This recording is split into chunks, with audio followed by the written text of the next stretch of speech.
C.1.4 What is wrong with equilibrium analysis? The dominant form of economic analysis since the 1880s has been equilibrium analysis. While equilibrium had been used by classical economics to explain what regulated market prices, it did not consider it as reflecting any real economy.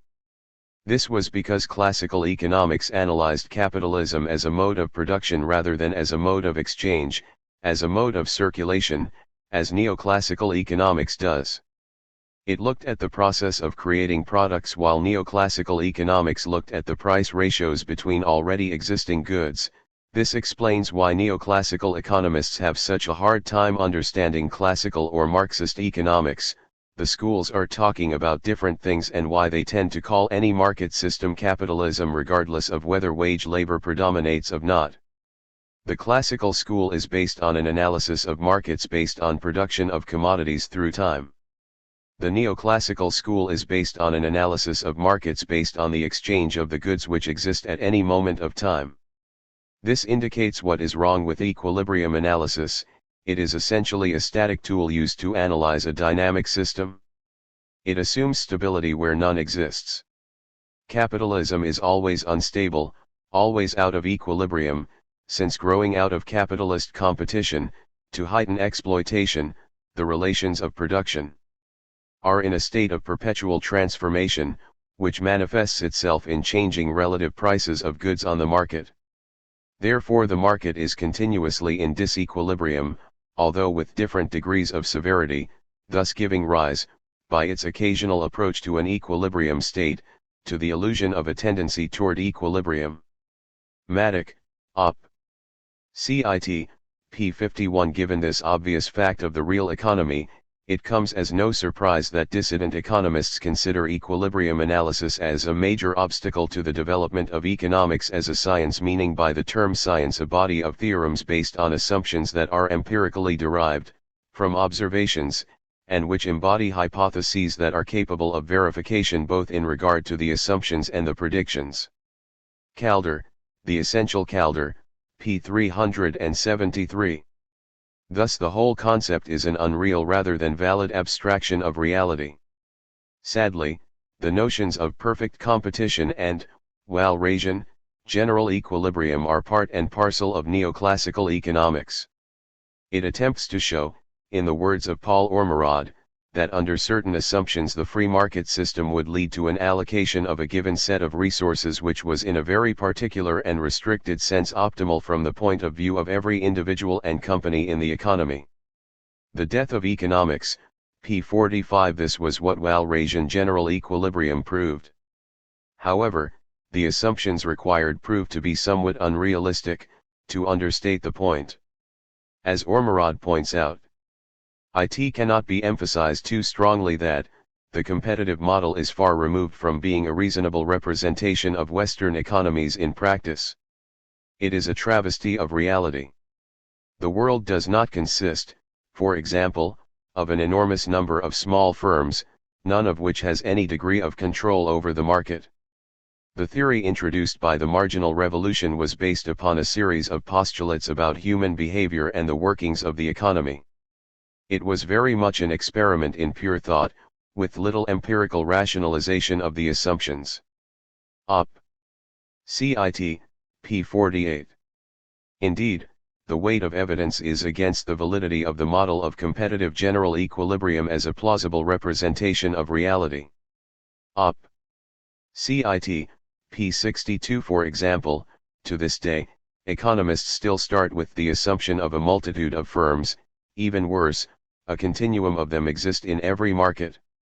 How many markets are there in which there is an infinite number of traders?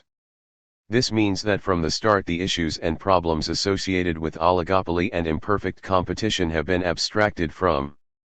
This means the theory does not allow one to answer interesting questions which turn on the asymmetry of information and bargaining power among economic agents, whether due to size, or organization, or social stigmas, or whatever else. In the real world, oligopoly is commonplace and asymmetry of information and bargaining power the norm.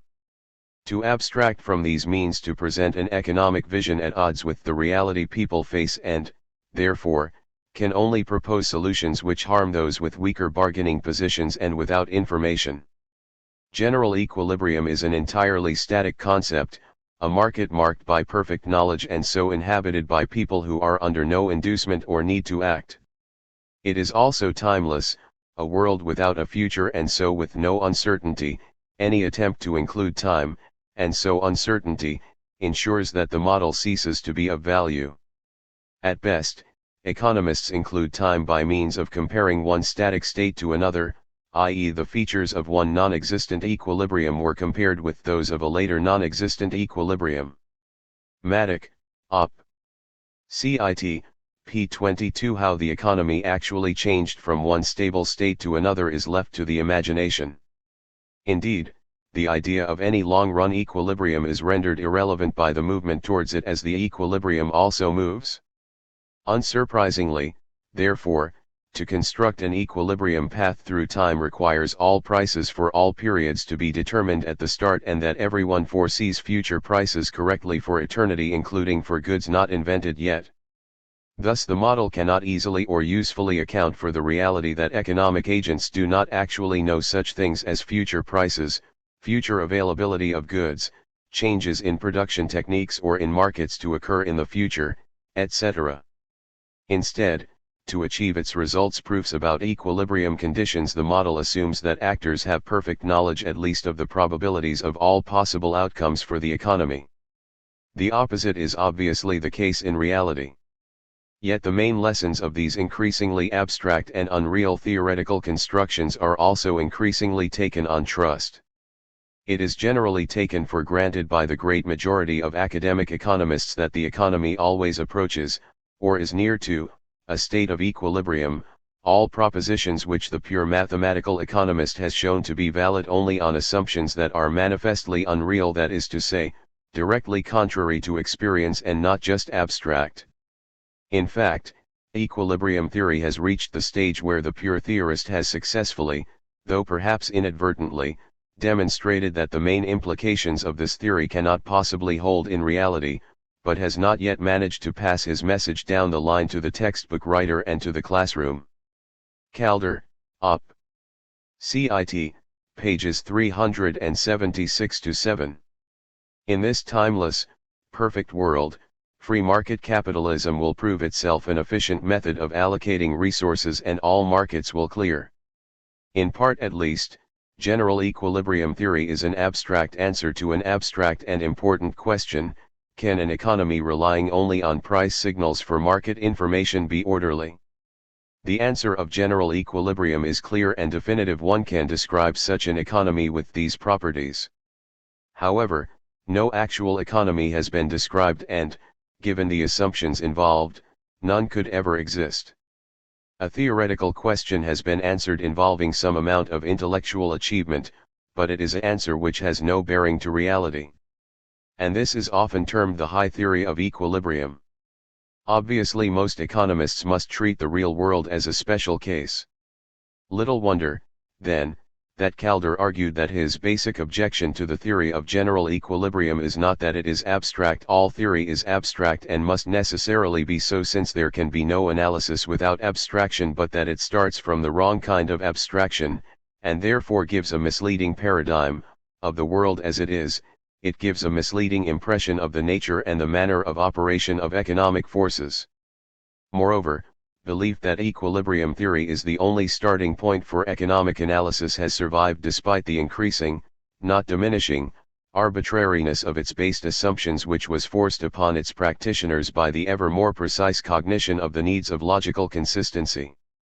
In terms of gradually converting an intellectual experiment into a scientific theory, in other words, a set of theorems directly related to observable phenomena, the development of theoretical economics was one of continual digress, not progress. The process of relaxing the unreal basis assumptions has not yet started.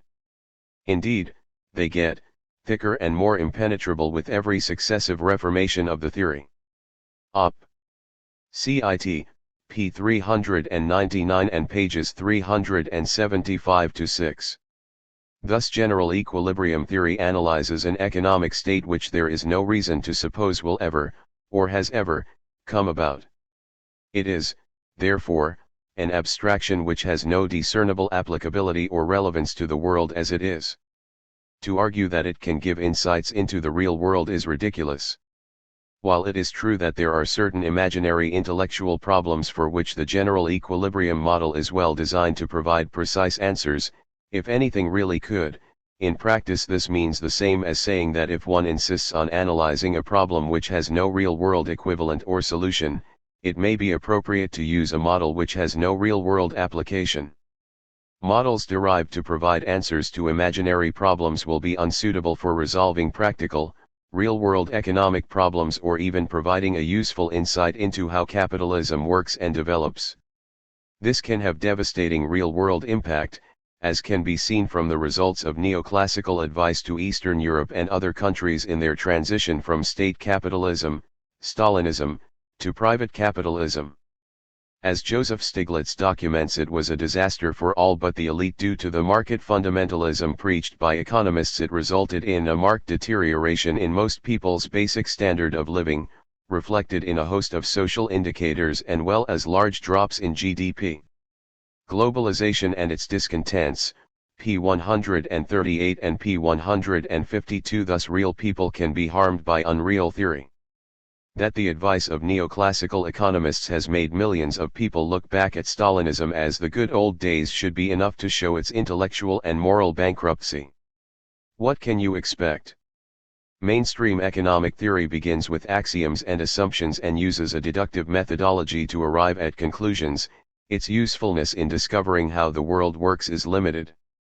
The deductive method is pre-scientific in nature. The axioms and assumptions can be considered fictitious, as they have negligible empirical relevance, and the conclusions of deductive models can only really have relevance to the structure of those models, as the models themselves bear no relation to economic reality. Some theorists, even among those who reject general equilibrium as useless, praise its logical elegance and completeness. But if any proposition drawn from it is applied to an economy inhabited by human beings, it immediately becomes self-contradictory. Human life does not exist outside history, and no one had correct foresight of his own future behavior, let alone of the behavior of all the other individuals which will impinge upon his. I do not think that it is right to praise the logical elegance of a system which becomes self-contradictory when it is applied to the question that it was designed to answer. Joan Robinson, Contributions to Modern Economics, pages 127-8. Not that this deductive model is internally sound. For example, the assumptions required for perfect competition are mutually exclusive. In order for the market reach equilibrium, economic actors need to be able to affect it. So, for example, if there is an excess supply, some companies must lower their prices. However, such acts contradict the basic assumption of perfect competition, namely that the number of buyers and sellers is so huge that no one individual actor, a firm or a consumer, can determine the market price by their actions. In other words, economists assume that the impact of each firm is zero, but yet when these zeros are summed up over the whole market, the total is greater than zero. This is impossible. Moreover, the requirements of equilibrium are carefully examined in the Walrasian argument, but there is no way of demonstrating that a market which starts in an out of equilibrium position will tend to get into equilibrium, except by putting further very severe restrictions on the already highly abstract argument. Joan Robinson, Collected Economic Papers, Volume 5, p. 154. Nor does the stable unique equilibrium actually exist, for, ironically, mathematicians have shown that, under fairly general conditions, general equilibrium is unstable. Keene, Debunking Economics, p. 173. Another major problem with equilibrium theory is the fact that it does not, in fact, describe a capitalist economy. It should go without saying that models which focus purely on exchange cannot, by definition, offer a realistic analysis, never mind description, of the capitalism or the generation of income in an industrialist economy. As Joan Robinson summarizes, the neoclassical theory, pretends to derive a system of prices from the relative scarcity of commodities in relation to the demand for them. I say pretend because the system cannot be applied to capitalist production. The Walrasian conception of equilibrium arrived at by higgling and haggling in a market illuminates the account of prisoners of war swapping the contents of their Red Cross parcels. It makes sense also, with some modifications, in an economy of artisans and small traders. Two essential characteristics of industrial capitalism are absent in these economic systems: the distinction between income from work and income from property, and the nature of investments made in the light of uncertain expectations about a long future. Collected Economic Papers, Volume 5, p. 34. Even such basic things as profits and money have a hard time fitting into general equilibrium theory. In a perfectly competitive equilibrium, supernormal profit is zero, so profit fails to appear. Normal profit is assumed to be the contribution capital makes to output and is treated as a cost of production and notionally set as the zero mark. A capitalism without profit or growth, since there is no profit or any other sort of surplus in the neoclassical equilibrium, there can be no expanded reproduction of the system. Maddock, Op. Cit. p. 22. It also treats capitalism as little more than a barter economy. The concept of general equilibrium is incompatible with the actual role of money in a capitalist economy.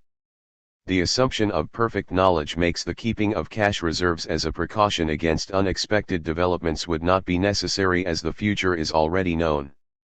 In a world where there was absolute certainty about the present and future, there would be no need for a medium of exchange like money at all. In the real world, money has a real effect on production and economic stability. It is, in other words, not neutral, although, conveniently, in a fictional world with neutral money crises do not occur, and it assumed away the very matter under investigation, namely depressions. Keynes, quoted by Doug Henwood, Wall Street, p. 199. Given that general equilibrium theory does not satisfactorily encompass such things as profit, money, growth, instability, or even firms, how it can be considered as even an adequate representation of any real capitalist economy is hard to understand. Yet, sadly, this perspective has dominated economics for over 100 years. There is almost no discussion of how scarce means are organized to yield outputs. The whole emphasis is on exchanges of ready-made goods. This is unsurprising, as this allows economics to abstract from such key concepts as power, class, and hierarchy. It shows the bankruptcy of academic economic teaching. The structure of thought which it expounds was long ago proven to be hollow. It consisted of a set of propositions which bore hardly any relation to the structure and evolution of the economy that they were supposed to depict. Joan Robinson, Op. Cit. p. 90. Ultimately, equilibrium analysis simply presents an unreal picture of the real world. Economics treat a dynamic system as a static one, building models rooted in the concept of equilibrium when a non-equilibrium analysis makes obvious sense. As Stephen Keen notes, it is not only the real world that has suffered, so has economics. This obsession with equilibrium has imposed enormous costs on economics. Unreal assumptions are needed to maintain conditions under which there will be a unique, optimal equilibrium. If you believe you can use unreality to model reality, then eventually your grip on reality itself can become tenuous. Op. Cit. p. 177. Ironically, given economists' usual role in society as defenders of big business and the elite in general, there is one conclusion of general equilibrium theory which does have some relevance to the real world. In 1956, two economists demonstrated that serious problems exist for the model of competitive equilibrium if any of its assumptions are breached. They were not dealing with the fundamental problem of whether a competitive equilibrium exists, rather they wanted to know what happens if the assumptions of the model were violated. Assuming that two violations existed, they worked out what would happen if only one of them were removed. The answer was a shock for economists. If just one of many, or even just one of two violations is removed, it is not possible to prejudge the outcome. the economy as a whole can theoretically be worse off if just one violation exists than it is when two such violations exist. In other words, any single move towards the economist's ideal market may make the world worse off. Or Murad, Op. Cit. Pages 82-4. What Kelvin Lancaster and Richard Lipsey had shown in their paper The General Theory of the Second Best Review of Economic Studies, December 1956 has one obvious implication, namely that neoclassical economics itself has shown that trade unions were essential to stop workers being exploited under capitalism. This is because the neoclassical model requires there to be a multitude of small firms and no unions. In the real world, most markets are dominated by a few big firms. Getting rid of unions in such a less than competitive market would result in the wage being less than the price for which the marginal worker's output can be sold, i.e. workers are exploited by capital. In other words, economics has itself disproved the neoclassical case against trade unions. Not that you would know that from neoclassical economists, of course. In spite of knowing that, in their own terms, breaking union power while retaining big business would result in the exploitation of labor, neoclassical economists lead the attack on union power in the 1970s and 1980s. The subsequent explosion in inequality as wealth flooded upwards provided empirical confirmation of this analysis. Strangely, though, most neoclassical economists are still as anti-union as ever in spite of both their own ideology and the empirical evidence. That the anti-union message is just what the bosses want to hear can just be marked up as yet another one of those strange coincidences which the value-free science of economics is so prone to. Suffice to say, if the economics profession ever questions general equilibrium theory, it will be due to conclusions like this becoming better known in the general population. C.1.5 Does economics really reflect the reality of capitalism? As we discussed in section C.1.2, mainstream economics is rooted in capitalism and capitalist social relations. It takes the current division of society into classes as both given as well as producing the highest form of efficiency. In other words, mainstream economics is rooted in capitalist assumptions and, unsurprisingly, its conclusions are, almost always, beneficial to capitalists, managers, landlords, lenders, and the rich rather than workers, tenants, borrowers and the poor. However, on another level, mainstream capitalist economics simply does not reflect capitalism at all. While this may seem paradoxical, it is not. Neoclassical economics has always been marked by apologetics. Consequently, it must abstract or ignore from the more unpleasant and awkward aspects of capitalism in order to present it in the best possible light. Take, for example, the labor market.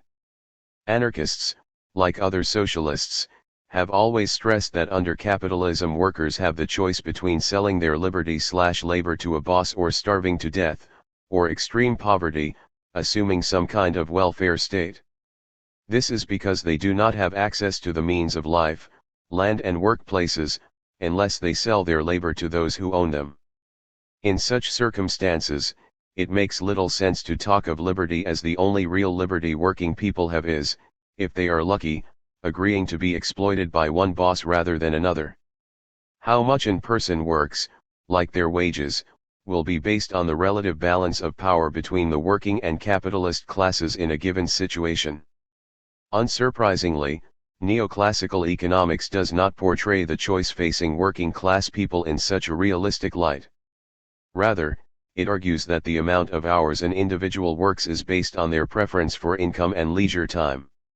Thus the standard model of the labor market is somewhat paradoxical in that there is no actual labor in it. There is only income, leisure, and the preference of the individual for more of one or the other. It is leisure that is assumed to be a normal good, and labor is just what is left over after the individual consumes all the leisure they want. This means that working resolves itself into the vacuous double negative of not working and the notion that all unemployment is voluntary. That this is nonsense should be obvious. How much leisure can someone indulge in without an income? How can an economic theory be considered remotely valid when it presents unemployment, i.e. no income, as the ultimate utility in an economy where everything is, or should be, subject to a price. Income, then, has an overwhelming impact upon the marginal utility of leisure time. Equally, this perspective cannot explain why the prospect of job loss is seen with such fear by most workers. If the neoclassical, analysis of the labor market were true, workers would be happy to be made unemployed. In reality, fear of the sack is a major disciplining tool within capitalism. That free market capitalist economists have succeeded in making unemployment appear as a desirable situation suggests that its grip on the reality of capitalism is slim to say the least. Here, as in many other areas, Keynes is more realistic, although most of his followers have capitulated faced with neoclassical criticism that standard Keynesian theory had bad microeconomic foundations rather than admit that later was nonsense and the former an emasculated version of Keynes inflicted on the world by J.R. Hicks. Keene, Op. Cit. p. 211. However, this picture of the labor market does hide the reality of working class dependency and, consequently, the power of the capitalist class. To admit that workers do not exercise any free choice over whether they work or not and, once in work, have to accept the work hours set by their employers makes capitalism seem less wonderful than its supporters claim.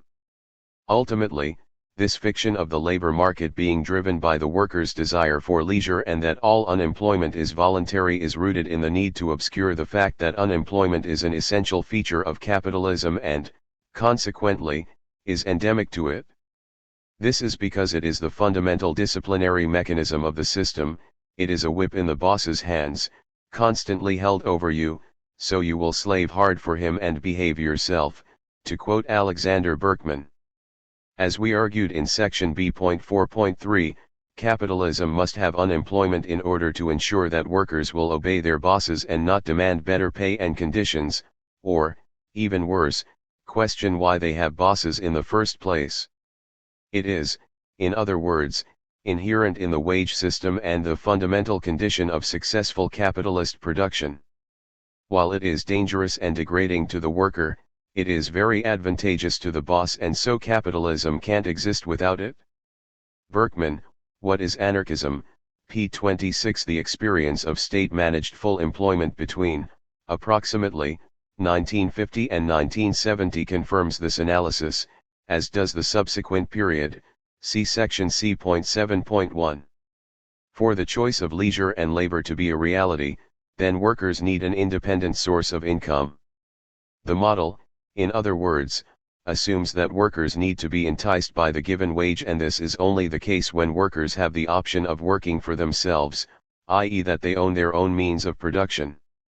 If this were the case, then it would not be capitalism.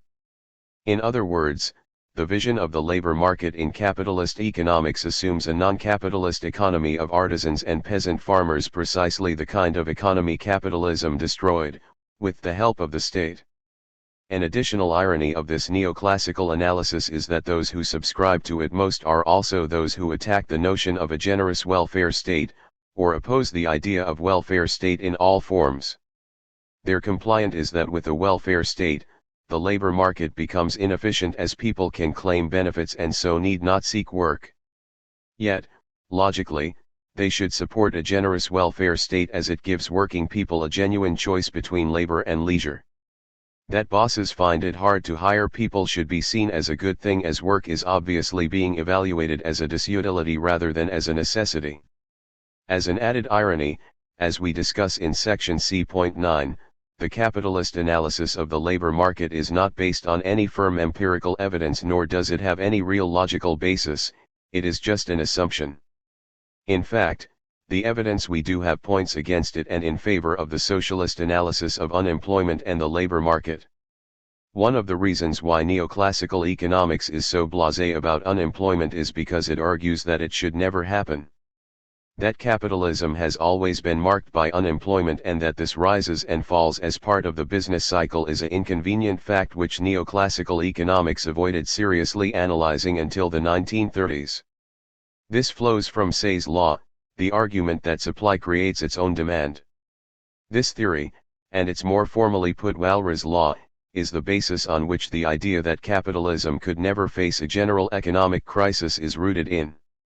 That capitalism has always been marked by boom and bust has never put Say's law into question except during the 1930s, and even then it was quickly put back into the center of economic ideology. For Say, every producer asks for money in exchange for his products only for the purpose of employing that money again immediately in the purchase of another product. However, this is not the case in a capitalist economy, as capitalists seek to accumulate wealth, and this involves creating a difference between the value of commodities someone desired to sell and buy on the market. While Say asserts that people simply want to consume commodities, capitalism is marked by the desire, the need, to accumulate. The ultimate aim is not consumption, as Say asserted, and today's economists repeat, but rather to make as much profit as possible. To ignore this is to ignore the essence of capitalism, and while it may allow the economist to reason away the contradictions of that system, the reality of the business cycle cannot be ignored. Say's law, in other words, assumes a world without capital.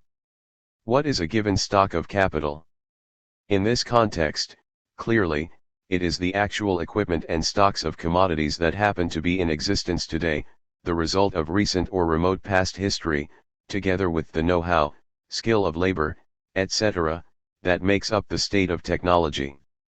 Equipment is designed for a particular range of uses, to be operated by a particular labor force. There is not a great deal of play in it. The description of the stock of equipment in existence at any moment as scarce means with alternative uses is rather exaggerated. The uses in fact are fairly specific, though they may be changed over time. But they can be utilized, at any moment, by offering less or more employment to labor. This is a characteristic of the wage economy. In an artisan economy, where each producer owns his own equipment, each produces what he can and sells it for what it will fetch. Say's law, that goods are the demand for goods, was ceasing to be true at the time he formulated it.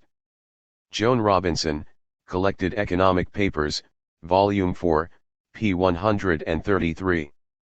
As Keene notes, Say's law suggests an exchange-only economy, an economy in which goods exist at the outset, but where no production takes place.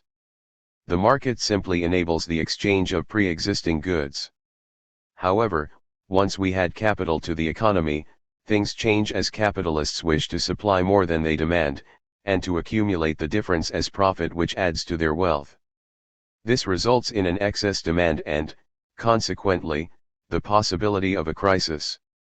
Thus mainstream capitalist economics is best suited to the economic irrelevance of an exchange-only economy, or a production economy in which growth does not occur.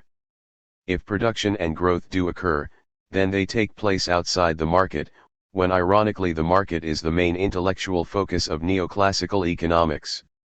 Conventional economics is this a theory which suits a static economy, when what is needed are theories to analyze dynamic economies. Debunking Economics, p. 194, p. 195 and p. 197. Ultimately, capital assets are not produced for their own stake but in expectation of profits. This obvious fact is ignored by Say's law, but was recognized by Marx, and subsequently acknowledged by Keynes as being correct. As Keene notes, unlike Say and his followers, Marx's perspective thus integrates production, exchange, and credit as holistic aspects of a capitalist economy, and therefore as essential elements of any theory of capitalism. Conventional economics, in contrast, can only analyze an exchange economy in which money is simply a means to make barter easier. Op. Cit. Pages 195-6. Rejecting Say's law as being applicable to capitalism means recognizing that the capitalist economy is not stable, that it can experience booms and slumps. That this reflects the reality of that economy should go without saying. It also involves recognizing that it can take time for unemployed workers to find new employment, that unemployment can be involuntary, and that bosses can gain advantages from the fear of unemployment by workers. That last fact, the fear of unemployment is used by bosses to get workers to accept reductions in wages, hours, and benefits, is key factor facing workers in any real economy. Yet, according to the economic textbooks, workers should have been falling over themselves to maximize the utility of leisure and minimize the disutility of work.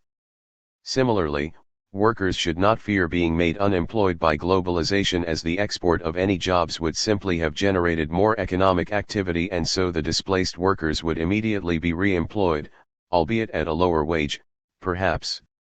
Again, according to the economic textbooks, these lower wages would generate even more economic activity and thus lead, in the long run, to higher wages.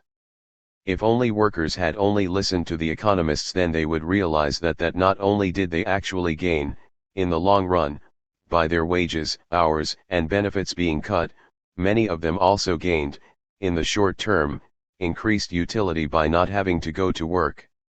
That is, assuming the economists know what they are talking about. Then there is the question of income. For most capitalist economics, a given wage is supposed to be equal to the marginal contribution that an individual makes to a given company. Are we really expected to believe this? Common sense, and empirical evidence, suggests otherwise. Consider Mr. Rand Erskog, the CEO of ITT in 1990, who in that year was paid a salary of $7 million. Is it conceivable that an ITT accountant calculated that, all else being the same, the company's $20.4 billion in revenues that year would have been $7 million less without Mr. Erskog, hence determining his marginal contribution to be $7 million? This seems highly unlikely. Which feeds into the question of exploding CEO pay. While this has affected most countries, the US has seen the largest increases, followed by the UK. In 1979, the CEO of a UK company earned slightly less than 10 times as much as the average worker on the shop floor. By 2002, a boss of a FTSE 100 company could expect to make 54 times as much as the typical worker. This means that while the wages for those on the shop floor went up a little, once inflation is taken into account, the boss's wages arose from £200,000 per year to around £1.4 million a year. In America, the increase was even worse. In 1980, the ratio of CEO to worker pay 50 to 1. 20 years later it was 525 to 1, before falling back to 281 to 1 in 2002 following the collapse of the share price bubble. Larry Elliott, nice work if you can get it. Chief executives quietly enrich themselves for mediocrity. The Guardian, January 23, 2006. The notion of marginal productivity is used to justify many things on the market. For example, the widening gap between high-paid and low-paid Americans, it is argued, simply reflects a labor market efficiently rewarding more productive people. Thus the compensation for corporate chief executives climbs so sharply because it reflects their marginal productivity.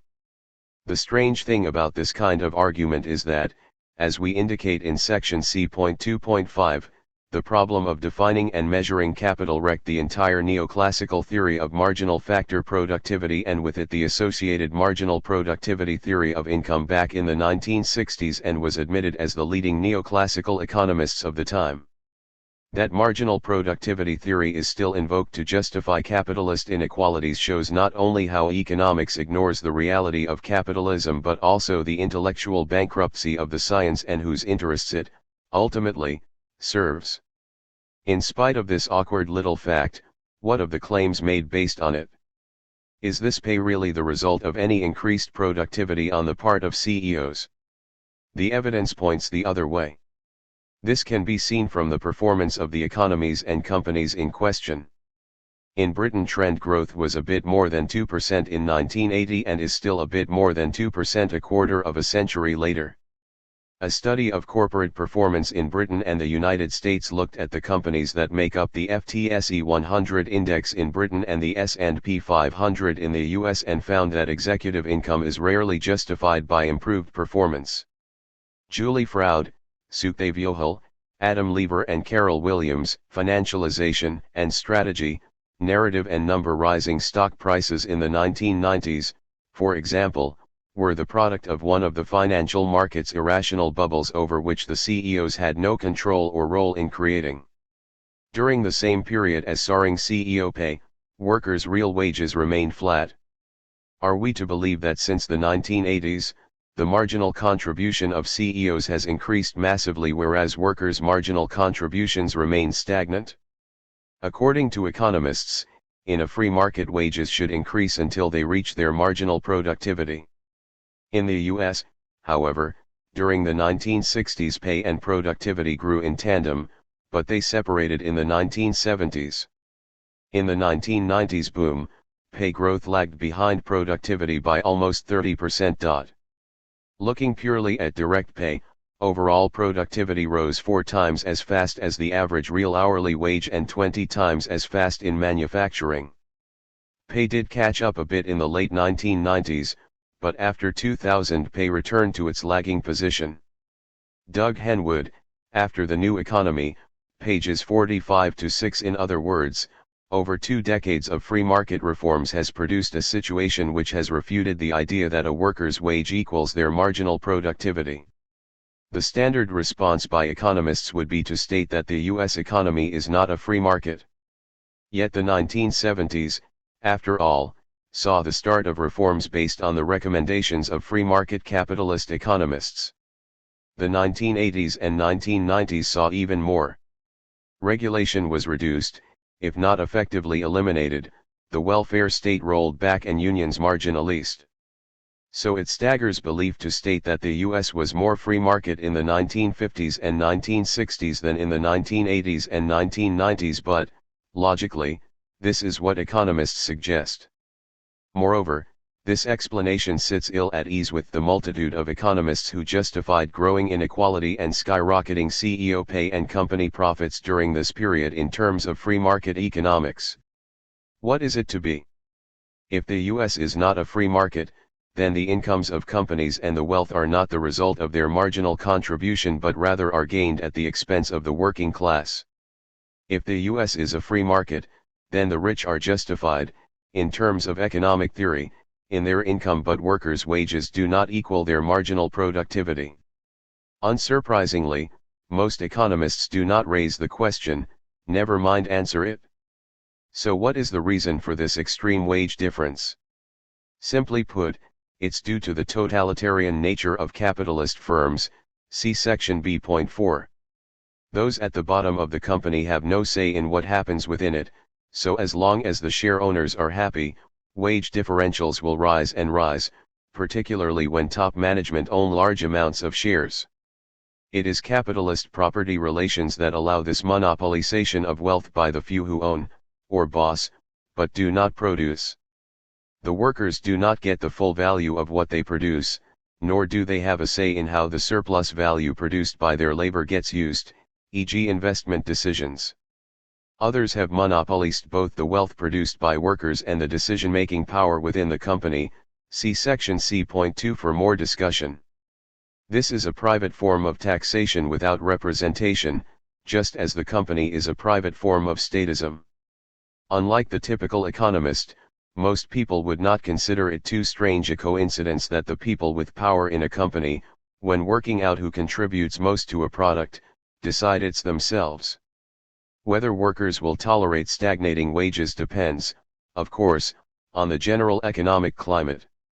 High unemployment and job insecurity help make workers obedient and grateful for any job, and this has been the case for most of the 1980s and 1990s in both America and the UK. So a key reason for the exploding pay is to be found in the successful class struggle the ruling class has been waging since the 1970s. There has been a real shift in focus, so that the beneficiaries of corporate success, such as it is, are no longer the workers and the general public as a whole but shareholders.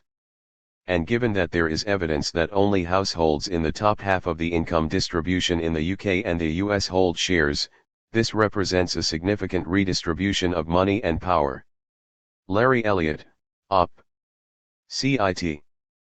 That economics ignores the social context of rising CEO pay says a lot about the limitations of modern economics and how it can be used to justify the current system. Then there is the trivial little thing of production. Economics used to be called political economy and was production-orientated.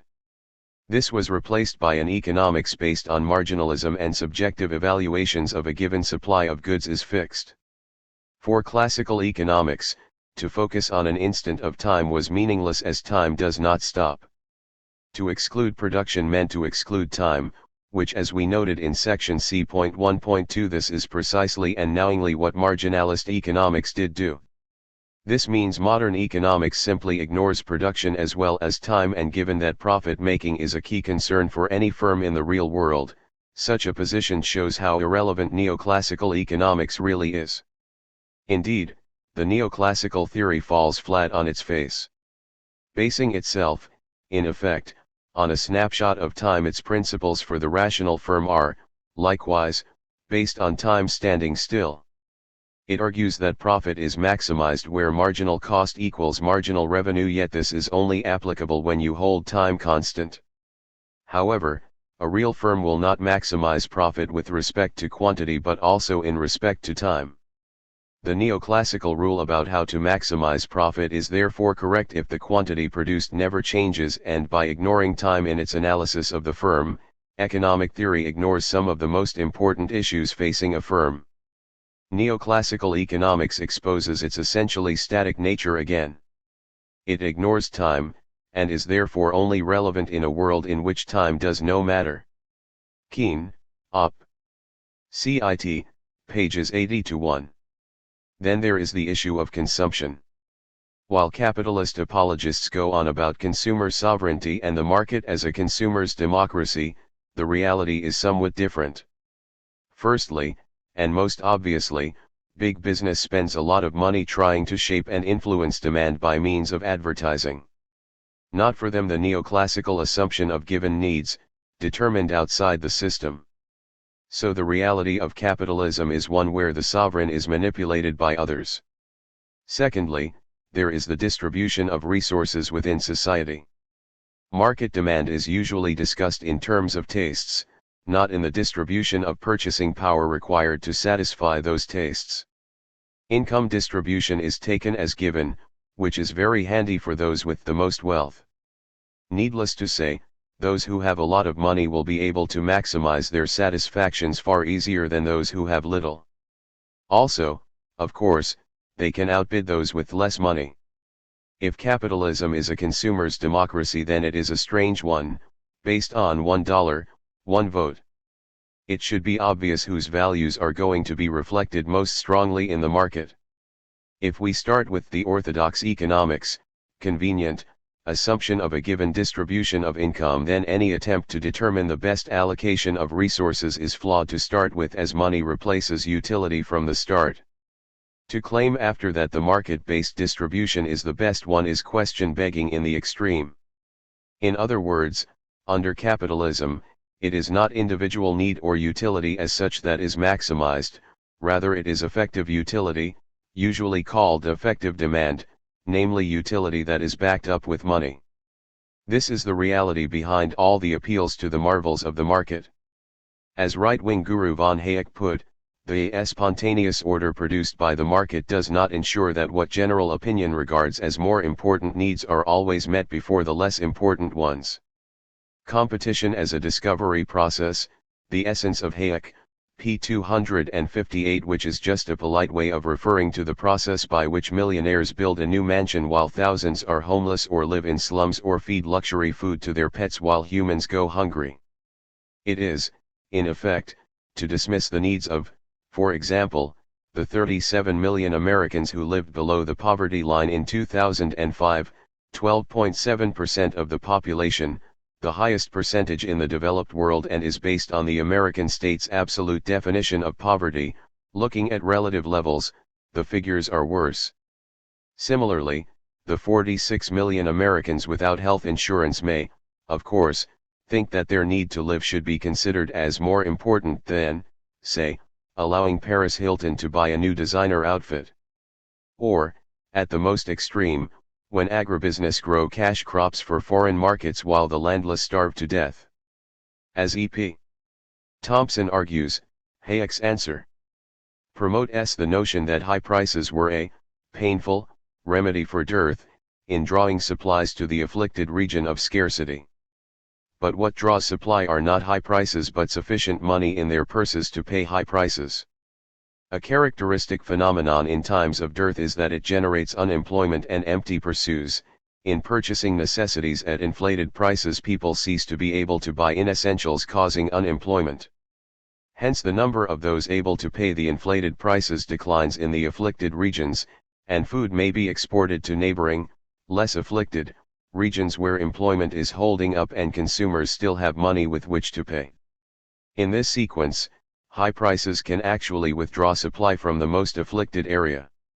Customs in Common, pages 283-4.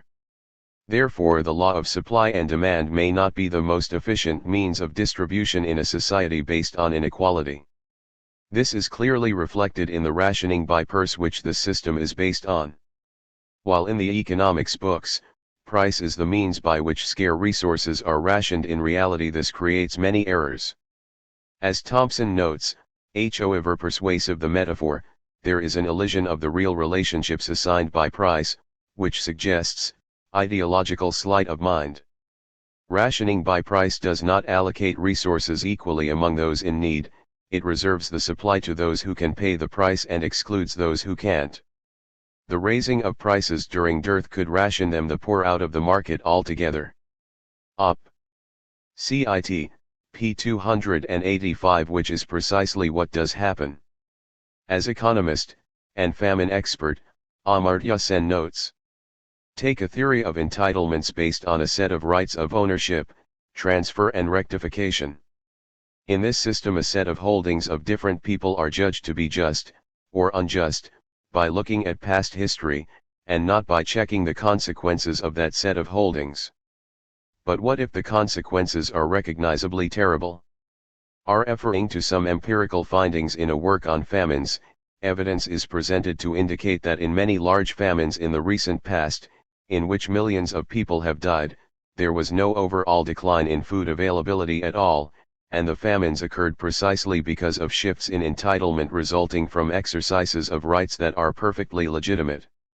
Can famines occur with a system of rights of the kind morally defended in various ethical theories, including Nozick's? I believe the answer is straightforwardly yes, since for many people the only resource that they legitimately possess, viz. their labor power, may well turn out to be unsaleable in the market, giving the person no command over food. If results such as starvations and famines were to occur, would the distribution of holdings still be morally acceptable despite their disastrous consequences? There is something deeply implausible in the affirmative answer. Resources, Values, and Development, pages 311-2. Recurring famines were a constant problem during the laissez-faire period of the British Empire. While the Irish potato famine is probably the best known, the fact is that millions died due to starvation, mostly due to a firm belief in the power of the market. In British India, according to the most reliable estimates, the deaths from the 1876 to 1878 famine were in the range of 6 to 8 million, and between 1896 and 1900, were between 17 to 20 million. According to a British statistician who analysed Indian food security measures in the 2 millennia prior to 1800, there was one major famine a century in India. Under British rule there was one every 4 years. Overall, the late 1870s and the late 1890s saw somewhere between 30 to 60 million people die in famines in India, China, and Brazil, not including the many more who died elsewhere. While bad weather started the problem by placing the price of food above the reach of the poorest, the market and political decisions based on profound belief in it made the famine worse. Simply put, had the authorities distributed what food existed, most of the victims would have survived, yet they did not, as this would have, they argued, broke the laws of the market and produced a culture of dependency. Mike Davis, Late Victorian Holocausts. This pattern, incidentally, has been repeated in third world countries to this day, with famine countries exporting food as though there is no demand for it at home. All of which puts Hayek's glib comments about spontaneous order into a more realistic context. As Kropotkin put it, the very essence of the present economic system is that the worker can never enjoy the well-being he or she has produced. Inevitably, industry is directed, not towards what is needed to satisfy the needs of all, but towards that which, at a given moment, brings in the greatest profit for a few. Of necessity, the abundance of some will be based on the poverty of others, and the straitened circumstances of the greater number will have to be maintained at all costs, that there may be hands to sell themselves for a part only of what which they are capable of producing, without which private accumulation of capital is impossible. Anarchism, p. 128. In other words, the market cannot be isolated and abstracted from the network of political, social, and legal relations within which it is situated. This means that all that supply and demand tells us is that those with money can demand more, and be supplied with more, than those without. Whether this is the most efficient result for society cannot be determined, unless, of course, you assume that rich people are more valuable than working class ones because they are rich.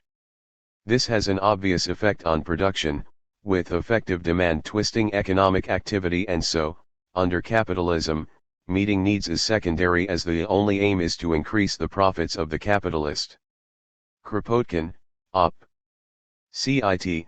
p. 55. George Barrett brings home of evil effects of such a system.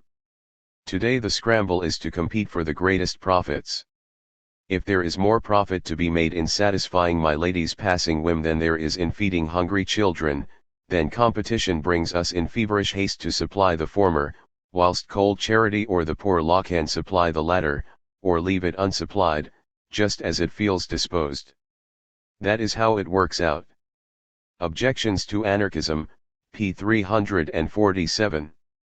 Therefore, as far as consumption is concerned, anarchists are well aware of the need to create and distribute necessary goods to those who require them. This, however, cannot be achieved under capitalism, and for all its talk of utility, demand, consumer sovereignty and so forth, the real facts are those with most money determine what is an efficient allocation of resources. This is directly, in terms of their control over the means of life, as well as indirectly, by means of skewing market demand. For if financial profit is the sole consideration for resource allocation, then the wealthy can outbid the poor and ensure the highest returns. The less wealthy can do without. All in all, the world assumed by neoclassical economics is not the one we actually live in, and so applying that theory is both misleading and, usually, disastrous, at least to the have-nots. While this may seem surprisingly, it is not once we take into account its role as apologist and defender of capitalism. Once that is recognized, any apparent contradiction falls away. See point 1.6. Is it possible to a non-equilibrium-based capitalist economics? Yes, it is, but it would be unlikely to be free market-based, as the reality of capitalism would get the better of its apologetics. This can be seen from the two current schools of economics which, rightly, reject the notion of equilibrium: the post-Keynesian school and the so-called Austrian school. The former has few illusions in the nature of capitalism. At its best, this school combines the valid insights of classical economics, Marx and Keynes, to produce a robust radical, even socialist, critique of both capitalism and capitalist economics. At its worst, it argues for state intervention to save capitalism from itself and, politically, aligns itself with social democratic, liberal, in the USA, movements and parties. If economics does become a science, then this school of economics will play a key role in its development. Economists of this school include Joan Robinson, Nicholas Calder, John Kenneth Galbraith, Paul Davidson, and Stephen Keen. Due to its non-apologetic nature, we will not discuss it here. The Austrian school has a radically different perspective. This school, so named because its founders were Austrian, is passionately pro-capitalist and argues against any form of state intervention, Of course, the definition and defense of capitalist property rights and the power that these create. Economists of this school include Eugen von Bohm-Bawerk, Ludwig von Mises, Murray Rothbard, Israel Kirtner, and Friedrich von Hayek. The latter is often attacked by other Austrian economists as not being sufficiently robust in his opposition to state intervention. It is very much a minority school. As it shares many of the same founding fathers as neoclassical economics and is rooted in marginalism, the Austrian school is close to neoclassical economics in many ways. The key difference is that it rejects the notion that the economy is in equilibrium and embraces a more dynamic model of capitalism.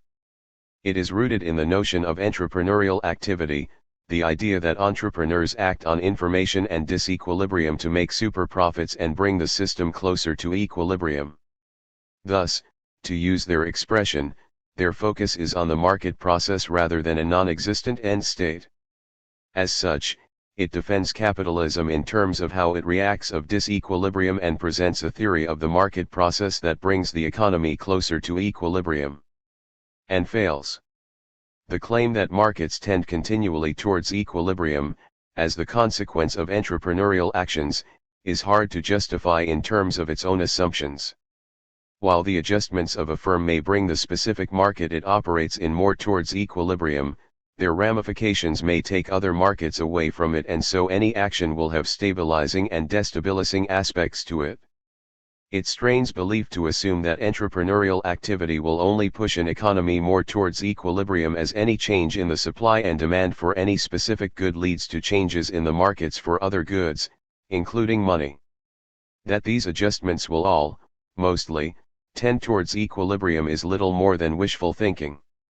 While being more realistic than mainstream neoclassical theory, this method abandons the possibility of demonstrating that the market outcome is in any sense a realization of the individual preferences of whose interaction it is an expression. It has no way of establishing the supposedly stabilizing character of entrepreneurial activity or its alleged socially beneficial character, as the dynamic process could lead to a divergence rather than a convergence of behavior. A dynamic system need not be self-correcting, particularly in the labor market, nor show any sign of self-equilibrium, i.e. it will be subject to the business cycle. Given that the Austrian theory is, in part, based on Say's law, the critique we presented in the last section also applies here. However, there is another reason to think the Austrian self-adjusting perspective on capitalism is flawed, and this is rooted in their own analysis. Ironically enough, economists of this school often maintain that while equilibrium does not exist, their analysis is rooted on two key markets being in such a state, the labor market and the market for credit. The reason for these strange exceptions to their general assumption is, fundamentally, political. The former is required to deflect claims that pure capitalism would result in the exploitation of the working class, the latter is required to show that such a system would be stable. Looking at the labor market, the Austrians argue that free market capitalism would experience full employment. That this condition is one of equilibrium does not seem to cause them much concern. Thus we find von Hayek, for example, arguing that the cause of unemployment is a deviation of prices and wages from their equilibrium position, which would establish itself with a free market and stable money. But we can never know at what system of relative prices and wages such an equilibrium would establish itself. Therefore, the deviation of existing prices from that equilibrium position is the cause of the impossibility of selling part of the labor supply. New Studies, p. 201. Therefore, we see the usual embrace of equilibrium theory to defend capitalism against the evils it creates, even by those who claim to know better. Of course, the need to argue that there would be full employment under pure capitalism is required to maintain the fiction that everyone will be better off under it. It is hard to say that working class people will benefit if they are subject to high levels of unemployment and the resulting fear and insecurity that produces. As would be expected, the Austrian school shares the same perspective on unemployment as the neoclassical school, arguing that it is voluntary and the result of the price of labor being too high, who knew that depressions were so beneficial to workers, what with some having more leisure to enjoy and the others having higher than normal wages. the reality of capitalism is very different than this abstract model. Anarchists have long realized that the capitalist market is based upon inequalities and changes in power. Proudhon argued that tea manufacturer says to the laborer, "You are as free to go elsewhere with your services as I am to receive them. I offer you so much." The merchant says to the customer, "Take it or leave it, you are master of your money, as I am of my goods. I want so much." Who will yield? The weaker. He, like all anarchists, saw that domination, oppression, and exploitation flow from inequalities of market/economic power and that the power of invasion lies in superior strength. What is property? p. 216 and p. 215. This is particularly the case in the labor market, as we argued in section B.4.3. As such, it is unlikely that pure capitalism would experience full employment, for under such conditions the employers lose the upper hand. To permanently experience a condition which, as we indicate in section C.7, causes actually existing capitalism so many problems seems more like wishful thinking than a serious analysis. If unemployment is included in the Austrian model, as it should, then the bargaining position of labor is obviously weakened and, as a consequence, capital will take advantage and gather profits at the expense of labor. Conversely, if labor is empowered by full employment, then they can use their position to erode the profits and managerial powers of their bosses. Logically, therefore, we would expect less than full unemployment and job insecurity to be the normal state of the economy, with short periods of full unemployment before a slump. Given this, we would expect pure capitalism to be unstable, just as the approximations to it in history have always been. Austrian economics gives no reason to believe that would change in the slightest. Indeed, given their obvious hatred of trade unions and the welfare state, the bargaining power of labor would be weakened further during most of the business cycle and, contra haec, unemployment would remain and its level would fluctuate significantly throughout the business cycle. Which brings us to the next atypical market in Austrian theory, namely the credit market. According to the Austrian school, pure capitalism would not suffer from a business cycle, or, at worst, a very mild one.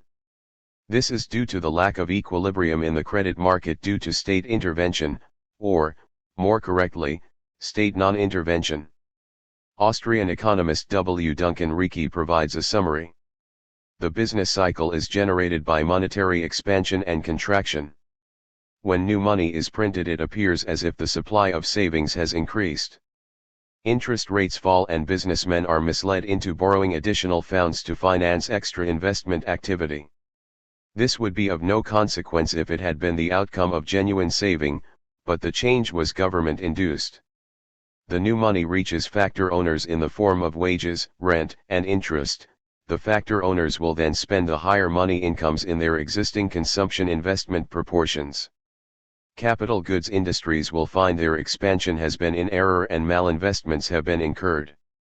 Markets, Entrepreneurs, and Liberty, pages 68 to 9. This analysis is based on their notion that the interest rate reflects the time preference of individuals between present and future goods. See section C.2.6 for more details. The argument is that banks or governments manipulate the money supply or interest rates, making the actual interest rate different from the real interest rate, which equates savings and loans. Of course, that analysis is dependent on the interest rate equating savings and loans, which is, of course, an equilibrium position. If we assume that the market for credit shows the same disequilibrium tendencies as other markets, then the possibility for malinvestment is extremely likely, as banks and other businesses extend credit based on inaccurate assumptions about present conditions and uncertain future developments in order to secure greater profits.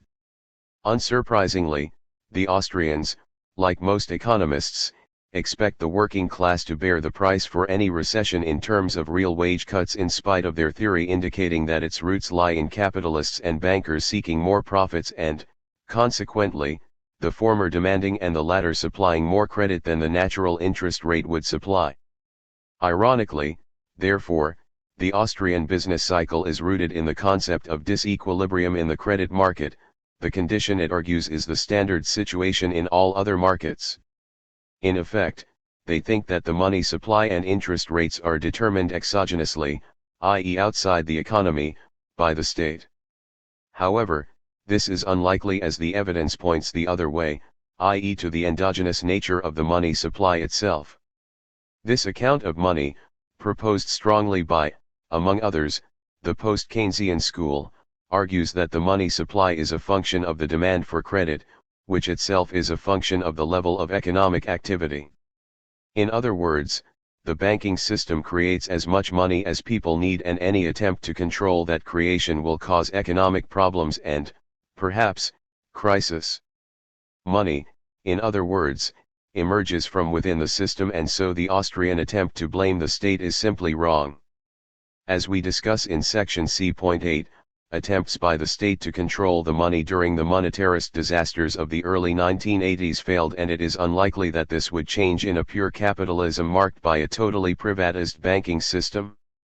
It should also be noted that in the 1930s, the Austrian theory of the business cycle lost the theoretical battle with the Keynesian one, not to be confused with the neoclassical Keynesian synthesis of the post-war years. This was for three reasons. Firstly, it was irrelevant, its conclusion was do nothing. Secondly, it was arrogant, it essentially argued that the slump would not have happened if people had listened to them, and the pain of depression was fully deserved for not doing so. Thirdly, and most importantly, the leading Austrian theorist on the business cycle was completely refuted by Piero Sraffa and Nicholas Calder, Hayek's own follower who turned Keynesian, both of whom exposed the internal contradictions of his analysis. The empirical record backs our critique of the Austrian claims on the stability of capitalism and unemployment. Throughout the 19th century there were a continual economic booms and slumps. This was the case in the USA, often pointed to as an approximately laissez-faire economy, where the last third of the 19th century, often considered as a heyday of private enterprise, was a period of profound instability and anxiety. Between 1867 and 1900 there were 8 complete business cycles. Over these 396 months, the economy expanded during 199 months and contracted during 197. Hardly a sign of great stability. Since the end of World War II, only about a fifth of the time has spent in periods of recession or depression, by way of comparison.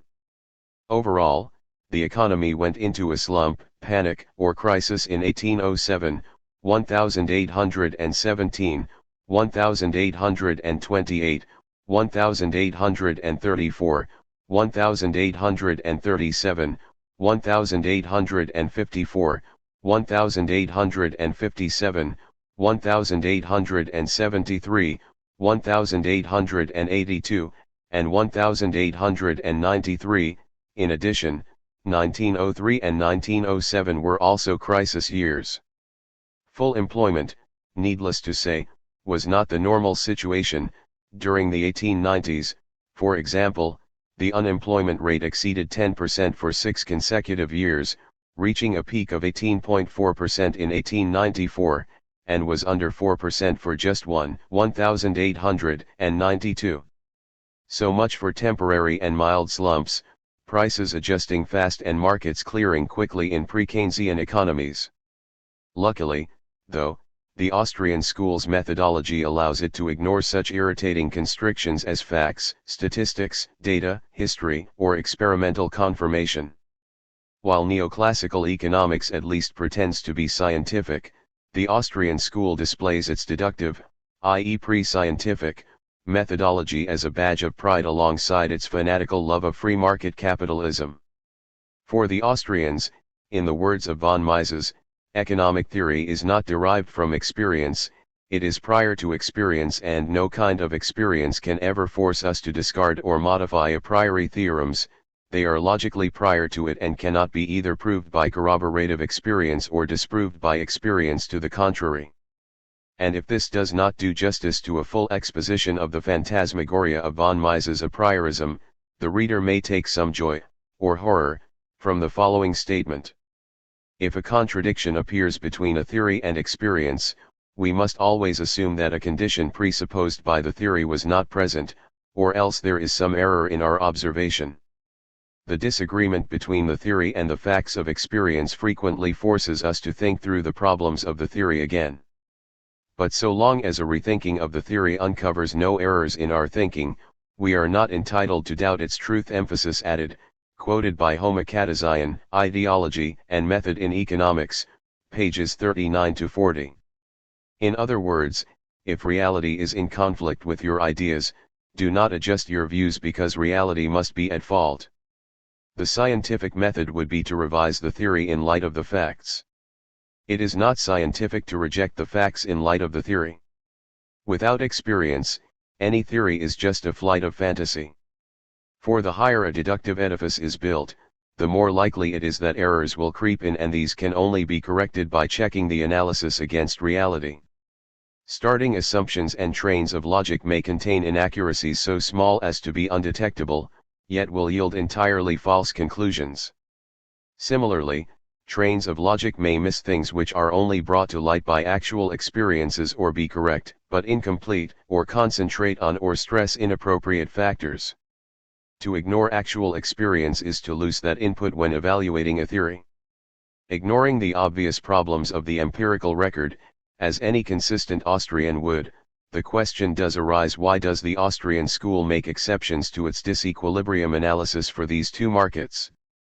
Perhaps this is a case of political expediency, allowing the ideological supporters of free market capitalism to attack the notion of equilibrium when it clearly clashes with reality, but being able to return to it when attacking, say, trade unions, welfare programs and other schemes which aim to aid working class people against the ravages of the capitalist market. Given the self-appointed role of Austrian economics as the defender of pure, and, illogically, not so pure, capitalism, that conclusion is not hard to deny. Rejecting equilibrium is not as straightforward as the Austrians hope, both in terms of logic and in justifying capitalism.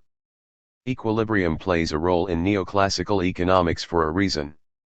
A disequilibrium trade means that people on the winning side of the bargain will gain real income at the expense of the losers.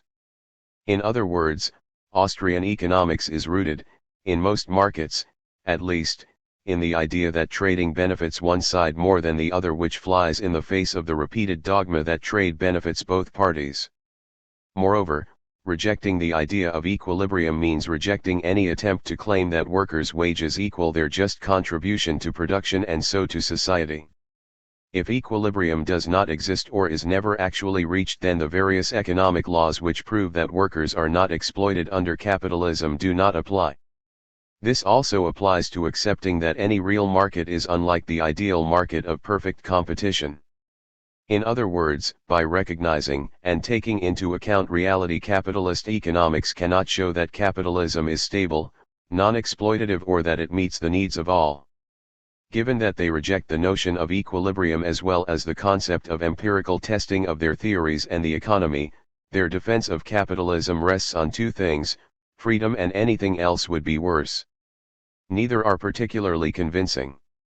Taking the first option, this superficially appears appealing, particularly to anarchists. However, the stress on freedom, the freedom of individuals to make their own decisions, flounders on the rocks of capitalist reality. Who can deny that individuals, when free to choose, will pick the option they consider best for themselves? However, what this praise for individual freedom ignores is that capitalism often reduces choice to picking the lesser of two, or more, evils due to the inequalities it creates, hence our reference to the quality of the decisions available to us. The worker who agrees to work in a sweatshop does maximize her utility by so doing. After all, this option is better than starving to death, but only an ideologue blinded by capitalist economics will think that she is free, or that her decision is not made under economic compulsion. The Austrian school is so in love with markets they even see them where they do not exist, namely inside capitalist firms. There, hierarchy reigns, and so for all their talk of liberty, the Austrian school at best ignores, at worst exalts, factory fascism. See section F.2.1, for them, management is there to manage and workers are there to obey. Ironically, The Austrian, like the neoliberal, ethic of freedom is based on an utterly credulous faith in authority in the workplace. Thus we have the defenders of freedom defending the hierarchical and autocratic capitalist managerial structure, i.e. free workers subject to a relationship distinctly lacking freedom. If your personal life were as closely monitored and regulated as your work life, you would rightly consider it oppression.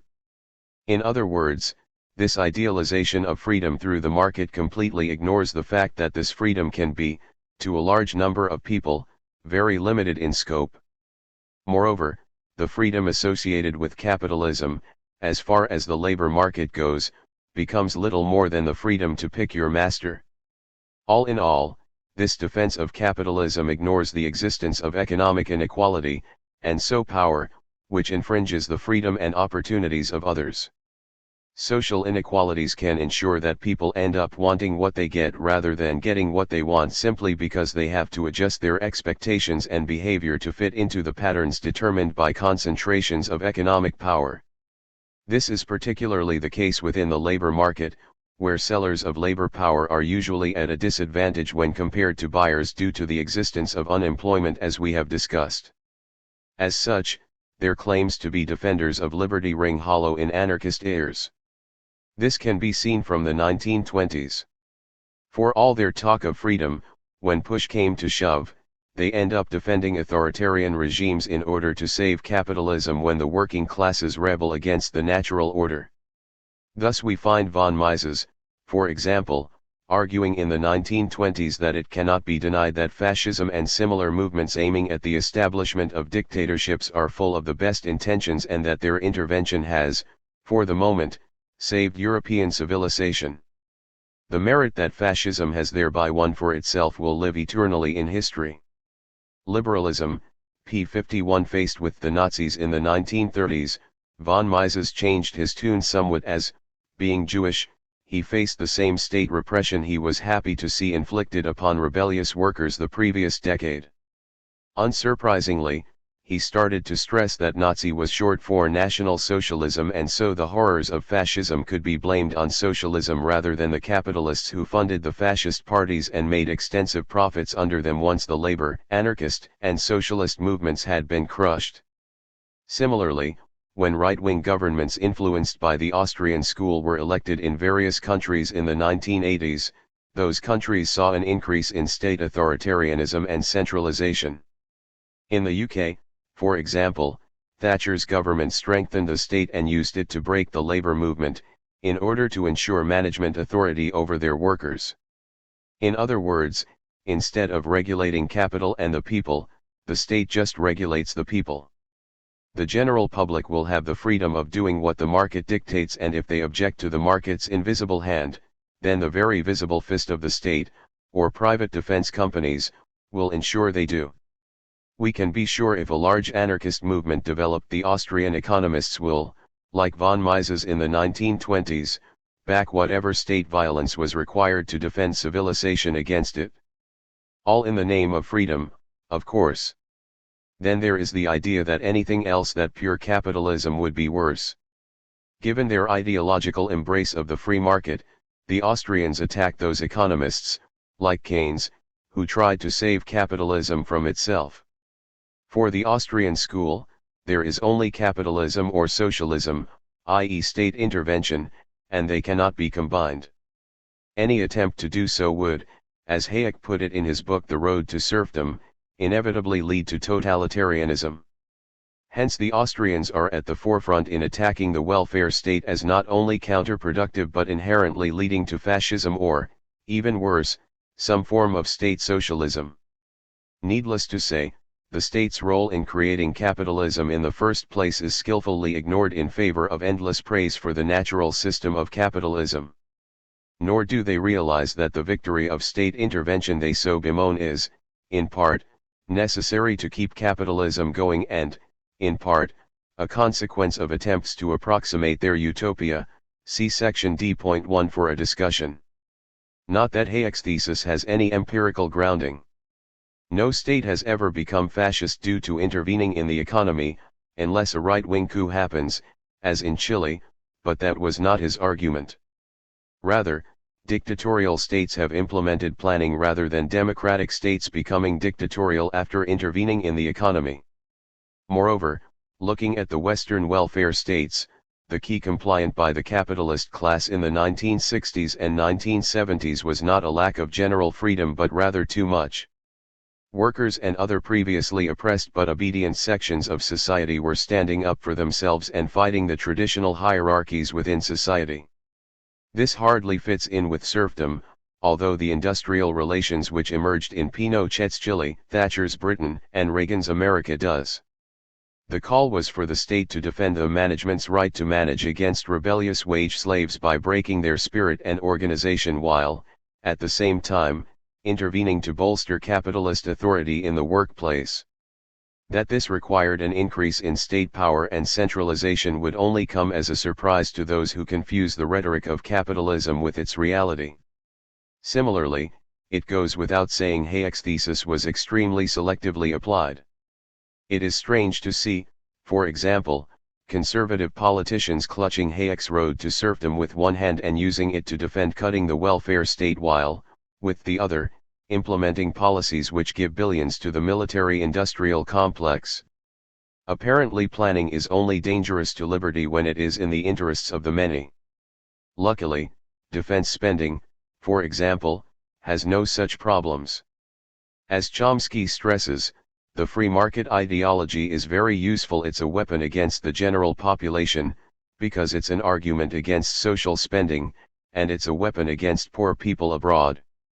But nobody in the ruling class really pays attention to this stuff when it comes to actual planning, and no one ever has. Understanding Power, p. 256. That is why anarchists stress the importance of reforms from below rather than from above. As long as we have a state, any reforms should be directed first and foremost to the, much more generous, welfare state for the rich rather than the general population.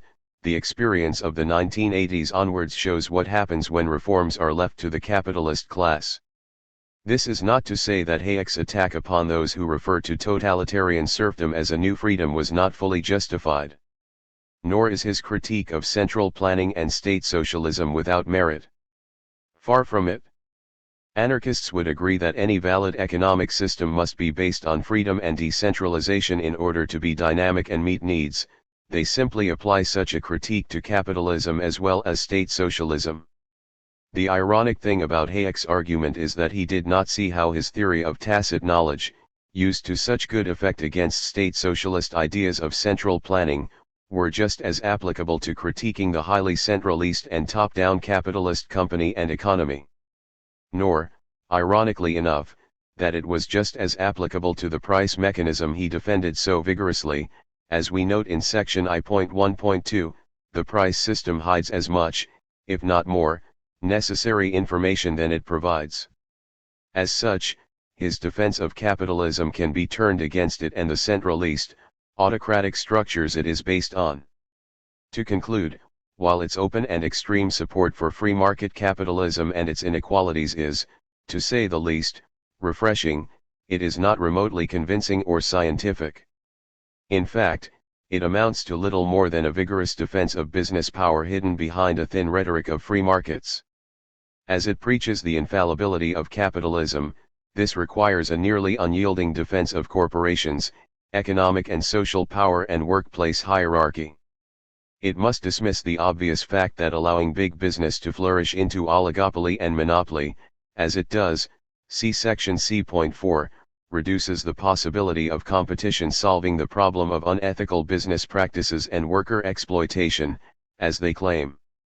This is unsurprising, as the Austrian school, like economics in general, identifies freedom with the freedom of private enterprise, i.e. the lack of accountability of the economically privileged and powerful. This simply becomes a defense of the economically powerful to do what they want, within the laws specified by their peers in government. Ironically, the Austrian defense of capitalism is dependent on the belief that it will remain close to equilibrium. However, as seems likely, capitalism is endogenously unstable, then any real pure capitalism will be distant from equilibrium and, as a result, marked by unemployment and, of course, booms and slumps. So it is possible to have a capitalist economics based on non-equilibrium, but it is unlikely to convince anyone that does not already believe that capitalism is the best system ever unless they are unconcerned about unemployment, and so worker exploitation, and instability. As Steve Keen notes, it is an alternative way to ideologically support a capitalist economy. If neoclassical economics becomes untenable for any reason, the Austrians are well placed to provide an alternative religion for believers in the primacy of the market over all other forms of social organization. Keen, Debunking Economics, p. 304. Those who seek freedom for all and want to base themselves on more than faith in an economic system marked by hierarchy, inequality, and oppression would be better seeking a more realistic and less apologetic economic theory. See point 2. Why is capitalism exploitative? For anarchists, capitalism is marked by the exploitation of labor by capital. While this is most famously expressed by Proudhon's property is theft, this perspective can be found in all forms of anarchism. For Bakunin, capitalism was marked by an economic relationship between the exploiter and exploited, as it meant the few have the power and right to live by exploiting the labor of someone else, the right to exploit the labor of those who possess neither property nor capital and who thus are forced to sell their productive power to the lucky owners of both. The political philosophy of Bakunin, p. 183. This means that when a worker sells his labor to an employee, some part of the value of his produce will be unjustly taken by the employer. Kropotkin, Anarchism and Anarchist Communism, p. 52. At the root, this criticism is based, ironically enough, on the capitalist defense of private property as the product of labor. As noted in section B.4.2, Locke defended private property in terms of labor yet allowed that labor to be sold to others. This allowed the buyers of labor, capitalists and landlords, to appropriate the product of other people's labor, wage workers and tenants, and so, in the words of dissident economist David Ellerman, capitalist production, i.e. production based on the employment contract, denies workers the right to the positive and negative fruit of their labor. Yet people's right to the fruits of their labor has always been the natural basis for private property appropriation. Thus capitalist production, far from being founded on private property, in fact denies the natural basis for private property appropriation. The democratic worker-owned firm, p. 59. This was expressed by Proudhon in the following way. Whoever labors becomes a proprietor. This is an inevitable deduction from the principles of political economy and jurisprudence. And when I say proprietor, I do not mean simply, as do our hypocritical economists, proprietor of his allowance, his salary, his wages. I mean proprietor of the value his creates, and by which the master alone profits. The laborer retains, even after he has received his wages, a natural right in the thing he was produced. What is property? Pages 123-4. In other words, taking the moral justification for capitalism, anarchists argue that it fails to meet its own criteria, with me who, as a laborer, have a right to the possession of the products of nature and my own industry, and who, as a proletariat wage laborer, enjoy none of them. Proudhon, Op. Cit. p. 65. Whether this principle should be applied in a free society is a moot point within anarchism. Individualist and mutualist anarchists argue it should be, and, therefore, say that individual workers should receive the product of their toil, and so argue for distribution according to deed.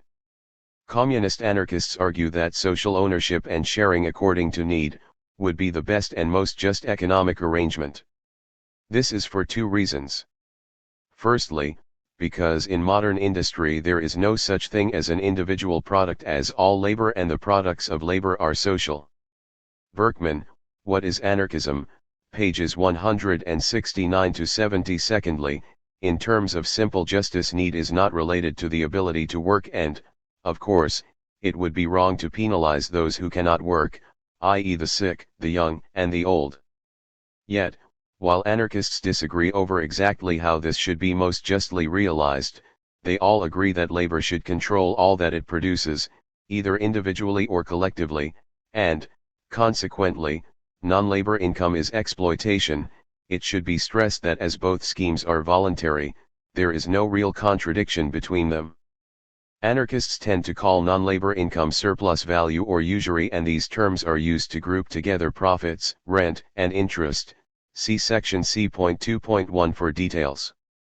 That this critique is a problem for capitalism can be seen from the many varied and wonderful defenses created by economists to justify non-labor income.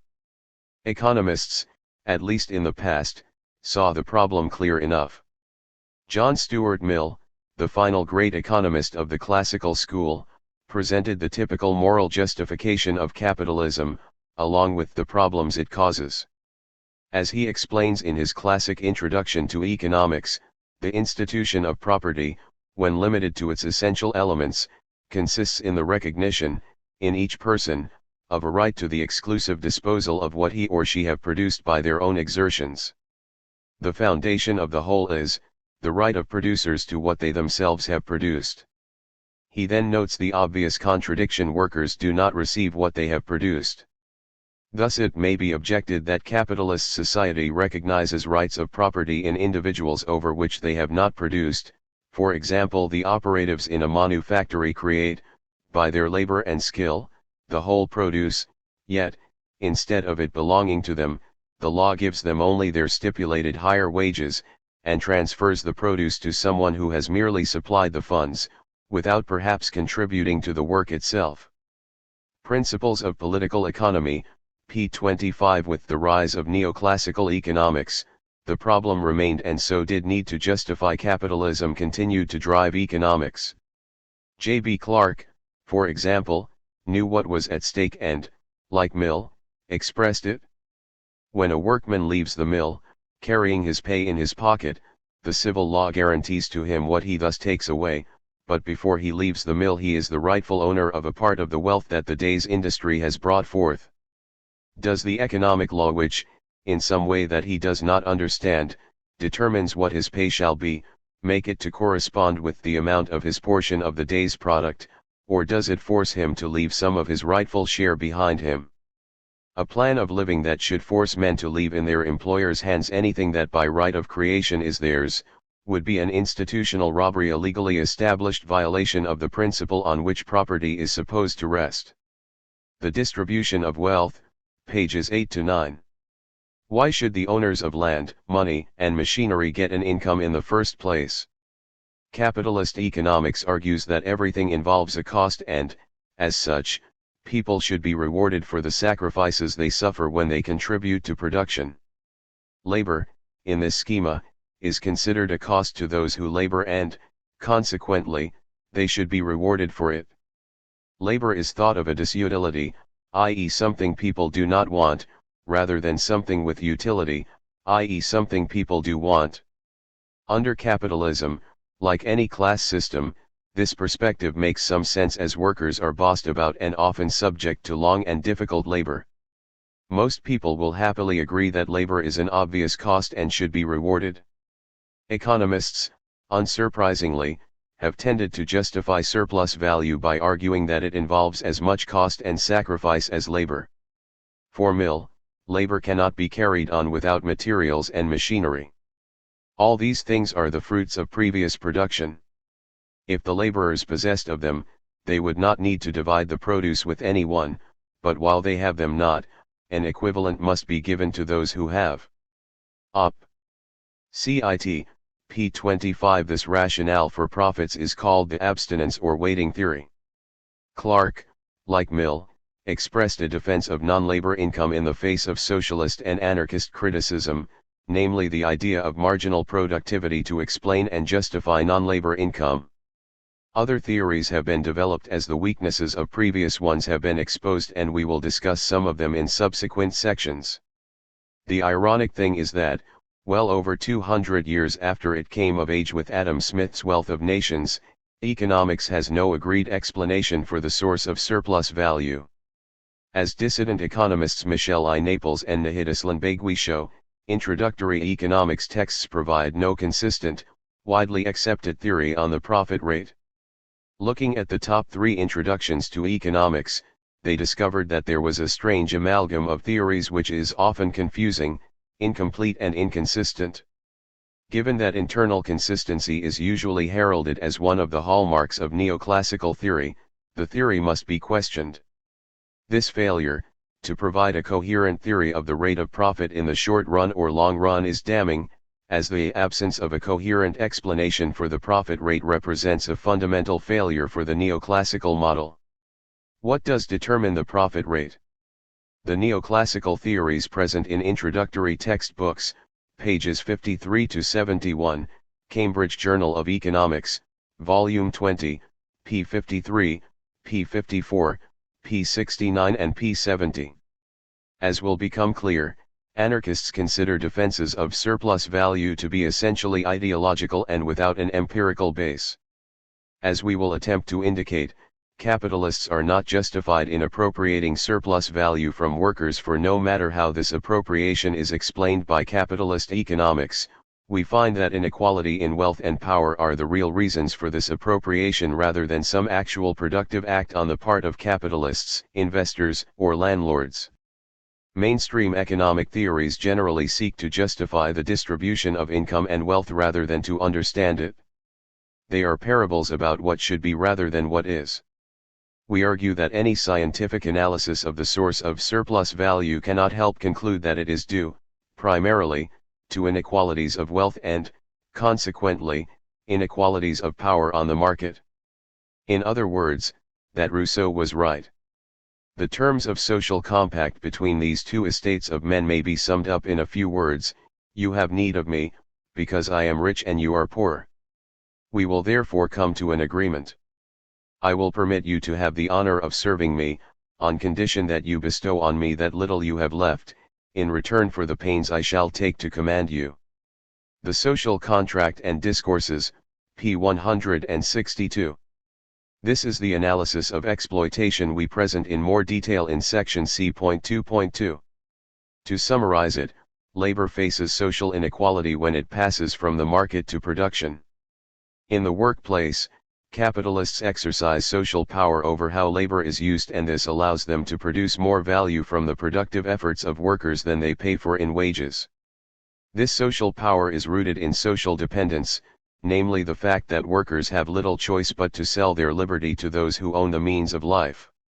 To ensure the creation and appropriation of surplus value, capitalists must not only own the production process and the product of the workers' labor, they must own the labor of the workers itself. In other words, they must control the workers.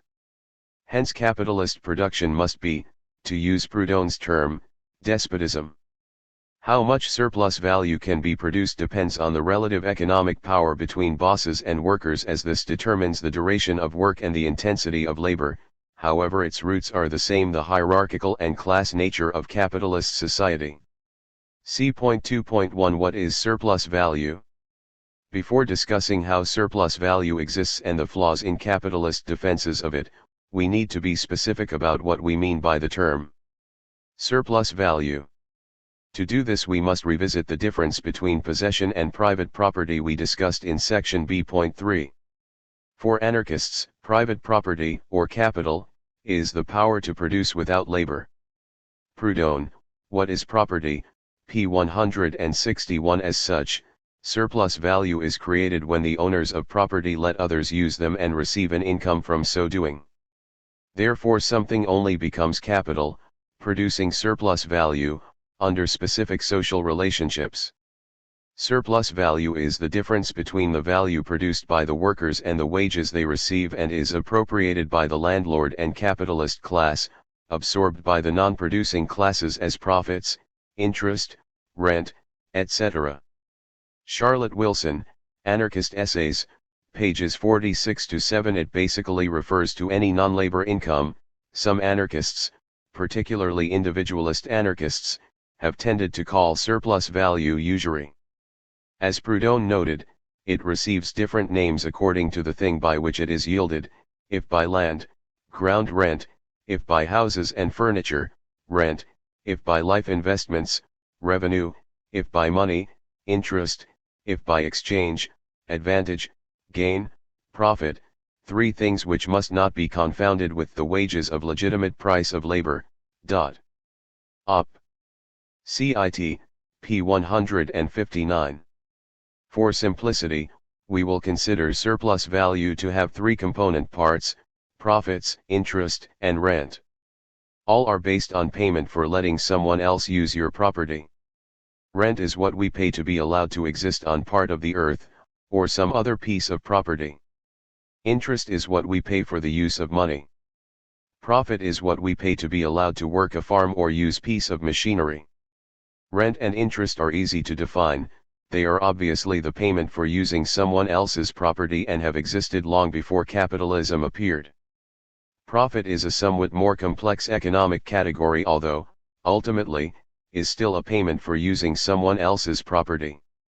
The term profit is often used simply, but incorrectly, to mean an excess over costs. However, this ignores the key issue, namely how a workplace is organized. In a cooperative, for example, while there is a surplus over costs, there is no profit, only income to be divided among members. Without employees, the labor-managed firm does not have a wage bill, and labor costs are not counted among the expenses to be extracted from profit, as they are in the capitalist firm.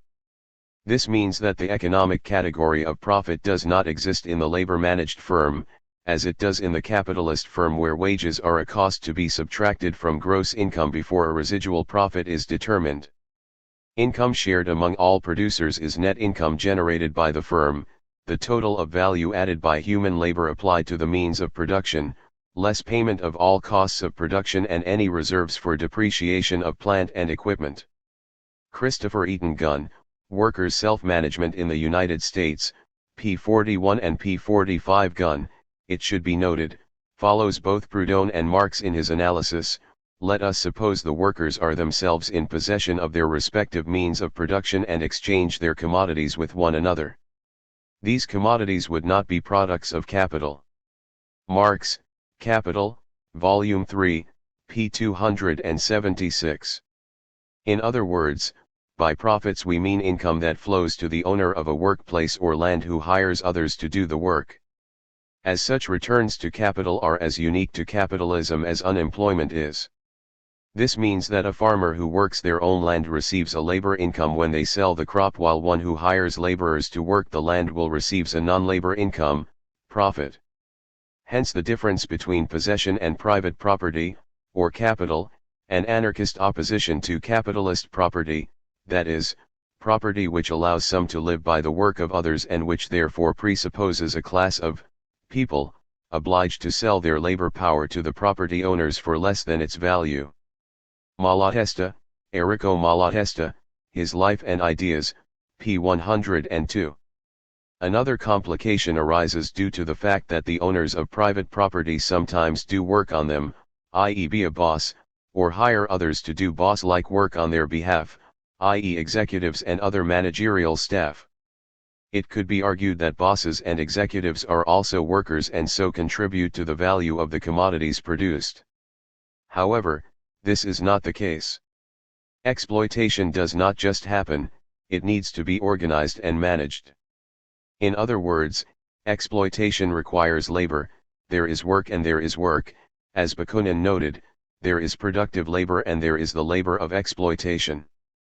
The Political Philosophy of Bakunin, p. 180.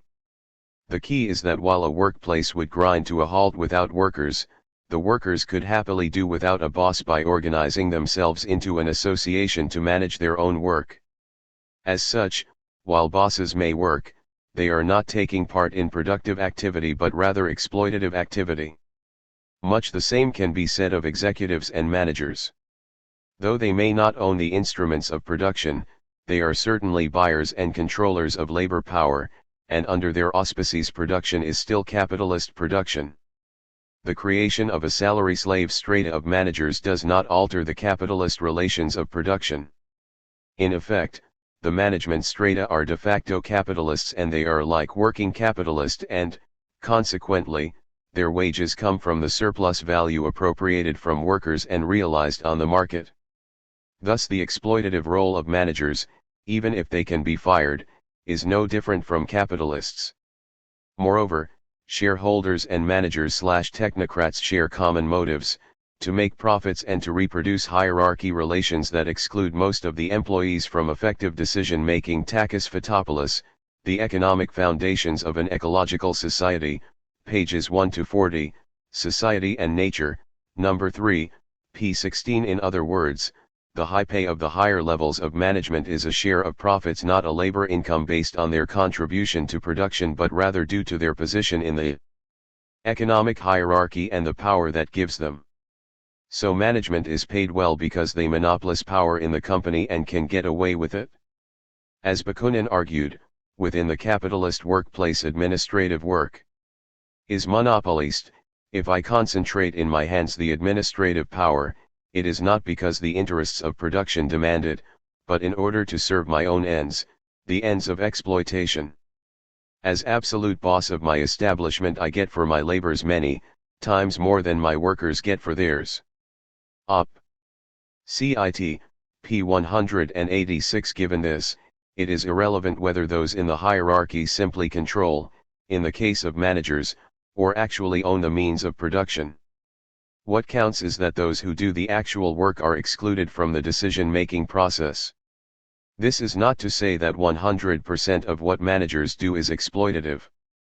The case is complicated by the fact that there is a legitimate need for coordination between various aspects of complex production processes, a need that would remain under libertarian socialism and would be filled by elected and recallable, and in some cases rotating, managers, see section I.3. But under capitalism, managers become parasitic in proportion to their proximity to the top of the pyramid. In fact, the further the distance from the production process, the higher the salary, whereas the closer the distance, the more likely that a manager is a worker with a little more power than average. In capitalist organizations, the less you do, the more you get. In practice, executives typically call upon subordinates to perform managerial, i.e. coordinating, functions and restrict themselves to broader policy-making decisions. As their decision-making power comes from the hierarchical nature of the firm, they could be easily replaced if policy-making was in the hands of those who are affected by it. As such, their role as managers do not require them to make vast sums. They are paid that well currently because they monopolize power in the company and can, consequently, get away with deciding that they, unsurprisingly, contribute most to the production of useful goods rather than those who do the actual work. Nor are we talking, as such, of profits generated by buying cheap and selling dear. We are discussing the situation at the level of the economy as a whole, not individual transactions. The reason is obvious. If profits could just explained in terms of buying cheap in order to sell dear, then, overall, such transactions would cancel each other out when we look at the market as a whole, as any profit will cancel any loss. For example, if someone buys a product at, say, £20 and sells it at £25, then there would be no surplus overall, as someone else will have to pay £20 for something which cost £25. In other words, what one person gains as a seller, someone else will lose as a buyer, and no net surplus has been created. Capitalists, in other words, do not simply profit at each other's expense. There is a creation of surplus rather than mere redistribution of a given product. This means that we are explaining why production results in an aggregate surplus and why it gets distributed between social classes under capitalism. This means that capitalism is based on the creation of surplus rather than mere redistribution of a given sum of products. If this were not the case, then the amount of goods in the economy would not increase, growth would not exist, and all that would happen is that the distribution of goods would change, depending on the transactions made. Such a world would be one without production and, consequently, not realistic. Unsurprisingly, as we noted in section C.1, this is the world of neoclassical economics. This shows the weakness of attempts to explain the source of profits in terms of the market rather than production. While the market can explain how, perhaps, a specific set of goods and surplus is distributed, it cannot explain how a surplus is generated in the first place. To understand how a surplus is created, we need to look at the process of value creation. For this, it is necessary to look at production to see if there is something which produces more than it gets paid for. Anarchists, like other socialists, argue that this is labor and, consequently, that capitalism is an exploitative system. We discuss why in the next section. Obviously, pro-capitalist economics argues against this theory of how a surplus arises and the conclusion that capitalism is exploitative. We will discuss the more common arguments below. However, one example will suffice here to see why labor is the source of a surplus, rather than, say, waiting, risk or the productivity of capital, to list some of the more common explanations for capitalist appropriation of surplus value. This is a card game. A good poker player uses equipment, capital, takes risks, delays gratification, engages in strategic behavior, tries new tricks, innovates, not to mention cheats, and can make large winnings. However, no surplus product results from such behavior. The gambler's winnings are simply redistributions from others with no new production occurring. For one to win, the rest must lose. Thus risk-taking, abstinence, entrepreneurship, and so on might be necessary for an individual to receive profits, but they are far from sufficient for them not to be the result of pure redistribution from others. In short, our discussion of exploitation under capitalism is first and foremost an economy-wide one. We are concentrating on how value, goods and services, and surplus value, profits, rent, and interest, are produced rather than how they are distributed. The distribution of goods between people and the division of income into wages and surplus value between classes is a secondary concern, as this can only occur under capitalism if workers produce goods and services to sell. This is the direct opposite of mainstream economics, which assumes a static economy with almost no discussion of how scarce means are organized to yield outputs. The whole emphasis is on exchanges of ready-made goods. Nor is this distribution somehow fixed. As we discuss in section C.3, how the amount of value produced by workers is divided between wages and surplus value is source of much conflict and struggle, the outcome of which depends on the balance of power between and within classes. The same can be said of surplus value. This is divided between profits, interest, and rent capitalists, financiers and landlords. This does not imply that these sections of the exploiting class see eye to eye or that there is not competition between them. Struggle goes on within classes as well as between classes, and this applies at the top of the economic hierarchy as at the bottom. The different sections of the ruling elite fight over their share of surplus value. This can involve fighting over control of the state to ensure that their interests are favored over others. For example, the Keynesian post-war period can be considered a period when industrial capitalists shaped state policy, while the period after 1973 represents a shift in power towards finance capital. We must stress, therefore, that the exploitation of workers is not defined as payment less than competitive, free market, for their labor. Rather, exploitation occurs even if they are paid the market wage.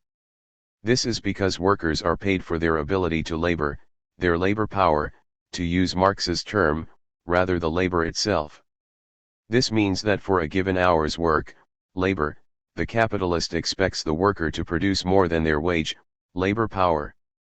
How much more is dependent on the class struggle and the objective circumstances each side faces.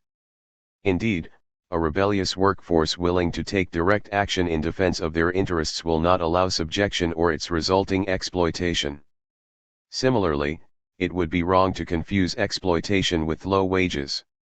Yes, exploitation is often associated with paying low wages, but it is more than possible for real wages to go up while the rate of exploitation falls or rises. While some anarchists in the 19th century did argue that capitalism was marked by falling real wages, this was more a product of the time they were living through rather than an universal law. Most anarchists today argue that whether wages rise or fall depends on the social and economic power of working people and the historic context of a given society. This means, in other words, that labor is exploited not because workers have a low standard of living, although it can, but because labor produces the whole of the value created in any process of production or creation of a service but gets only part of it back. As such, it does not matter if real wages do go up or not. Due to the accumulation of capital, the social and economic power of the capitalists and their ability to extract surplus value can go up at a higher rate than real wages. The key issue is one of freedom rather than the possibility of consuming more. Bosses are in a position, due to the hierarchical nature of the capitalist workplace, to make workers produce more than they pay them in wages. The absolute level of those wages is irrelevant to the creation and appropriation of value and surplus value, as this happens at all times within capitalism. As an example, since the 1970s, American workers have seen their wages stagnate and have placed themselves into more and more debt to maintain an expected standard of living. During this time, productivity has increased and so they have been increasingly exploited. However, between 1950s and 1970s wages did increase along with productivity. Strong unions and a willingness to strike mitigated exploitation and increased living standards, but exploitation continued. As Doug Henwood notes, while average incomes have risen considerably since 1945, the amount of work necessary to earn those incomes has risen with equal relentlessness. So, despite the fact that productivity overall is up more than threefold over this time, the average worker would have to toil 6 months longer to make the average family income. After the new economy, pages 39 to 40, in other words, rising exploitation can go hand in hand with rising wages. Finally, we must stress that we are critiquing economics mostly in its own terms. On average, workers sell their labor power at a fair market price and still exploitation occurs. As sellers of a commodity, labor power, they do not receive its full worth, i.e. what they actually produce. Even if they did, almost all anarchists would still be against the system as it is based on the worker becoming a wage slave and subject to hierarchy. In other words, they are not free during production and, consequently, they would still being robbed, although this time it is as human beings rather than a factor of production, i.e. they are oppressed rather than exploited. As Bookchin put it, to the modern mind, labor is viewed as a rarefied, abstract activity, a process extrinsic to human notions of genuine self-actualization. One usually goes to work the way a condemned person goes to a place of confinement. The workplace is little more than a penal institution in which mere existence must a penalty in the form of mindless labor. We measure labor in hours, products, and efficiency, but rarely do we understand it as a concrete human activity. Aside from the earnings it generates, labor is normally alien to human fulfillment, as the rewards one acquires by submitting to a work discipline. By definition, these rewards are viewed as incentives for submission, rather than for the freedom that should accompany creativity and self-fulfillment. We commonly are paid for supinely working on our knees, not for heroically standing in our feet. The Ecology of Freedom, p. 308. Almost all anarchists seek to change this, combat oppression and alienation as well as exploitation. Some individualist anarchists are the exception on this issue. Needless to say, the idea that we could be subject to oppression during working hours and not be exploited is one most anarchists would dismiss as a bad joke and, as a result, follow Proudhon and demand the abolition of wage labor. Most take it further and advocate the abolition of the wages system as well, i.e. support libertarian communism. See point 2.2. How does exploitation happen? In order to make more money, money must be transformed into capital, i.e. workplaces, machinery, and other capital goods. By itself, however, capital, like money, produces nothing. While a few even talk about making money work for you, as if pieces of paper can actually do any form of work, obviously this is not the case. Human beings have to do the actual work. As Kropotkin put it, if the capitalist locks his money up, it will not increase, because it does not grow like seed, and after a lapse of a 12-month he will not find 110 pounds in his drawer if he only put 100 pounds into it. The place of anarchism in socialistic evolution, P4 Capital only becomes productive in the labor process when workers use it. Values created by net product are classed as savings and capitalized in the most highly exchangeable form, the form which is freest and least susceptible of depreciation, in a word, the form of specie, the only constituted value. Now, if capital leaves the state of freedom and engages itself, that is, takes the form of machines, buildings, etc., it will still be susceptible of exchange, but much more exposed than before to the oscillations of supply and demand. Once engaged, it cannot be disengaged without difficulty, and the sole resource of its owner will be exploitation. Exploitation alone is capable of maintaining engaged capital at its nominal value. System of Economical Contradictions, p. 291. Under capitalism, workers not only create sufficient value, i.e. produced commodities, to maintain existing capital and their own existence, they also produce a surplus. This surplus expresses itself as a surplus of goods and services, i.e. an excess of commodities compared to the number a worker's wages could buy back. The wealth of the capitalists, in other words, is due to them accumulating the product of the labor of others. Kropotkin, Op. Cit. p. 3. Thus Proudhon. The working man cannot repurchase that which he has produced for his master. It is thus with all trades whatsoever, since, producing for a master who in one form or another makes a profit, they are obliged to pay more for their own labor than they get for it. What is property? p. 189. In other words, the price of all produced goods is greater than the money value represented by the worker's wages, plus raw materials and overheads such as wear and tear on machinery, when those goods were produced. The labor contained in these surplus products is the source of profit, which has to be realized on the market.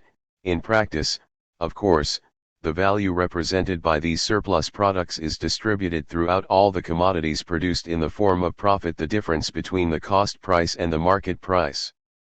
In summary, surplus value is unpaid labor, and hence capitalism is based on exploitation. As Proudhon noted, products, say economists, are only bought by products. This maxim is property's condemnation. The proprietor producing neither by his own labor nor by his implement, and receiving products in exchange for nothing, is either a parasite or a thief. Op. Cit.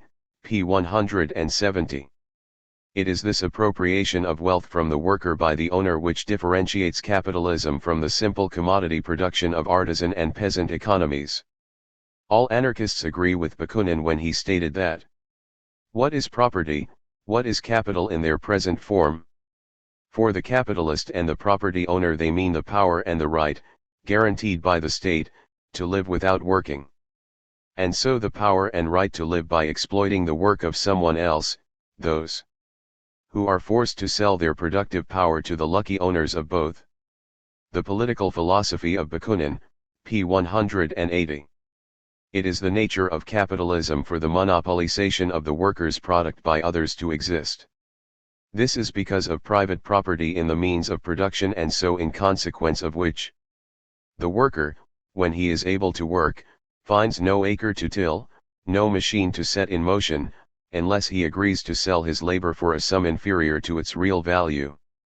Peter Kropotkin, Anarchism, p. 55. Therefore workers have to sell their labor on the market. However, as this commodity cannot be separated from the person of the worker like pieces of property, the worker's capacities are developed over time and they form an integral part of his self and self-identity. Capacities are internally, not externally related to the person. Moreover, capacities or labor power cannot be used without the worker using his will, his understanding, and experience, to put them into effect. The use of labor power requires the presence of its owner. To contract for the use of labor power is a waste of resources unless it can be used in the way in which the new owner requires. The employment contract must, therefore, create a relationship of command and obedience between employer and worker. So, the contract in which the worker allegedly sells his labor power is a contract in which, since he cannot be separated from his capacities, he sells command over the use of his body and himself. The characteristics of this condition are captured in the term wage slave. Carol Pateman, The Sexual Contract, pages 150 to 1. Or, to use Bakunin's words, the worker sells his person and his liberty for a given time and so concluded for a term only and reserving to the worker the right to quit his employer. This contract constitutes a sort of voluntary and transitory serfdom. The Political Philosophy of Bakunin, p. 187. This domination is the source of the surplus, for wage slavery is not a consequence of exploitation. Exploitation is a consequence of the fact that the sale of labor power entails the worker's subordination. The employment contract creates the capitalist as master, he has the political right to determine how the labor of the worker will be used, and consequently can engage in exploitation. Pateman, Op. Cit. p. 149. So profits exist because the worker sells themselves to the capitalist, who then owns their activity and, therefore, controls them, or, more accurately, tries to control them, like a machine. Benjamin Tucker's comments with regard to the claim that capital is entitled to a reward are of use here. He notes that some combat the doctrine that surplus value, often called profits, belong to the laborer because he creates it, by arguing that the horse is rightly entitled to the surplus value which he creates for his owner. So he will be when he has the sense to claim and the power to take it. His argument is based upon the assumption that certain men are born owned by other men, just as horses are. Thus its reductio ad absurdum turns upon itself. Instead of a book, pages 495 to 6. In other words, to argue that capital should be rewarded is to implicitly assume that workers are just like machinery, another factor of production rather than human beings and the creator of things of value. So profits exists because during the working day the capitalist controls the activity and output of the worker, i.e. owns them during working hours, as activity cannot be separated from the body, and here is an integral relationship between the body and self. The body and self are not identical, but selves are inseparable from bodies. Carol Pateman, Op. Cit. p. 206. Considered purely in terms of output, this results in, as Proudhon noted, workers working for an entrepreneur who pays them and keeps their products. Quoted by Martin Buber, Paths in Utopia, p. 29. The ability of capitalists to maintain this kind of monopolization of another's time and output is enshrined in property rights enforced by either public or private states. In short, therefore, property is the right to enjoy and dispose at will of another's goods, the fruit of another's industry and labor. P. J. Proudhon, What is Property? p. 171. And because of this right, a worker's wage will always be less than the wealth that he or she produces.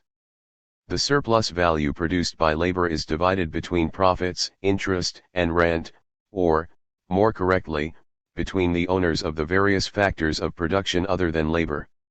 In practice, this surplus is used by the owners of capital for a. investment, b. to pay themselves dividends on their stock, if any, c. to pay for rent and interest payments, and d. to pay their executives and managers, who are sometimes identical with the owners themselves, much higher salaries than workers. As the surplus is being divided between different groups of capitalists, this means that there can be clashes of interest between, say, industrial capitalists and finance capitalists. For example, a rise in interest rates can squeeze industrial capitalists by directing more of the surplus from them into the hands of rentiers. Such a rise could cause business failures and sow a slump. Indeed, rising interest rates is a key way of regulating working class power by generating unemployment to discipline workers by fear of the sack. The surplus, like the labor used to reproduce existing capital, is embodied in the finished commodity and is realized once it is sold. This means that workers do not receive the full value of their labor, since the surplus appropriated by owners for investment, etc. represents value added to commodities by workers, value for which they are not paid nor control. The size of this surplus, the amount of unpaid labor, can be changed by changing the duration and intensity of work, i.e. by making workers' labor longer and harder. If the duration of work is increased, the amount of surplus value is increased absolutely. If the intensity is increased, e.g. by innovation in the production process, then the amount of surplus value increases relatively, i.e. workers produce the equivalent of their wage sooner during their working day, resulting in more unpaid labor for their boss. Introducing new machinery, for example, increases surplus value by reducing the amount of work required per unit of output.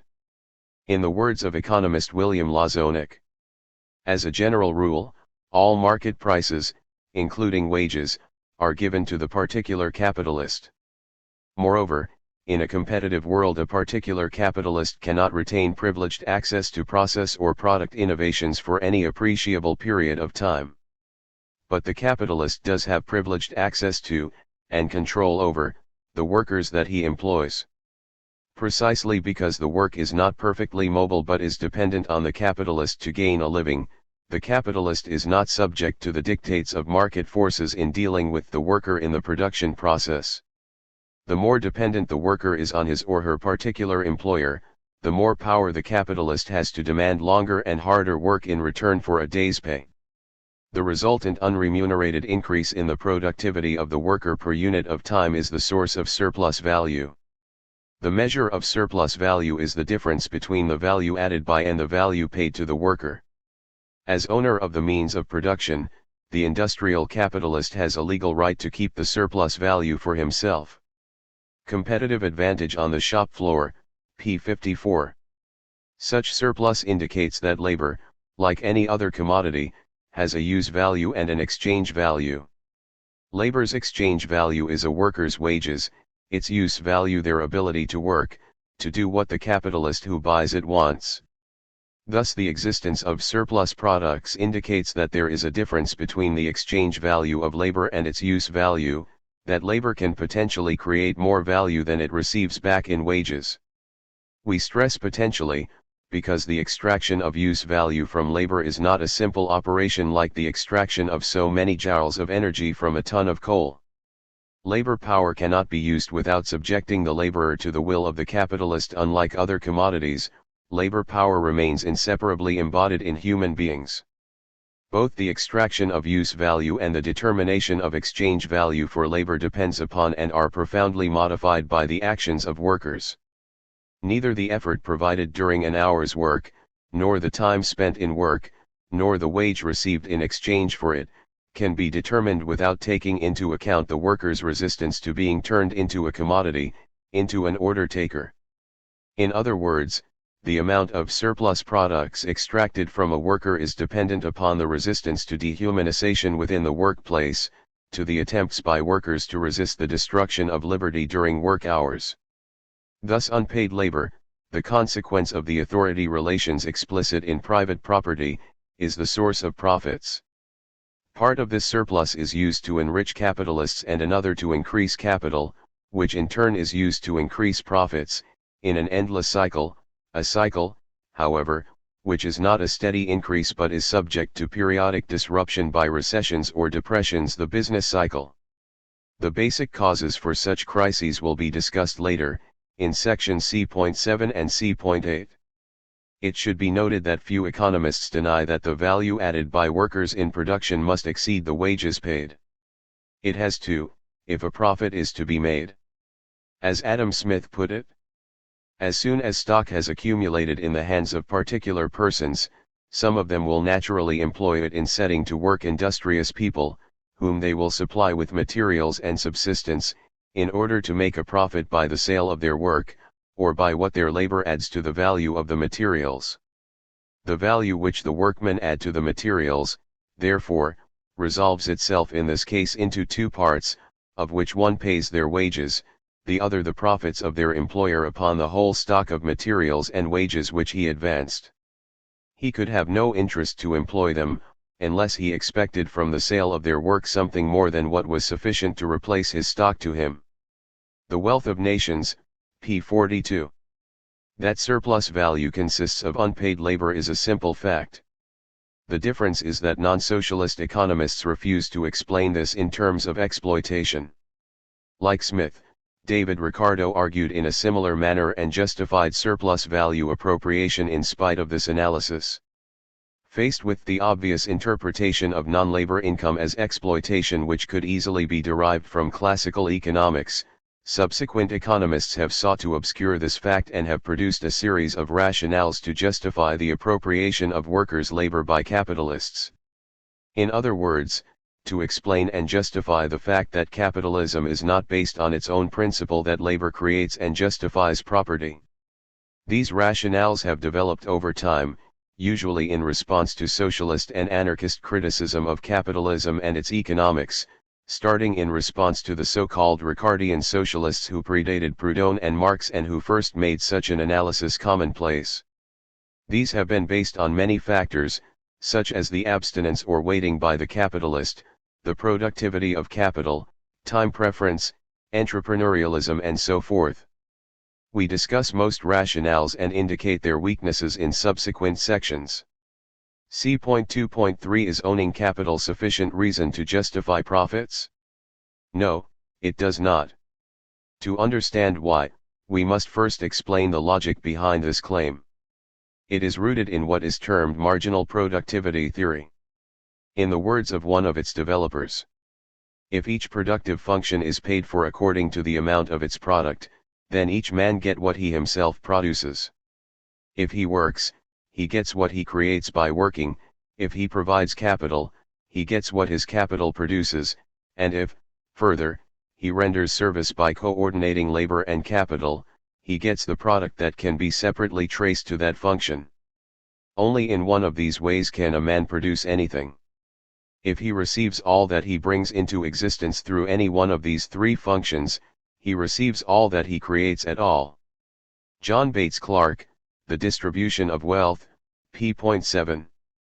Needless to say, this analysis was based on the need to justify the existing system, for it was the purpose of this work to show that the distribution of income to society is controlled by a natural law, and that this law, if it worked without friction, would give to every agent of production the amount of wealth which that agent creates. In other words, what a social class gets is, under natural law, what it contributes to the general output of industry. Clark, Op. Cit. PV and P 313 And only mad people can reject a natural law like gravity or capitalism. Most schools of capitalist economics, when they bother to try and justify non-labor income, hold to this theory of productivity. Unsurprisingly, as it proves what right-wing economist Milton Friedman called the capitalist ethic, to each according to what he and the instruments he owns produces. Capitalism and Freedom, pages 161 to 162. As such, this is one of the key defenses of capitalism, based as it is on the productive contribution of each factor, labor, land, and capital. Anarchists as unconvinced. Unsurprisingly, this theory took some time to develop given the theoretical difficulties involved. After all, you need all three factors to produce a commodity, say a bushel of wheat. How can we determine that percentage of the price is due to the land, what percentage to labor and what percentage to capital? You cannot simply say that the contribution of each factor just happens to be identical to its cost, i.e. the contribution of land is what the market rent is, as this is circular reasoning. So how is it possible to specify contribution of each factor of production independently of the market mechanism in such a way as to show, firstly, that the contributions add up to 100% and, secondly, that the free market will in fact return to each factor its respective contribution? This is where marginal productivity theory comes in. In neoclassical theory, the contribution of a specific factor is defined as the marginal product of that factor when the other factors are left constant. Take, as an example, 100 bushels of wheat produced by X acres of land being worked by Y workers using £Z worth of capital. The contribution of land can then be defined as the increase in wheat that an extra acre of land would produce, X plus 1, if the same number of workers employed the same capital worked it. Similarly, the contribution of a worker would be the increase that would result if an addition worker was hired, y plus 1, to work the same land, x, with the same capital, £z.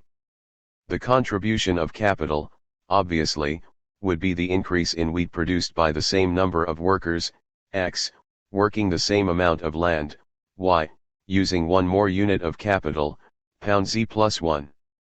Then mathematics kicks in. If enough assumptions are made in terms of the substitutability of factors, diminishing returns, and so forth, then a mathematical theorem, Euler's theorem, can be used to show that the sum of these marginal contributions would be 100 bushels.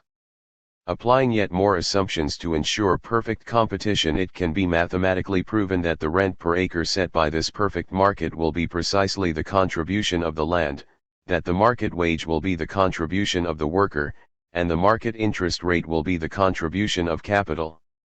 In addition, it can be shown that any monopoly power will enable a factor owner to receive more than it contributes, so exploiting the others.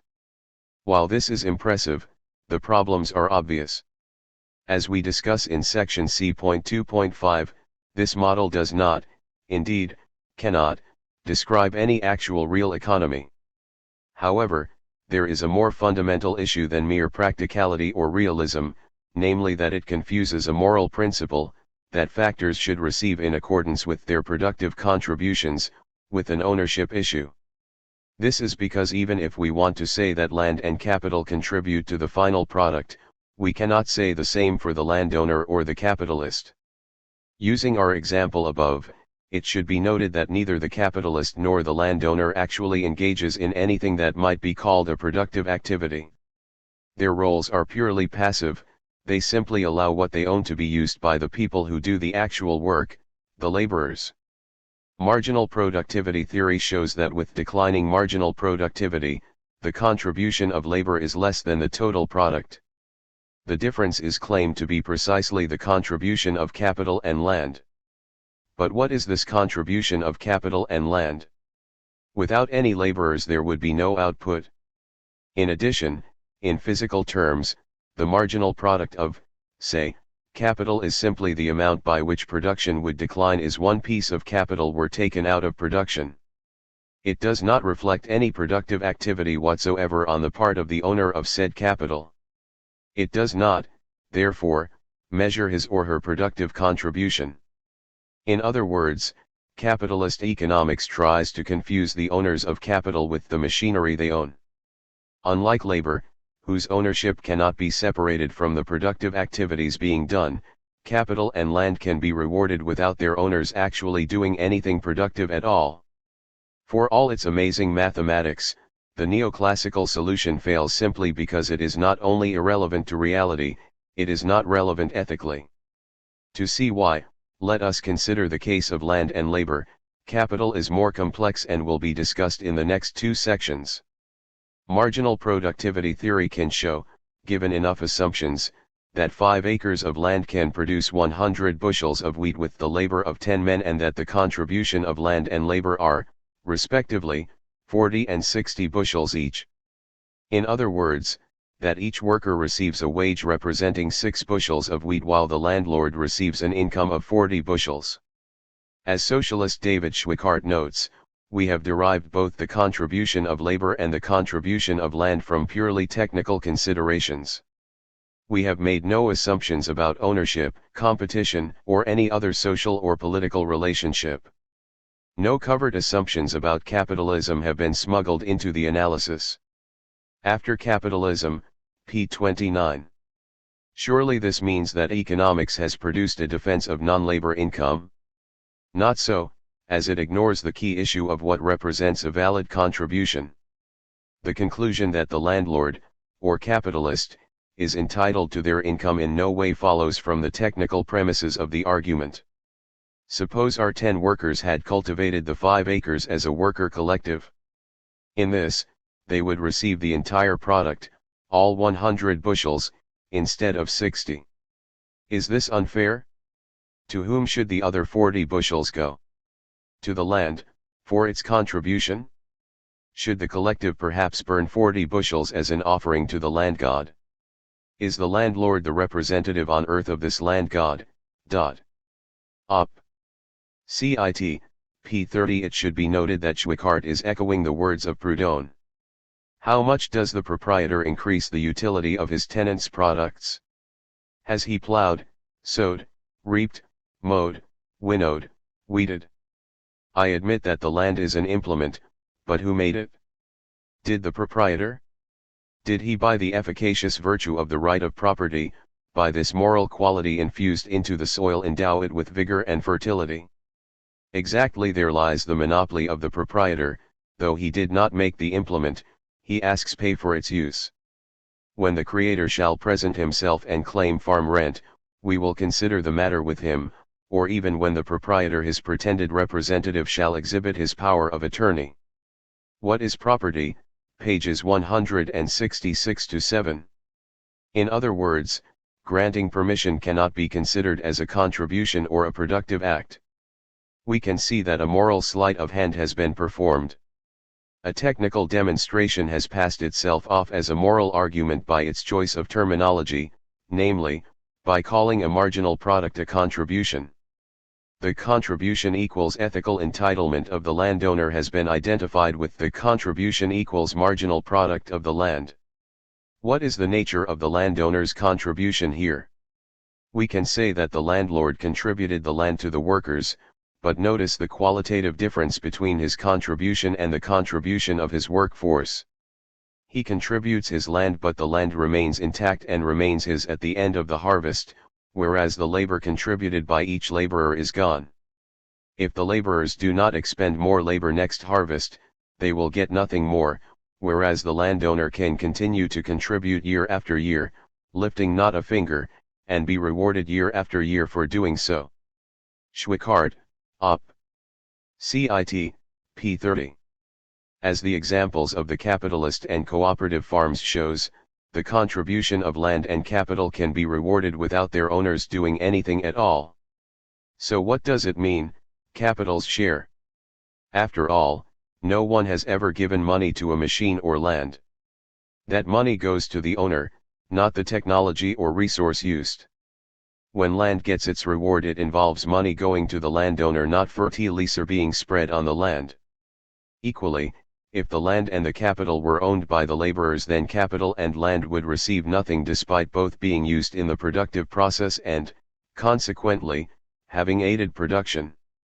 Which shows the fallacy of the idea that profits, interest, and rent represent a form of contribution to the productive process by land and capital which needs rewarded. They only get a reward when they hire labor to work them, i.e. they give permission for others to use the property in question in return for telling them what to do and keeping the product of their labor. As Proudhon put it, who is entitled to the rent of the land? The producer of the land, without doubt. Who made the land? God. Then, proprietor, retire. Op. Cit. p. 104. Much the same can be said of capital, workplaces, machinery, etc., as well. The capitalist, argued Berkman, gives you a job, that is permission to work in the factory or mill which was not built by him but by other workers like yourself. And for that permission you help to support him for the rest of your life or as long as you work for him. What is anarchism? p. 14. So non-labor income exists not because of the owners of capital and land contribute to production but because they, as a class, own the means of life and workers have to sell their labor and liberty to them to gain access. We cry shame on the feudal baron who forbade the peasant to turn a clod of earth unless he surrendered to his lord a fourth of his crop. We call those the barbarous times, but if the forms have changed, the relations have remained the same, and the worker is forced, under the name of free contract, to accept feudal obligations. Kropotkin, The Conquest of Bread, pages 31-2. It is capitalist property relations that allow this monopolization of wealth by those who own, or boss, but do not produce. The workers do not get the full value of what they produce, nor do they have a say in how the surplus value produced by their labor gets used, e.g. investment decisions. Others have monopolized both the wealth produced by workers and the decision-making power within the company. This is a private form of taxation without representation, just as the company is a private form of statism. Therefore, providing capital is not a productive act, and keeping the profits that are produced by those who actually do use capital is an act of theft. This does not mean, of course, that creating capital goods is not creative nor that it does not aid production. Far from it. But owning the outcome of such activity and renting it does not justify capitalism or profits. In other words, while we need machinery, workplaces, houses, and raw materials to produce goods, we do not need landlords and capitalists. The problem with the capitalist's contribution to production argument is that one must either assume, a strict definition of who is the producer of something, in which case one must credit only the worker, or b. a looser definition based on which individuals have contributed to the circumstances that made the productive work possible. Since the worker's productivity was made possible in part by the use of property supplied by the capitalist, one can thus credit the capitalist with contributing to production and so claim that he or she is entitled to a reward, i.e. profit. However, if one assumes b, one must then explain why the chain of credit should stop with the capitalist. Since all human activity takes place within a complex social network, many factors might be cited as contributing to the circumstances that allowed workers to produce, e.g. their upbringing and education, the contribution of other workers in providing essential products, services, and infrastructure that permits their place of employment to operate, and so on, even the government, which funds infrastructure and education. Certainly the property of the capitalist contributed in this sense. But his contribution was less important than the work of, say, the worker's mother. Yet no capitalist, so far as we know, has proposed compensating workers' mothers with any share of the firm's revenues, and particularly not with a greater share than that received by capitalists. Plainly, however, if they followed their own logic consistently, capitalists would have to agree that such compensation would be fair. In summary, while some may consider that profit is the capitalist's contribution to the value of a commodity, the reality is that it is nothing more than the reward for owning capital and giving permission for others to produce using it. As David Schweikart puts it, providing capital means nothing more than allowing it to be used. But an act of granting permission, in and of itself, is not a productive activity. If laborers cease to labor, production ceases in any society. But if owners cease to grant permission, production is affected only if their authority over the means of production is respected. Against capitalism, p. 11. This authority, as discussed earlier, derives from the coercive mechanisms of the state, whose primary purpose is to ensure that capitalists have this ability to grant or deny workers access to the means of production. Therefore, not only is providing capital not a productive activity, it depends on a system of organized coercion which requires the appropriation of a considerable portion of the value produced by labor through taxes and hence is actually parasitic. Needless to say, rent can also be considered as profit, being based purely on granting permission and so not a productive activity. The same can be said of interest, although the arguments are somewhat different, see section C.2.6. So, even if we assume that capital and land are productive, it does not follow that owning those resources entitles the owner to an income. However, this analysis is giving too much credit to capitalist ideology. The simple fact is that capital is not productive at all. Rather, capital only contributes to production when used by labor. Land does produce use values, of course, but these only become available once labor is used to pick the fruit, reap the corn or dig the coal. As such, profit is not the reward for the productivity of capital. Rather, labor produces the marginal productivity of capital. This is discussed in the next section. C.2.4 Is profit the reward for the productivity of capital? In a word, no. As Proudhon pointed out, capital, tools, and machinery are likewise unproductive. The proprietor who asks to be rewarded for the use of a tool or for the productive power of his land, takes for granted, then, that which is radically false, namely, that capital produces by its own effort and, in taking pay for this imaginary product, he literally receives something for nothing. What is property? P 169. In other words, only labor is productive and profit is not the reward for the productivity of capital. Needless to say, capitalist economists disagree. Here again the philosophy of the economists is wanting. To defend usury they have pretended that capital was productive, and they have changed a metaphor into a reality, argued Proudhon. The socialists had no difficulty in overturning their sophistry, and through this controversy the theory of capital has fallen into such disfavor that today, in the minds of the people, capitalist and idler are synonymous terms. System of Economical Contradictions, p. 290. Sadly, since Proudhon's time, the metaphor has regained its hold, thanks in part to neoclassical economics and the marginal productivity theory. We explained this theory in the last section as part of our discussion on why, even if we assume that land and capital are productive, this does not, in itself, justify capitalist profit. Rather, profits accrue to the capitalist simply because he or she gave their permission for others to use their property. However, the notion that profits represent that productivity of capital is deeply flawed for other reasons. The key one is that, by themselves, capital and land produce nothing. As Bakunin put it, neither property nor capital produces anything when not released by labor. The Political Philosophy of Bakunin, p. 183.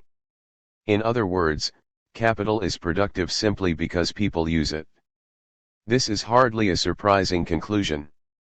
Mainstream economics recognizes it in its own way. The standard economic terminology for this is that factors usually do not work alone. Needless to say, the conclusions anarchists and defenders of capitalism draw from this obvious fact are radically different. The standard defense of class inequalities under capitalism is that people get rich by producing what other people want. That, however, is hardly ever true. Under capitalism, people get rich by hiring other people to produce what other people want or by providing land, money, or machinery to those who do the hiring. The number of people who have become rich purely by their own labor, without employing others, is tiny. When pressed, defenders of capitalism will admit the basic point and argue that, in a free market, everyone gets in income what their contribution in producing these goods indicates. Each factor of production, land, capital, and labor, is treated in the same way and their marginal productivity indicates what their contribution to a finished product is and so their income. Thus wages represent the marginal productivity of labor, profit the marginal productivity of capital and rent the marginal productivity of land. As we have used land and labor in the previous section, we will concentrate on land and capital here.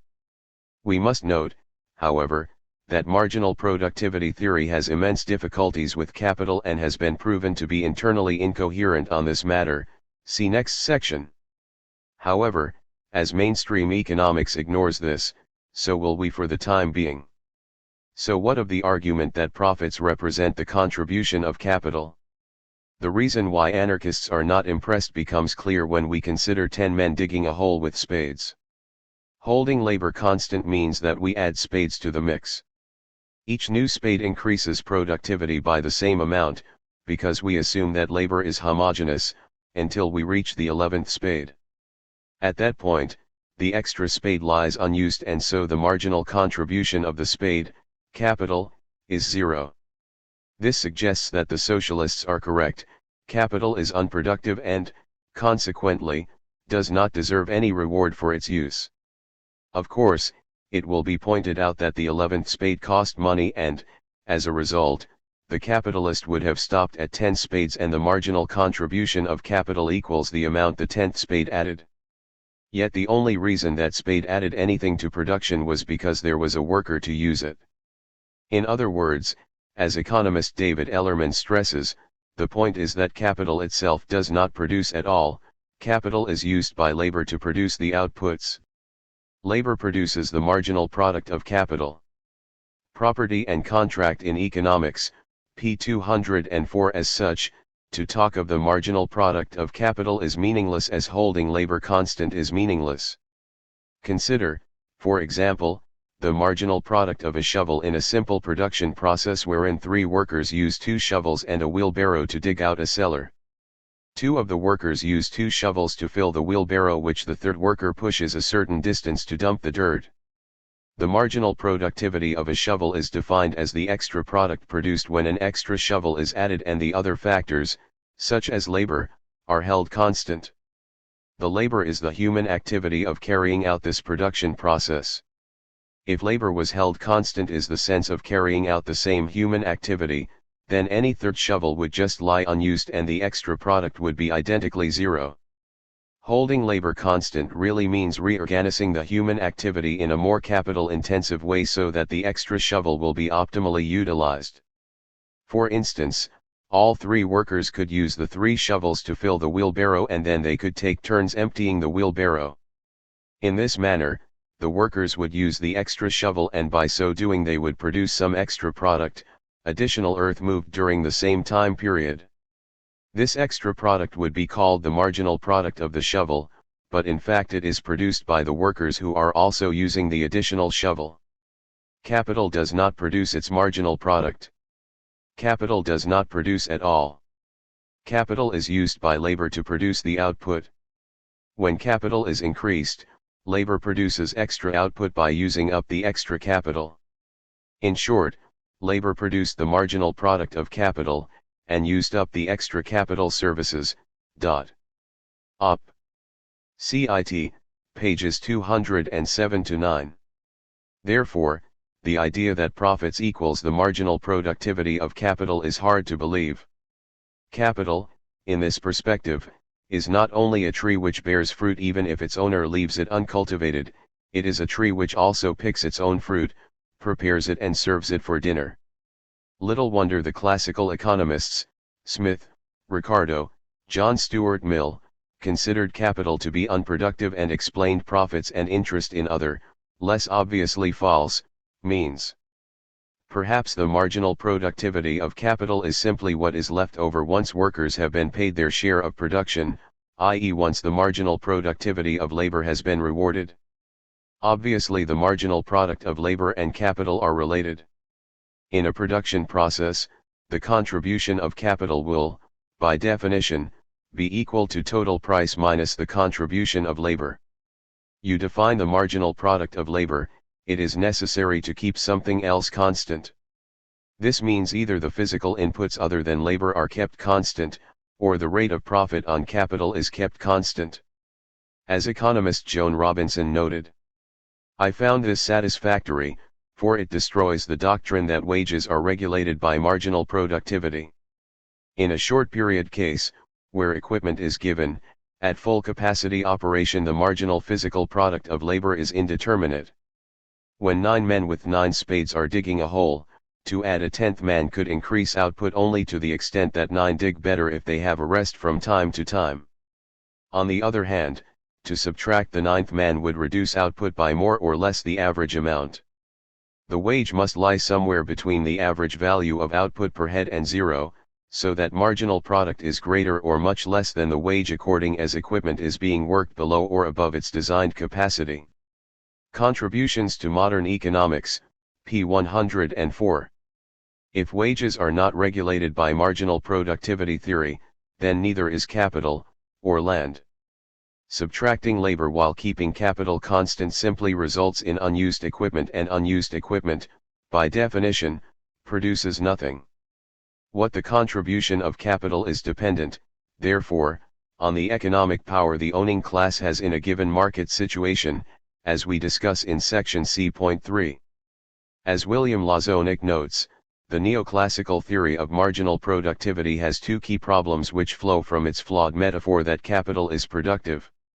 The first flaw is the assumption that, at any point in time, the productivity of a technology is given to the firm, irrespective of the social context in which the firm attempts to utilize the technology.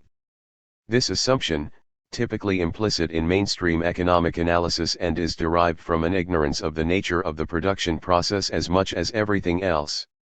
The second flaw in the neoclassical theoretical structure is the assumption that factor prices are independent of factor productivities. On the basis of this assumption, factor productivities arising from different combinations of capital and labor can be taken as given to the firm, hence the choice of technique depends only on variations in relative factor prices. It is, however, increasingly recognized by economists who speak of efficiency wages that factor prices and factor productivities may be linked, particularly for labor inputs. The productivity of a technology depends on the amount of effort that workers choose to supply. Competitive advantage on the shop floor, p. 130 and pages 133-4. In other words, neoclassical economics forgets that technology has to be used by workers and so its productivity depends on how it is applied. If profit did flow as a result of some property of machinery, then bosses could do without autocratic workplace management to ensure profits. They would have no need to supervise workers to ensure that adequate amounts of work are done in excess of what they pay in wages. This means the idea, so beloved by pro-capitalist economics, that a worker's wage is the equivalent of what she produces is one violated every day within reality. Managers of a capitalist enterprise are not content simply to respond to the dictates of the market by equating the wage to the value of the marginal product of labor. Once the worker has entered the production process, the forces of the market have, for a time at least, been superseded. The effort-pay relation will depend not only on market relations of exchange but also, on the hierarchical relations of production, on the relative power of managers and workers within the enterprise. William Lazonick, Business Organization and the Myth of the Market Economy, pages 184-5. But, then again, capitalist economics is more concerned with justifying the status quo than being in touch with the real world. To claim that a worker's wage represents her contribution and profit capitals is simply false. Capital cannot produce anything, never mind a surplus, unless used by labor, and so profits do not represent the productivity of capital. In and of themselves, fixed costs do not create value. Whether value is created depends on how investments are developed and used once in place. Which brings us back to labor, and the social relationships which exist within an economy, as the fundamental source of surplus value. Then there is the concept of profit sharing, whereby workers get a share of the profits made by the company. Yet profits are the return to capital. This shatters the notion that profits represent the contribution of capital. If profits were the contribution of the productivity of equipment, then sharing profits would mean that capital was not receiving its full contribution to production, and so was being exploited by labor. It is unlikely that bosses would implement such a scheme unless they knew they would get more profits out of it. As such, profit sharing is usually used as a technique to increase productivity and profits. Yet in neoclassical economics, it seems strange that such a technique would be required if profits, in fact, did represent capital's contribution. After all, the machinery which the workers are using is the same as before profit sharing was introduced. How could this unchanged capital stock produce an increased contribution? It could only do so if, in fact, capital was unproductive and it was the unpaid efforts, skills, and energy of workers that actually was the source of profits. Thus the claim that profit equals capital's contribution has little basis in fact. As capital is not autonomously productive and goods are the product of human, mental and physical, labor, Proudhon was right to argue that capital, tools, and machinery are likewise unproductive. The proprietor who asks to be rewarded for the use of a tool or for the productive power of his land, takes for granted, then, that which is radically false, namely, that capital produces by its own effort and, in taking pay for this imaginary product, he literally receives something for nothing. What is property? p. 169. It will be objected that while capital is not productive in itself, its use does make labor more productive. As such, surely its owner is entitled to some share of the larger output produced by its aid. Surely this means that the owners of capital deserve a reward? Is this difference not the contribution of capital? Anarchists are not convinced. Ultimately, this argument boils down to the notion that giving permission to use something is a productive act, a perspective we rejected in the last section. In addition, providing capital is unlike normal commodity production. This is because capitalists, unlike workers, get paid multiple times for one piece of work, which, in all likelihood, they paid others to do, and keep the result of that labor. As Proudhon argued, he, the worker who manufactures or repairs the farmer's tools, receives the price once, either at the time of delivery, or in several payments, and when this price is once paid to the manufacturer, the tools which he has delivered belong to him no more. Never can he claim double payment for the same tool, or the same job of repairs. If he annually shares in the products of the farmer, it is owing to the fact that he annually does something for the farmer. The proprietor, on the contrary, does not yield his implement, eternally he is paid for it, eternally he keeps it. Op. Cit. Pages 169 to 170. While the capitalist, in general, gets their investment back plus something extra, the workers can never get their time back. That time has gone, forever, in return for a wage which allows them to survive in order to sell their time and labor, i.e. liberty, again. Meanwhile, the masters have accumulated more capital and the social and economic power, and, consequently, their ability to extract surplus value goes up at a higher rate than the wages they have to pay. As we discuss in section C.7, this process is not without problems and regularly causes economic crisis to break out. Without labor nothing would have been produced, and so, in terms of justice, at best it could be claimed that the owners of capital deserve to be paid only for what has been used of their capital, i.e. wear and tear and damages. While it is true that the value invested in fixed capital is in the course of time transferred to the commodities produced by it and through their sale transformed into money, this does not represent any actual labor by the owners of capital. Anarchists reject the ideological sleight of hand that suggests otherwise and recognize that, mental and physical, labor is the only form of contribution that can be made by humans to a productive process. Without labor, nothing can be produced nor the value contained in fixed capital transferred to goods. As Charles A. Dana pointed out in his popular introduction to Proudhon's ideas, a laborer without capital would soon supply his wants by its production, but capital with no laborers to consume it can only lie useless and rot. Proudhon and his Bank of the People, p. 31. If workers do not control the full value of their contributions to the output they produce, then they are exploited, and so, as indicated, capitalism is based upon exploitation. Of course, as long as capital is owned by a different class than as those who use it, this is extremely unlikely that the owners of capital will simply accept a reward of damages. This is due to the hierarchical organization of production of capitalism. In the words of the early English socialist Thomas Hodgkin, capital does not derive its utility from previous, but present labor, and does not bring its owner a profit because it has been stored up, but because it is a means of obtaining a command over labor. Labor defended against the claims of capital. It is more than a strange coincidence that the people with power in a company, when working out who contributes most to a product, decide it is themselves. This means that the notion that labor gets its share of the products created is radically false, for, as a description of property rights, the distributive shares picture is quite misleading and false. The simple fact is that one legal party owns all the product. For example, General Motors doesn't just own capital's share of the GM cars produced, it owns all of them. Ellerman, Op.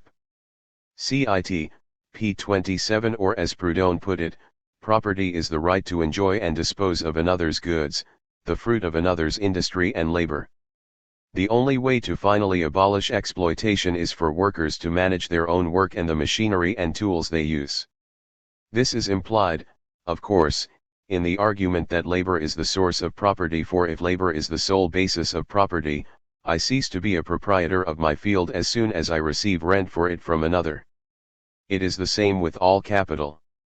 Thus, all production being necessarily collective and all accumulated capital being social property, no one can be its exclusive proprietor. What is property? P 171, P 133 and P 130.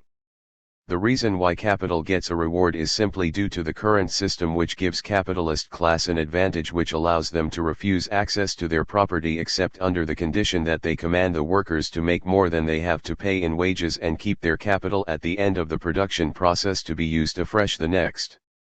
So while capital is not productive and owning capital is not a productive act, under capitalism it is an enriching one and will continue to be so until such time as that system is abolished. In other words, profits, interest, and rent are not founded upon any permanent principle of economic or social life but arise from a specific social system which produce specific social relationships. Abolish wage labor by cooperatives, for example, and the issue of the productivity of capital disappears as capital no longer exists. A machine is a machine, it only becomes capital when it is used by wage labor. So rather than the demand for labor being determined by the technical considerations of production, it is determined by the need of the capitalist to make a profit. This is something the neoclassical theory implicitly admits, as the marginal productivity of labor is just a roundabout way of saying that labor power will be bought as long as the wage is not higher than the profits that the workers produce. In other words, wages do not rise above the level at which the capitalist will be able to produce and realize surplus value. To state that workers will be hired as long as the marginal productivity of their labor exceeds the wage is another way of saying that workers are exploited by their boss. So even if we do ignore reality for the moment, this defense of profits does not prove what it seeks to. It shows that labor is exploited under capitalism. However, as we discuss in the next section, this whole discussion is somewhat beside the point.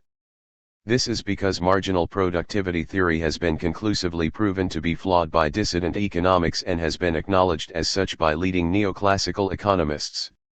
See point 2.5. Do profits represent the contribution of capital to production? In a word, no. While we have assumed the validity of marginal productivity theory in relation to capital in the previous two sections, the fact is that the theory is deeply flawed. This is on two levels. Firstly, it does not reflect reality in any way. Secondly, it is logically flawed and, even worse, this has been known to economists for decades. While the first objection will hardly bother most neoclassical economists, what part of that dogma does reflect reality, the second should, as intellectual coherence is what replaces reality in economics. However, in spite of marginal productivity theory being proven to be nonsense and admitted as such by leading neoclassical economists, it is still taught in economic classes and discussed in textbooks as if it were valid. We will discuss each issue in turn. The theory is based on a high level of abstraction and the assumptions used to allow the mathematics to work are so extreme that no real-world example could possibly meet them. The first problem is determining the level at which the theory should be applied. Does it apply to individuals, groups, industries, or the whole economy? For depending on the level at which it is applied, there are different problems associated with it and different conclusions to be drawn from it. Similarly, the time period over which it is to be applied has an impact. As such, the theory is so vague that it would be impossible to test, as its supporters would simply deny the results as being inapplicable to their particular version of the model. Then there are problems with the model itself. While it has to assume that factors are identical in order to invoke the necessary mathematical theory, none of the factors used are homogeneous in the real world. Similarly, for Euler's theory to be applied, there must be constant returns to scale, and this does not apply either. It would be fair to say that the assumption of constant returns to scale was postulated to allow the theorem to be invoked in the first place rather than as a result of a scientific analysis of real industrial conditions.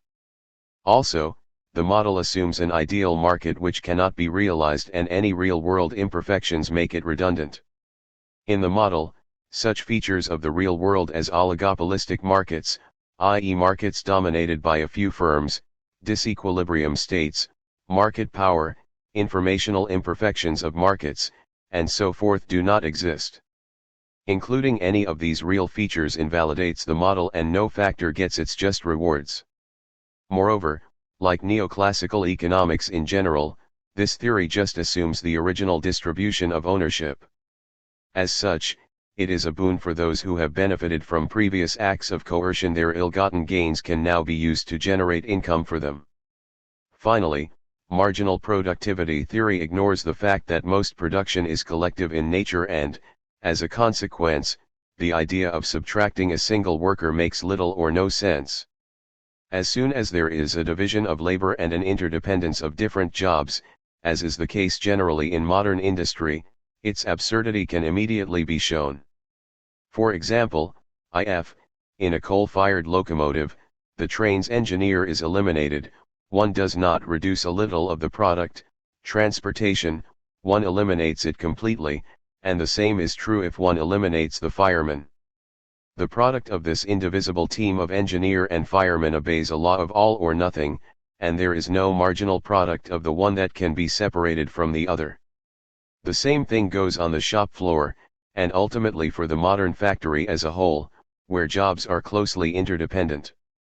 Cornelius Castoriadis, Political and Social Writings, Volume 3, p. 213. Kropotkin made the same point, arguing it is utterly impossible to draw a distinction between the work of the individuals collectively producing a product as all contribute, in proportion to their strength, their energy, their knowledge, their intelligence, and their skill. The Conquest of Bread, p. 170 and p. 169. This suggests another explanation for the existence of profits than the marginal productivity of capital. Let us assume, as argued in marginal productivity theory, that a worker receives exactly what she has produced because if she ceases to work, the total product will decline by precisely the value of her wage. However, this argument has a flaw in it. This is because the total product will decline by more than that value if two or more workers leave. This is because the wage each worker receives under conditions of perfect competition is assumed to be the product of the last laborer in neoclassical theory. The neoclassical argument presumes a declining marginal productivity, i.e. the marginal product of the last worker is assumed to be less than the second last and so on. In other words, in neoclassical economics, all workers bar the mythical last worker do not receive the full product of their labor. They only receive what the last worker is claimed to produce, and so everyone bar the last worker does not receive exactly what he or she produces. In other words, all the workers are exploited bar the last one. However, this argument forgets that cooperation leads to increased productivity which the capitalists appropriate for themselves. This is because, as Proudhon argued, the capitalist has paid as many times one day's wages rather than the workers collectively, and, as such, he has paid nothing for that immense power which results from the union and harmony of laborers, and the convergence and simultaneousness of their efforts. 200 grenadiers stood the obelisk of Luxor upon its base in a few hours. Do you suppose that one man could have accomplished the same task in 200 days? Nevertheless, on the books of the capitalist, the amount of wages would have been the same.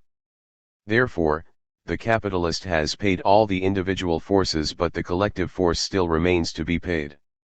Consequently, there remains a right of collective property which the capitalist enjoys unjustly. What is property? p. 127 and p. 130. As usual, therefore, we must distinguish between the ideology and reality of capitalism. As we indicated in section C.1, the model of perfect competition has no relationship with the real world. Unsurprisingly, marginal productivity theory is likewise unrelated to reality. This means that the assumptions required to make marginal productivity theory work are so unreal that these, in themselves, should have made any genuine scientist reject the idea out of hand. Note, we are not opposing abstract theory. Every theory abstracts from reality in some way. We are arguing that, to be valid, a theory has to reflect the real situation it is seeking to explain in some meaningful way. Any abstractions or assumptions used must be relatively trivial and, when relaxed, not result in the theory collapsing. This is not the case with marginal productivity theory. It is important to recognize that there are degrees of abstraction. There are negligibility assumptions which state that some aspect of reality has little or no effect on what is being analyzed. Sadly for marginal productivity theory, its assumptions are not of this kind. Rather, they are domain assumptions which specify the conditions under which a particular theory will apply. If those conditions do not apply, then neither does the theory. Steve Keen, Debunking Economics, p. 151. This is the case here. However, most economists will happily ignore this critique for, as noted repeatedly, basing economic theory on reality or realistic models is not considered a major concern by neoclassical economists. However, marginal productivity theory applied to capital is riddled with logical inconsistencies which show that it is simply wrong. In the words of the noted left-wing economist Joan Robinson, the neoclassicals evidently had not been told that the neoclassical theory did not contain a solution of the problems of profits or of the value of capital. They have erected a towering structure of mathematical theorems on a foundation that does not exist. Recently in the 1960s, leading neoclassical economist Paul Samuelson was sufficiently candid to admit that the basis of his system does not hold, but the theorems go on pouring out just the same. Contributions to Modern Economics, p. 186. If profits are the result of private property and the inequality it produces, then it is unsurprising that neoclassical theory would be as foundationless as Robinson argues. After all, this is a political question and neoclassical economics was developed to ignore such questions. Marginal productivity theory has been subject to intense controversy, precisely because it claims to show that labor is not exploited under capitalism, i.e. that each factor gets what it contributes to production. We will now summarize this successful criticism. The first major theoretical problem is obvious: how do you measure capital? In neoclassical economics, capital is referred to as machinery of all sorts as well as the workplaces that house them. Each of these items is, in turn, made up of a multitude of other commodities, and many of these are assemblies of other commodities. So what does it mean to say, as in marginal productivity theory, that capital is varied by one unit? The only thing these products have in common is a price, and that is precisely what economists do use to aggregate capital. Sadly, though, shows that there is no meaning to be given to a quantity of capital apart from the rate of profit, so that the contention that the marginal product of capital determines the rate of profit is meaningless. Robinson, Op. Cit. p. 103. This is because argument is based on circular reasoning. For long-period problems we have to consider the meaning of the rate of profit on capital, the value of capital equipment, reckoned as its future earnings discounted at a rate of interest equal to the rate of profit, is equal to its initial cost, which involves prices including profit at the same rate on the value of the capital involved in producing it, allowing for depreciation at the appropriate rate over its life up to date. The value of a stock of capital equipment, therefore, involves the rate of profit. There is no meaning in a quantity of capital apart from the rate of profit. Collected Economic Papers, Volume 4, p. 125. Looking at it another way, neoclassical economics seeks to simultaneously solve the problems of production and income distribution. It attempts to show how the level of employment of capital and labor is determined as well as how national income is divided between the two. The latter is done by multiplying the quantities of labor and capital by the equilibrium wage and interest rate, respectively. In the long term, equilibrium conditions are governed by the net marginal productivity of each factor, with each supplied until its net marginal revenue is zero. This is why the market rate of interest is used, as capital is assumed to have marginal productivity and the existing market interest reflects that. Yet in what sense can we say that capital has marginal productivity? How is the stock of capital to be measured? One measure is to take the present value of the income stream expected to accrue to capital owners. However, where does this discount rate and net income stream come from? To find a value for these, it is necessary to estimate a national income and the division of income between labor and capital, but that is what the analysis was meant to produce. In other words, the neoclassical theory requires assumptions which are, in fact, the solution. This means that value of capital is dependent on the distribution of income. As there is no rationale offered for choosing one income distribution over another, the neoclassical theory does not solve the problem it set out to investigate, but rather simply assumes it away. It is a tautology. It asks how the rate of profit is determined and answers by referencing the quantity of capital and its marginal revenue product. When asked how these are determined, the reply is based on assuming a division of future income and the discounting of the returns of capital with the market rate of interest. That is, it simply says that the market rate of interest is a function of the market rate of interest, and an assumed distribution of income. In other words, according to neoclassical theory, the rate of profit and interest depends on the amount of capital, and the amount of capital depends on the rate of profit and interest. One has to assume a rate of profit in order to demonstrate the equilibrium rate of return is determined. This issue is avoided in neoclassical economics simply by ignoring it. It must be noted that the same can be said of the Austrian concept of roundaboutness, as it is impossible to define one way of producing a commodity as more roundabout than another independently of the rate of profit. Therefore the Austrian notion of roundaboutness is as internally inconsistent as the neoclassical concept of the marginal productivity of capital.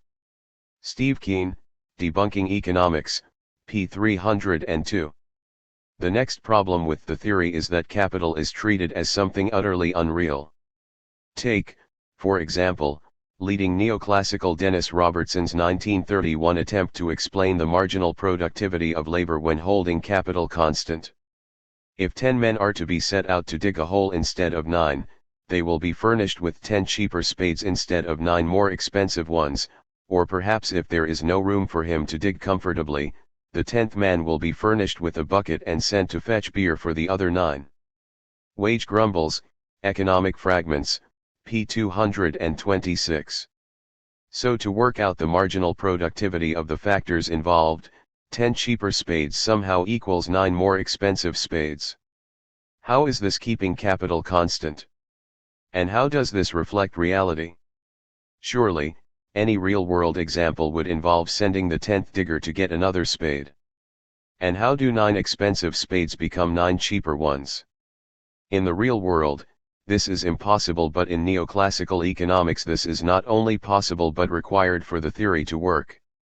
As Robinson argued, in neoclassical theory the concept of capital, all the man-made factors are boiled into one, which we may call leits. Which, though all made up of one physical substance, is endowed with the capacity to embody various techniques of production, and a change of technique can be made simply by squeezing up or spreading out leits, instantaneously and without cost. Contributions to Modern Economics, p. 106.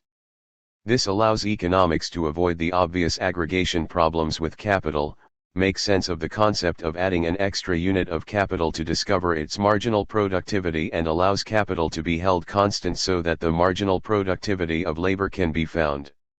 For when the stock of means of production in existence can be represented as a quantity of ectoplasm, we can say, appealing to Euler's theorem, that the rent per unit of ectoplasm is equal to the marginal product of the given quantity of ectoplasm when it is fully utilized. This does seem to add anything of interest to the argument. Op. Cit. p. 99. This ensures reality has to be ignored, and so economic theory need not discuss any practical questions. When equipment is made of leits, there is no distinction between long and short period problems. 9 spades are lumps of leits. When the 10th man turns up, it is squeezed out to provide him with a share of equipment 9/10 of what each man had before. There is no room for imperfect competition. There is no possibility of disappointed expectations. There is no problem of unemployment. Unemployed workers would bid down wages and the pre-existing quantity of leits would be spread out to accommodate them. Op. Cit. p. 107. The concept that capital goods are made of ectoplasm and can be remolded into the profit-maximizing form from day to day was invented in order to prove that labor and capital both receive their contribution to society, to show that labor is not exploited. It is not meant to be taken literally, it is only a parable, but without it the whole argument, and defense of capitalism, collapses. Once capital equipment is admitted to being actual, specific objects that cannot be squeezed, without cost, into new objects to accommodate more or less workers, such comforting notions that profits equal the marginal contribution of capital or that unemployment is caused by wages being too high have to be discarded for the wishful thinking they most surely are. The last problem arises when ignore these issues and assume that marginal productivity theory is correct. Consider the notion of the short run, where at least one factor of production cannot be varied. To determine its marginal productivity, then capital has to be the factor which is varied. However, common sense suggests that capital is the least flexible factor, and if that can be varied, then every other one can be as well. As dissident economist Piero Sraffa argued, when a market is defined broadly enough, then the key neoclassical assumption that the demand and supply of a commodity are independent breaks down. This was applied by another economist, Amit Bhattacharya, to the capital market, which is, by nature, a broadly defined industry. Steve Keen usually summarizes these arguments, noting that at the aggregate level of the economy as a whole, the desired relationship, the rate of profit equals the marginal productivity of capital, will not hold true, as it only applies when the capital to labor ratio is the same in all industries, which is effectively the same as saying there is only one industry. This proves Sraffa's assertion that, when a broadly defined industry is considered, changes in its conditions of supply and demand will affect the distribution of income. This means that a change in the capital input will change output, but it also changes the wage, and the rate of profit. As a result, the distribution of income is neither meritocratic nor determined by the market. The distribution of income is to some significant degree determined independently of marginal productivity and the impartial blades of supply and demand. To be able to work out prices, it is first necessary to know the distribution of income. There is therefore nothing sacrosanct about the prices that apply in the economy, and equally nothing sacrosanct about the distribution of income. It reflects the relative power of different groups in society. Op. Cit. p. 135. It should be noted that this critique bases itself on the neoclassical assumption that it is possible to define a factor of production called capital. In other words, even if we assume that neoclassical economics theory of capital is not circular reasoning, its theory of distribution is still logically wrong. So mainstream economics is based on a theory of distribution which is utterly irrelevant to the real world and is incoherent when applied to capital. This would not be important except that it is used to justify the distribution of income in the real world. For example, the widening gap between rich and poor, it is argued, simply reflects a market efficiently rewarding more productive people. Thus the compensation for corporate chief executives climbs so sharply because it reflects their marginal productivity. Except, of course, the theory supports no such thing except in a make-believe world which cannot exist, Lassie's fairyland, anyone. It must be noted that this successful critique of neoclassical economics by dissident economists was first raised by Joan Robinson in the 1950s, it usually called the Cambridge Capital Controversy. It is rarely mentioned these days.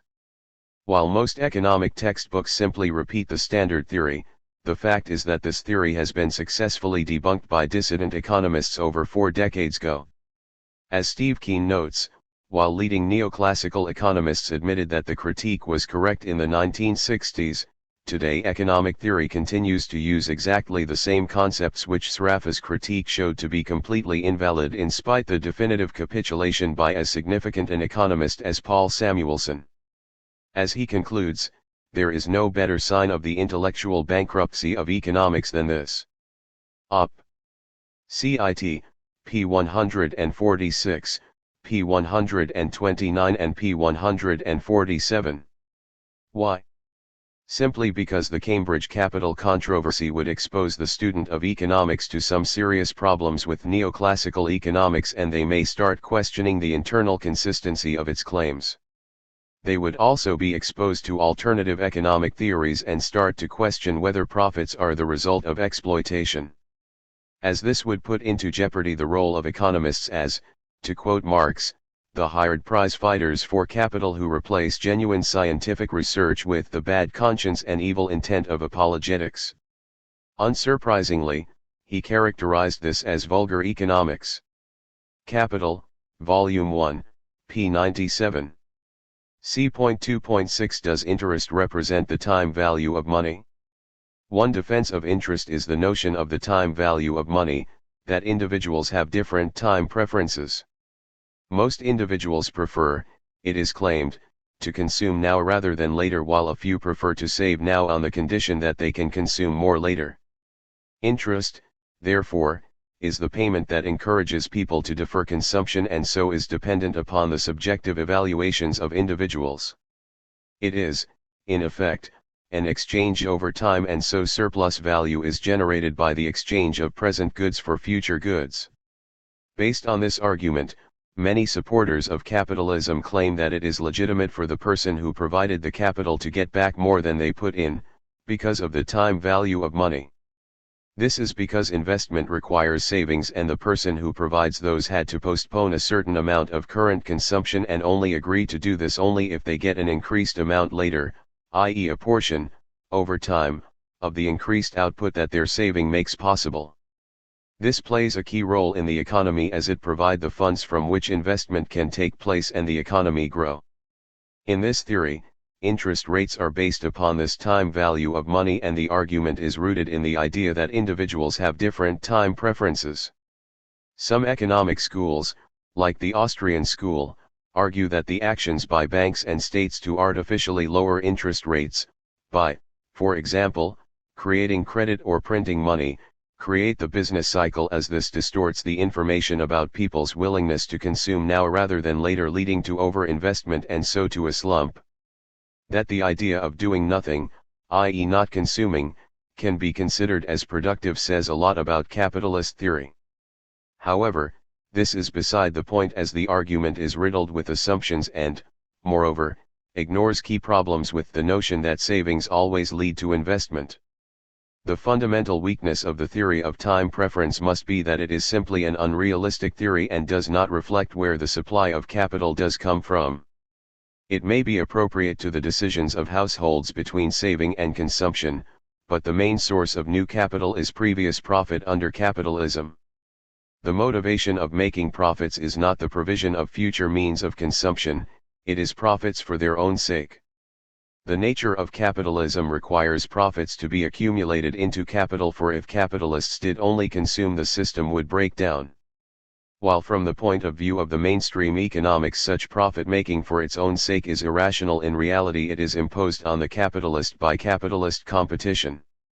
It is only by constantly investing, by introducing new technology, work practices, and products, can the capitalists keep their capital, and income, intact.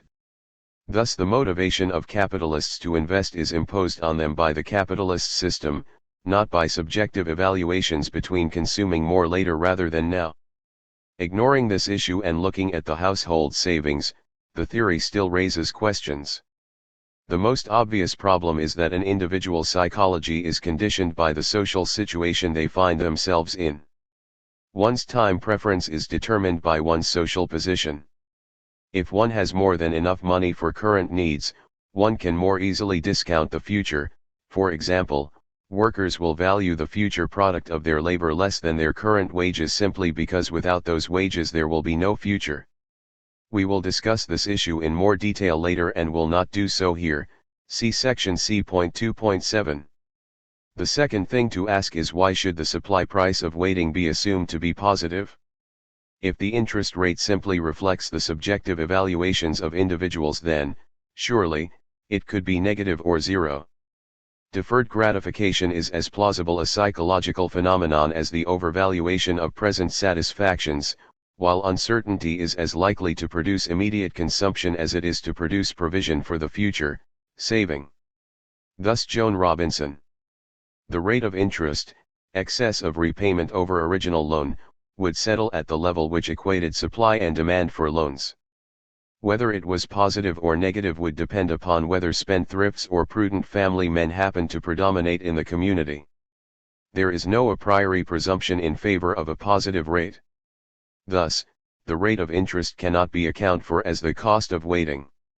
The reason why there is always a demand for loans at a positive rate of interest, in an economy where there is property in the means of production and means of production are scarce, is that finance expended now can be used to employ labor in productive processes which will yield a surplus in the future over costs of production. Interest is positive because profits are positive, though at the same time the cost and difficulty of obtaining finance play a part in keeping productive equipment scarce, and so contribute to maintaining the level of profits. Contributions to Modern Economics, p. 83. It is only because money provides the authority to allocate resources and exploit wage labor that money now is more valuable. We know that mere saving itself brings in nothing, so long as the pence saved are not used to exploit. Kropotkin, The Conquest of Bread, p. 59. The capitalist does not supply time, as the time value theory argues. The loan provides authority/power, and so the interest rate does not reflect time preference but rather the utility of the loan to capitalists, i.e. whether it can be used to successfully exploit labor. If the expectations of profits by capitalists are low, as in, say, during a depression, loans would not be desired no matter how low the interest rate became. As such, the interest rate is shaped by the general profit level and so be independent of the time preference of individuals. Then there is the problem of circularity. In any real economy, interest rates obviously shape people's saving decisions. This means that an individual's time preference is shaped by the thing it is meant to explain. But there may be some savers who have the psychology required by the textbooks and weigh a preference for present spending against an increment of income, interest, dividends, and capital gains, to be had from an increment of wealth. But what then? Each individual goes on saving or dissaving till the point where his individual subjective rate of discount is equal to the market rate of interest. There has to be a market rate of interest for him to compare his rate of discount to. Joan Robinson, Op. Cit. pages 11 to 12. Looking at the individuals whose subjective evaluations allegedly determine the interest rate, there is the critical question of motivation. Looking at lenders, do they really charge interest because they would rather spend more money later than now? Hardly, their motivation is far more complicated than that. It is doubtful that many people actually sit down and work out how much their money is going to be worth to them a year or more from now. Even if they did, the fact is that they really have no idea how much it will be worth. The future is unknown and uncertain and, consequently, it is implausible that time preference plays the determining role in the decision-making process. In most economies, particularly capitalism, the saver and lender are rarely the same person. People save and the banks use it to loan it to others. The banks do not do this because they have a low time preference but because they want to make profits. They are a business and make their money by charging more interest on loans than they give on savings. Time preference does not enter into it, particularly as, to maximize profits, banks loan out more, on credit, than they have in savings and, consequently, make the actual interest rate totally independent of the rate time preference would, in theory, produce. Given that it would be extremely difficult, indeed impossible, to stop banks acting in this way, we can conclude that even if time preference were true, it would be of little use in the real world. This, ironically, is recognized by the same free market capitalist economists who advocate a time preference perspective on interest. Usually associated with the Austrian school, they argue that banks should have 100% reserves, i.e. they loan out only what they have in savings, backed by gold. This implicitly admits that the interest rate does not reflect time preference but rather the activities, such as credit creation, of banks, not to mention other companies who extend business credit to consumers. As we discuss in section C.8, this is not due to state meddling with the money supply or the rate of interest but rather the way capitalism works. Moreover, as the banking industry is marked, like any industry, by oligopolistic competition, the big banks will be able to add a markup on services, so distorting any interest rate set even further from any abstract time preference that exists. Therefore, the structure of that market will have a significant effect on the interest rate.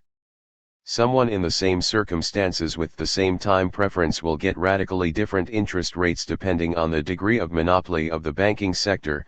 See section C.54 Degree of monopoly. An economy with a multitude of small banks, implying low barriers of entry, will have different interest rates than one with a few big firms implying high barriers. If banks are forced to have 100% gold reserves, as desired by many free market capitalists, then these barriers may be even higher. As such, it is highly unlikely that time preference rather than market power is a more significant factor in determining interest rates in any real economy. Unless, of course, the rather implausible claim is made that the interest rate would be the same no matter how competitive the banking market was, which, of course, is what the time preference argument does imply. Nor is time preference that useful when we look at the saver. People save money for a variety of motives, few, if any, of which have anything to do with time preference. A common motive is, unsurprisingly, uncertainty about the future. Thus people put money into savings accounts to cover possible mishaps and unexpected developments, as in saving for a rainy day. Indeed, in an uncertain world, future money may be its own reward, for immediate consumption is often a risky thing to do as it reduces the ability to consumer in the future. For example, workers facing unemployment in the future could value the same amount of money more than now. Given that the future is uncertain, many save precisely for precautionary reasons, and increasing current consumption is viewed as a disutility as it is risky behavior. Another common reason would be to save because they do not have enough money to buy what they want now. This is particularly the case with working class families who face stagnating or falling income or face financial difficulties.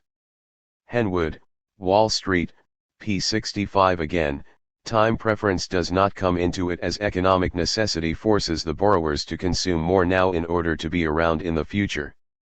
Therefore, money lending is, for the poor person, not a choice between more consumption now/less later and less consumption now/more later.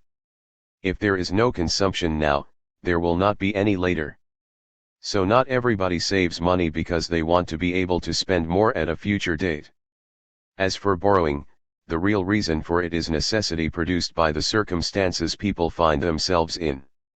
As for the lender, their role is based on generating a current and future income stream, like any business. So if time preference seems unlikely for the lender, it seems even more unlikely for the borrower or saver. Thus, while there is an element of time involved in decisions to save, lend, and borrow, it would be wrong to see interest as the consequence of time preference. Most people do not think in terms of it, and, therefore, predicting their behavior using it would be silly. At the root of the matter is that for the vast majority of cases in a capitalist economy, an individual's time preference is determined by their social circumstances, the institutions which exist, uncertainty, and a host of other factors. As inequality drives time preference, there is no reason to explain interest rates by the latter rather than the former. Unless, of course, you are seeking to rationalize and justify the rich getting richer. Ultimately, interest is an expression of inequality, not exchange. If there is chicanery afoot in calling money now a different good than money later, it is by no means harmless, for the intended effect is to subsume money lending under the normative rubric of exchange. But there are obvious differences. For in normal commodity exchange both parties have something, while in loaning he has something you don't. So inequality dominates the relationship. He has more than you have now, and he will get back more than he gives. Schwickart, Against Capitalism, p. 23. While the theory is less than ideal, the practice is little better. Interest rates have numerous perverse influences in any real economy. In neoclassical and related economics, saving does not have a negative impact on the economy, as it is argued that non-consumed income must be invested.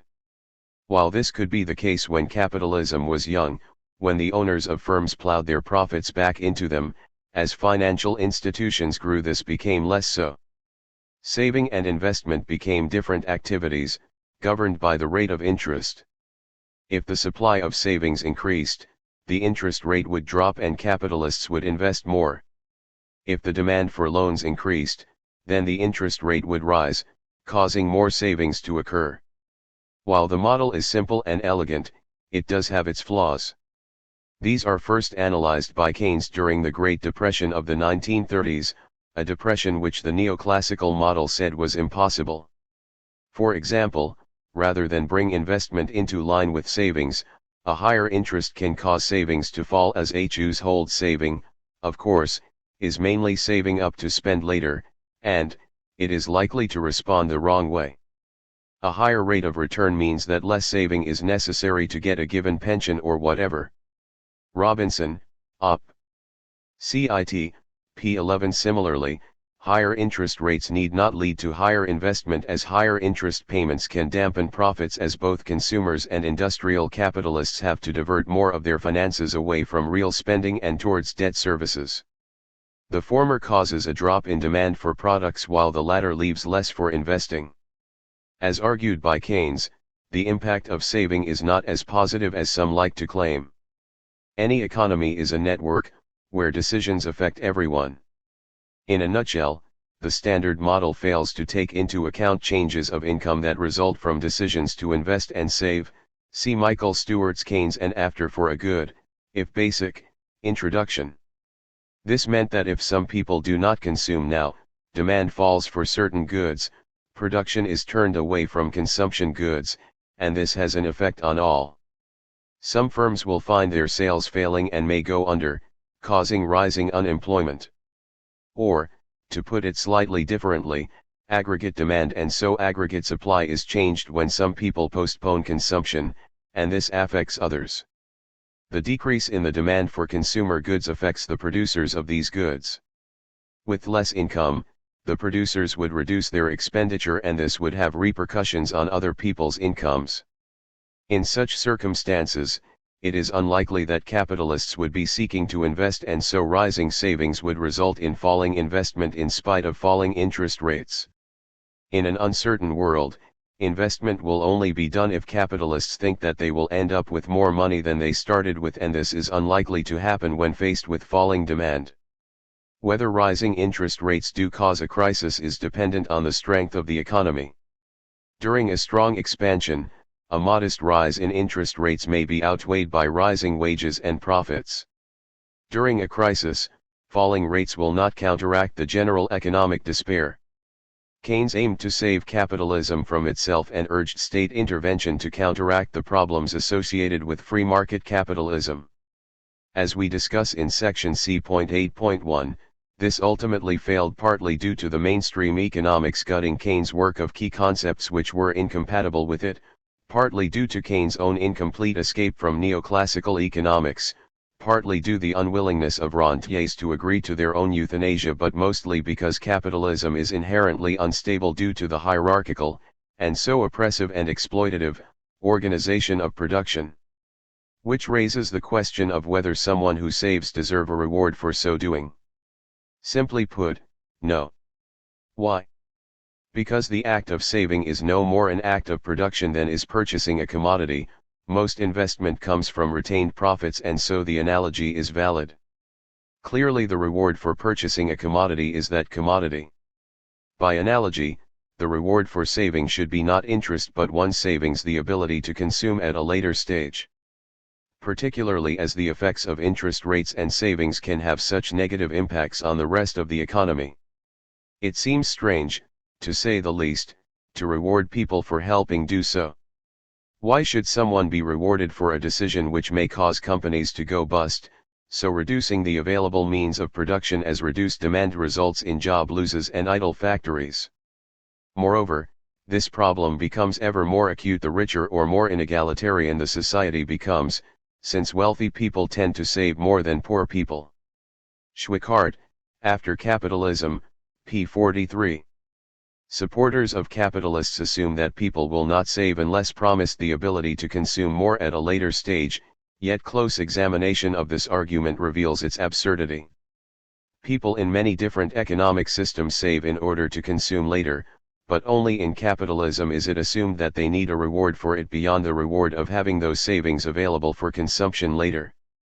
The peasant farmer defers consumption in order to have grain to plant next year, even the squirrel defers consumption of nuts in order to have a stock through winter. Neither expects to see their stores increase in size over time. Therefore, saving is rewarded by saving, as consuming is rewarded by consuming. In fact, the capitalist explanation for interest has all the hallmarks of apologetics. It is merely an attempt to justify an activity without careful analyzing it.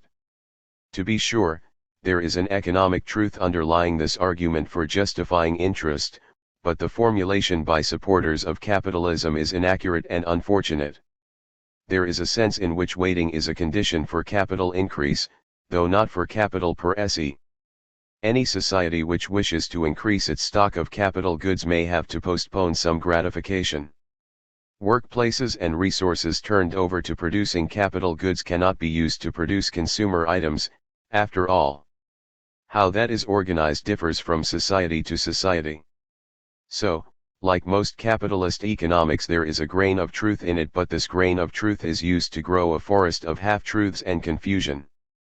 As such, this notion of waiting only makes sense in a Robinson Crusoe-style situation, not in any form of real economy.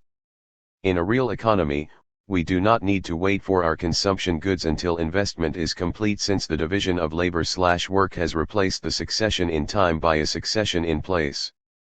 We are dealing with an already well-developed system of social production and an economy based on a social distribution of labor in which there are available all the various stages of the production process. As such, the notion that waiting is required makes little sense. This can be seen from the fact that it is not the capitalist who grants an advance to the worker. In almost all cases, the worker is paid by their boss after they have completed their work. That is, it is the worker who makes an advance of their labor power to the capitalist. This waiting is only possible because no species of laborer depends on any previously prepared stock, for in fact no such stock exists, but every species of laborer does constantly, and at all times, depend for his supplies on the coexisting labor of some other laborers. Thomas Hodgkin, Labor Defended Against the Claims of Capital. This means that the workers, as a class, creates the fund of goods out of which the capitalists pay them. Ultimately, selling the use of money, paid for by interest, is not the same as selling a commodity. The seller of the commodity does not receive the commodity back as well as its price, unlike the typical lender of money. In effect, as with rent and profits, interest is payment for permission to use something and, therefore, not a productive act which should be rewarded. It is not the same as other forms of exchange. Proudhon pointed out the difference. Comparing a loan to a sale, you say, your argument is as valid against the latter as against the former, for the hatter who sells hats does not deprive himself. No, for he receives for his hats, at least he is reputed to receive for them their exact value immediately, neither more nor less. But the capitalist lender not only is not deprived, since he recovers his capital intact, but he receives more than his capital, more than he contributes to the exchange. He receives in addition to his capital an interest which represents no positive product on his part. Now, a service which costs no labor to him who renders it is a service which may become gratuitous. Interest and principal, the circulation of capital, not capital itself, gives birth to progress. The reason why interest rates do not fall to zero is due to the class nature of capitalism, not time preference. That it is ultimately rooted in social institutions can be seen from Baumbacher's acknowledgement that monopoly can result in exploitation by increasing the rate of interest above the rate specified by time preference, i.e. the market. Now, of course, the circumstances unfavorable to buyers may be corrected by active competition among sellers. But, every now and then, something will suspend the capitalists' competition, and then those unfortunates, whom fate has thrown on a local market ruled by monopoly, are delivered over to the discretion of the adversary. Hence direct usury, of which the poor borrower is only too often the victim, and hence the low wages forcibly exploited from the workers. It is not my business to put excesses like these, where there actually is exploitation, under the aegis of that favorable opinion I pronounced above as to the essence of interest.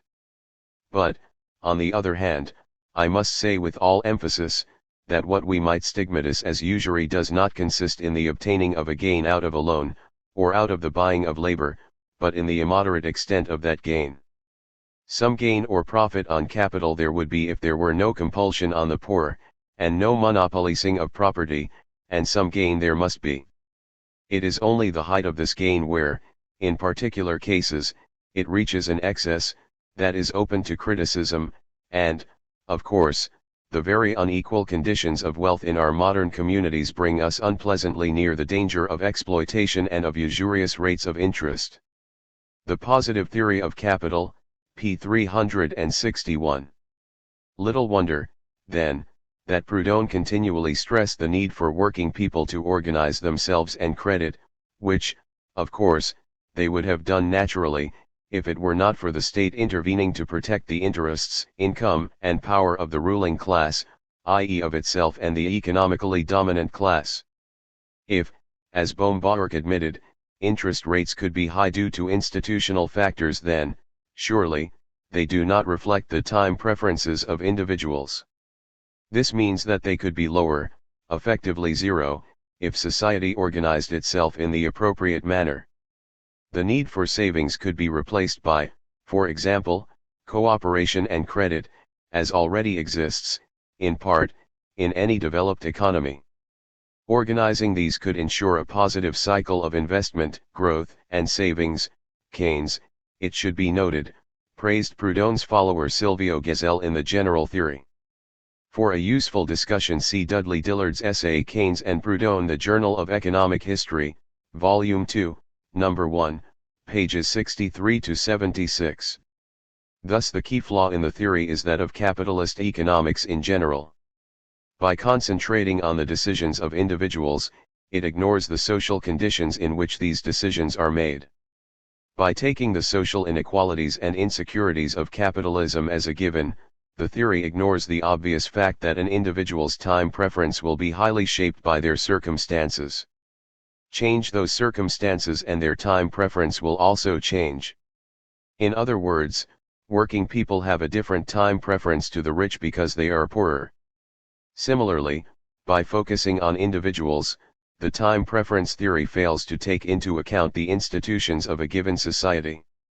If working class people have access to credit in other forms than those supplied by capitalists, then their time preference will differ radically.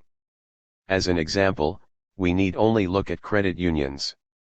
In communities with credit unions, the poor are less likely to agree to get into an agreement from a loan shark. It seems unlikely, to say the least, that the time preference of those involved have changed. They are subject to the same income inequalities and pressures as before, but by uniting with their fellows they give themselves better alternatives. As such, time preference is clearly not an independent factor.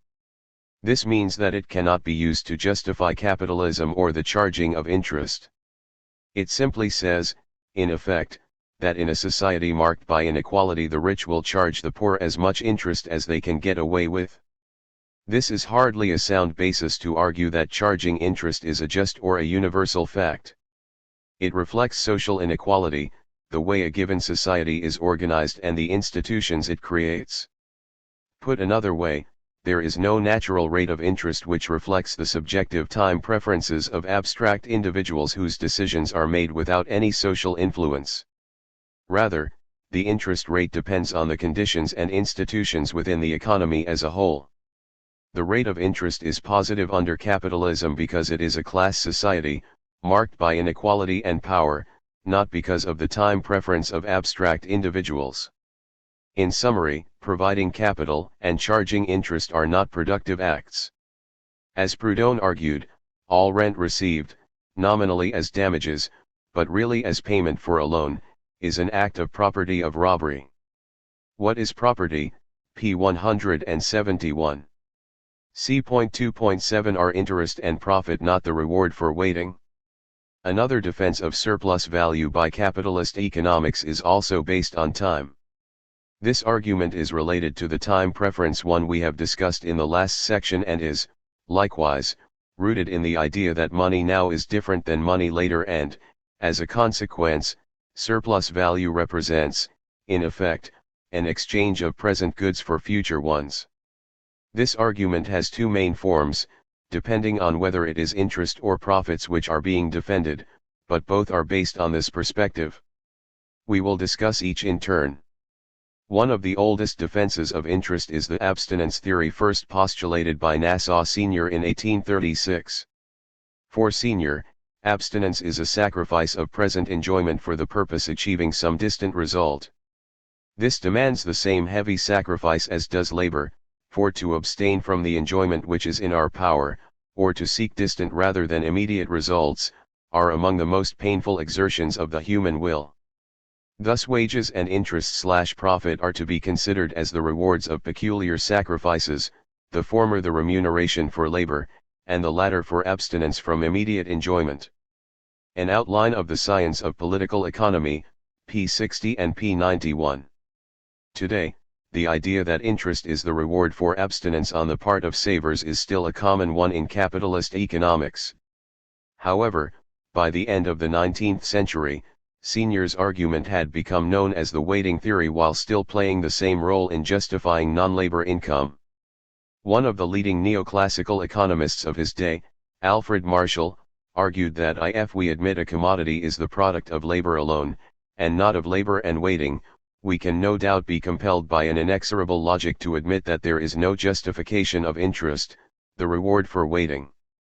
Principles of Economics, p. 587. While implicitly recognizing that labor is the source of all value in capitalism, and that abstinence is not the source of profits, it is claimed that interest is a justifiable claim on the surplus value produced by a worker. Why is this the case? Capitalist economics claims that by deferring consumption, the capitalist allows new means of production to be developed and so should be rewarded for the sacrifice. In other words, in order to have capital available as an input, i.e. to bear costs now for returns in the future, someone has to be willing to postpone his or her consumption. That is a real cost, and one that people will pay only if rewarded for it. Human nature being what it is, we are justified in speaking of the interest on capital as the reward of the sacrifice involved in waiting for the enjoyment of material resources, because few people would save much without reward, just as we speak of wages as the reward of labor, because few people would work hard without reward. Op. Cit. p. 232. The interest rate is, in neoclassical economic theory, set when the demand for loans meets the supply of savings. The interest rate stems from the fact that people prefer present spending over future spending. If someone borrows £200 for 1 year at 5%, this is basically the same as saying that they would rather have £200 now than £210 a year from now. Thus interest is the cost of providing a service, namely time. People are able to acquire today what they would otherwise not have until some time in the future. With a loan, interest is the price of the advantage obtained from having money immediately rather than having to wait for. This, on first appears, seems plausible. If you accept the logic of capitalist economics and look purely at individuals and their preferences independently of their social circumstances, then it can make sense. However, once you look wider, you start to see this argument start to fall apart. Why is it that the wealthy are willing to save and provide funds while it is the working class who do not save and get into debt? Surely a person's time preference is dependent on their socio-economic position? As we argued in the last section, this means that any subjective evaluation of the present and future is dependent on, not independent of, the structure of market prices and income distribution. It varies with the income of individual and their class position, since the latter will condition the degree or urgency of present wants and needs. So this theory appears ludicrous to a critic of capitalism. Simply put, does the mine owner really sacrifice more than a miner, a rich stockholder more than an auto worker working in their car plant, a millionaire investor more than a call center worker? As such, the notion that waiting explains interest is question-begging in the extreme, as it utterly ignores inequality within a society. After all, it is far easier for a rich person to defer consumption than for someone on an average income. This is borne out by statistics, for as Simon Kuznets has noted, only the upper income groups save. The total savings of groups below the top decile are fairly close to zero. Economic growth and structure, p. 263. Obviously, therefore, in modern society it is the capitalist class, the rich, who refrain from expending their income on immediate consumption and abstain. Astonishingly, working class people show no such desire to abstain from spending their wages on immediate consumption.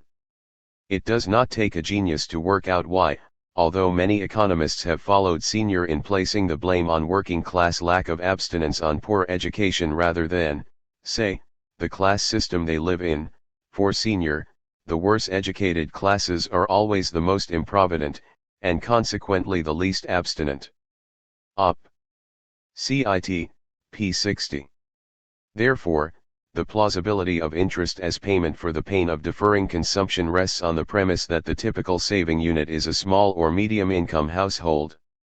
But in contemporary capitalist societies, this is not the case. Such households are not the source of most savings. The bulk of interest payments do not go to them. As such, interest is the dependent factor, and so waiting cannot explain interest. Rather, interest is product of social inequality and the social relationships produced by an economy. Lenders lend because they have the funds to do so, while borrowers borrow because without money now they may not be around later. As those with funds are hardly going without by lending, it does not make much sense to argue that they would spend even more today without the temptation of more income later. To put this point differently, the capitalist proponents of interest only consider postponing consumption as an abstraction, without making it concrete. For example, a capitalist may postpone consumption of his 10th Rolls-Royce because he needs the money to upgrade some machinery in his factory, whereas a single mother may have to postpone consumption of food or adequate housing in order to attempt to better take care of her children. The two situations are vastly different, yet the capitalist equates them. This equation implies that not being able to buy anything you want is the same as not being able to buy things you need, and is thus skewing the obvious difference in costs of such postponement of consumption. Thus Proudhon's comments that the loaning of capital does not involve an actual sacrifice on the part of the capitalist, and so does not deprive himself of the capital which he lends. He lends it, on the contrary, precisely because the loan is not a deprivation to him. He lends it because he has no use for it himself, being sufficiently provided with capital without it. He lends it, finally, because he neither intends nor is able to make it valuable to him personally, because, if he should keep it in his own hands, this capital, sterile by nature, would remain sterile, whereas, by its loan and the resulting interest, it yields a profit which enables the capitalist to live without working. Now, to live without working is, in political as well as moral economy, a contradictory proposition, an impossible thing. Interest and principle, alone is a service. In other words, contra Martial, saving is not a sacrifice for the wealthy and, as such, not deserving a reward. Proudhon goes on. The proprietor who possesses two estates, one at Tours, and the other at Orleans, and who is obliged to fix his residence on the one which he uses, and consequently to abandon his residence on the other, can this proprietor claim that he deprives himself of anything, because he is not, like God, ubiquitous in action and presence? As well say that we who live in Paris are deprived of a residence in New York. Confess, then, that the privation of the capitalist is akin to that of the master who has lost his slave, to that of the prince expelled by his subjects, to that of the robber who, wishing to break into a house, finds the dogs on the watch and the inmates at the windows. Given how much income this abstinence or waiting results in, we can only conclude that it is the most painful of decisions possible for a multimillionaire to decide not to buy that fifth house and instead save the money. The effort to restrain themselves from squandering their entire fortunes all at once must be staggering. In the capitalist's world, an industrialist who decides not to consume a part of their riches suffers a cost equivalent to that of someone who postpones consumption of their meager income to save enough to get something they need. Similarly, if the industrialist earns 100 times more in interest than the wage of the worker who toils in their workplace, the industrialist suffers 100 times more discomfort living in his palace than, say, the coal miner does working at the coal face in dangerous conditions or the worker stuck in a boring McJob they hate. The disutility of postponing consumption while living in luxury is obviously 100 times greater than the disutility of, say, working for a living, and so should be rewarded appropriately. As there is no direct relationship between interest received and the sacrifice involved, if anything, it is an inverse relationship. The idea that interest is the reward for waiting is simply nonsense. You need be no anarchist to come to this obvious conclusion. It was admitted as much by a leading capitalist economist, and his argument simply echoes Proudhon's earlier critique. The existence and height of interest by no means invariably correspond with the existence and the height of a sacrifice of abstinence. Interest, in exceptional cases, is received where there has been no individual sacrifice of abstinence. High interest is often got where the sacrifice of the abstinence is very trifling, as in the case of a millionaire, and low interest is often got where the sacrifice entailed by the abstinence is very great. The hardly saved sovereign which the domestic servant puts in the savings bank bears, absolutely and relatively, less interest than the lightly spared thousands which the millionaire puts to fructify in debenture and mortgage funds. These phenomena fit badly into a theory which explains interest quite universally as a wage of abstinence. Eugen von Bombach, Capital and Interest, p. 277. All in all, as Joan Robinson pointed out, that the rate of interest is the reward for waiting, but waiting only means owning wealth. In short, a man who refrains from blowing his capital in orgies and feasts can continue to get interest on it. This seems perfectly correct, but as a theory of distribution it is only a circular argument. Contributions to Modern Economics, p. 11. Interest is not the reward for waiting, rather it is one of the many rewards for being rich. This was admitted as much by Marshall himself, who noted that the power to save depends on an excess of income over necessary expenditure, and this is greatest among the wealthy. Op. Cit. p. 229. Little wonder, then, that neoclassical economists introduced the term waiting as an explanation for returns to capital, such as interest. Before this change in the jargon of economics, mainstream economists used the notion of abstinence, the term used by Nassau Sr., to account for, and so justify, interest.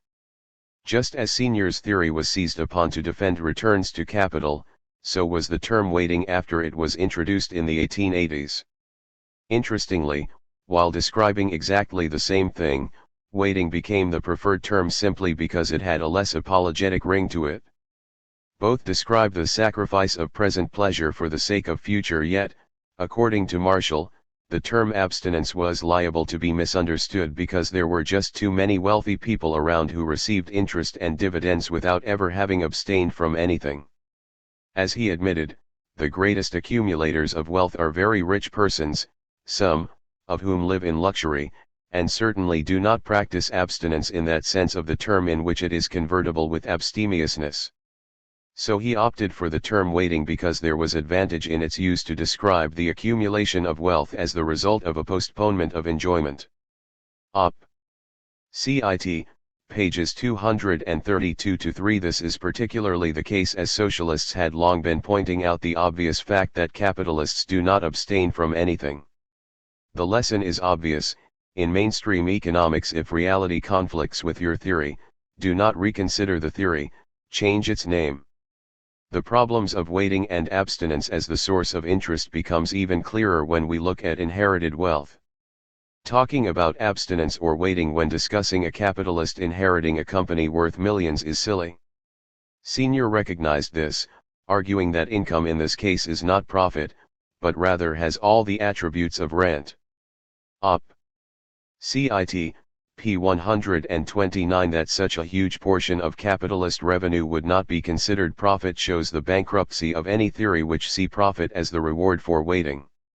However, Senior's argument does show that interest payments need not reflect any positive contribution to production by those who receive it. Like the landlord receiving payment for owning a gift of nature, the capitalist receives income for simply monopolizing the work of previous generations and, as Smith put it, the rent of land, considered as the price paid for the use of land, is naturally a monopoly price. The Wealth of Nations, p. 131. Even capitalist economists, while seeking to justify interest, admit that it arises independently of any personal act of the capitalist. It accrues to him even though he has not moved any finger in creating it. And it flows without ever exhausting that capital from which it arises, and therefore without any necessary limit to its continuance. It is, if one may use such an expression in mundane matters, capable of everlasting life. Bohm-Bawerk, Op. Cit. p. 1. Little wonder we argued in section C.2.3 that simply owning property does not justify non-labor income. In other words, due to one decision not to do anything, i.e. not to consume, a person, and his or her heirs, may receive forever a reward that is not tied to any productive activity. Unlike the people actually doing the work, who only get a reward every time they contribute to creating a commodity, the capitalist will get rewarded for just one act of abstention. This is hardly a just arrangement. As David Schweikart has pointed out, capitalism does reward some individuals perpetually. This, if it is to be justified by the canon of contribution, one must defend the claim that some contributions are indeed eternal. Against capitalism, p. 17 as we noted in section C.1.1, current and future generations should not be dominated by the actions of the long dead. The waiting theory, of course, simply seeks to justify interest rather than explain its origin. If the capitalist really did deserve an income as a reward for their abstinence, where does it come from? It cannot be created passively, merely by the decision to save, so interest exists because the exploitation of labor exists. As Joan Robinson summarized, obviously, the reward of saving is owning some more wealth. One of the advantages, though by no means the only one, of owning wealth is the possibility of getting interest on it. But why is it possible to get interest? Because businesses make profits and are willing to borrow. Collected Economic Papers, Volume 5, p. 36. This is the key. If one's ability and willingness to wait is dependent on social facts, such as available resources, one's class, etc., then interest cannot be based upon subjective evaluations, as these are not the independent factor. In other words, saving does not express waiting, it simply expresses the extent of inequality, and interest expresses the fact that workers have to sell their labor to others in order to survive. The notion that human beings discount the future certainly seems to correspond to everyone's subjective experience, but the conclusion drawn from it is a non sequitur, for most people have enough sense to want to be able to exercise consuming power as long as fate permits, and many people are in the situation of having a higher income in the present than they expect in the future.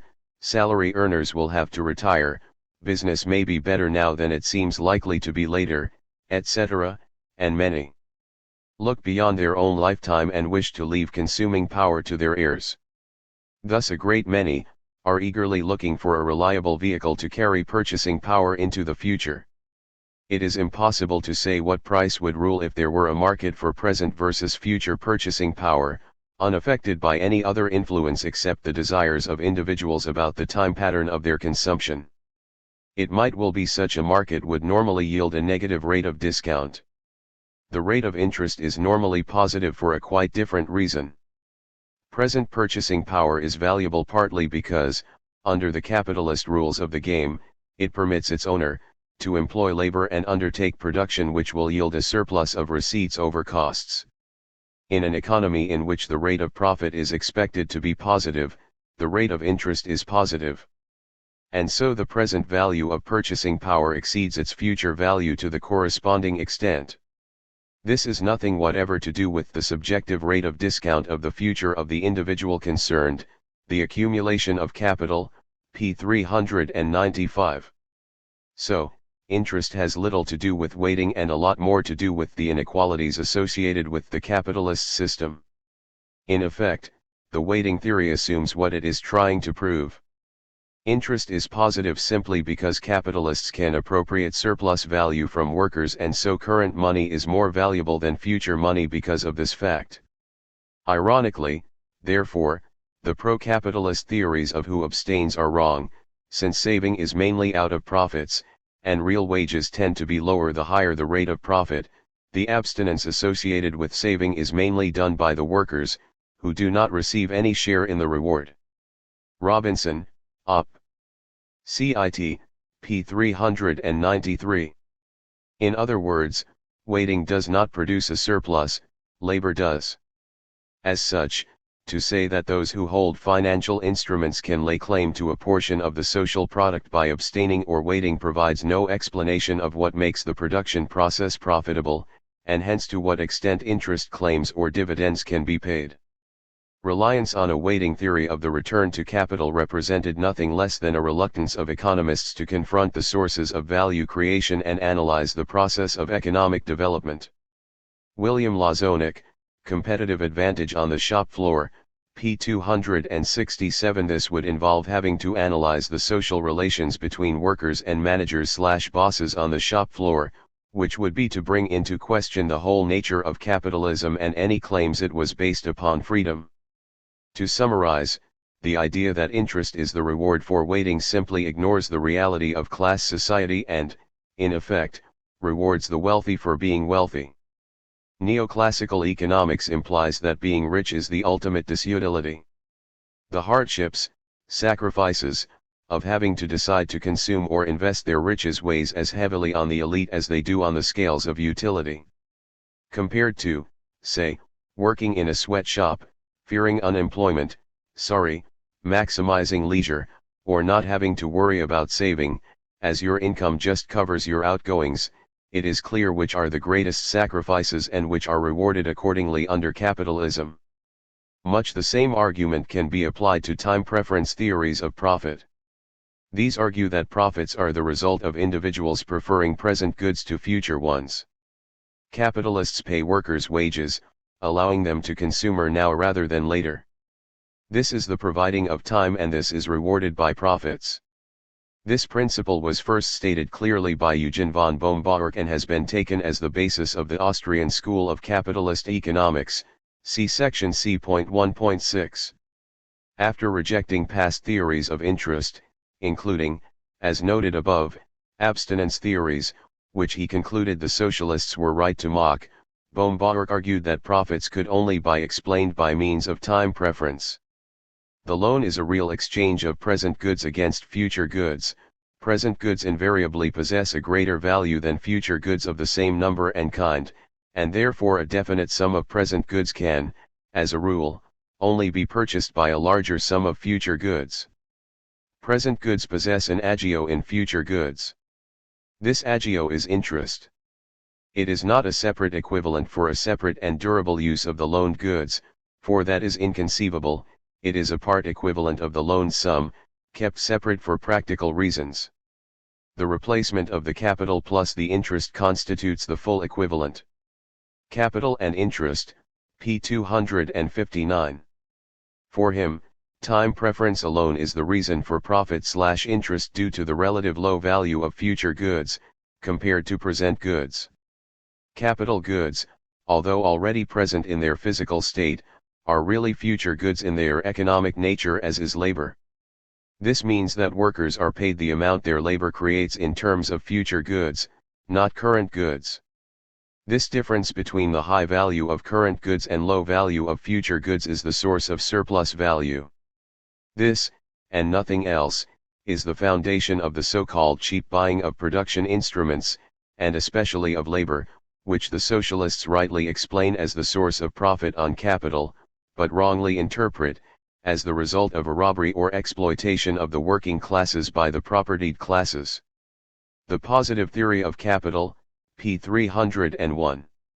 The capitalists are justified in keeping this surplus value because they provided the time required for the production process to occur. Thus surplus value is the product of an exchange, the exchange of present goods for future ones. The capitalist bought labor at its full present value, i.e. the value of its future product, and so there is no exploitation as the future goods are slowly maturing during the process of production and can then be sold at its full value as a present commodity. Profit, like interest, is seen as resulting from varying estimates of the present and future needs. As should be obvious, our criticisms of the weighting theory of interest apply to this justification of profits.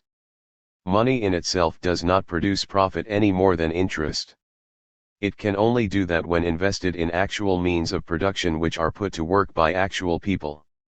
As such, time preference only makes sense in an economy where there is a class of property-less people who are unable to wait for future goods as they would have died of starvation long before they arrived. So it is the class position of workers which explains their time preferences, as Baumgartner himself acknowledged. Thus capitalism was marked by an enormous number of wage earners who cannot employ their labor remuneratively by working on their own account, and are accordingly, as a body, inclined and ready to sell the future product of their labor for a considerably less amount of present goods. So, being poor, meant that they lacked the resources to wait for future goods and so became dependent, as a class, on those who do. This was, in his opinion, the sole ground of that much talked of and much deplored dependence of laborer on capitalist.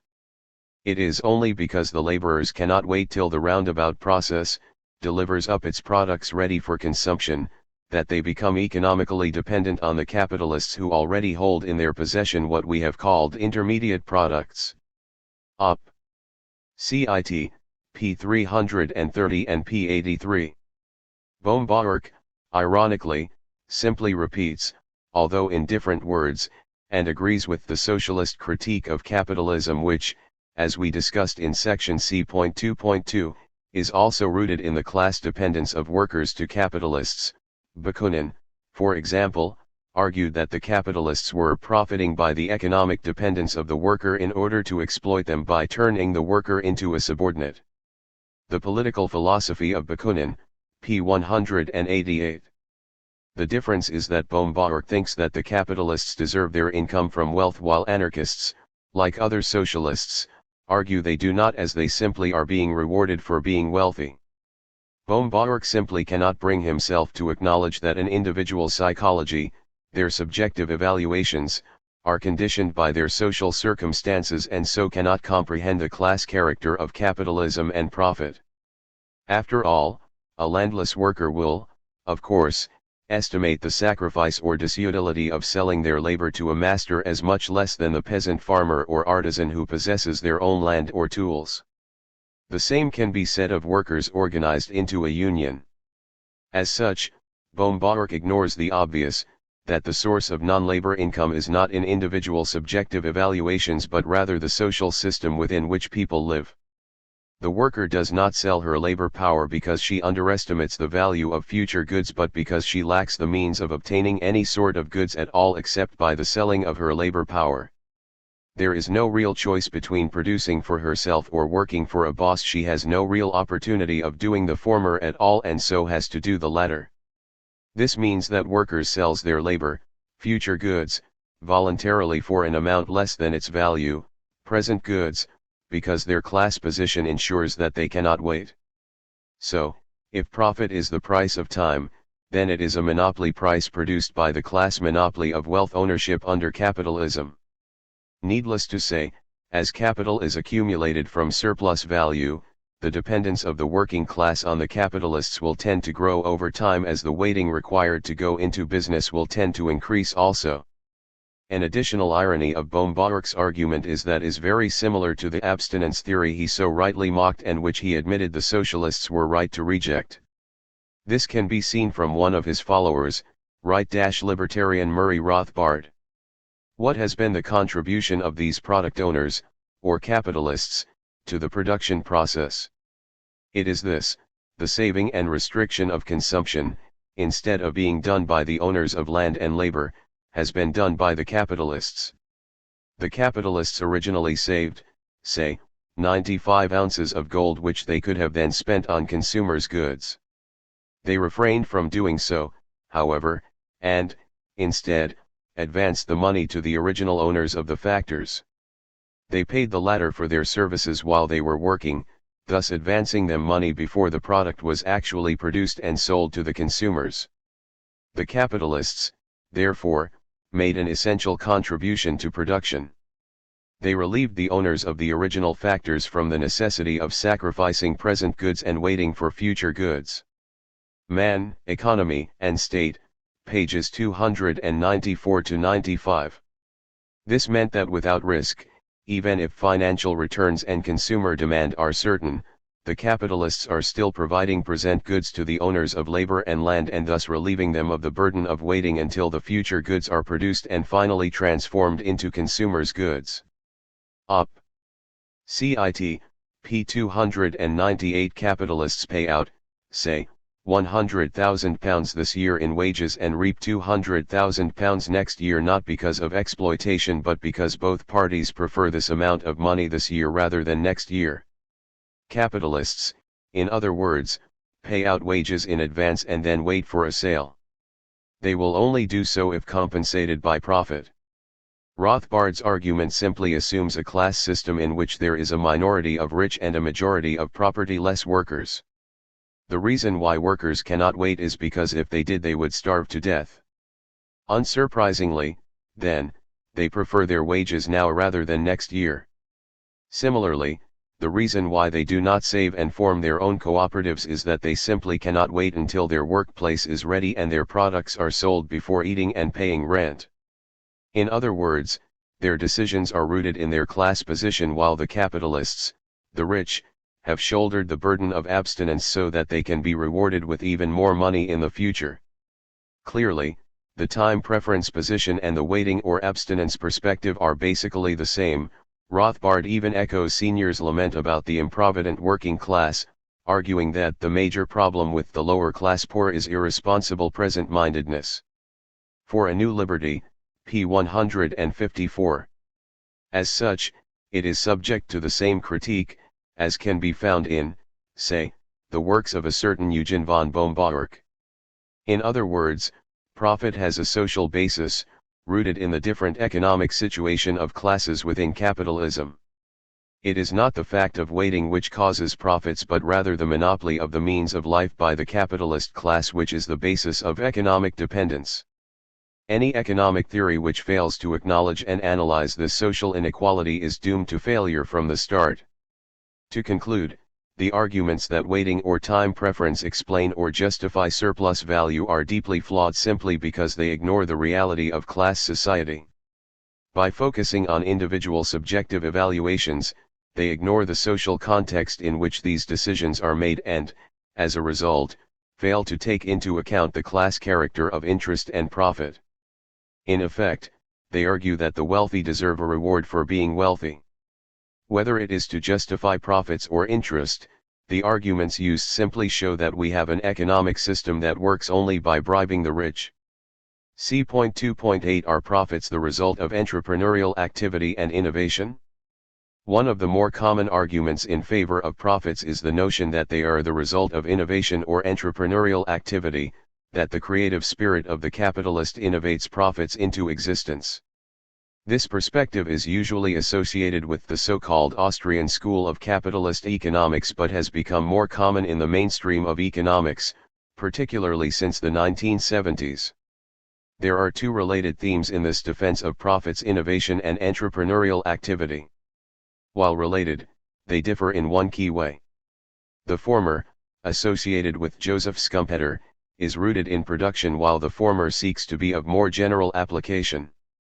Both are based on the idea of discovery, the subjective process by which people use their knowledge to identify gaps in the market, new products or services or new means of producing existing goods. When entrepreneurs discover, for example, a use of resources, they bring these resources into a new, economic, existence.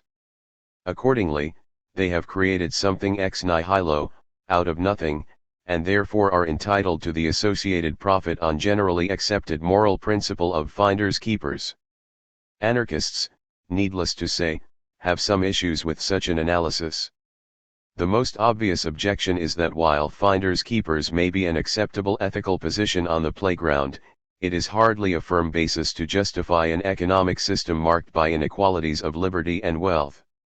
Moreover, discovering something does not entitle you to an income from it. Take, for example, someone who discovers a flower in a wood. That, in itself, will generate no income of any kind. Unless the flower is picked and taken to a market, the discoverer cannot profit from discovering it. If the flower is left untouched, then it is available for others to appropriate unless some means are used to stop them, such as guarding the flower. This means, of course, limiting the discovery potential of others, like the state enforcing copyright stops the independent discovery of the same idea, process, or product. As such, discovery is not sufficient to justify non-labor income, as an idea remains an idea unless someone applies it. To generate an income, profit, from a discovery, you need to somehow take it to the market, and, under capitalism, this means getting funds to invest in machinery and workplaces. However, these in themselves do nothing, and, consequently, workers need to be employed to produce the goods in question. If the costs of producing these goods is less than the market price, then a profit is made. Does this profit represent the initial discovery? Hardly, for without funds the idea would have remained just that. Does the profit represent the contribution of capital? Hardly, for without the labor of the workers the workplace would have remained still and the product would have remained an idea. Which brings us to the next obvious problem, namely that entrepreneurial activity becomes meaningless when divorced from owning capital. This is because any action which is taken to benefit an individual and involves discovery is considered entrepreneurial. Successfully looking for a better job? Your new wages are entrepreneurial profit. Indeed, successfully finding any job makes the wages entrepreneurial profit. Workers successfully organizing and striking to improve their pay and conditions. An entrepreneurial act whose higher wages are, in fact, entrepreneurial profit.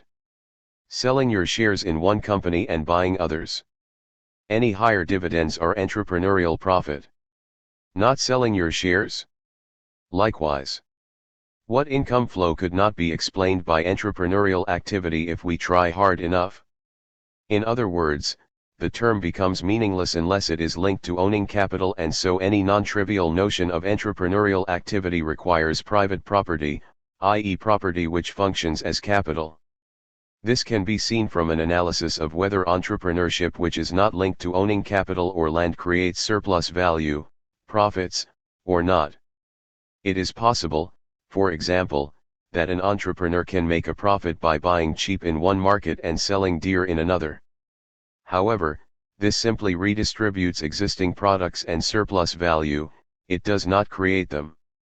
This means that the entrepreneur does not create something from nothing, he takes something created by others and sells it at a higher price and so gains a slice of the surplus value created by others. If buying high and selling low was the cause of surplus value, then profits overall would be null, as any gainer would be matched by a loser. Ironically, for all its talk of being concerned about process, this defense of entrepreneurial profits rests on the same aesthetic vision of capitalism as does neoclassical economics.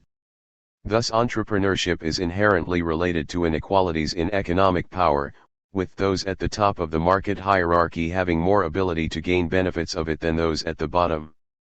Entrepreneurship, in other words, rather than an independent factor, is rooted in social inequality. The larger one's property, the more able they are to gather and act on information advantages, i.e. act in as an entrepreneur. Moreover, the ability to exercise the entrepreneurial spirit or innovate is restricted by the class system of capitalism. To implement a new idea, you need money. As it is extremely difficult for entrepreneurs to act on the opportunities they have observed without the ownership of property, so profits due to innovation simply becomes yet another reward for already being wealthy or, at best, being able to convince the wealthy to loan you money in the expectation of a return. Given that credit is unlikely to be forthcoming to those without collateral, and most working class people are asset poor, entrepreneurs are almost always capitalists because of social inequality.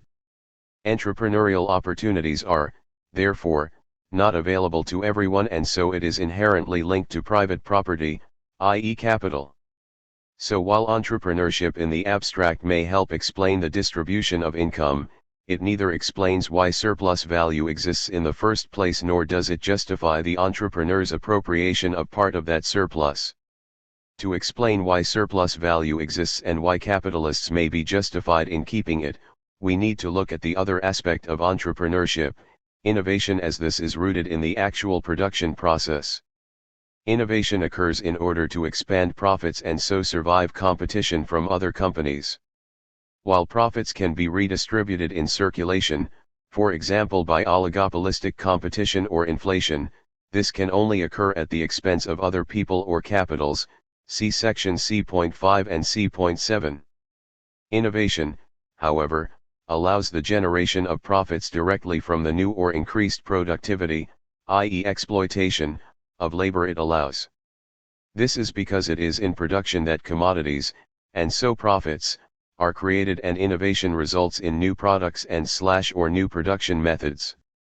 New products mean that the company can reap excess profits until competitors enter the new market and force the market price down by competition. New production methods allow the intensity of labor to be increased, meaning that workers do more work relative to their wages. In other words, the cost of production falls relative to the market price, meaning extra profits.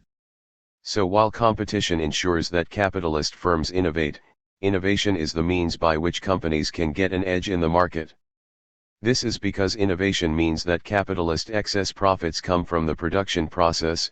When there is an above-average rise in labor productivity, the reduced costs then enable firms to earn higher than average profits in their products.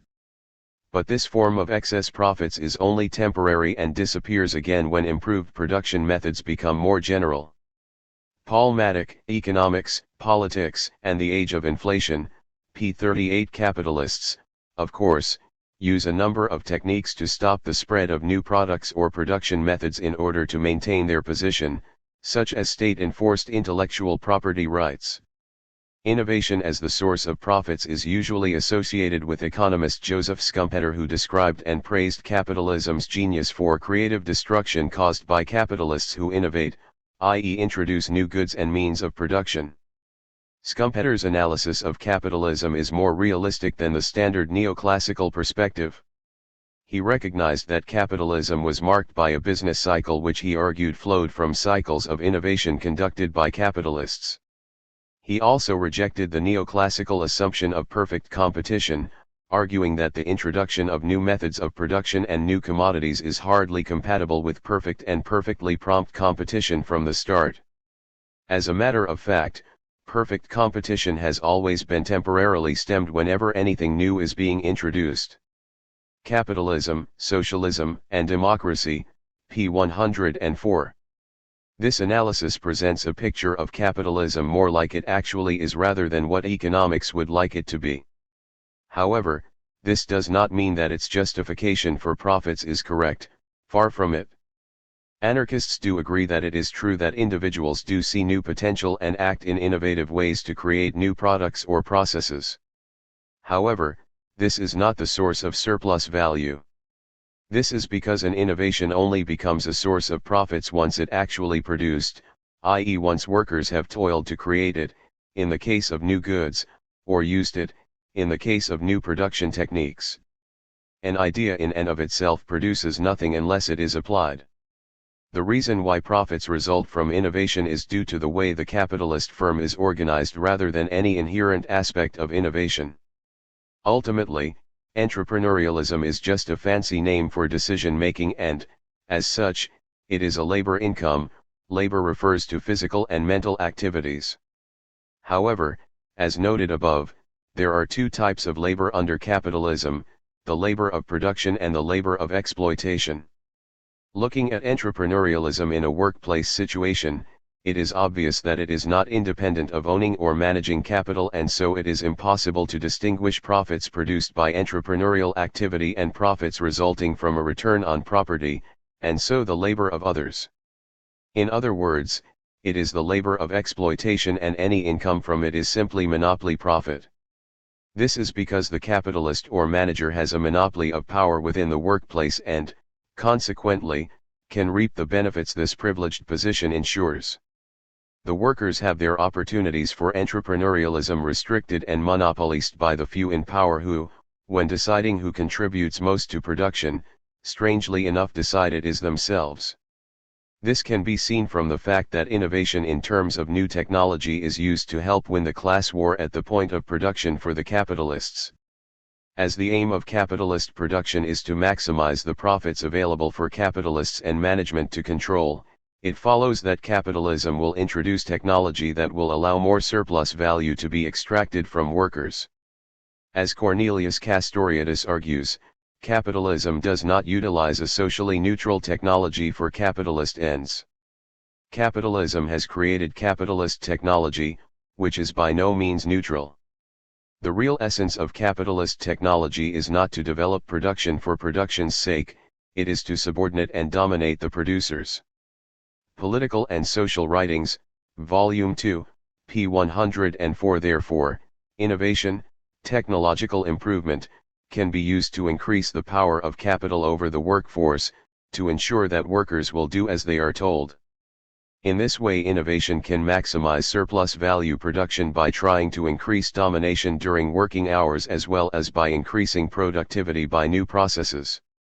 These attempts to increase profits by using innovation is the key to capitalist expansion and accumulation. As such, innovation plays a key role within the capitalist system. However, the source of profits does not change and remains in the labor, skills, and creativity of workers in the workplace. As such, innovation results in profits because labor is exploited in the production process, not due to some magical property of innovation. The question now arises whether profits are justified as a reward for those who made the decision to innovate in the first place. This, however, fails for the obvious reason that capitalism is marked by a hierarchical organization of production. It is designed so that a few make all the decisions while the majority are excluded from power. As such, to say that capitalists or managers deserve their profits due to innovation is begging the question. Profits which are claimed to flow from innovation are, in fact, the reward for having a monopoly, namely the monopoly of decision-making within the workplace, rather than some actual contribution to production. The only thing management does is decide which innovations to pursue and to reap the benefits they create. In other words, they gain a reward simply due to their monopoly of decision-making power within a firm. Yet this hierarchy only exists because of capitalism and so can hardly be used to defend that system and the appropriation of surplus value by capitalists. Thus, if entrepreneurial spirit is the source of profit, then we can reply that under capitalism the means of exercising that spirit is monopolized by certain classes and structures. The monopoly of decision-making power in the hands of managers and bosses in a capitalist firm ensure that they also monopolize the rewards of the entrepreneurialism their workforce produce. This, in turn, reduces the scope for innovation, as this division of society into people who do mental and physical labor destroys the love of work and the capacity for invention, and under such a system, the worker loses his intelligence and his spirit of invention. Kropotkin, The Conquest of Bread, p. 183 and p. 181. These issues should be a key concern if entrepreneurialism really were considered as the unique source of profit. However, such issues as management power is rarely, if ever, discussed by the Austrian school. While they thunder against state restrictions on entrepreneurial activity, boss and management restrictions are always defended, if mentioned at all. Similarly, they argue that state intervention, say, anti-monopoly laws, can only harm consumers as it tends to discourage entrepreneurial activity yet ignore the restrictions to entrepreneurship imposed by inequality, the hierarchical structure of the capitalist workplace and negative effects both have on individuals and their development, as discussed in section B.1.1. This, we must stress, is the key problem with the idea that innovation is the root of surplus value. It focuses attention to the top of the capitalist hierarchy, to business leaders. This implies that they, the bosses, create wealth and without them nothing would be done. For example, leading Austrian economist Israel Kirtner talks of the necessarily indivisible entrepreneur who is responsible for the entire product, the contributions of the factor inputs, being without an entrepreneurial component, are irrelevant for the ethical position being taken. Producer, entrepreneur, and the right to property, pages 185 to 199, perception, opportunity, and profit, p. 195. The workforce is part of the factor inputs who are considered irrelevant. He quotes economist Frank Knight to bolster this analysis that the entrepreneur solely creates wealth and, consequently, deserves his profits. Under the enterprise system, a special social class, the businessman, direct economic activity, they are in the strict sense the producers, while the great mass of the population merely furnishes them with productive services, placing their persons and their property at the disposal of this class. Quoted by Kirtner, Op. Cit. p. 189. If, as Chomsky stresses, the capitalist firm is organized in a fascist way, the entrepreneurial defense of profits is its ideology, its Führerprinzip, the German for leader principle. This ideology sees each organization as a hierarchy of leaders, where every leader, Führer, in German, has absolute responsibility in his own area, demands absolute obedience from those below him and answers only to his superiors. This ideology was most infamously applied by fascism, but its roots lie in military organizations which continue to use a similar authority structure today. Usually defenders of capitalism contrast the joys of individualism with the evils of collectivism, in which the individual is submerged into the group or collective and is made to work for the benefit of the group. Yet when it comes to capitalist industry, they stress the abilities of the people at the top of the company, the owner, the entrepreneur, and treat as unpeople those who do the actual work, and ignore the very real subordination of those lower down the hierarchy. The entrepreneur is considered the driving force of the market process, and the organizations and people they govern are ignored, leading to the impression that the accomplishments of a firm are the personal triumphs of the capitalists, as though their subordinates are merely tools not unlike the machines on which they labor. The ironic thing about this argument is that if it were true, then the economy would grind to a halt. We discuss this more fully in our critique of Engels's diatribe against anarchism on authority in section H.4.4.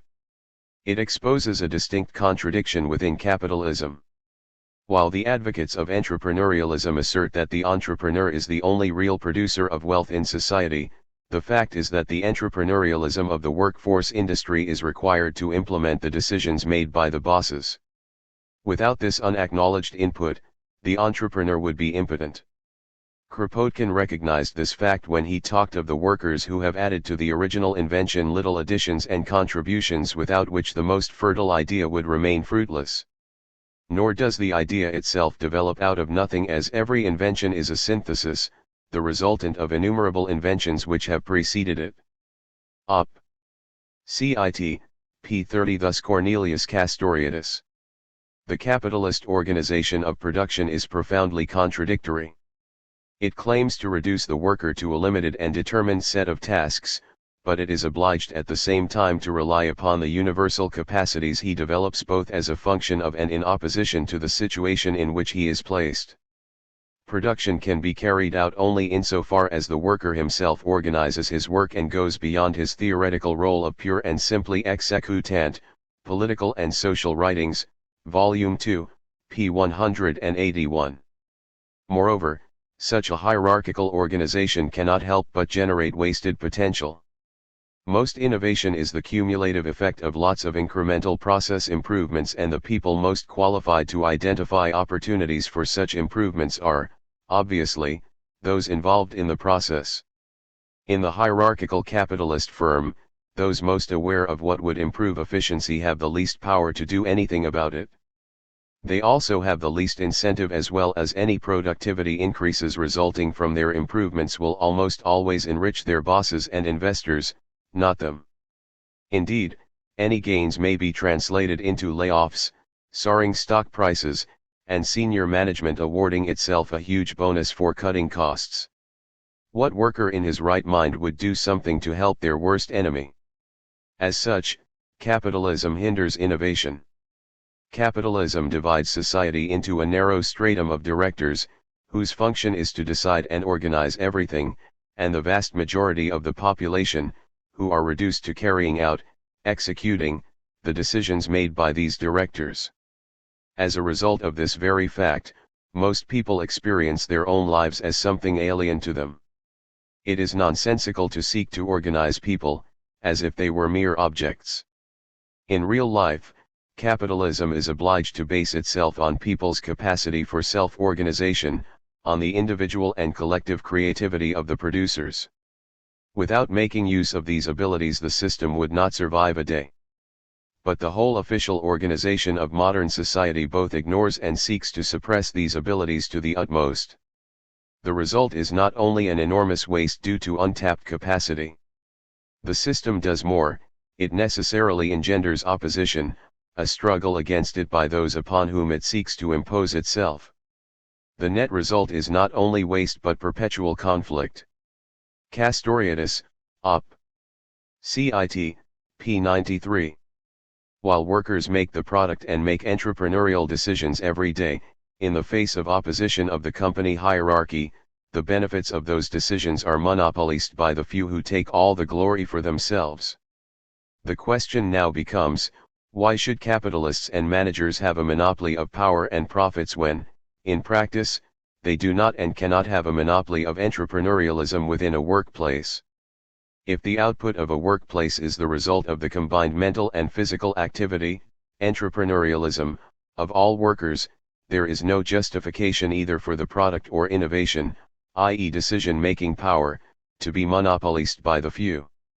We must also stress that innovation itself is a form of labor, mental labor. Indeed, many companies have research and development groups in which workers are paid to generate new and innovative ideas for their employers. This means that innovation is not related to property ownership at all. In most modern industries, as Schumpeter himself acknowledged, innovation and technical progress is conducted by teams of trained specialists, who turn out what is required and make it work in predictable ways, and so bureau and committee work tends to replace individual action. This meant that the leading man is becoming just another office worker, and one who is not always difficult to replace. Op. Cit. p. 133. And we must also point out that many new innovations come from individuals who combine mental and physical labor outside of capitalist companies. Given this, it is difficult to argue that profits are the result of innovation of a few exceptional people rather than by workers, when the innovations, as well as being worked or produced by workers, are themselves created by teams of workers. As such, innovation and entrepreneurialism is not limited to a few great people but rather exists in all of us. While the few may currently monopolize entrepreneurialism for their own benefit, an economy does not need to work this way. Decision-making need not be centralized in a few hands. Ordinary workers can manage their own productive activity, innovate and make decisions to meet social and individual needs, i.e. practice entrepreneurialism.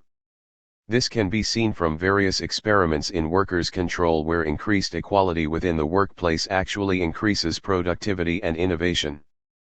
As these experiments show, workers, when given the chance, can develop numerous good ideas and, equally as important, produce them. A capitalist with a good idea, on the other hand, would be powerless to produce it without workers, and it is this fact that shows that innovation, in and of itself, is not the source of surplus value. So, contrary to much capitalist apologetics, Innovation is not the monopoly of an elite class of humans. It is part of all of us, although the necessary social environment needed to nurture and develop it in all is crushed by the authoritarian workplaces of capitalism and the effects of inequalities of wealth and power within society as a whole. If workers were truly incapable of innovation, any shift toward greater control of production by workers should result in decreased productivity. What one actually finds, however, is just the opposite.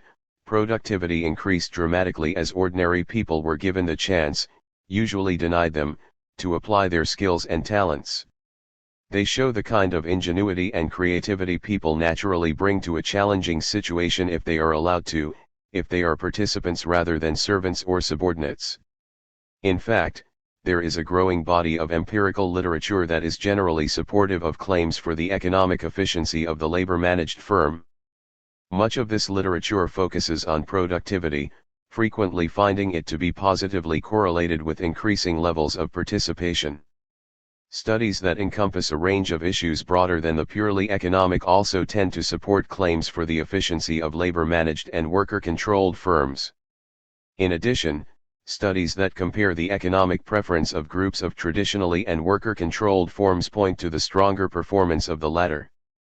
Christopher Eaton Gunn, Workers' Self-Management in the United States, pages 42-3. This is confirmed by David Noble, who points out that the self-serving claim that centralist management authority is the key to productivity is belied by nearly every sociological study of work. Progress Without People, p. 65. During the Spanish Revolution of 1936–39, workers self-managed many factories following the principles of participatory democracy. Productivity and innovation in the Spanish collectives was exceptionally high, particularly given the difficult economic and political situation they faced. As José Pirates notes, industry was transformed from top to bottom. There were achieved feats pregnant with significance for people who had always striven to deny the reality of the wealth of popular initiatives unveiled by revolutions. Workers made suggestions and presented new inventions, offering the product of their discoveries, genius, or imaginings. The CNT in the Spanish Revolution, Volume 2, p. 86. The metalworking industry is a good example. As Agustín Suchy observes, at the outbreak of the Civil War, the metal industry in Catalonia was very poorly developed. Yet within months, the Catalonian metal workers had rebuilt the industry from scratch, converting factories to the production of war materials for the anti-fascist troops. A few days after the July 19 revolution, the Hispano-Suiza Automobile Company was already converted to the manufacture of armored cars, ambulances, weapons, and munitions for the fighting front. Experts were truly astounded, Suchy writes, at the expertise of the workers in building new machinery for the manufacture of arms and munitions. Very few machines were imported. In a short time, 200 different hydraulic presses of up to 250 tons pressure, 178 revolving lathes, and hundreds of milling machines and boring machines were built. The anarchist collectives, workers' self-management in the Spanish Revolution, 1936–1939, Sam Dolgoff, ed., p. 96.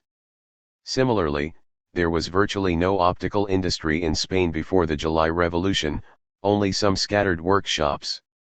After the revolution, the small workshops were voluntarily converted into a production collective. The greatest innovation, according to Suchy, was the construction of a new factory for optical apparatuses and instruments. The whole operation was financed by the voluntary contributions of the workers. In a short time the factory turned out opera glasses, telemeters, binoculars, surveying instruments, industrial glassware in different colors, and certain scientific instruments. It also manufactured and repaired optical equipment for the fighting fronts. What private capitalists failed to do was accomplished by the creative capacity of the members of the Optical Workers' Union of the CNT. Op. CIT, pages 98–99.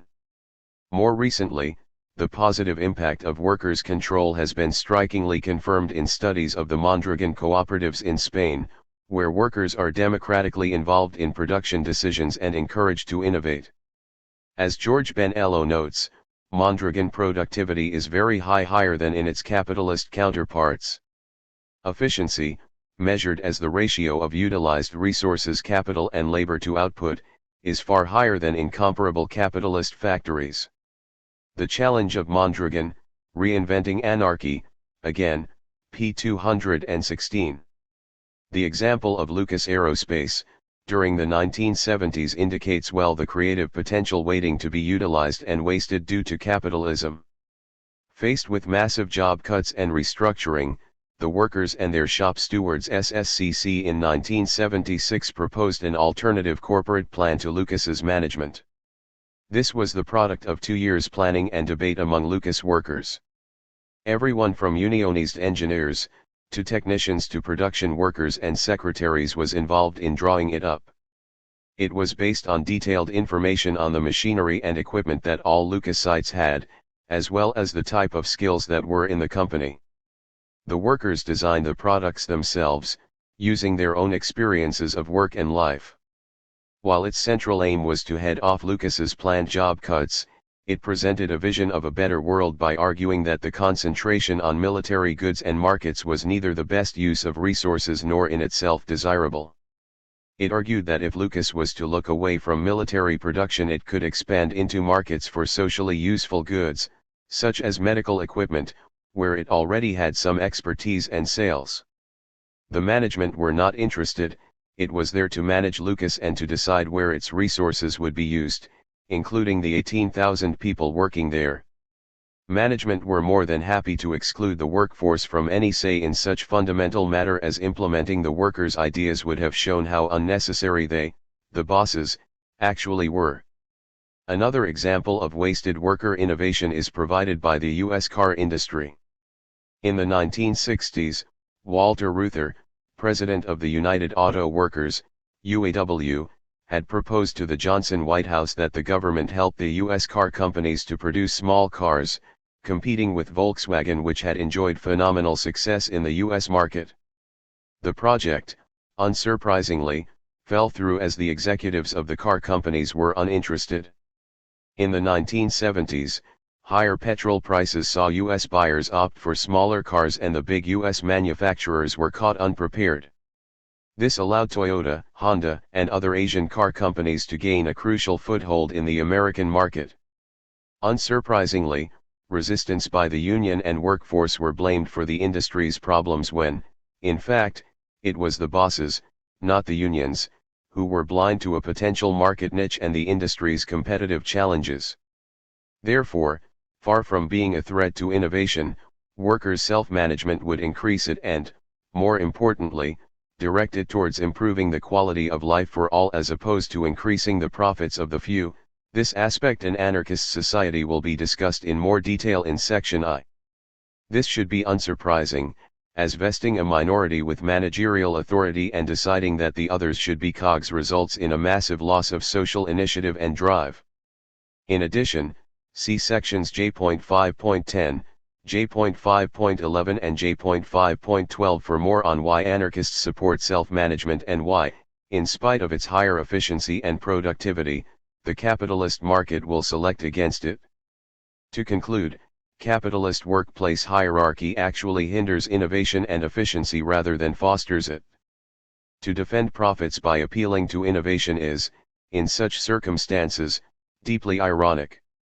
Not only does it end up simply justifying profits in terms of monopoly power, i.e. hierarchical decision-making rewarding itself, that power also wastes a huge amount of potential innovation in society, namely the ideas and experience of the workforce excluded from the decision-making process. Given that power produces resistance, capitalism ensures that the creative faculties the workers are not allowed to exercise on behalf of a social order that rejects them, and which they reject, are now utilized against that social order, and so work under capitalism is a perpetual waste of creative capacity, and a constant struggle between the worker and his own activity. Castoriadis, Op. Cit. p. 93 and p. 94. Therefore, rather than being a defense of capitalist profit-taking, and the inequality it generates, innovation backfires against capitalism. Innovation flourishes best under freedom, and this points towards libertarian socialism and workers' self-management. Given the chance, workers can manage their own work, and this results in increased innovation and productivity, so showing that capitalist monopoly of decision-making power hinders both. This is unsurprising, for only equality can maximize liberty, and so workers' control, rather than capitalist power, is the key to innovation. Only those who confuse freedom with the oppression of wage labor would be surprised by this. See point 2.9. Do profits reflect a reward for risk? Another common justification of surplus value is that of risk-taking, namely the notion that non-labor income is justified because its owners took a risk in providing money and deserve a reward for so doing. Before discussing why anarchists reject this argument, it must be noted that in the mainstream neoclassical model, risk and uncertainty plays no role in generating profits. According to general equilibrium theory, there is no uncertainty, the present and future are known, and so there is no role for risk. As such, the concept of profits being related to risk is more realistic than the standard model. However, as we will argue, such an argument is unrealistic in many other ways, particularly in relation to modern-day corporate capitalism. It is fair to say that the appeal of risk to explain and justify profits lies almost entirely in the example of the small investor who gambles their savings, for example, by opening a bar, and face a major risk if the investment does not succeed. However, in spite of the emotional appeal of such examples, anarchists argue that they are hardly typical of investment decisions and rewards within capitalism. In fact, such examples are used precisely to draw attention away from the way the system works rather than provide an insight into it. That is, the higher apparent realism of the argument hides an equally unreal model of capitalism as the more obviously unrealistic theories which seek to rationalize non-labor income. So does risk explain or justify non-labor income? No, anarchists argue. This is for 5 reasons. Firstly, the returns on property income are utterly independent on the amount of risk involved. Secondly, all human acts involve risk of some kind, and so why should property owners gain exclusively from it?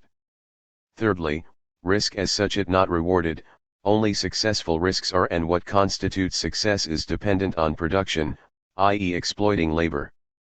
Fourthly, most risk-related non-labor income today plays no part in aiding production and, indeed, is simply not that risky due to state intervention. Fifthly, risk in this context is not independent of owning capital, and, consequently, the arguments against waiting and innovation apply equally to this rationale. In other words, risk is simply yet another excuse to reward the rich for being wealthy. The first objection is the most obvious. It is a joke to suggest that capitalism rewards in proportion to risk. There is little or no relationship between income and the risk that person faces. Indeed, it would be fairer to say that return is inversely proportional to the amount of risk a person faces. The most obvious example is that of a worker who wants to be their own boss and sets up their own business. That is a genuine risk, as they are risking their savings and are willing to go into debt. Compare this to a billionaire investor with millions of shares in hundreds of companies. While the former struggles to make a living, the latter gets a large regular flow of income without raising a finger. In terms of risk, the investor is wealthy enough to have spread their money so far that, in practical terms, there is none. Who has the larger income? As such, the risk people face is dependent on their existing wealth, and so it is impossible to determine any relationship between it and the income it is claimed to generate. Given that risk is inherently subjective, there is no way of discovering its laws of operation except by begging the question and using the actual rate of profits to measure the cost of risk-bearing. The second objection is equally as obvious. The suggestion that risk-taking is the source and justification for profits ignores the fact that virtually all human activity involves risk. To claim that capitalists should be paid for the risks associated with investment is to implicitly state that money is more valuable than human life. After all, Workers risk their health and often their lives in work, and often the most dangerous workplaces are those associated with the lowest pay. Moreover, providing safe working conditions can eat into profits, and by cutting health and safety costs, profits can rise. This means that to reward capitalist risk, the risk workers face may actually increase. In the inverted world of capitalist ethics, it is usually cheaper, or more efficient, to replace an individual worker than a capital investment. Unlike investors, bosses, and the corporate elite, workers do face risk to life or limb daily as part of their work.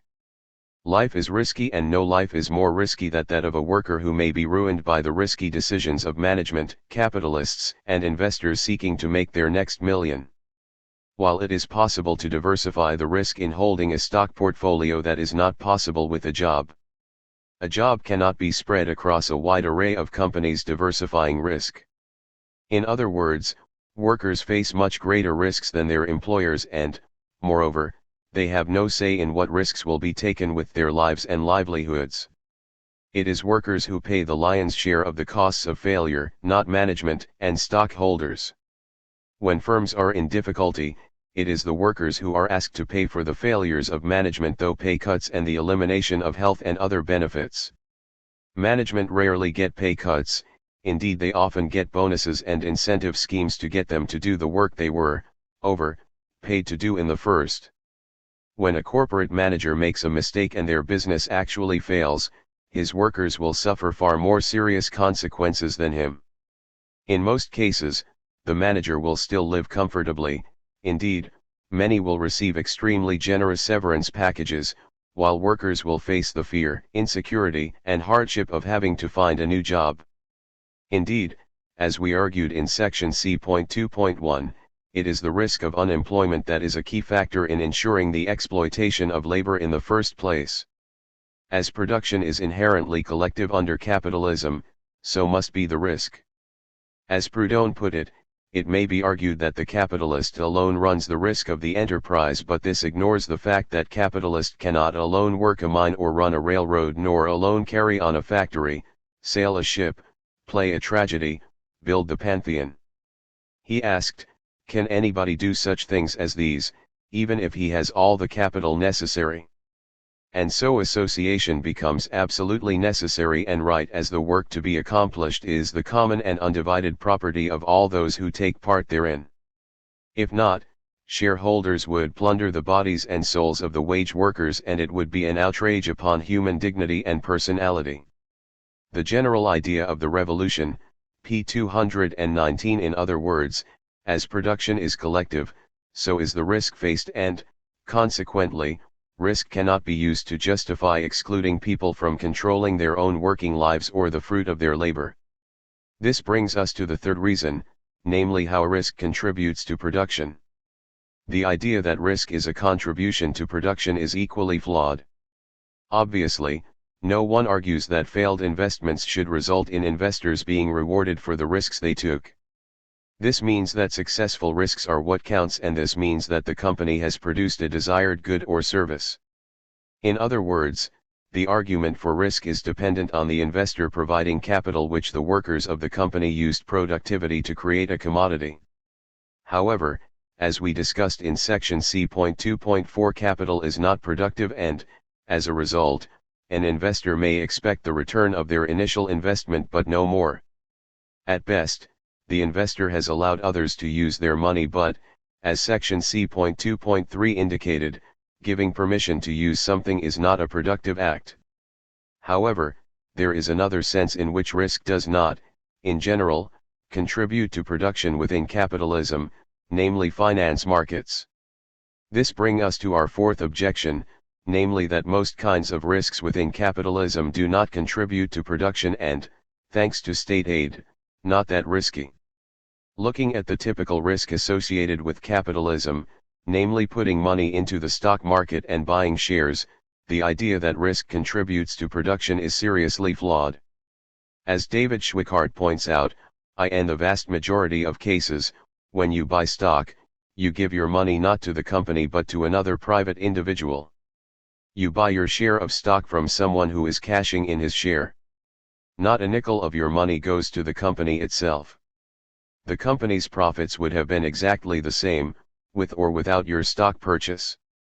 After capitalism, p. 37. In fact, between 1952 and 1997, about 92% of investment was paid for by firms' own internal funds, and so the stock market contributes virtually nothing to the financing of outside investment.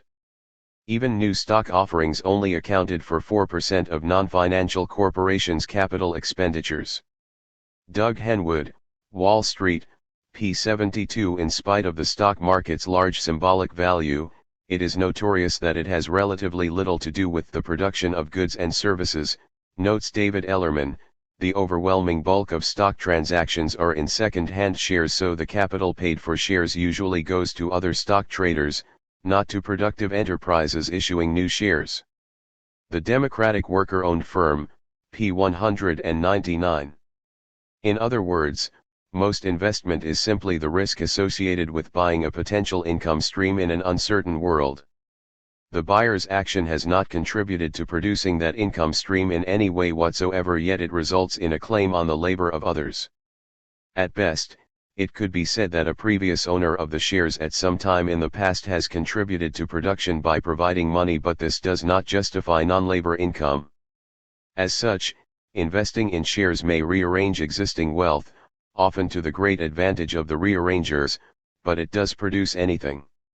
New wealth flows from production, the use of labor on existing wealth to create new wealth. Ironically, the stock market, and the risk it is based on, harms this process. The notion that dividends represent the return for risk may be faulted by looking at how the markets operate in reality, rather than in theory. Stock markets react to recent movements in the price of stock markets, causing price movements to build upon price movements. According to academic finance economist Bob Haugen, this results in finance markets having endogenous instability, with such price-driven volatility accounting for over 3/4 of all volatility in finance markets. This leads to the market directing investments very badly, as some investment is wasted in overvalued companies and undervalued firms cannot get finance to produce useful goods. The market's endogenous volatility reduces the overall level of investment, as investors will only fund projects which return a sufficiently high level of return. This results in a serious drag on economic growth. As such, risk has a large and negative impact on the real economy, and it seems ironic to reward such behavior. Particularly as the high rate of return is meant to compensate for the risk of investing in the stock market, but in fact most of this risk results from the endogenous stability of the market itself. Steve Keen, Debunking Economics, pages 249-50. Appeals to risk to justify capitalism are somewhat ironic, given the dominant organizational form within capitalism, the corporation. These firms are based on limited liability, which was designed explicitly to reduce the risk faced by investors. As Joel Bacon notes, before this, no matter how much, or how little, a person had invested in a company, he or she was personally liable, without limit, for the company's debts. Investors' homes, savings, and other personal assets would be exposed to claims by creditors if a company failed, meaning that a person risked finance ruin simply by owning shares in a company. Stockholding could not become a truly attractive option, until that risk was removed, which it soon was. By the middle of the 19th century, business leaders and politicians broadly advocated changing the law to limit the liability of shareholders to the amounts they had invested in a company. If a person bought $100 worth of shares, they reasoned, he or she should be immune to liability for anything beyond that, regardless of what happened to the company. Limited liability's sole purpose is to shield them from legal responsibility for corporations' actions, as well as reducing the risks of investing, unlike for small businesses. The corporation, p. 11 and p. 79. This means that stockholders, investors, in a corporation hold no liability for the corporation's debts and obligations. As a result of the state-granted privilege, potential losses cannot exceed the amount which they paid for their shares. The rationale used to justify this is the argument that without limited liability, a creditor would not likely allow any share to be sold to a buyer of at least equivalent creditworthiness as the seller. This means that limited liability allows corporations to raise funds for riskier enterprises by reducing risks and costs from the owners and shifting them onto other members of society, i.e. an externality. It is, in effect, a state-granted privilege to trade with a limited chance of loss but with an unlimited chance of gain. This is an interesting double standard. It suggests that corporations are not, in fact, owned by shareholders at all since they take on none of the responsibility of ownership, especially the responsibility to pay back debts. Why should they have the privilege of getting profit during good times when they take none of the responsibility during bad times? Corporations are creatures of government, created with the social privileges of limited financial liability of shareholders. Since their debts are ultimately public, why should their profits be private? Needless to say, this reducing of risk is not limited to within a state, it is applied internationally as well. Big banks and corporations lend money to developing nations, but the people who borrowed the money, i.e. the local elite, aren't held responsible for it. It's the people who have to pay the debts off. The lenders are protected from risk. That's one of the main functions of the IMF, to provide risk-free insurance to people who lend and invest in risky loans. They earn high yields because there's a lot of risk, but they don't have to take the risk, because it's socialized. It's transferred in various ways to northern taxpayers through the IMF and other devices. The whole system is one in which the borrowers are released from the responsibility. That's transferred to the impoverished mass of the population in their own countries. And the lenders are protected from risk. Noam Chomsky, Propaganda and the Public Mind, p. 125. Capitalism, ironically enough, has developed precisely by externalizing risk and placing the burden onto other parties' suppliers, creditors, workers and, ultimately, society as a whole. Costs and risks are socialized, in other words, and the profit is privatized. Noam Chomsky, Op. Cit. p. 185. To then turn round and justify corporate profits in terms of risk seems to be hypocritical in the extreme, particularly by appealing to examples of small business people whom usually face the burdens caused by corporate externalizing of risk. Doug Henwood states the obvious when he writes shareholder liabilities are limited by definition to what they paid for the shares, and they can always sell their shares in a troubled firm, and if they have diversified portfolios, they can handle an occasional wipeout with hardly a stumble. Employees, and often customers and suppliers, are rarely so well insulated. Given that the signals emitted by the stock market are either irrelevant or harmful to real economic activity, and that the stock market itself counts for little or nothing as a source of finance, and the argument for risk as a defense of profits is extremely weak. Op. Cit. p. 293 and p. 292. Lastly, the risk theory of profit fails to take into account the different risk-taking abilities of that derive from the unequal distribution of society's wealth. As James Mead puts it, while property owners can spread their risks by putting small bits of their property into a large number of concerns, a worker cannot easily put small bits of his effort into a large number of different jobs. This presumably is the main reason we find risk-bearing capital hiring labor and not vice versa. Quoted by David Schweikart, Against Capitalism, pages 129 to 130. It should be noted that until the early 19th century, self-employment was the normal state of affairs, and it has declined steadily to reach, at best, around 10% of the working population in Western countries today. It would be inaccurate, to say the least, to explain this decline in terms of increased unwillingness to face potential risks on the part of working people. Rather, it is a product of increased costs to set up and run businesses, which acts as a very effective natural barrier to competition, see section C.4.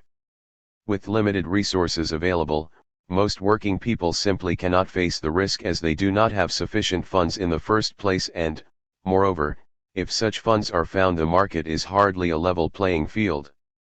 This means that going into business for yourself is always a possibility, but that option is very difficult without sufficient assets. Moreover, even if sufficient funds are found, either by savings or a loan, the risk is extremely high due to the inability to diversify investments and the constant possibility that larger firms will set up shop in your area, for example, Walmart driving out small businesses or chain pubs, cafes, and bars destroying local family businesses. So it is true that there is a small flow of workers into self-employment, sometimes called the petty bourgeoisie, and that, of these, a small amount become full-scale capitalists.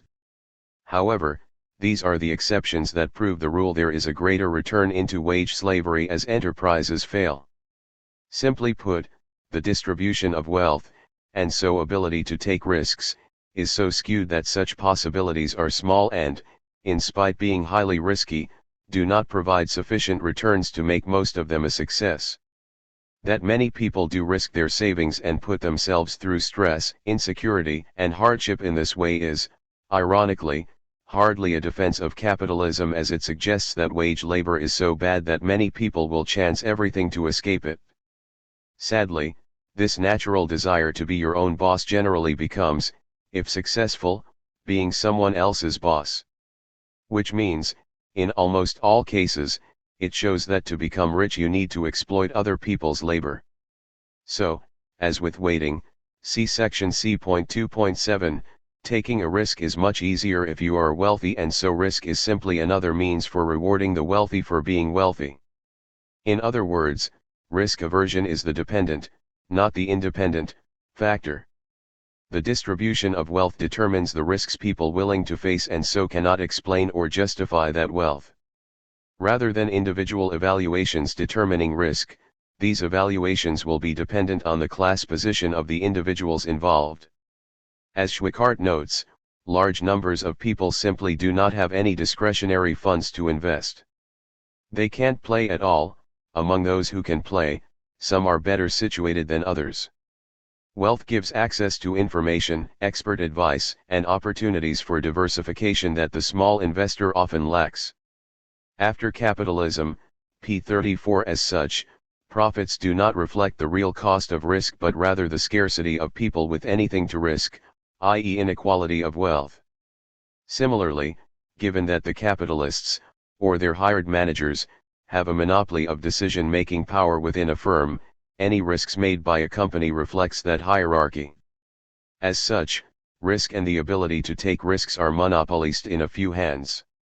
If profit is the product of risk, then, ultimately, it is the product of a hierarchical company structure and, consequently, capitalists are simply rewarding themselves because they have power within the workplace.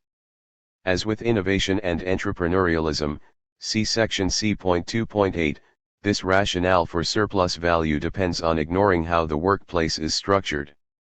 In other words, because managers monopolize decision-making, risk, they also monopolize the surplus value produced by workers. However, the former in no way justifies this appropriation nor does it create it. As risk is not an independent factor and so cannot be the source of profit. Indeed, other activities can involve far more risk and be rewarded less. Needless to say, the most serious consequences of risk are usually suffered by working people who can lose their jobs, health, and even lives, all depending on how the risks of the wealthy turn out in an uncertain world. As such, it is one thing to gamble your own income on a risky decision, but quite another when that decision can ruin the lives of others. If quoting Keynes is not too out of place, speculators may do no harm as bubbles on a steady stream of enterprise. But the position is serious when enterprise becomes the bubble on a whirlpool of speculation. When the capital development of a country becomes a byproduct of the activities of a casino, the job is likely to be ill done. The General Theory of Employment, Interest, and Money, p. 159. Appeals of risk to justify capitalism simply exposes that system as little more than a massive casino. In order for such a system to be fair, the participants must have approximately equal chances of winning. However, with massive inequality, the wealthy face little chance of losing. For example, if a millionaire and a pauper both repeatedly bet a pound on the outcome of a coin toss, The millionaire will always win, as the pauper has so little reserve money that even a minor run of bad luck will bankrupt him. Ultimately, the capitalist investment game, as a whole and usually in its various parts, is positive sum. In most years more money is made in the financial markets than is lost. How is this possible? It is possible only because those who engage in real productive activity receive less than that to which they would be entitled were they fully compensated for what they produce. The reward, allegedly for risk, derives from this discrepancy. David Schweikart, Op. Cit. p. 38. In other words, people would not risk their money unless they could make a profit, and the willingness to risk is dependent on current and expected profit levels and so cannot explain them. To focus on risk simply obscures the influence that property has upon the ability to enter a given industry, i.e. to take a risk in the first place, and so distracts attention away from the essential aspects of how profits are actually generated, i.e. away from production and its hierarchical organization under capitalism. So risk does not explain how surplus value is generated, nor is its origin. Moreover, as the risk people face and the return they get is dependent on the wealth they have, it cannot be used to justify this distribution. Quite the opposite, as return and risk are usually inversely related. If risk was the source of surplus value or justified it, the riskiest investment and poorest investor would receive the highest returns, and this is not the case. In summary, the risk defense of capitalism does not convince. See point 3. What determines the distribution between labor and capital? In short, class struggle determines the distribution of income between classes. As Proudhon put it, the expression "the relations of profits to wages" means the war between labor and capital. System of Economical Contradictions, p. 130.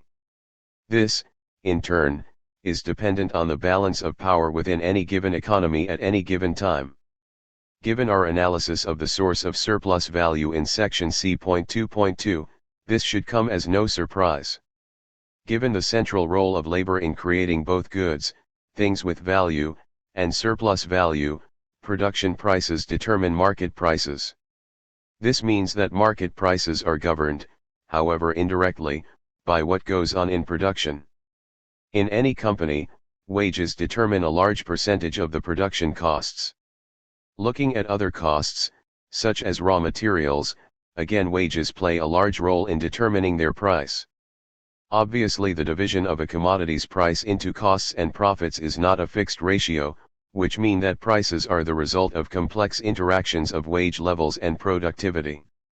Within the limits of a given situation, the class struggle between employers and employees over wages, working conditions, and benefits determines the degree of exploitation within a society, and so the distribution of income, i.e. the relative amount of money which goes to labor, i.e. wages, and capital, surplus value. To quote libertarian socialist Cornelius Castoriadis, far from being completely dominated by the will of the capitalist and forced to increase indefinitely the yield of labor, production is determined just as much by the workers' individual and collective resistance to such increases. The extraction of use value from labor power is not a technical operation, it is a process of bitter struggle in which half the time, so to speak, the capitalists turn out to be losers. The same thing holds true for living standards, i.e., real wage levels. From its beginnings, the working class has fought to reduce the length of the workday and to raise wage levels. It is this struggle that has determined how these levels have risen and fallen over the years. Neither the actual labor rendered during an hour of labor time nor the wage received in exchange for this work can be determined by any kind of objective law, norm, or calculation. What we are saying does not mean that specifically economic or even objective factors play no role in determining wage levels. Quite the contrary. At any given instant, the class struggle comes into play only within a given economic and, more generally, objective framework, and it acts not only directly but also through the intermediary of a series of partial economic mechanisms. To give only one example among thousands, an economic victory for workers in one sector has a ripple effect on overall wage levels, not only because it can encourage other workers to be more combative, but also because sectors with lower wage levels will experience greater difficulties recruiting manpower. None of these mechanisms, however, can effectively act on its own and have its own significance if taken separately from the class struggle. And the economic context itself is always gradually affected one way or another by the struggle. Political and Social Writings, Volume 2, p. 248. The essential point is that the extraction of surplus value from workers is not a simple technical operation, as implied by the neoclassical perspective, and, ironically, classical Marxism, as Castoriadis explains in his classic work Modern Capitalism and Revolution Op. Cit. Pages 226 to 343. As noted previously, unlike the extraction of so many joules from a ton of coal, extracting surplus value, use value, from labor power involves conflict between people, between classes. Labor power is unlike all other commodities, it is and remains inseparably embodied in human beings. This means that the division of profits and wages in a company and in the economy as a whole is dependent upon and modified by the actions of workers, and capitalists, both as individuals and as a class. It is this struggle which, ultimately, drives the capitalist economy. It is this conflict between the human and commodity aspects of labor power that ultimately brings capitalism into repeated crisis, see section C.7. From this perspective, the neoclassical argument that a factor in production, labor, capital, or land, receives an income share that indicates its productive power at the margin is false. Rather, it is a question of power and the willingness to use it. As Christopher Eaton Gunn points out, the neoclassical argument takes no account of power of politics, conflict, and bargaining as more likely indicators of relative shares of income in the real world. Workers' self-management in the United States, p. 185. Ultimately, working class struggle is an indispensable means of raising their standard of living or defending their attained advantages against the concerted measures of the employers. It is not only a means for the defense of immediate economic interests, it is also a continuous schooling for their powers of resistance, showing them every day that every last right has to be won by unceasing struggle against the existing system. Rocker, Anarcho-Syndicalism, p. 78. If the power of labor is increasing, its share in income will tend to increase and, obviously, if the power of labor decreased it would fall. And the history of the post-war economy supports such an analysis, with labor in the advanced countries' share of income falling from 68% in the 1970s to 65.1% in 1995, in the EU, it fell from 69.2% to 62%. In the USA, labor's share of income in the manufacturing sector fell from 74.8% to 70.6% over the 1979 to 89 period, reversing the rise in labor's share that occurred over the 1950s, 1960s, and 1970s. The reversal in labor's share occurred at the same time as labor's power was undercut by right-wing governments who have pursued business-friendly free market policies to combat inflation, an euphemism for working-class militancy and resistance, by undermining working-class power and organization by generating high unemployment. Thus, for many anarchists, the relative power between labor and capital determines the distribution of income between them. In periods of full employment or growing workplace organization and solidarity, workers' wages will tend to rise faster. In periods where there is high unemployment and weaker unions and less direct action, labor's share will fall. From this analysis, anarchists support collective organization and action in order to increase the power of labor and ensure we receive more of the value we produce. The neoclassical notion that rising productivity allows for increasing wages is one that has suffered numerous shocks since the early 1970s. Usually wage increases lag behind productivity. For example, during Thatcher's reign of freer markets, productivity rose by 4.2%, 1.4% higher than the increase in real earnings between 1980 to 88. Under Reagan, productivity increased by 3.3%, accompanied by a fall of 0.8% in real earnings. Remember, though, These are averages and hide the actual increases in pay differentials between workers and managers. To take one example, the real wages for employed single men between 1978 and 1984 in the UK rose by 1.8% for the bottom 10% of that group. For the highest 10%, it was a massive 18.4%. The average rise, 10.1%, hides the vast differences between top and bottom. In addition, these figures ignore the starting point of these rises, the often massive differences in wages between employees. Compare the earnings of the CEO of McDonald's and one of its cleaners. In other words, 2.8% of nearly nothing is still nearly nothing. Looking at the USA again, we find that workers who are paid by the hour, the majority of employees, saw their average pay peak in 1973. Since then, it had declined substantially and stood at its mid-1960s level in 1992. For over 80% of the U.S. workforce, production and non-supervisory workers, real wages have fallen by 19.2% for weekly earnings and 13.4% for hourly earnings between 1973 and 1994. Productivity had risen by 23.2%. Combined with this drop in real wages in the USA, we have seen an increase in hours worked. In order to maintain their current standard of living, working class people have turned to both debt and longer working hours. Since 1979, the annual hours worked by middle-income families rose from 3,020 to 3,206 in 1989, 3,287 in 1996 and 3,335 in 1997. In Mexico we find a similar process. Between 1980 and 1992, productivity rose by 48%, while salaries, adjusted for inflation, fell by 21%.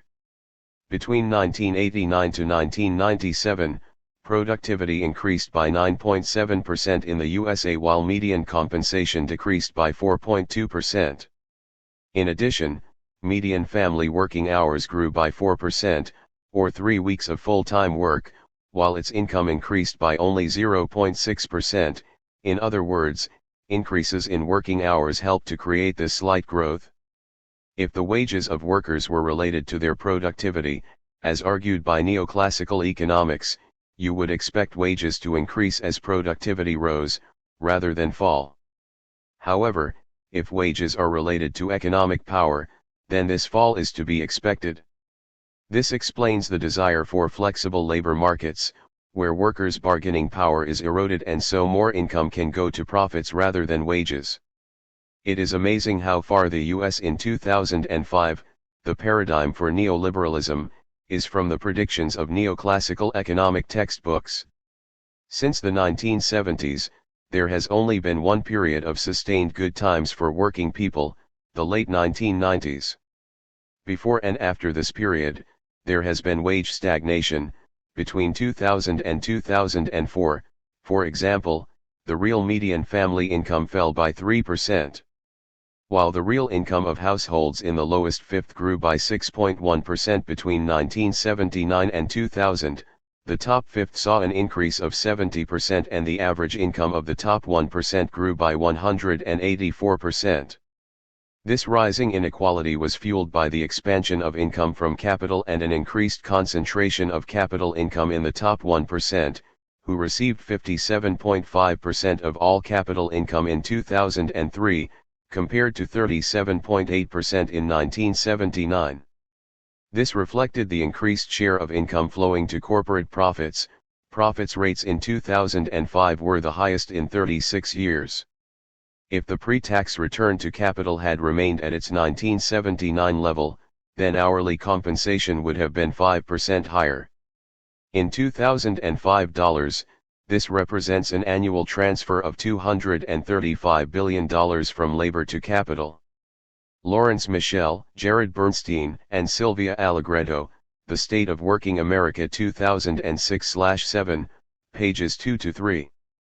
Labor's share of income in the corporate sector fell from 82.1% in 1979 to 81.1% in 1989, and then to 79.1% in 2005. However, this fall is even worse for labor, as labor income includes the pay of chief executive officers, CEOs, thereby overstating the income share going to workers and understating profits, since the bonuses and stock options given CEOs are more akin to profits than wages, and so some of the profits are showing up in CEO paychecks and are counted as worker pay. Op. CIT, P83 and P84.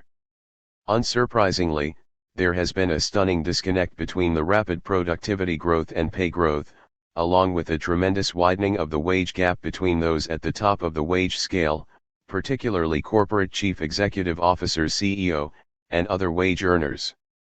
Between 1979 and 1995, wages were stagnant or fell for the bottom 60% of wage earners and grew by 5% for the 80th percentile. Between 1992 and 2005, saw median CEO pay rise by 186.2%, while the media workers saw only a 7.2% rise in their wages. Wealth inequality was even worse, with the wealth share of the bottom 80% shrinking by 3.8 percentage points, which was gained by the top 5% of households.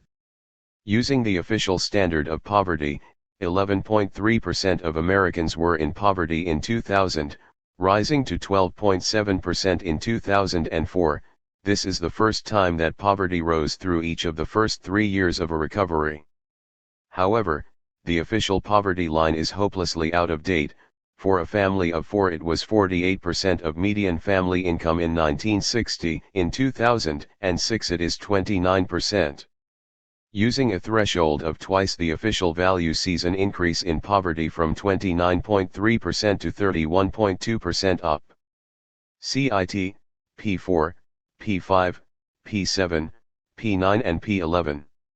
Of course, it will be argued that only in a perfectly competitive market, or, more realistically, a truly free one, will wages increase in line with productivity. However, you would expect that a regime of freer markets would make things better, not worse. This has not happened. The neoclassical argument that unions, struggling over wages and working conditions, will harm workers in the long run has been dramatically refuted since the 1970s. The decline of the labor movement in the USA has been marked by falling wages, not rising ones, for example. Despite of rising productivity, wealth has not trickled down, rather it has flooded up, a situation only surprising to those who believe economic textbooks or what politicians say. In fact, between 1947 and 1973, the median family income rose by 103.9% while productivity rose by 103.7%, and so wages and productivity went hand in hand. Since the mid-1970s this close mapping broke down. From 1973 to 2005, productivity rose by 75.5% while income increased by a mere 21.8%, less than one-third the rate of productivity. From 2000 to 2004, productivity rose by 14% while family income fell by 2.9%. This wedge is the source of rising inequality, with the upper classes claiming most of the income growth. Op. CIT, P46. All of which refutes those apologists for capitalism who cite the empirical fact that, in a modern capitalist economy, a large majority of all income goes to labor, with profit, interest, and rent adding up to something under 20% of the total.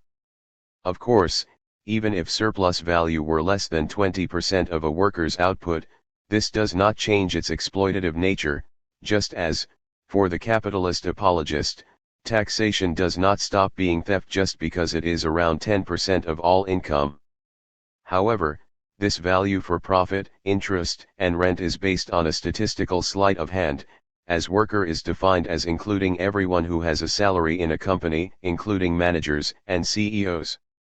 The large incomes which many managers and all CEOs receive would, of course, ensure that a large majority of all income does go to labor. Thus this fact ignores the role of most managers as de facto capitalists, and their income represents a slice of surplus value rather than wages. This sleight of hand also obscures the results of this distribution, for while the 70% of labor income goes into many hands, the 20% representing surplus value goes into the hands of a few. So even if we ignore the issue of CEO wages, the fact is that a substantial amount of money is going into the hands of a small minority, which will, obviously, skew income, wealth and economic power away from the vast majority. To get a better picture of the nature of exploitation within modern capitalism, we have to compare workers' wages to their productivity.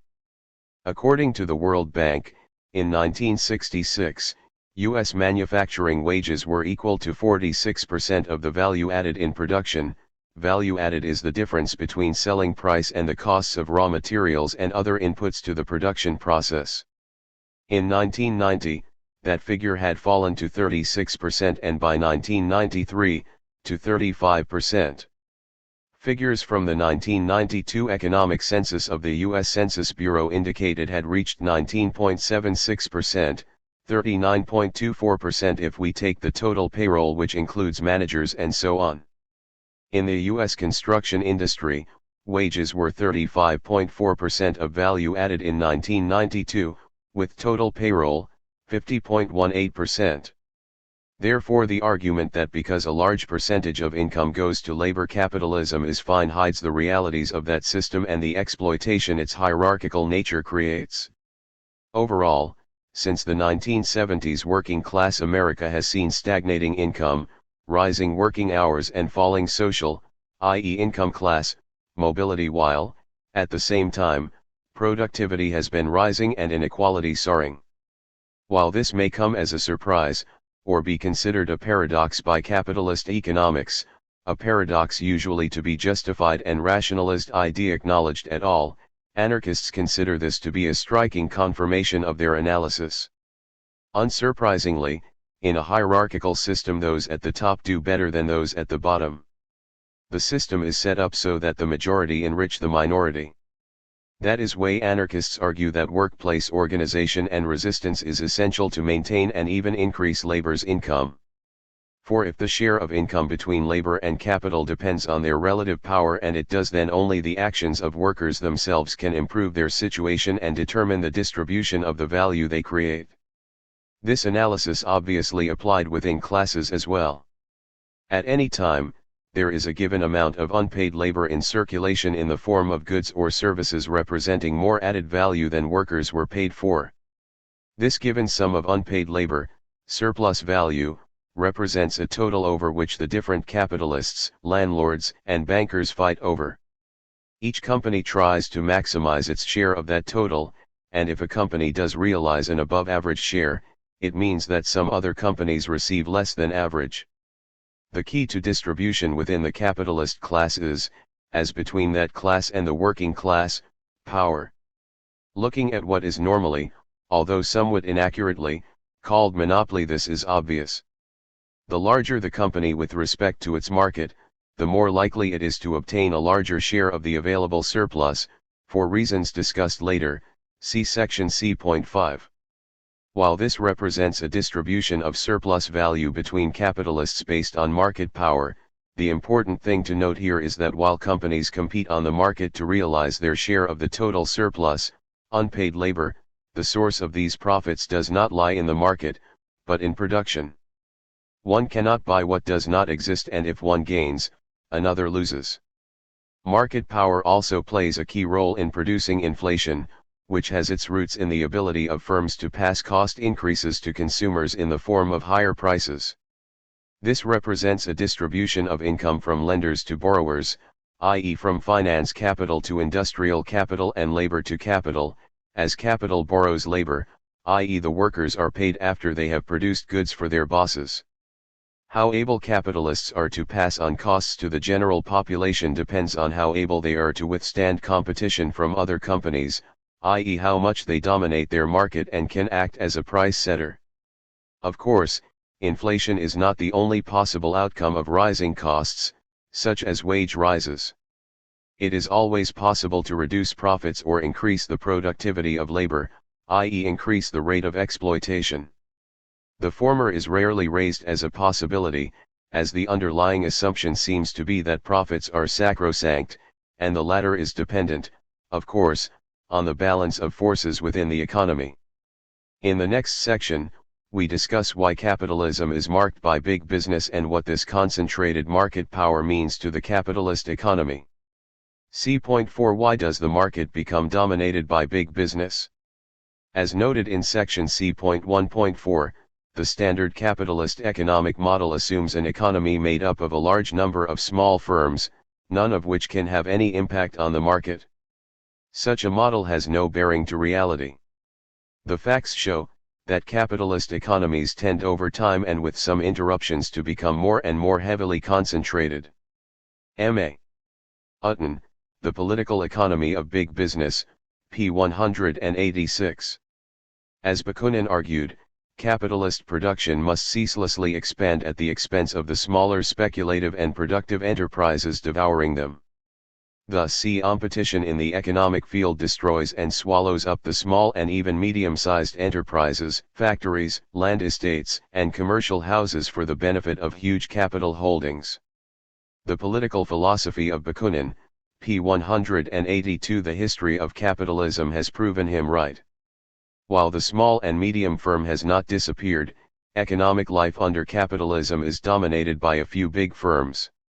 This growth of business is rooted in the capitalist system itself. The dynamic of the free market is that it tends to become dominated by a few firms, on a national, and increasingly, international, level, resulting in oligopolistic competition and higher profits for the companies in question. See next section for details and evidence. This occurs because only established firms can afford the large capital investments needed to compete, thus reducing the number of competitors who can enter or survive in a given market. Thus, in Proudhon's words, competition kills competition. System of Economical Contradictions, p. 242. In other words, capitalist markets evolve toward oligopolistic concentration. This does not mean that new, powerful brands have not emerged after the rise of big business in the USA after the 1880s, they have, but in such markets, which were either small or non-existent in the early years of this century. The dynamic of capitalism is such that the competitive advantage associated with the size and market power of big business, once created, proves to be enduring. Paul Ormerod, The Death of Economics, p. 55. For people with little or no capital, entering competition is limited to new markets with low startup costs. In general, the industries which are generally associated with small-scale production, have low levels of concentration. Malcolm C. Sawyer, The Economics of Industries and Firms, p. 35. Sadly, however, due to the dynamics of competition, these markets usually in turn become dominated by a few big firms. As weaker firms fail, successful ones grow and capital costs increase. Each time capital completes its cycle, the individual grows smaller in proportion to it. Josephine Gertz, Anarchy, A Journal of Desire, Armed No. 41, p. 48. For example, between 1869 and 1955 there was a marked growth in capital per person and per number of the labor force. Net capital per head rose, to about 4 times its initial level, at a rate of about 17% per decade. The annual rate of gross capital formation rose from $3.5 billion in 1869 to 1888 to $19 billion in 1929 to 1955, and to $30 billion in 1946 to 1955. This long-term rise over some 3/4 of a century was thus about 9 times the original level, in constant, 1929, dollars. Simon Kuznets, Capital in the American Economy, p. 33 and p. 394. To take the steel industry as an illustration, in 1869 the average cost of steel works in the USA was $156,000, but by 1899 it was $967,000, a 520% increase. From 1901 to 1950, gross fixed assets increased from $740,201 to $2,829,186 in the steel industry as a whole, with the assets of Bethlehem Steel increasing by 4,386.5% from 1905 $29,294, to 1950, $1,314,267. These increasing assets are reflected both in the size of workplaces and in the administration levels in the company as a whole, i.e. between individual workplaces. The reason for the rise in capital investment is rooted in the need for capitalist firms to gain a competitive edge on their rivals. As noted in section C.2, the source of profit is the unpaid labor of workers, and this can be increased by one of two means. The first is by making workers work longer for less on the same machinery, the generation of absolute surplus value, to use Marx's term.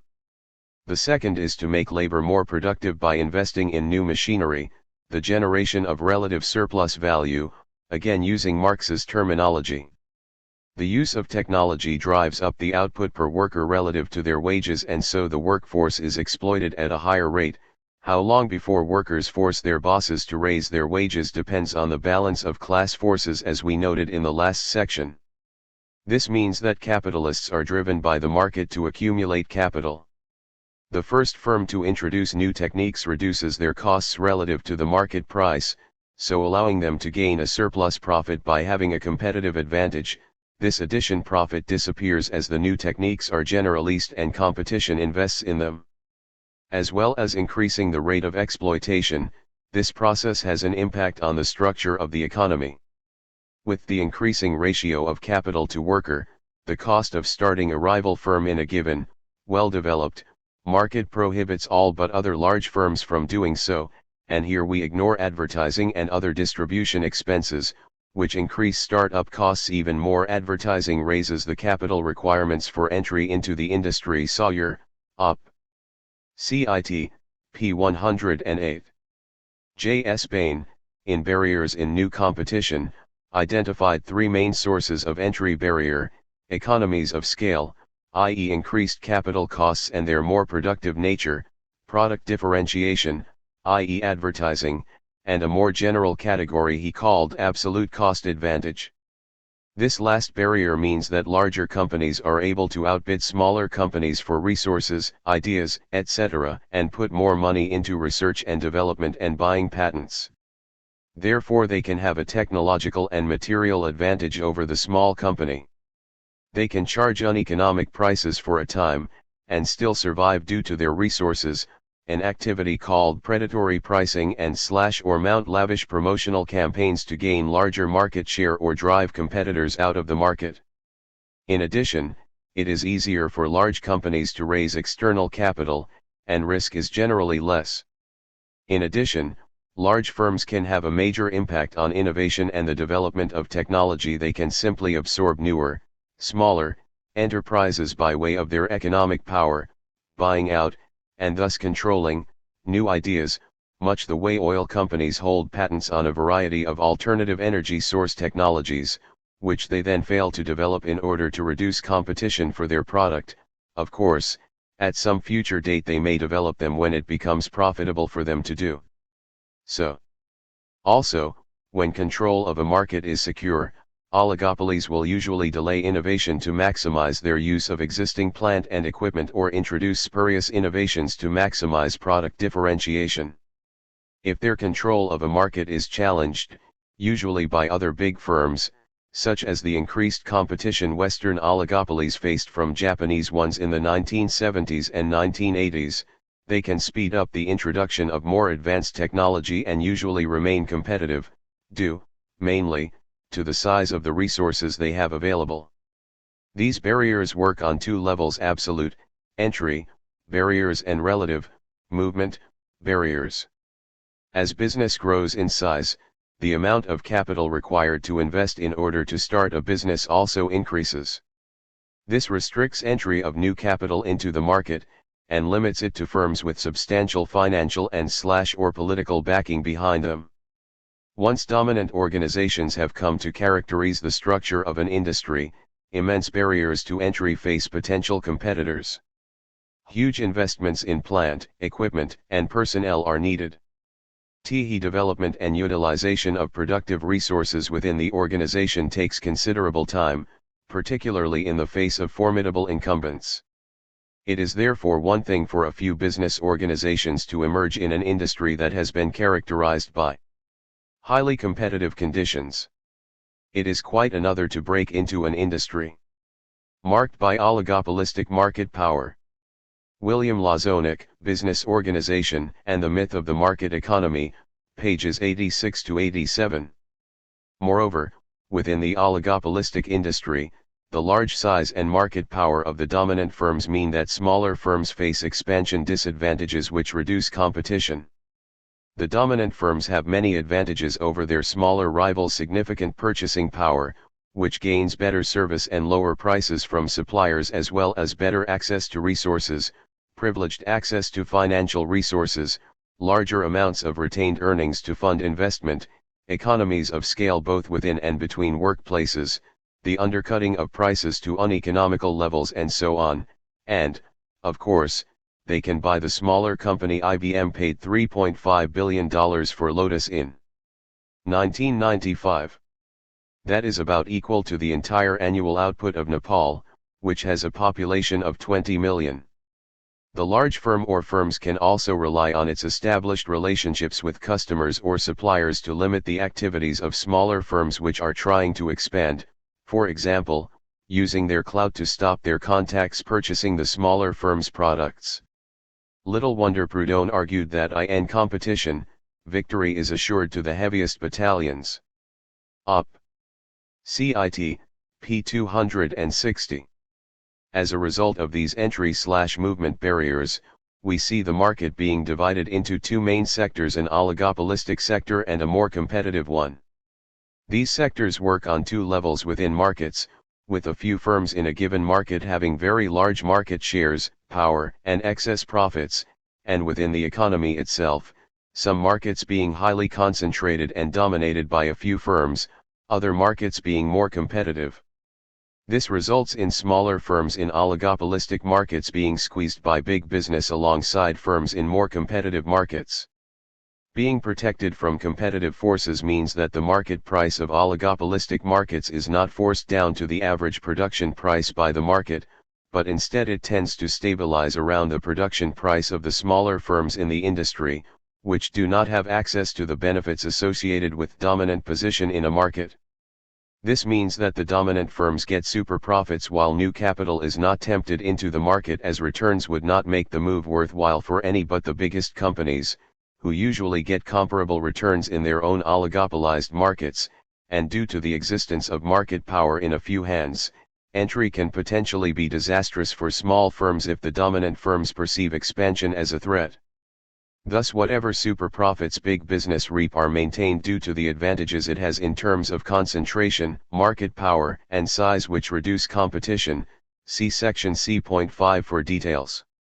And, we must note, that the processes that saw the rise of national big business is also at work on the global market. Just as big business arose from a desire to maximize profits and survive on the market, so transnationals arise because they are a means of consolidating or increasing profits in an oligopoly world. Keith Cowling and Roger Sugden, Transnational Monopoly Capitalism, p. 20. So while a strictly national picture will show a market dominated by, say, 4 firms, a global view shows us 12 firms instead, and market power looks much less worrisome.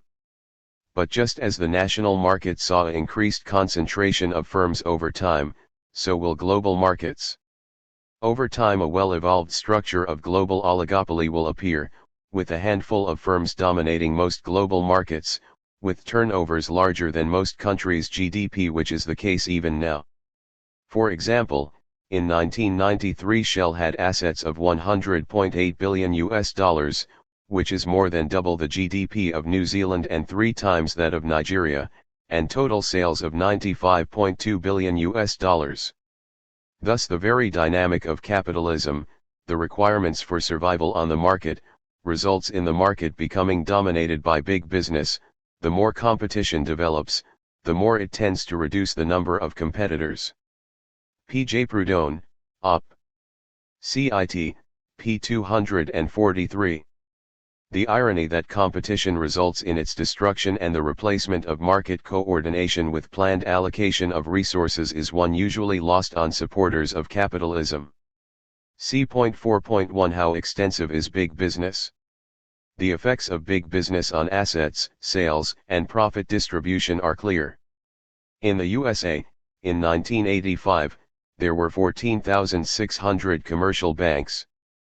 The 50 largest owned 45.7% of all assets, the 100 largest held 57.4%. In 1984 there were 272,037 active corporations in the manufacturing sector, 710 of them, 1/4 of 1%, held 80.2% of total assets. In the service sector, usually held to be the home of small business, 95 firms of the total of 899,369 owned 28% of the sector's assets. In 1986 in agriculture, 29,000 large farms, only 1.3% of all farms, accounted for 1/3 of total farm sales and 46% of farm profits. In 1987, the top 50 firms accounted for 54.4% of the total sales of the Fortune 500 largest industrial companies.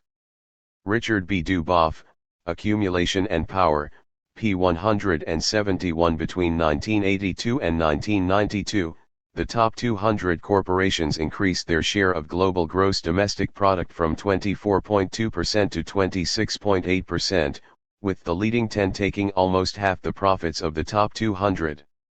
This underestimates economic concentration as it does not take account of privately owned giants. Chomsky, World Orders, Old and New, p. 181. The process of market domination is reflected by the increasing market share of the big companies. In Britain, the top 100 manufacturing companies saw their market share rise from 16% in 1909, to 27% in 1949, to 32% in 1958 and to 42% by 1975. In terms of net assets, the top 100 industrial and commercial companies saw their share of net assets rise from 47% in 1948 to 64% in 1968 to 80% in 1976. RCO. Matthews, ed., Economy and Democracy, p. 239. Looking wider afield, we find that in 1995 about 50 firms produce about 15% of the manufactured goods in the industrialist world. There are about 150 firms in the worldwide motor vehicle industry. But the two largest firms, General Motors and Ford, together produce almost 1/3 of all vehicles. The 5 largest firms produce half of all output and the 10 largest firms produce 3/4. 4 appliance firms manufacture 98% of the washing machines made in the United States. In the U.S. meatpacking industry, 4 firms account for over 85% of the output of beef, while the other 1,245 firms have less than 15% of the market. While the concentration of economic power is most apparent in the manufacturing sector, it is not limited to that sector. We are seeing increasing concentration in the service sector. Airlines, fast food chains, and the entertainment industry are just a few examples. In America, Coke, Pepsi, and Cadbury Schweppes dominate soft drinks while Budweiser, Miller, and Coors share the beer market. Nabisco, Keebler, and Pepperidge Farms dominate the cookie industry. Expansions and mergers play their role in securing economic power and dominance. In 1996 the number 3 company in the U.S. cookie industry was acquired by Keebler, which, in turn, was acquired by Kellogg in 2000. Nabisco is a division of Kraft/Philip Morris and Pepperidge Farm is owned by relatively minor player Campbell. Looking at the U.S. airline industry, considered the great hope for deregulation in 1978, it has seen the 6 largest companies' control of the market rise from 73% in 1978 to 85% in 1987, and increasing fares across the board. Unexpected result of airline decontrol is return to monopolies. Wall Street Journal, 20/07/1987. By 1998, The top 6 share had increased by 1%, but control was effectively higher, with 3 code-sharing alliances now linking all 6 in pairs. Amitabh, oligopoly. Multinational Monitor, November 1998, p. 9. This process of concentration is happening in industries historically considered arenas of small companies. In the UK, a few big supermarkets are driving out small corner shops. The 4-firm concentration ratio of the supermarket industry is over 70%, while the British brewing industry has a staggering 85% ratio. In American, the book industry is being dominated by a few big companies, both in production and distribution. A few large conglomerates publish most leading titles, while a few big chains, Barnes and Nobles and Borders, have the majority of retail sales. On the Internet, Amazon dominates the field in competition with the online versions of the larger bookshops. This process occurs in market after market. As such, it should be stressed that increasing concentration afflicts most, if not all, sectors of the economy. There are exceptions, of course, and small businesses never disappear totally, but even in many relatively decentralized and apparently small-scale businesses, the trend to consolidation has unmistakable.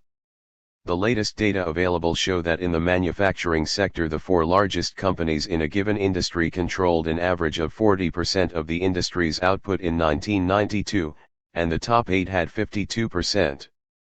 These shares were practically unchanged from 1972, but they are 2 percentage points higher than in 1982. Retail trade, department stores, food stores, apparel, furniture, building materials, and home supplies, eating and drinking places, and other retail industries, also showed a jump in market concentration since the early 1980s. The top 4 firms accounted for an average of 16% of the retail industry's sales in 1982 and 20% in 1992. For the 8 largest, the average industry share rose from 22 to 28%. Some figures now available for 1997 suggest that concentration continued to increase during the 1990s. Of total sales receipts in the overall economy, companies with 2,500 employees or more took in 47% in 1997, compared with 42% in 1992. In the financial sector, the number of commercial banks fell 30% between 1990 and 1999, while the 10 largest were increasing their share of loans and other industry assets from 26 to 45%. It is well established that other sectors, including agriculture and telecommunications, have also become more concentrated in the 1980s and 1990s. The overall rise in concentration has not been great, although the new wave may yet make a major mark, but the upward drift has taken place from a starting point of highly concentrated economic power across the economy. Richard B. Duboff and Edward S. Herman, Mergers, Concentration, and the Erosion of Democracy, Monthly Review, May 2001. So, looking at the Fortune 500, even the 500th firm is massive, with sales of around $3 billion. The top 100 firms usually have sales significantly larger than bottom 400 put together. Thus the capitalist economy is marked by a small number of extremely large firms, which are large in both absolute terms and in terms of the firms immediately below them. This pattern repeats itself for the next group and so on, until we reach the very small firms, where the majority of firms are.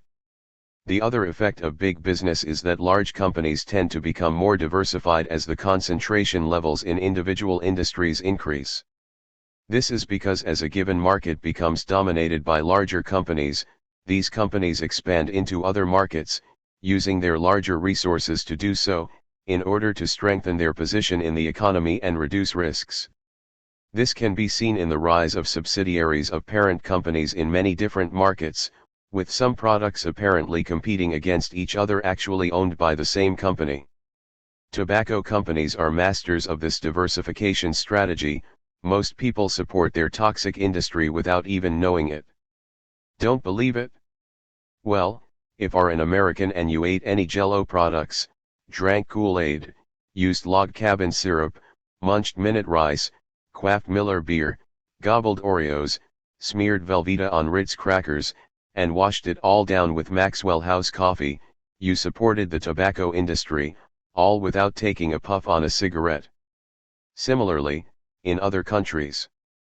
Simply put, most people have no idea which products and companies are owned by which corporations, which goods apparently in competition with others in fact bolster the profits of the same transnational company. Ironically, the reason why the economy becomes dominated by big business has to do with the nature of competition itself. In order to survive, by maximizing profits, in a competitive market, firms have to invest in capital, advertising, and so on. This survival process results in barriers to potential competitors being created, which results in more and more markets being dominated by a few big firms. This oligopolization process becomes self-supporting as oligopolies, due to their size, have access to more resources than smaller firms. Thus the dynamic of competitive capitalism is to negate itself in the form of oligopoly. See point 4.2. What are the effects of big business on society?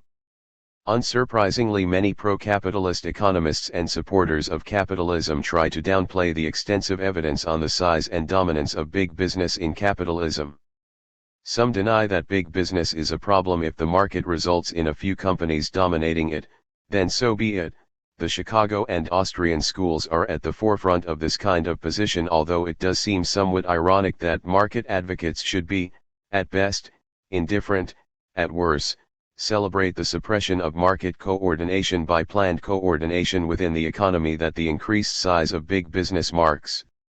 According to this perspective, oligopolies and cartels usually do not survive very long, unless they are doing a good job of serving the customer.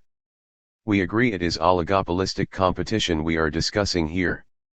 Big business has to be responsive to demand, when not manipulating/creating it by advertising, of course.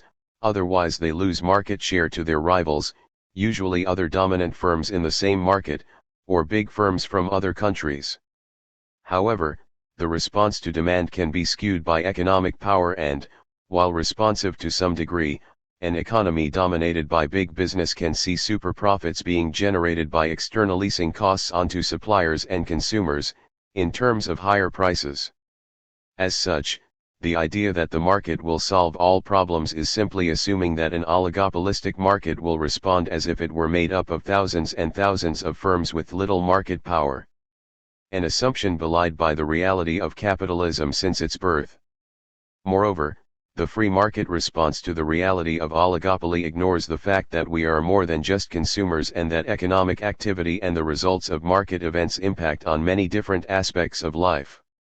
Thus our argument is not focused on the fact we pay more for some products than we would in a more competitive market. It is the wider results of oligopoly we should be concerned with, not just higher prices, lower efficiency and other economic criteria. If a few companies receive excess profits just because their size limits competition, the effects of this will be felt everywhere. For a start, these excessive profits will tend to end up in few hands, so skewing the income distribution, and so power and influence, within society. The available evidence suggests that more concentrated industries generate a lower wage share for workers in a firm's value added. Keith Cowling, Monopoly Capitalism, p. 106. The largest firms retain only 52% of their profits, the rest is paid out as dividends, compared to 79% for the smallest ones, and what might be called rentier's share of the corporate surplus. Dividends plus interest as a percentage of pre-tax profits and interest has risen sharply, from 20 to 30% in the 1950s to 60 to 70% in the early 1990s. The top 10% of the U.S. population own well over 80% of stock and bonds owned by individuals, while the top 5% of stock owners own 94.5% of all stock held by individuals. Little wonder wealth has become so concentrated since the 1970s. Doug Henwood, Wall Street, p. 75, p. 73 and pages 66 to 67. At its most basic, this skewing of income provides the capitalist class with more resources to fight the class war, but its impact goes much wider than this. Moreover, the level of aggregate concentration helps to indicate the degree of centralization of decision-making in the economy and the economic power of large firms. Malcolm C. Sawyer, Op. Cit. p. 261. Thus oligopoly increases and centralizes economic power over investment decisions and location decisions, which can be used to play one region/country and/or workforce against another to lower wages and conditions for all, or, equally likely, investment will be moved away from countries with rebellious workforces or radical governments, the resulting slump teaching them a lesson on whose interests count. As the size of business increases, the power of capital over labor and society also increases, with the threat of relocation being enough to make workforces accept pay cuts, worsening conditions, downsizing and so on, and communities increased pollution, the passing of pro-capital laws with respect to strikes, union rights, etc. and increased corporate control over politics due to the mobility of capital. Also, of course, oligopoly results in political power, as their economic importance and resources gives them the ability to influence government to introduce favorable policies, either directly, by funding political parties or lobbying politicians, or indirectly by investment decisions, i.e. by pressuring governments by means of capital flight. See section D.2. Thus concentrated economic power is in an ideal position to influence, if not control, political power and ensure state aid, both direct and indirect, to bolster the position of the corporation and allow it to expand further and faster than otherwise. More money can also be plowed into influencing the media and funding political think tanks to skew the political climate in their favor. Economic power also extends into the labor market, where restricted labor opportunities as well as negative effects on the work process itself may result. All of which shapes the society we live in, the laws we are subject to, the evenness and levelness of the playing field we face in the market, and the ideas dominant in society. See section D.3.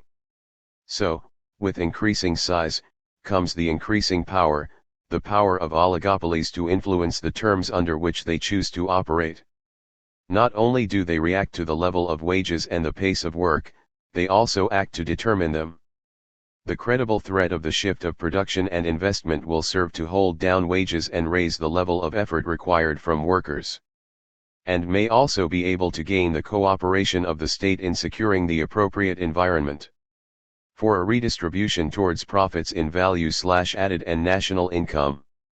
Keith Cowling and Roger Sugden, Transnational Monopoly Capitalism, p. 99. Since the market price of commodities produced by oligopolies is determined by a markup over costs, this means that they contribute to inflation as they adapt to increasing costs or falls in their rate of profit by increasing prices. However, this does not mean that oligopolistic capitalism is not subject to slumps. Far from it. Class struggle will influence the share of wages, and so profit share, as wage increases will not be fully offset by price increases. Higher prices mean lower demand, and there is always the threat of competition from other oligopolies. In addition, class struggle will also have an impact on productivity and the amount of surplus value in the economy as a whole, which places major limitations on the stability of the system. Thus oligopolistic capitalism still has to contend with the effects of social resistance to hierarchy, exploitation, and oppression that afflicted the more competitive capitalism of the past. The distributive effects of oligopoly skews income, thus the degree of monopoly has a major impact on the degree of inequality in household distribution. The flow of wealth to the top helps to skew production away from working class needs, by outbidding others for resources and having firms produce goods for elite markets while others go without. The empirical evidence presented by Keith Cowling points to the conclusion that a redistribution from wages to profits will have a depressive impact on consumption, which may cause depression. Op. Cit. p. 51. High profits also means that more can be retained by the firm to fund investment, or pay high-level managers more salaries or increase dividends, of course. When capital expands faster than labor, income over investment is an increasing problem, and aggregate demand cannot keep up to counteract falling profit shares. See section C.7 on more about the business cycle. Moreover, as the capital stock is larger, oligopoly will also have a tendency to deepen the eventual slump, making it last long and harder to recover from. Looking at oligopoly from an efficiency angle, the existence of super profits from oligopolies means that the higher price within a market allows inefficient firms to continue production. Smaller firms can make average, non-oligopolistic, profits in spite of having higher costs, suboptimal plant and so on. This results in inefficient use of resources as market forces cannot work to eliminate firms which have higher costs than average, one of the key features of capitalism according to its supporters. And, of course, oligopolistic profits skew allocative efficiency as a handful of firms can outbid all the rest, meaning that resources do not go where they are most needed but where the largest effective demand lies. This impacts on incomes as well, for market power can be used to bolster CEO salaries and perks and so drive up elite income and so skew resources to meeting their demand for luxuries rather than the needs of the general population. Equally, they also allow income to become unrelated to actual work, as can be seen from the side of CEOs getting massive wages while their corporation's performance falls. Such large resources available to oligopolistic companies also allows inefficient firms to survive on the market even in the face of competition from other oligopolistic firms. As Richard B. Duboff points out, efficiency can also be impaired when market power so reduces competitive pressures that administrative reforms can be dispensed with. One notorious case was U.S. Steel, formed in 1901. Nevertheless, the company was hardly a commercial failure, effective market control endured for decades, and above normal returns were made on the watered stock. Another such case was Ford. The company survived the 1930s only because of cash reserves stocked away in its glory days. Ford provides an excellent illustration of the fact that a really large business organization can withstand a surprising amount of mismanagement. Accumulation and power, p. 174. This means that the market power which bigness generates can counteract the costs of size, in terms of the bureaucratic administration it generates and the usual wastes associated with centralist, top-down hierarchical organization. The local and practical knowledge so necessary to make sensible decision cannot be captured by capitalist hierarchies and, as a result, as bigness increases, so does the inefficiencies in terms of human activity, resource use, and information. However, this waste that workplace bureaucracy creates can be hidden in the super profits which big business generates, which means, by confusing profits with efficiency, capitalism helps misallocate resources. This means, as price setters rather than price takers, big business can make high profits even when they are inefficient. Profits, in other words, do not reflect efficiency but rather how effectively they have secured market power. In other words, the capitalist economy is dominated by a few big firms and so profits, far from being a signal about the appropriate uses of resources, simply indicate the degree of economic power a company has in its industry or market. Thus big business reduces efficiency within an economy on many levels as well as having significant and lasting impact on society's social, economic, and political structure. The effects of the concentration of capital and wealth on society are very important, which is why we are discussing capitalism's tendency to result in big business. The impact of the wealth of the few on the lives of the many is indicated in Section D of the FAQ. As shown there, in addition to involving direct authority over employees, capitalism also involves indirect control over communities through the power that stems from wealth. Thus capitalism is not the free market described by such people as Adam Smith. The level of capital concentration has made a mockery of the ideas of free competition. See point 4.3. What does the existence of big business mean for economic theory and wage labor? Here we indicate the impact of big business on economic theory itself and wage labor. In the words of Michael Kalecki, perfect competition is a most unrealistic assumption, and when its actual status of a handy model is forgotten becomes a dangerous myth. Quoted by Malcolm C. Sawyer, The Economics of Michael Kalecki, p. 8. Unfortunately, mainstream capitalist economics is built on this myth. Ironically, it was against a background of rising big business in the 1890s that the grip of marginal economics, an imaginary world of many small firms, was consolidated in the economics profession. Thus, almost from its conception, the theoretical postulates of marginal economics concerning the nature of companies and of markets, we must add, have been a travesty of reality. Paul Ormerod, Op. Cit. Pages 55 to 56.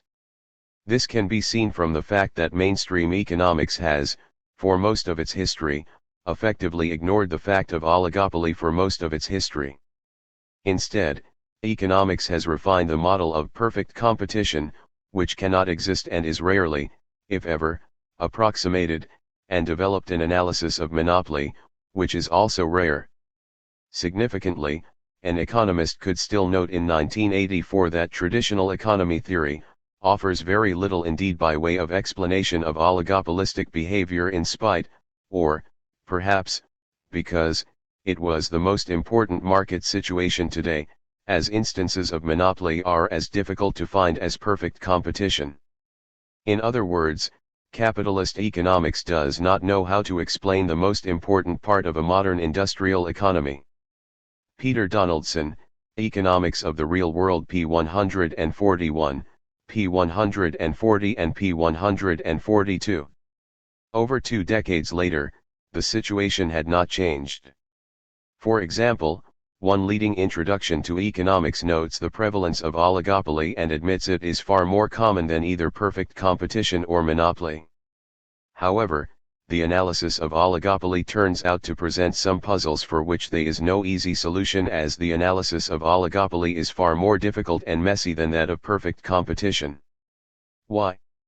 When we try to analyze oligopoly, the economist's usual way of thinking, asking how self-interested individuals would behave, then analyzing their interaction, does not work as well as we might hope.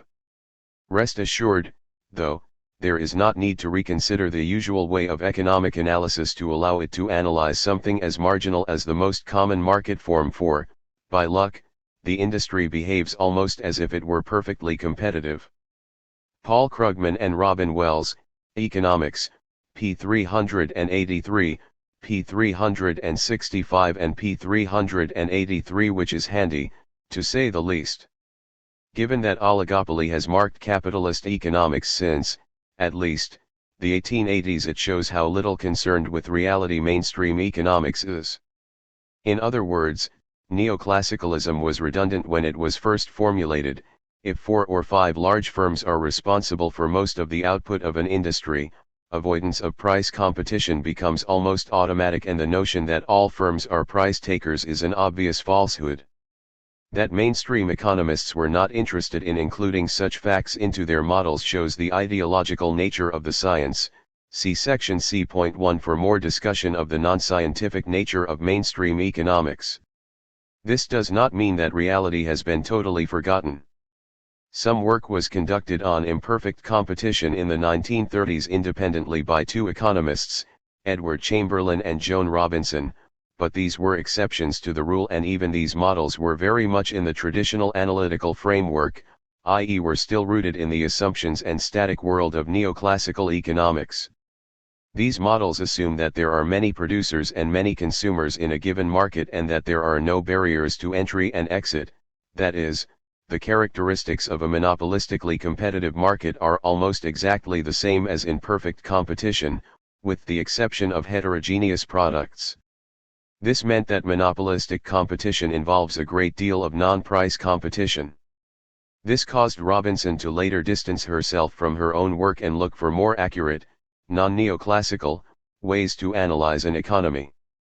As noted, neoclassical economics does have a theory on monopoly, a situation, like perfect competition, which rarely exists. Ignoring that minor point, it is as deeply flawed as the rest of that ideology. It argues that monopoly is bad because it produces a lower output for a higher price. Unlike perfect competition, a monopolist can set a price above marginal cost and so exploit consumers by overpricing. In contrast, perfectly competitive markets force their members to set price to be equal to marginal cost. as it is rooted in the assumptions we exposed as nonsense as section C.1, this neoclassical theory on free competition and monopoly is similarly invalid. As Steve Keen notes, there is no substance to the neoclassical critique of monopolies, as it erroneously assumes that the perfectly competitive firm faces a horizontal demand curve, which is impossible given a downward sloping market demand curve. This means that the individual firm and the market level aspects of perfect competition are inconsistent, and the apparent benefits of competition in the model are derived from a mathematical error of confusing a very small quantity with zero. While there are plenty of good reasons to be wary of monopolies, economic theory does not provide any of them. Debunking Economics, p. 108, p. 101, p. 99, p. 98 and p. 107. This is not to say that economists have ignored oligopoly. Some have busied themselves providing rationales by which to defend it, rooted in the assumption that the market can do it all, and that regulation and antitrust actions are misconceived. First, theorists showed that efficiency gains from mergers might reduce prices even more than monopoly power would cause them to rise. Economists also stressed entry, claiming that if mergers did not improve efficiency, any price increases would be wiped out eventually by new companies entering the industry. Entry is also the heart of the theory of contestable markets, developed by economic consultants to AT&T, who argued that the ease of entry in cases where resources, trucks, aircraft, can be shifted quickly at low cost, makes for effective competition.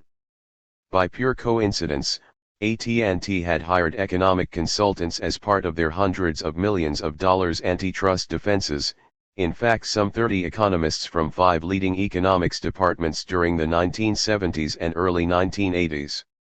Edward S. Herman, The Threat from Mergers, Can Antitrust Make a Difference? Dollars and Cents, number 217, May/June 1998. Needless to say, these new theories are rooted in the same assumptions of neoclassical economists and, as such, are based on notions we have already debunked.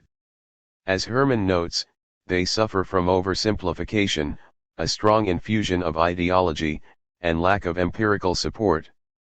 He notes that mergers often are motivated by factors other than enhancing efficiency, such as the desire for monopoly power, empire building, cutting taxes, improving stock values, and even as a cover for poor management, such as when the badly run U.S. Steel bought control of Marathon Oil. The conclusion of these models is usually, by way of coincidence, that an oligopolistic market acts as if it were a perfectly competitive one, and so we need not be concerned by rising market dominance by a few firms.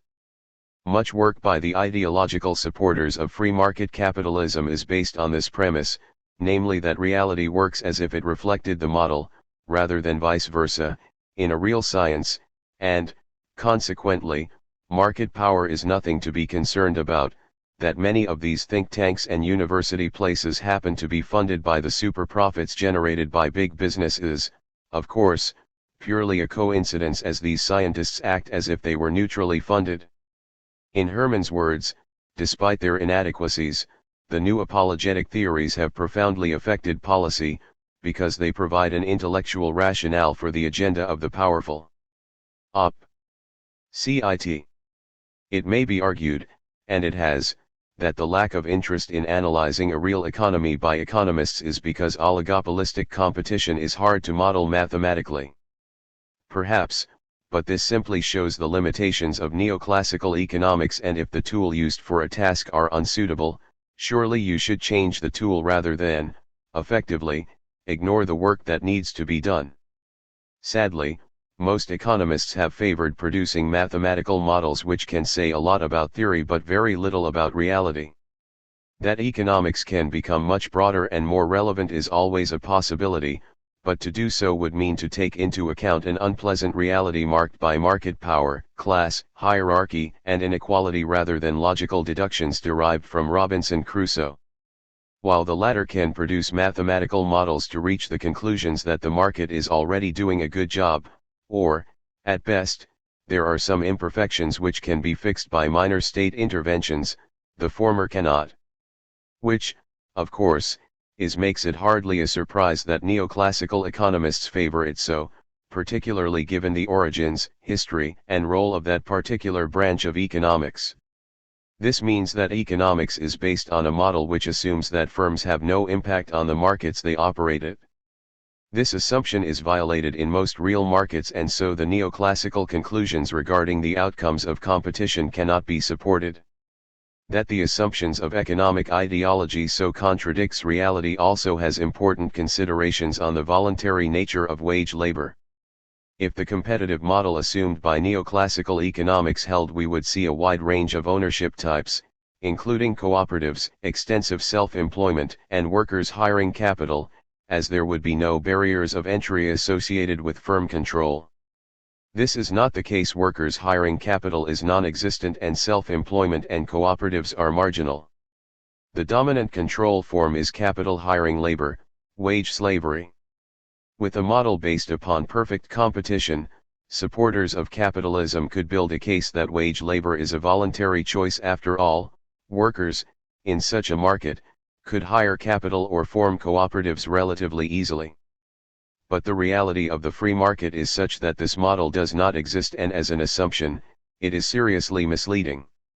If we take into account the actuality of the capitalist economy, we soon have to realize that oligopoly is the dominant form of market, and that the capitalist economy, by its very nature, restricts the options available to workers, which makes the notion that wage labor is a voluntary choice untenable. If the economy is so structured as to make entry into markets difficult and survival dependent on accumulating capital, then these barriers are just as effective as government decrees. If small businesses are squeezed by oligopolies, then chances of failure are increased, and so off-putting to workers with few resources, and if income inequality is large, then workers will find it very hard to find the collateral required to borrow capital and start their own cooperatives.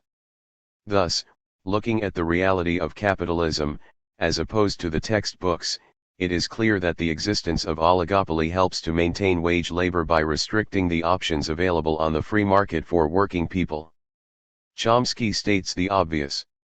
If you had equality of power, you could talk about freedom, but when all the power is concentrated in one place, then freedom's a joke. People talk about a free market. Sure. You and I are perfectly free to set up an automobile company and compete with General Motors. Nobody's stopping us. That freedom is meaningless. It's just that power happens to be organized so that only certain options are available. Within that limited range of options, those who have the power say, "Let's have freedom." That's a very skewed form of freedom. The principle is right. How freedom works depends on what the social structures are. If the freedoms are such that the only choices you have objectively are to conform to one or another system of power, there's no freedom. Language and Politics, pages 641-2. As we noted in section C.4, those with little capital are reduced to markets with low setup costs and low concentration. Thus, claim the supporters of capitalism, workers still have a choice. However, this choice is, as we have indicated, somewhat limited by the existence of oligopolistic markets, so limited, in fact, that less than 10% of the working population are self-employed workers. Moreover, it is claimed, technological forces may work to increase the number of markets that require low setup costs. The computing market is often pointed to as an example. However, similar predictions were made over 100 years ago when the electric motor began to replace the steam engine in factories.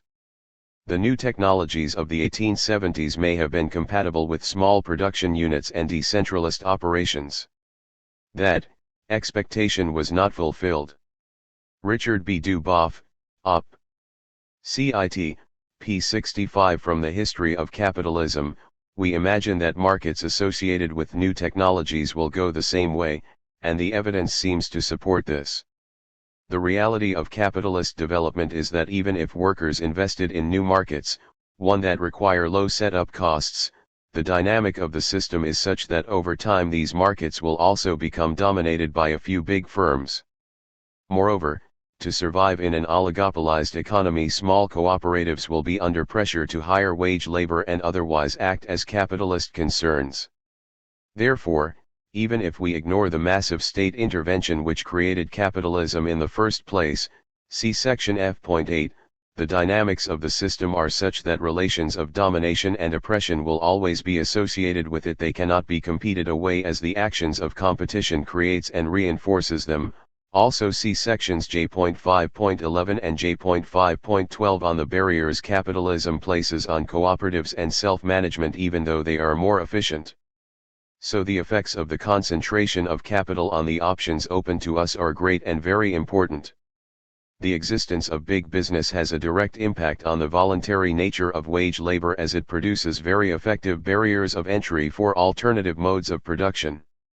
The resultant pressures big business place on small firms also reduces the viability of cooperatives and self-employment to survive as cooperatives and non-employers of wage labor, effectively marginalizing them as true alternatives.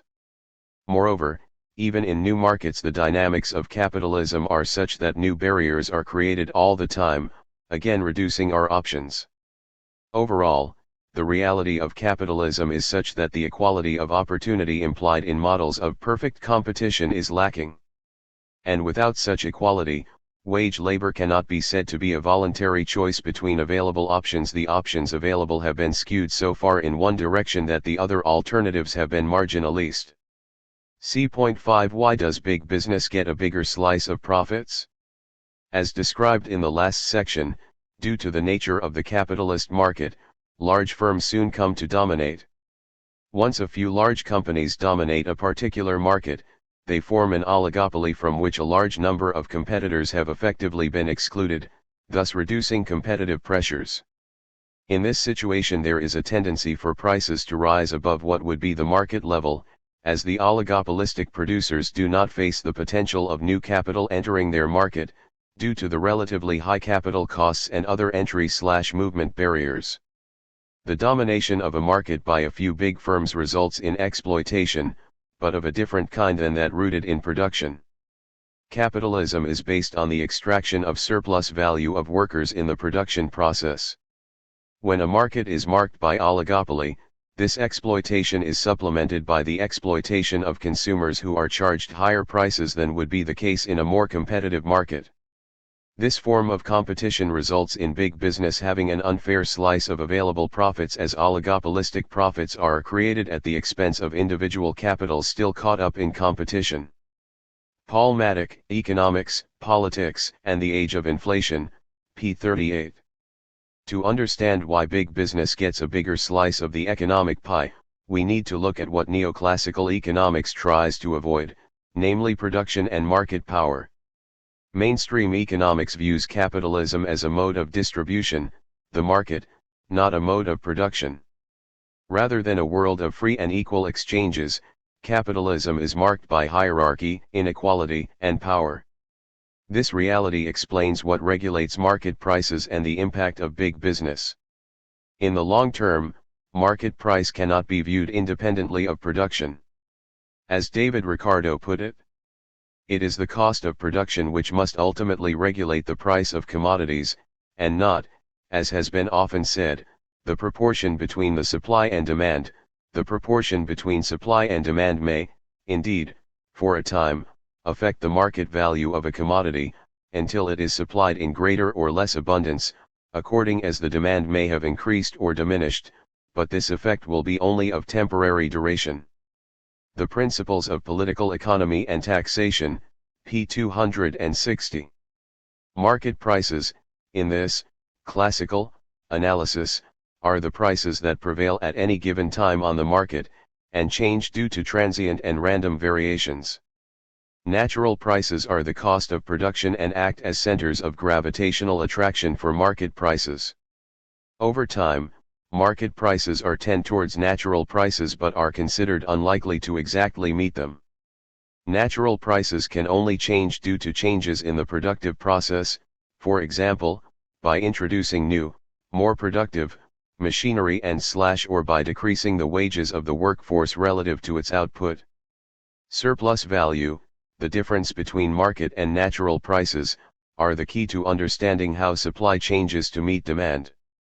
This produces the dynamic of market forces. Let us suppose that all commodities are at their natural price, and consequently that the profits of capital in all employments are exactly at the same rate. Suppose now that a change of fashion should increase the demand for silks, and lessen that for woolens, their natural price, the quantity of labor necessary to their production, would continue unaltered, but the market price of silks would rise, and that of woolens would fall, and consequently the profits of the silk manufacturer would be above, whilst those of the woolen manufacturer would be below, the general and adjusted rate of profits. This increased demand for silks would however soon be supplied, by the transference of capital and labor from the woolen to the silk manufacture, when the market prices of silks and woolens would again approach their natural prices, and then the usual profits would be obtained by the respective manufacturers of those commodities. It is then the desire, which every capitalist has, of diverting his funds from a less to a more profitable employment, that prevents the market price of commodities from continuing for any length of time either much above, or much below their natural price. Op. Cit. p. 50. This means that capital moves from relatively stagnating into rapidly developing industries. The extra profit, in excess of the average profit, won at a given price level disappears again, however, with the influx of capital from profit-poor into profit-rich industries, so increasing supply and reducing prices, and thus profits. In other words, market relations are governed by the production relations. Paul Maddock, Economic Crisis and Crisis Theory, p. 49 and p. 51. In a developed capitalist economy it is not as simple as this. There are various average profits depending on what Michael Kalecki termed the degree of monopoly within a market. This theory indicates that profits arise from monopoly power, and hence profits accrue to firms with more monopoly power.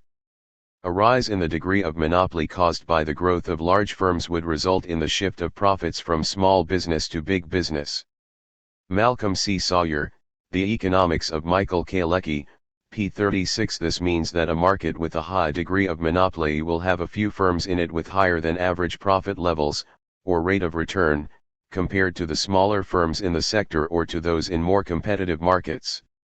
The degree of monopoly reflects such factors as level of market concentration and power, market share, extent of advertising, barriers to entry/movement, collusion, and so on.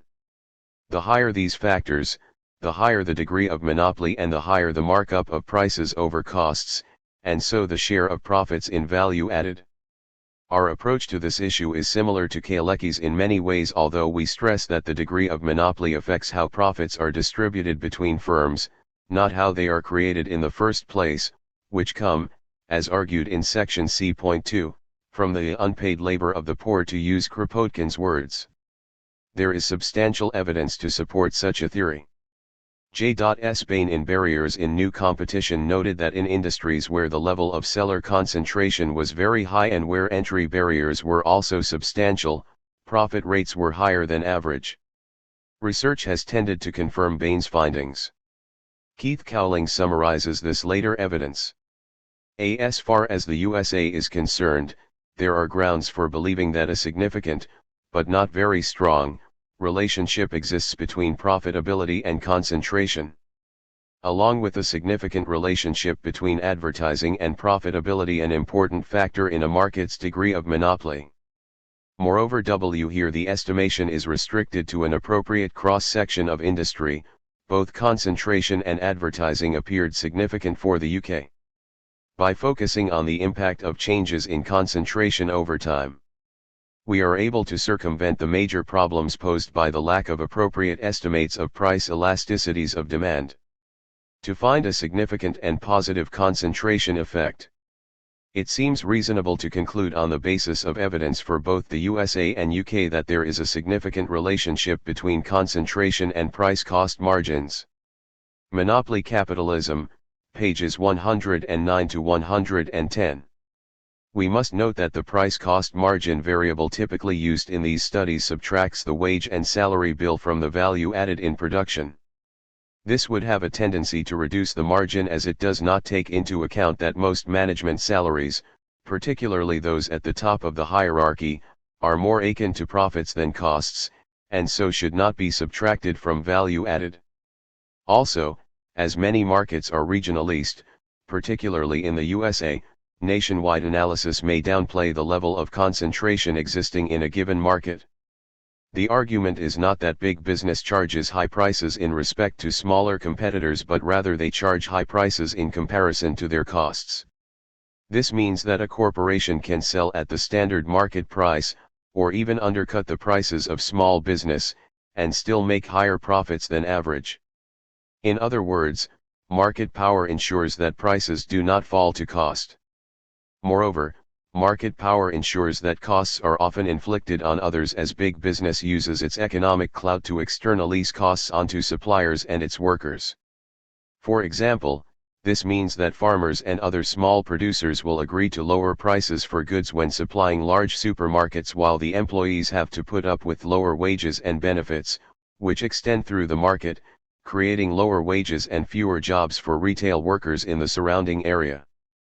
Possibly, lower prices can be attributed to lower quality products, which workers are forced to buy in order to make their lower wages go further.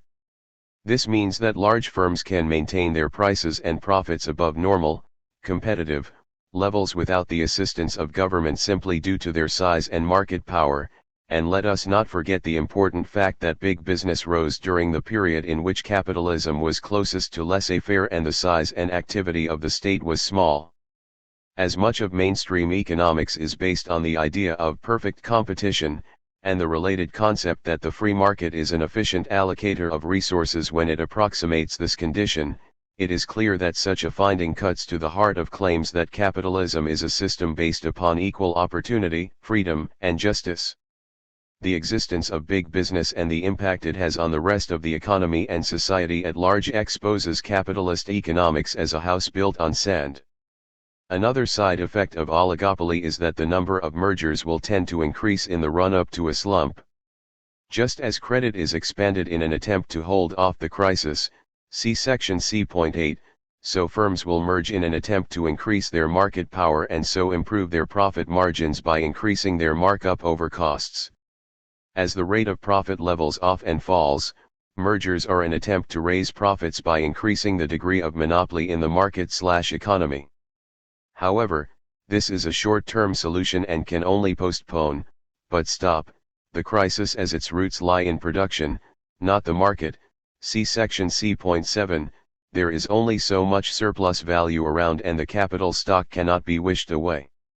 Once the slump occurs, a period of cutthroat competition will start, and then, slowly, the process of concentration will start again, as weak firms go under, successful firms increase their market share and capital stock, and so on. The development of oligopolies within capitalism thus causes a redistribution of profits away from small capitalists to big business, i.e., small businesses are squeezed by big ones due to the latter's market power and size. Moreover, the existence of oligopoly can and does result in increased costs faced by big business being passed on in the form of price increases, which can force other companies, in unrelated markets, to raise their prices in order to realize sufficient profits. Therefore, oligopoly has a tendency to create price increases across the market as a whole and can thus be inflationary. For these, and other, reasons, many small businessmen and members of the middle class wind up hating big business, while trying to replace them, and embracing ideologies which promise to wipe them out. Hence we see that both ideologies of the radical middle class, libertarianism and fascism, attack big business, either as the socialism of big business targeted by libertarianism or the international plutocracy by fascism. As Peter Sabatini notes, at the turn of the century, local entrepreneurial, proprietorship/partnership, business in the USA was overshadowed in short order by transnational corporate capitalism. The various strata comprising the capitalist class responded differentially to these transpiring events as a function of their respective position of benefit. Small business that remained as such came to greatly resent the economic advantage corporate capitalism secured to itself, and the sweeping changes the latter imposed on the presumed ground rules of bourgeois competition. Nevertheless, because capitalism is liberalism's raison d'etre, small business operators had little choice but to blame the state for their financial woes, otherwise they moved themselves to another ideological camp, anti-capitalism. Hence, the enlarged state was imputed as the primary cause for capitalism's aberration into its monopoly form, and thus it became the scapegoat for small business complaint. Libertarianism, bogus anarchy. However, despite the complaints of small capitalists, the tendency of markets to become dominated by a few big firms is an obvious side effect of capitalism itself. If the home of big business was once the public utilities and manufacturing, it now seems to be equally comfortable in any environment. M.A. Utton, Op. Cit. p. 29. This is because in their drive to expand, which they must do in order to survive, capitalists invest in new machinery and plants in order to reduce production costs and so increase profits. Hence a successful capitalist firm will grow in size over time in order to squeeze out competitors and, in so doing, it naturally creates formidable natural barriers to competition, excluding all but other large firms from undermining its market position.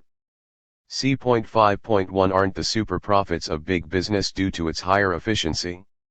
Obviously, the analysis of big business profitability presented in section C.5 is denied by supporters of capitalism. H. Domsetz of the pro-free market Chicago School of Economists, which echoes the Austrian school's position that whatever happens on a free market is for the best, argues that efficiency, not degree of monopoly, is the cause of the super profits for big business. His argument is that if oligopolistic profits are due to high levels of concentration, then the big firms in an industry will not be able to stop smaller ones reaping the benefits of this in the form of higher profits. So if concentration leads to high profits, due, mostly, to collusion between the dominant firms, then smaller firms in the same industry should benefit too. However, his argument is flawed, as it is not the case that oligopolies practice overt collusion. The barriers to entry/mobility are such that the dominant firms in an oligopolistic market do not have to compete by price, and their market power allows a markup over costs which market forces cannot undermine. As their only possible competitors are similarly large firms, collusion is not required, as these firms have no interest in reducing the markup they share, and so they compete over market share by non-price methods such as advertising, as well as being a barrier to entry, reduces price competition and increases markup. In his study, Domsetz notes that while there is a positive correlation between profit rate and market concentration, smaller firms in the oligarchic market are not more profitable than their counterparts in other markets. M.A. Utton, The Political Economy of Big Business, p. 98. From this, Domsetz concludes that oligopoly is irrelevant and that the efficiency of increased size is the source of excess profits. But this misses the point. Smaller firms in concentrated industries will have a similar profitability to firms of similar size in less concentrated markets, not higher profitability. The existence of super profits across all the firms in a given industry would attract firms to that market, so reducing profits. However, because profitability is associated with the large firms in the market, the barriers of entry/movement associated with big business stops this process happening. If small firms were as profitable, then entry would be easier, and so the degree of monopoly would be low and we would see an influx of smaller firms. While it is true that bigger firms may gain advantages associated with economies of scale, the question surely is, what stops the smaller firms investing and increasing the size of their companies in order to reap economies of scale within and between workplaces? What is stopping market forces eroding super profits by capital moving into the industry and increasing the number of firms, and so increasing supply? If barriers exist to stop this process occurring, then concentration, market power and other barriers to entry/movement, not efficiency, is the issue. Competition is a process, not a state, and this indicates that efficiency is not the source of oligopolistic profits. Indeed, what creates the apparent efficiency of big firms is likely to be the barriers to market forces which add to the markup. It is important to recognize what is small and big is dependent on the industry in question, and so size advantages obviously differ from industry to industry. The optimum size of plant may be large in some sectors but relatively small in others. Some workplaces have to be of a certain size in order to be technically efficient in a given market. However, this relates to technical efficiency, rather than overall efficiency associated with a firm. This means that technological issues cannot, by themselves, explain the size of modern corporations. Technology may, at best, explain the increase in size of the factory, but it does not explain why the modern large firm comprises multiple factories. In other words, the company, the administrative unit, is usually much larger than the workplace, the production unit. The reasons for this lie in the way in which production technologies interacted with economic institutions and market power. It seems likely that large firms gather economies of scale due to the size of the firm, not plant, as well as from the level of concentration within an industry. Considerable evidence indicates that economies of scale at plant level do not account for the high concentration levels in U.S. industry. Richard B. Duboff, Accumulation and Power, p. 174. Further, the explanation for the enormous growth in aggregate concentration must be found in factors other than economies of scale at plant level. M.A. Utton, Op. Cit. p. 44. Coordination of individual plants by the visible hand of management seems to play a key role in creating and maintaining dominant positions within a market. And, of course, these structures are costly to create and maintain as well as taking time to build up. Thus the size of the firm, with the economies of scale beyond the workplace associated with the economic power this produces within the market, creates formidable barriers to entry/movement. So an important factor influencing the profitability of big business is the clout that market power provides. This comes in two main forms: horizontal and vertical controls.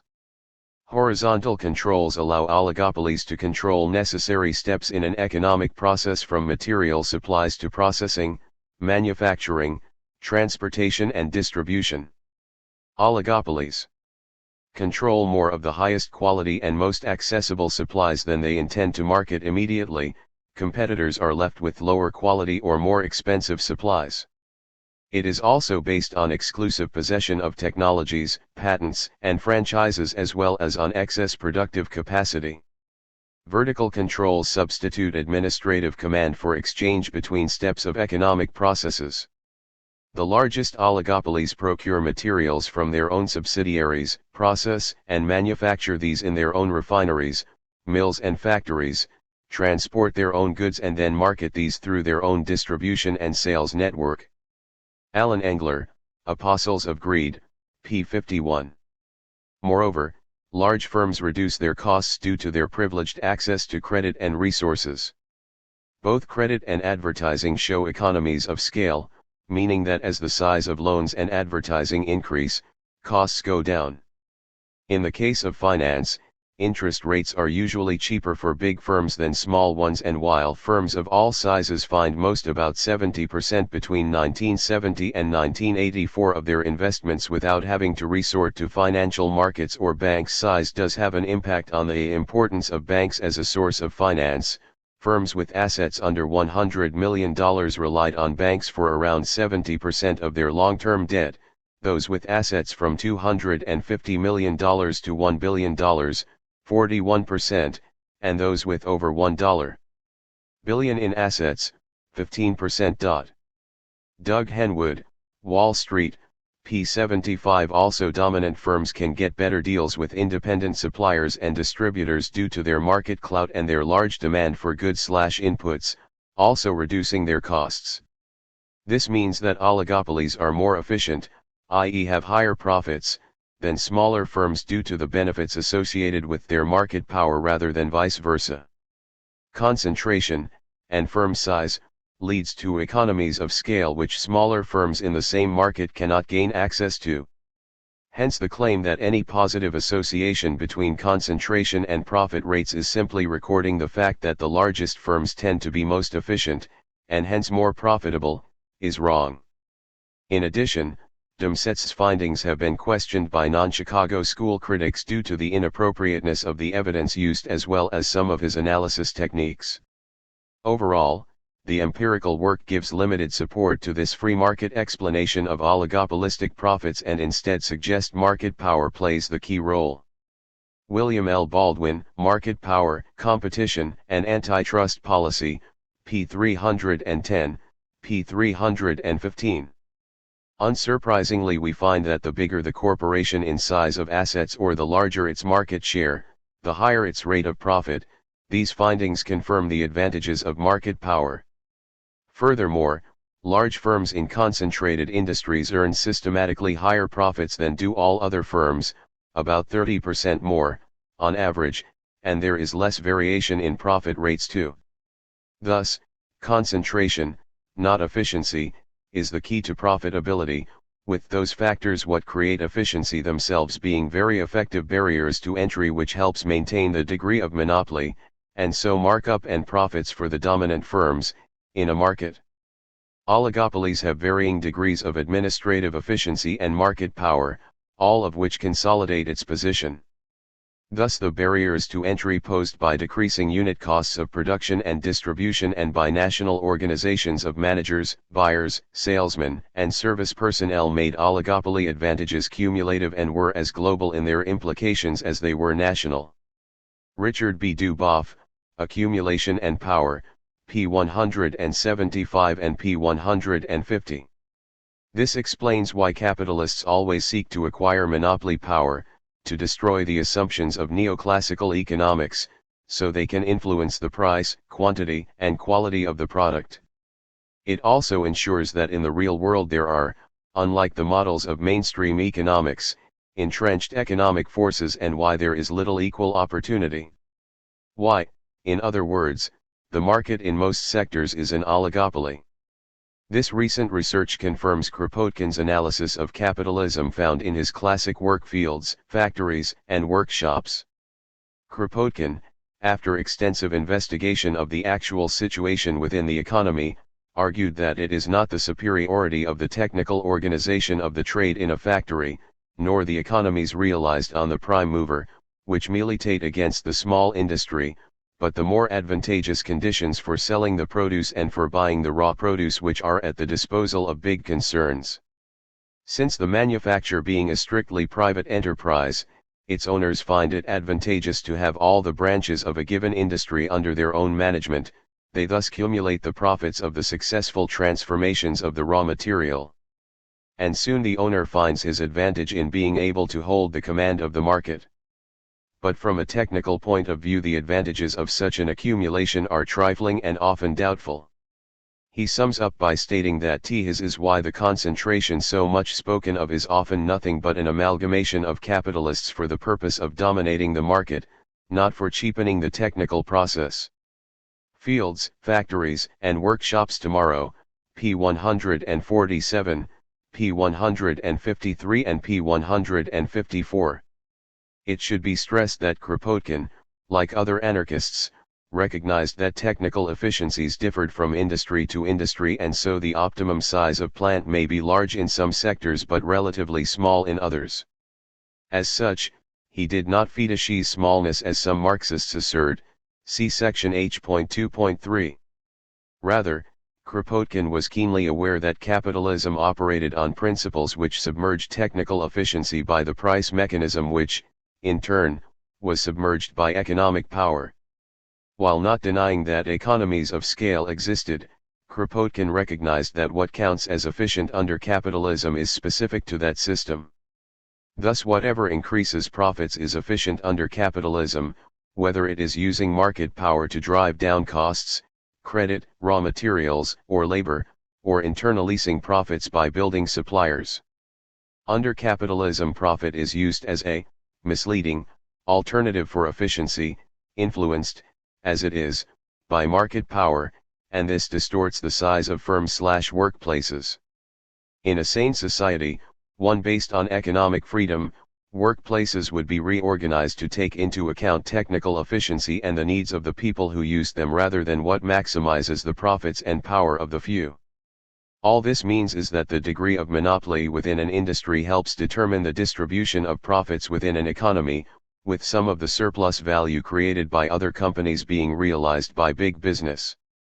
Hence, the oligopolies reduce the pool of profits available to other companies in more competitive markets by charging consumers higher prices than a more competitive market would. As high capital costs reduce mobility within and exclude most competitors from entering the oligopolistic market, it means that only if the oligopolies raise their prices too high can real competition become possible, i.e. profitable, again, and so it should not be concluded that oligopolies can set prices as high as they like. If prices are set too high, dominant firms from other industries would be tempted to move in and gain a share of the exceptional returns. Small producers using more expensive materials or outdated technologies would be able to increase their share of the market and make the competitive rate of profit or better. Alan Engler, Op. Cit. p. 53. Big business, therefore, receives a larger share of the available surplus value in the economy, due to its size advantage and market power, not due to higher efficiency. C.6 Can market dominance by big business change? Capital concentration, of course, does not mean that in a given market, dominance will continue forever by the same firms, no matter what. However, the fact that the companies that dominate a market can change over time is no great cause for joy, no matter what supporters of free market capitalism claim. This is because when market dominance changes between companies, all it means is that old big business is replaced by new big business. Once oligopoly emerges in an industry, one should not assume that sustained competitive advantage will be maintained forever. Once achieved in any given product market, oligopoly creates barriers to entry that can be overcome only by the development of even more powerful forms of business organization that can plan and coordinate even more complex specialized divisions of labor. William Lazonick, Business Organization and the Myth of the Market Economy, p. 173. The assumption that the degree of monopoly will rise over time is an obvious one to make, and, in general, the history of capitalism has tended to support doing so. While periods of rising concentration will be interspersed with periods of constant or falling levels, the general trend will be upwards. We would expect the degree of monopoly to remain the same or fall during booms and rise to new levels in slumps. Yet even if the degree of monopoly falls or new competitors replace old ones, it is hardly a great improvement, as changing the company hardly changes the impact of capital concentration or big business on the economy. While the faces may change, the system itself remains the same. As such, it makes little real difference if, for a time, a market is dominated by 6 large firms rather than, say, 4. While the relative level of barriers may fall, the absolute level may increase and so restrict competition to established big business, either national or foreign, and it is the absolute level which maintains the class monopoly of capital over labor. Nor should we expect the degree of monopoly to constantly increase. There will be cycles of expansion and contraction in line with the age of the market and the business cycle. It is obvious that at the start of a specific market, there will be a relative high degree of monopoly as a few pioneering create a new industry. Then the level of concentration will fall as competitors enter the market. Over time, the numbers of firms will drop due to failure and mergers. This process is accelerated during booms and slumps. In the boom, more companies feel able to try setting up or expanding in a specific market, so driving the degree of monopoly down. However, in the slump the level of concentration will rise as more and more firms go to the wall or try and merge to survive. For example, there were 100 car producers in the USA in 1929, 10 years later there were only 3. So our basic point is not dependent on any specific tendency of the degree of monopoly. It can fall somewhat as, say, 5 large firms come to dominate a market rather than, say, 3 over a period of a few years. The fact remains that barriers to competition remain strong and deny any claims that any real economy reflects the perfect competition of the textbooks. So even in a well-developed market, one with a high degree of monopoly, i.e. high market concentration and capital costs that create barriers to entry into it, there can be decreases as well as increases in the level of concentration. However, how this happens is significant. New companies can usually only enter under 4 conditions. Usually some or all of these processes are at work at once and some can have contradictory results. Take, for example, the rise of globalization and its impact on the degree of monopoly in a given national market. On the national level, degree of monopoly may fall as foreign companies invade a given market, particularly one where the national producers are in decline, which has happened to a small degree in UK manufacturing in the 1990s, for example. However, on the international level the degree of concentration may well have risen as only a few companies can actually compete on a global level. Similarly, while the degree of monopoly within a specific national market may fall, the balance of economic power within the economy may shift towards capital and so place labor in a weaker position to advance its claims. This has, undoubtedly, been the case with globalization. See section D.5.3.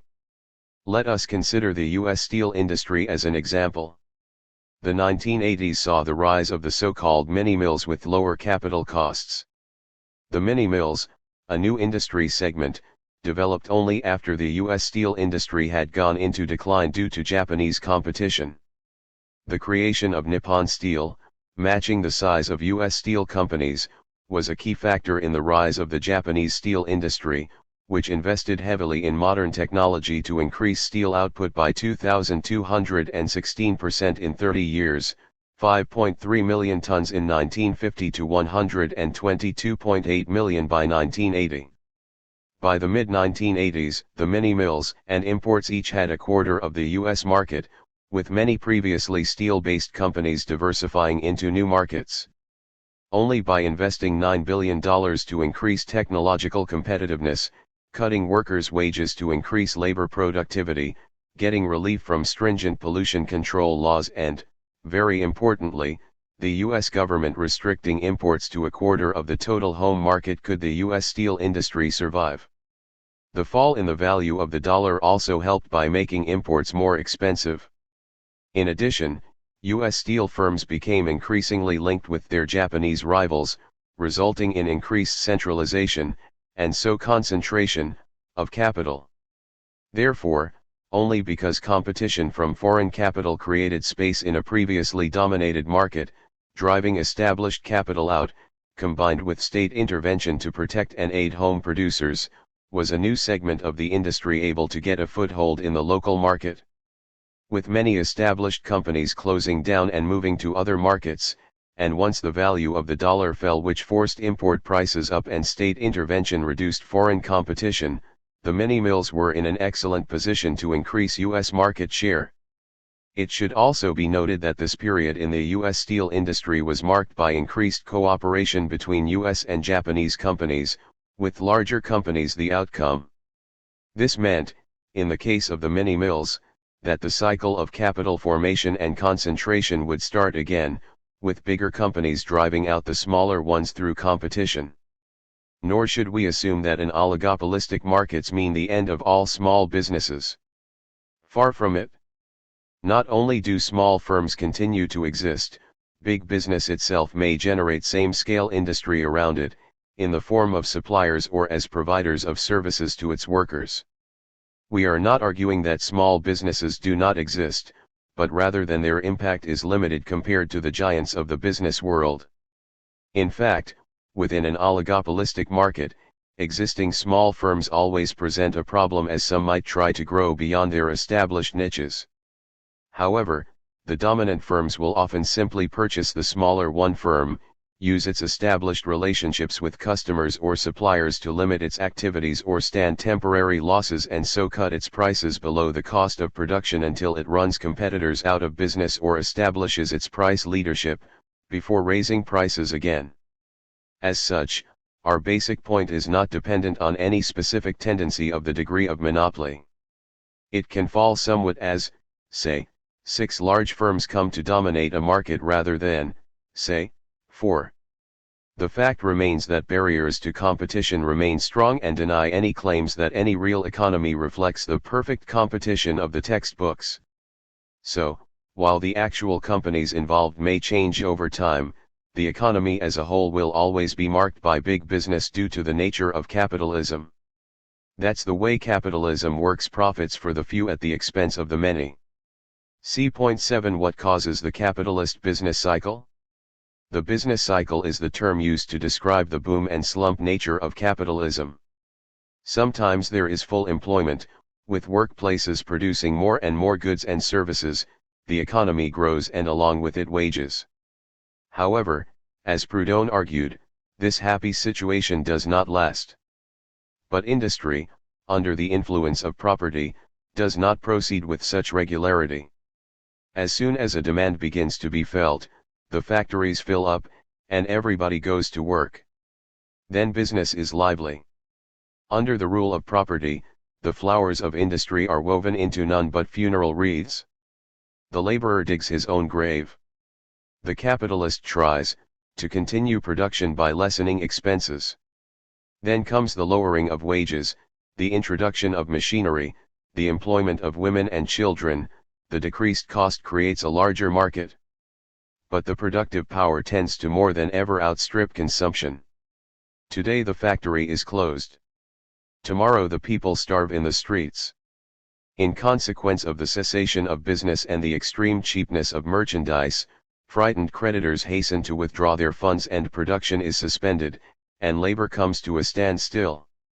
What is property? Pages 191 to 192. Why does this happen? For anarchists, as Proudhon noted, it's to do with the nature of capitalist production and the social relationships it creates, the rule of property. The key to understanding the business cycle is to understand that, to use Proudhon's words, property sells products to the laborer for more than it pays him for them, therefore it is impossible. Op. Cit. p. 194. In other words, the need for the capitalist to make a profit from the workers they employ is the underlying cause of the business cycle. If the capitalist class cannot make enough surplus value, profit, interest, rent, then it will stop production, sack people, ruin lives and communities until such time as enough can once again be extracted from working class people. As Proudhon put it, using the term interest to cover all forms of surplus value. The primary cause of commercial and industrial stagnations is, then, interest on capital, that interest which the ancients with one accord branded with the name of usury, whenever it was paid for the use of money, but which they did not dare to condemn in the forms of house rent, farm rent, or profit, as if the nature of the thing lent could ever warrant a charge for the lending, that is, robbery. Op. Cit. p. 193. So what influences the level of surplus value? There are two main classes of pressure on surplus value production, what we will call the subjective and objective. We will use the term profits to cover surplus value from now on, as this is less cumbersome, and other forms of surplus value depend on the amount extracted from workers on the shop floor. The subjective pressures are to do with the nature of the social relationships created by capitalism, the relations of domination and subjection which are the root of exploitation and the resistance to them. In other words, the subjective pressures are the result of the fact that property is despotism, to use Proudhon's expression, and are a product of the class struggle. This will be discussed in section C.7.1. The objective pressures are related to how capitalism works and fall into two processes. The first is the way in which markets do not provide enough information to producers, avoid disproportionalities within the market. In other words, that the market regularly produces situations where there is too much produced for specific markets, leading to slumps. The second objective factor is related to the process by which productive power tends more and more to outstrip consumption, to use Proudhon's words, i.e. overinvestment or overaccumulation. These are discussed in sections C.7.2 and C.7.3, respectively. Before continuing, we would like to stress here that all three factors operate together in a real economy, and we have divided them purely to help explain the issues involved in each one. The class struggle, market communication creating disproportionalities and overinvestment all interact. Due to the needs of the internal, class struggle, and external, intercompany, competition, capitalists have to invest in new means of production. As workers' power increases during a boom, capitalists innovate and invest in order to try and counter it. Similarly, to get market advantage, and so increased profits, over their competitors, a company invests in new machinery. While this helps increase profits for individual companies in the short term, it leads to collective overinvestment and falling profits in the long term. Moreover, due to lack of effective communication within the market caused by the price mechanism, firms rush to produce more goods and services in specific boom markets, so leading to overproduction, and the resulting gluts result in slumps. This process is accelerated by the incomplete information provided by the interest rate, which results in investment becoming concentrated in certain parts of the economy. Relative overinvestment can occur, increasing and compounding any existing tendencies for overproduction and so creating the possibility of crisis. In addition, the boom encourages new companies and foreign competitors to try and get market share, so decreasing the degree of monopoly in an industry, and so reducing the markup and profits of big business, which, in turn, can cause an increase in mergers and takeovers towards the end of the boom. Meanwhile, as unemployment falls, workers' power, confidence, and willingness to stand up for their rights increases, causing profit margins to be eroded at the point of production. This has the impact of reducing tendencies to overinvest as workers resist the introduction of new technology and techniques. The higher wages also maintain and even increase demand for the finished goods and services produced, allowing firms to realize the potential profits their workers have created. Rising wages, therefore, harms the potential for producing profits by increasing costs, yet it increases the possibility for realizing profits on the market, as firms cannot make profits if there is no demand for their goods and their inventories of unsold goods pile up. In other words, wages are costs for any specific firm, but the wages other companies pay are a key factor in the demand for what it produces. This contradictory effect of class struggle matches the contradictory effect of investment.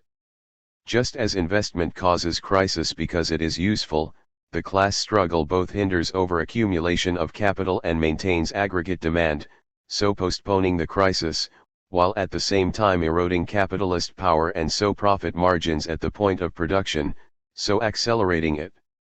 And we should note that these factors work in reverse during a slump, creating the potential for a new boom. In terms of workers, rising unemployment empower the capitalists who take advantage of the weakened position of their employees to drive through wage cuts or increase productivity in order to improve the profitability of their companies, i.e. increase surplus value. Labor will, usually, accept the increased rate of exploitation this implies to remain in work. This results in wages falling and so, potentially, allows profit margins to rise. However, wage cuts result in falling demand for goods and services, and so, overall, the net effect of cutting wages may be an overall drop in demand which would make the slump worse. There is a contradictory aspect to the objective pressures as well during a slump. The price mechanism hinders the spread of knowledge required for production and investment decisions to be made. While collectively it makes sense for firms to start producing and investing more, individual firms are isolated from each other. Their expectations are negative, they expect the slump to continue and so will be unwilling to start investing again. In the slump, many firms go out of business, so reducing the amount of fixed capital in the economy, and so overinvestment is reduced. As overall investment falls, so the average rate of profit in the economy can increase. Yet falling investment means that firms in that sector of the economy will face stagnant demand and in the face of an uncertain future will be a drag on other sectors. In addition, as firms go under, the degree of monopoly of each industry increases, which increases the markup and profits of big business, yet the overall market situation is such that their goods cannot be sold. Eventually, however, the slump will end. Few anarchists accept the notion that capitalism will self-destruct due to internal economic processes. The increased surplus value production made possible by high unemployment is enough relative to the reduced fixed capital stock to increase the rate of profit. This encourages capitalists to start investing again and a boom begins, a boom which contains the seeds of its own end. How long this process takes cannot be predicted in advance, which is why Keynes stressed that in the long run we are all dead. It depends on objective circumstances, how excessive the preceding boom was, government policy and how willing working class people are to pay the costs for the capitalist crisis.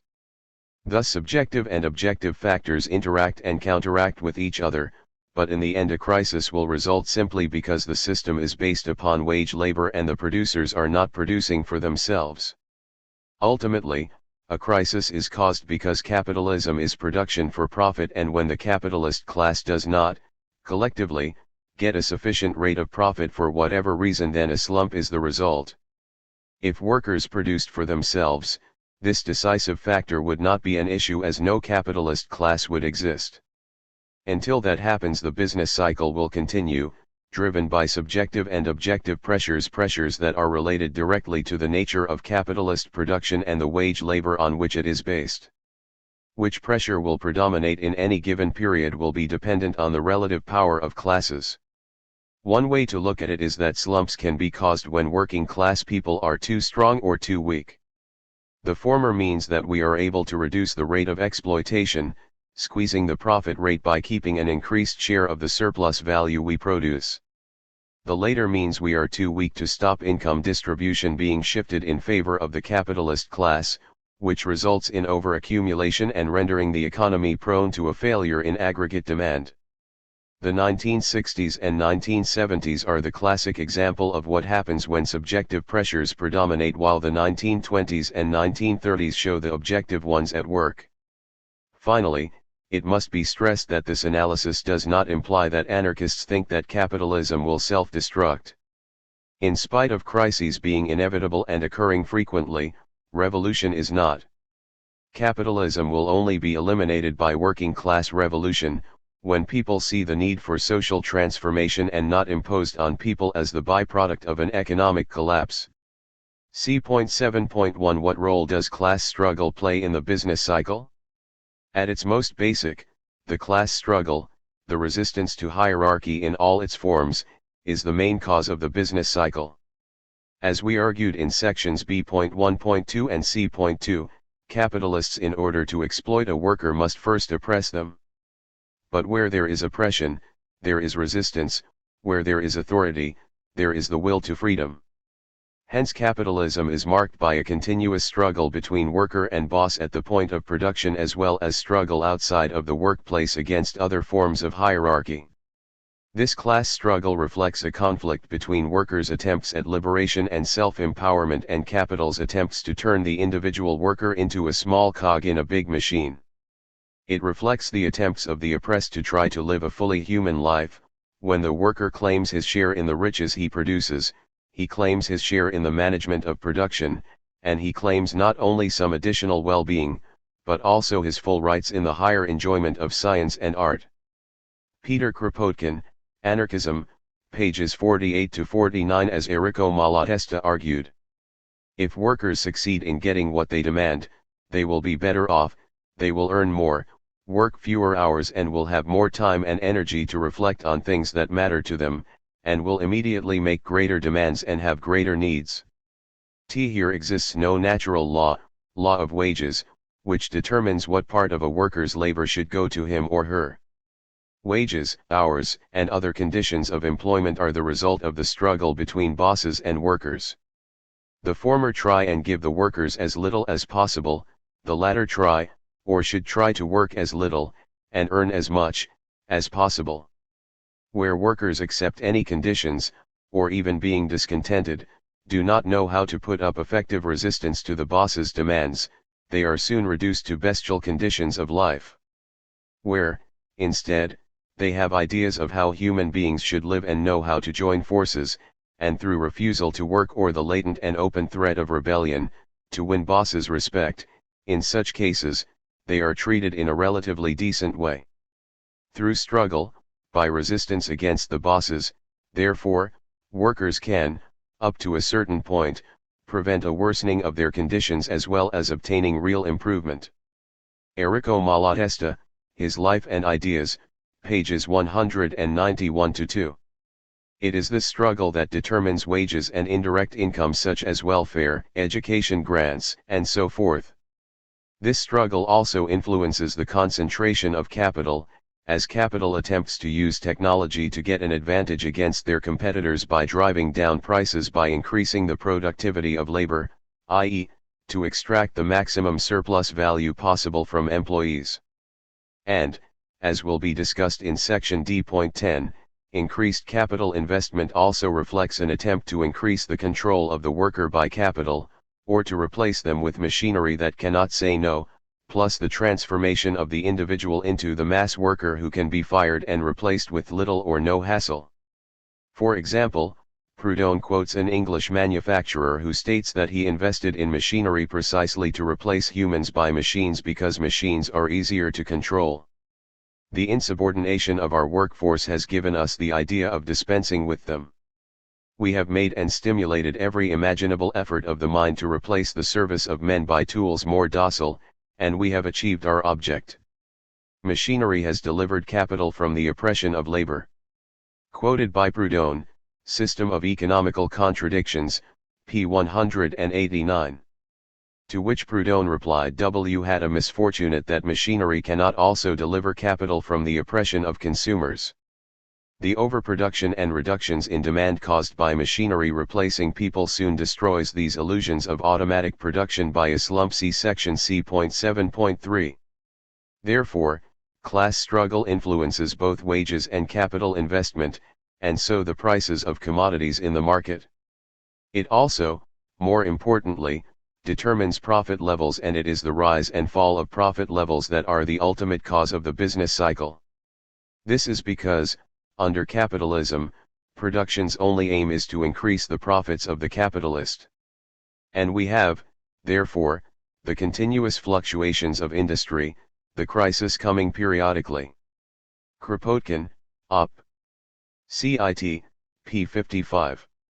A common capitalist myth, derived from neoclassical, and related, ideology, is that free market capitalism will result in a continuous boom.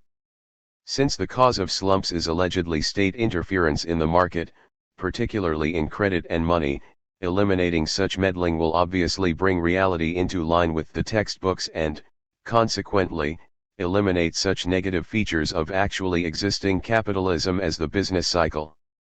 Let us assume, for a moment, that this is the case.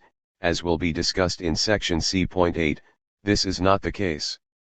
In the boom economy of capitalist dreams there will be full employment, yet while this helps increase total demand, its fatal characteristic from the business view is that it keeps the reserve army of the unemployed low, thereby protecting wage levels and strengthening labor's bargaining power. Edward S. Herman, Beyond Hypocrisy, p. 93. This leads to the undermining of full employment as profit margins are placed under pressure, which explains why bosses have led the fight against government full employment policies. The process should be obvious enough. Full employment results in a situation where workers are in a very strong position, a strength which can undermine the system. This is because capitalism always proceeds along a tightrope. If a boom is to continue smoothly, real wages must develop within a certain band. If their growth is too low, then capitalists will find it difficult to sell the products their workers have produced, and so, because of this, face what is often called a realization crisis, i.e. the fact that capitalists cannot make a profit if they cannot sell their products. If real wage growth is too high, then the conditions for producing profits are undermined as labor gets more of the value it produces. This means that in periods of boom, when unemployment is falling, the conditions for realization improve as demand for consumer goods increase, thus expanding markets and encouraging capitalists to invest. However, such an increase in investment, and so employment, has an adverse effect on the conditions for producing surplus value, as labor can assert itself at the point of production, increase its resistance to the demands of management, and, far more importantly, make its own. If an industry or country experiences high unemployment, workers will put up with longer hours, stagnating wages, worse conditions, and new technology in order to remain in work. This allows capital to extract a higher level of profit from those workers, which in turn signals other capitalists to invest in that area. As investment increases, unemployment falls. As the pool of available labor runs dry, then wages will rise as employers bid for scarce resources and workers feel their power. As workers are in a better position, they can go from resisting capital's agenda to proposing their own, e.g. demands for higher wages, better working conditions, and even for workers' control. As workers' power increases, the share of income going to capital falls, as do profit rates, and capital experiences a profit squeeze and so cuts down on investment and employment and/or wages. The cut in investment increases unemployment in the capital goods sector of the economy, which in turn reduces demand for consumption goods as jobless workers can no longer afford to buy as much as before. This process accelerates as bosses fire workers or cut their wages and the slump deepens and so unemployment increases, which begins the cycle again. This can be called subjective pressure on profit rates. This interplay of profits and wages can be seen in most business cycles. As an example, let us consider the crisis which ended post-war Keynesianism in the early 1970s and paved the way for the neoliberal reforms of Thatcher and Reagan. This crisis, which started in 1973, had its roots in the 1960s boom and the profit squeeze it produced. If we look at the USA, we find that it experienced continuous growth between 1961 and 1969, the longest in its history until then. From 1961 onwards, unemployment steadily fell, effectively creating full employment. From 1963, the number of strikes and total working time lost steadily increased. The number of strikes doubled from 1963 to 1970, with the number of wildcat strike rising from 22% of all strikes in 1960 to 36.5% in 1966. By 1965, both the business profit shares and business profit rates peaked. The fall in profit share and rate of profit continued until 1970, when unemployment started to increase, where it rose slightly until the 1973 slump occurred. In addition, after 1965, inflation started to accelerate as capitalist firms tried to maintain their profit margins by passing cost increases to consumers. As we discuss section C.8.2, inflation has far more to do with capitalist profits than it has with money supply or wages. This helped to reduce real wage gains and maintain profitability over the 1968 to 1973 period above what it otherwise would have been, which helped postpone, but not stop, a slump. Looking at the wider picture, we find that for the advanced capital countries as a whole, the product wage rose steadily between 1962 and 1971 while productivity fell.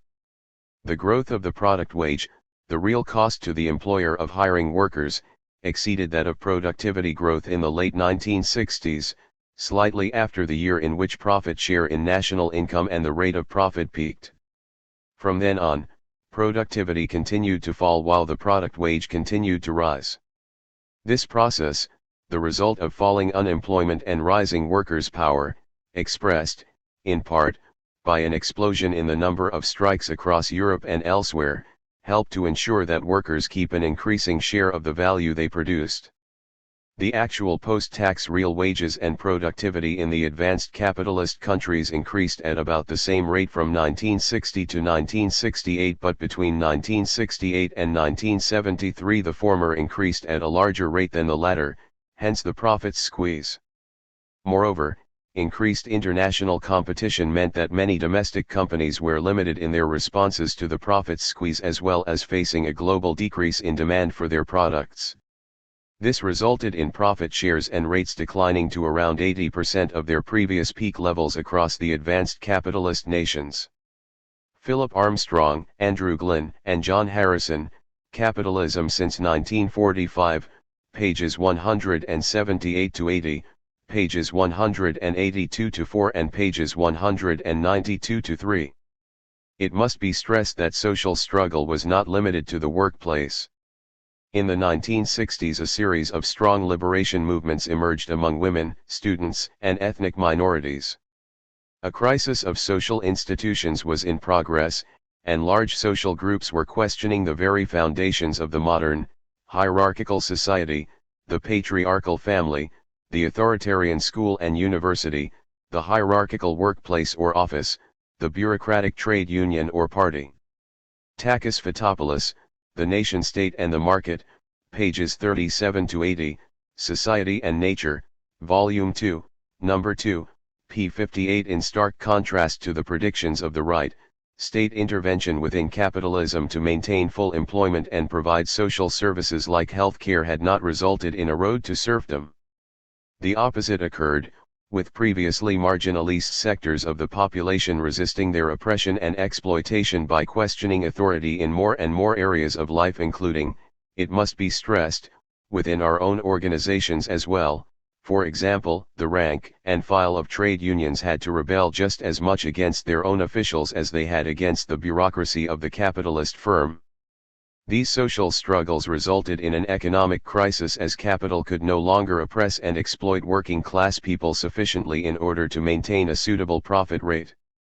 This crisis was then used to discipline the working class and restore capitalist authority within and outside the workplace, see section C.8.2. We should also note that this process of social revolt in spite, or perhaps because of, the increase of material wealth was predicted by Malatesta.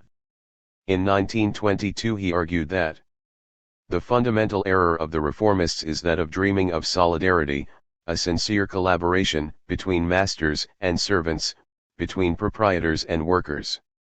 Those who envisage a society of well-stuffed pigs which waddle contentedly under the ferule of a small number of swineherd, who do not take into account the need for freedom and the sentiment of human dignity, can also imagine and aspire to a technical organization of production which assures abundance for all and at the same time materially advantageous both to bosses and the workers.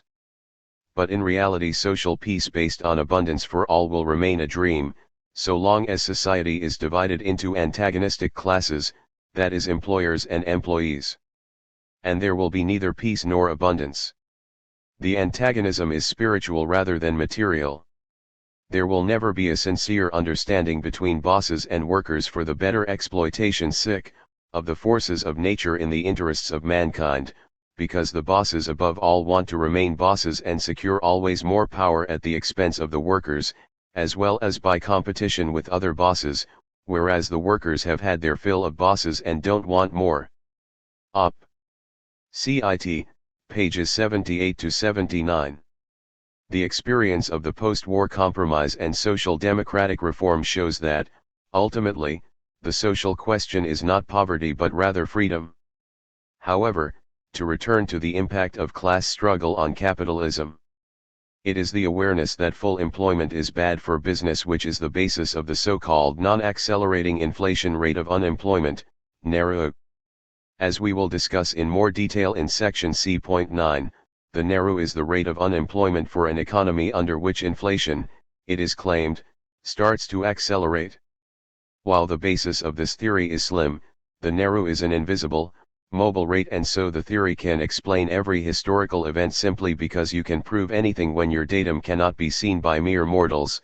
It is very useful for justifying policies which aim at attacking working people, their organizations, and their activities. The NARU is concerned with the wage price spiral caused by falling unemployment and rising workers' rights and power. Of course, you never hear of an interest price spiral or a rent price spiral or a profits price spiral, even though these are also part of any price. It is always a wage price spiral, simply because interest, rent, and profits are income to capital and so, by definition, above reproach. By accepting the logic of NARU, the capitalist system implicitly acknowledges that it and full employment are incompatible, and so with it any claim that it allocates resources efficiently or labor contracts benefit both parties equally. For these reasons, anarchists argue that a continual boom economy is an impossibility simply because capitalism is driven by profit considerations, which, combined with the subjective pressure on profits due to the class struggle between workers and capitalists, necessarily produces a continuous boom and bust cycle. When it boils down to it, this is unsurprising, as industry is directed, and will have to be directed, not towards what is needed to satisfy the needs of all, but towards that which, at a given moment, brings in the greatest temporary profit to a few. Of necessity, the abundance of some will be based upon the poverty of others, and the straitened circumstances of the greater number will have to be maintained at all costs, that there may be hands to sell themselves for a part only of that which they are capable of producing, without which private accumulation of capital is impossible. Kropotkin, Op. Cit. p. 128. Of course, when such subjective pressures are felt on the system, when private accumulation of capital is threatened by improved circumstances for the many, the ruling class denounces working class greed and selfishness. When this occurs, we should remember what Adam Smith had to say on this subject. In reality, high profits tend much more to raise the price of work than high wages. That part of the price of the commodity that resolved itself into wages would rise only in arithmetical proportion to the rise in wages. But if profits of all the different employers of those working people should be raised 5%, that price of the commodity which resolved itself into profit would rise in geometrical proportion to this rise in profit. Our merchants and master manufacturers complain of the bad effects of high wages in raising the price and thereby lessening the sale of their goods at home and abroad. They say nothing concerning the bad effects of high profits. They are silent with regard to the pernicious effects of their own gains. They complain only of those of other people. The Wealth of Nations, pages 87 to 88. As an aside, we must note that these days we would have to add economists to Smith's merchants and master manufacturers. Not that this is surprising, given that economic theory has progressed, or degenerated, from Smith's disinterested analysis into apologetics for any action of the boss, a classic example, we must add, of supply and demand, with the marketplace of ideas responding to a demand for such work from our merchants and master manufacturers. Any theory which blames capitalism's problems on greedy workers will always be favored over one that correctly places them in the contradictions created by wage slavery. Ultimately, capitalist economics blame every problem of capitalism on the working class refusing to kowtow to the bosses. For example, unemployment is caused by wages being too high rather than bosses needing unemployment to maintain their power and profits. See section C.9.2 on empirical evidence that indicates that the first explanation is wrong. Before concluding, one last point. While it may appear that our analysis of the subjective pressures on capitalism is similar to that of mainstream economics, this is not the case. This is because our analysis recognizes that such pressures are inherent in the system, have contradictory effects, and so cannot be easily solved without making things worse before they get better, and hold the potential for creating a free society.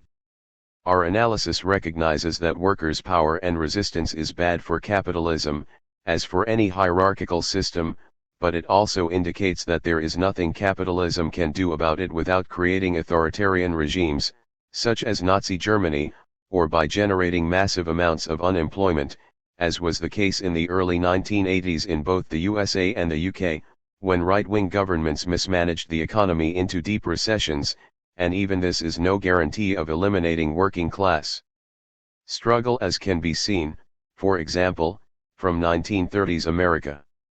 This means that our analysis shows the limitations and contradictions of the system as well as its need for workers to be in a weak bargaining position in order for it to work, which explodes the myth that capitalism is a free society. Moreover, rather than portray working people as victims of the system, as is the case in many Marxist analyses of capitalism, our analysis recognizes that we, both individually and collectively, have the power to influence and change that system by our activity.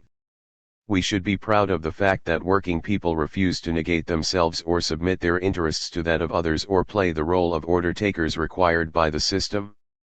Such expressions of the human spirit, of the struggle of freedom against authority, should not be ignored or downplayed, rather they should be celebrated.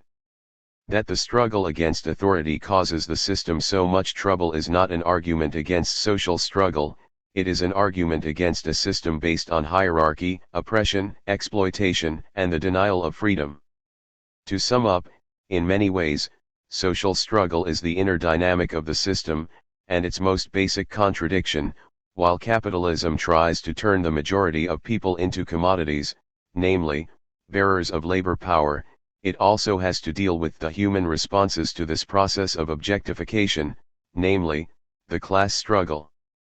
However, it does not follow that cutting wages will solve a crisis. Far from it, for, as we argue in section C.9.1, cutting wages will deepen any crisis, making things worse before they get better.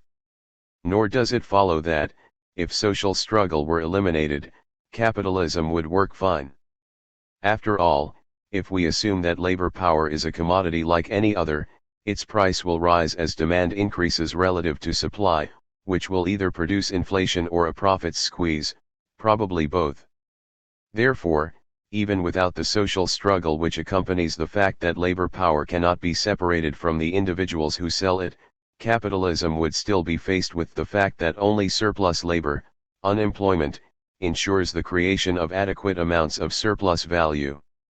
Moreover, even assuming that individuals can be totally happy in a capitalist economy, willing to sell their freedom and creativity for a little more money, putting up, unquestioningly, with every demand and whim of their bosses, and so negating their own personality and individuality in the process, capitalism does have objective pressures limiting its development.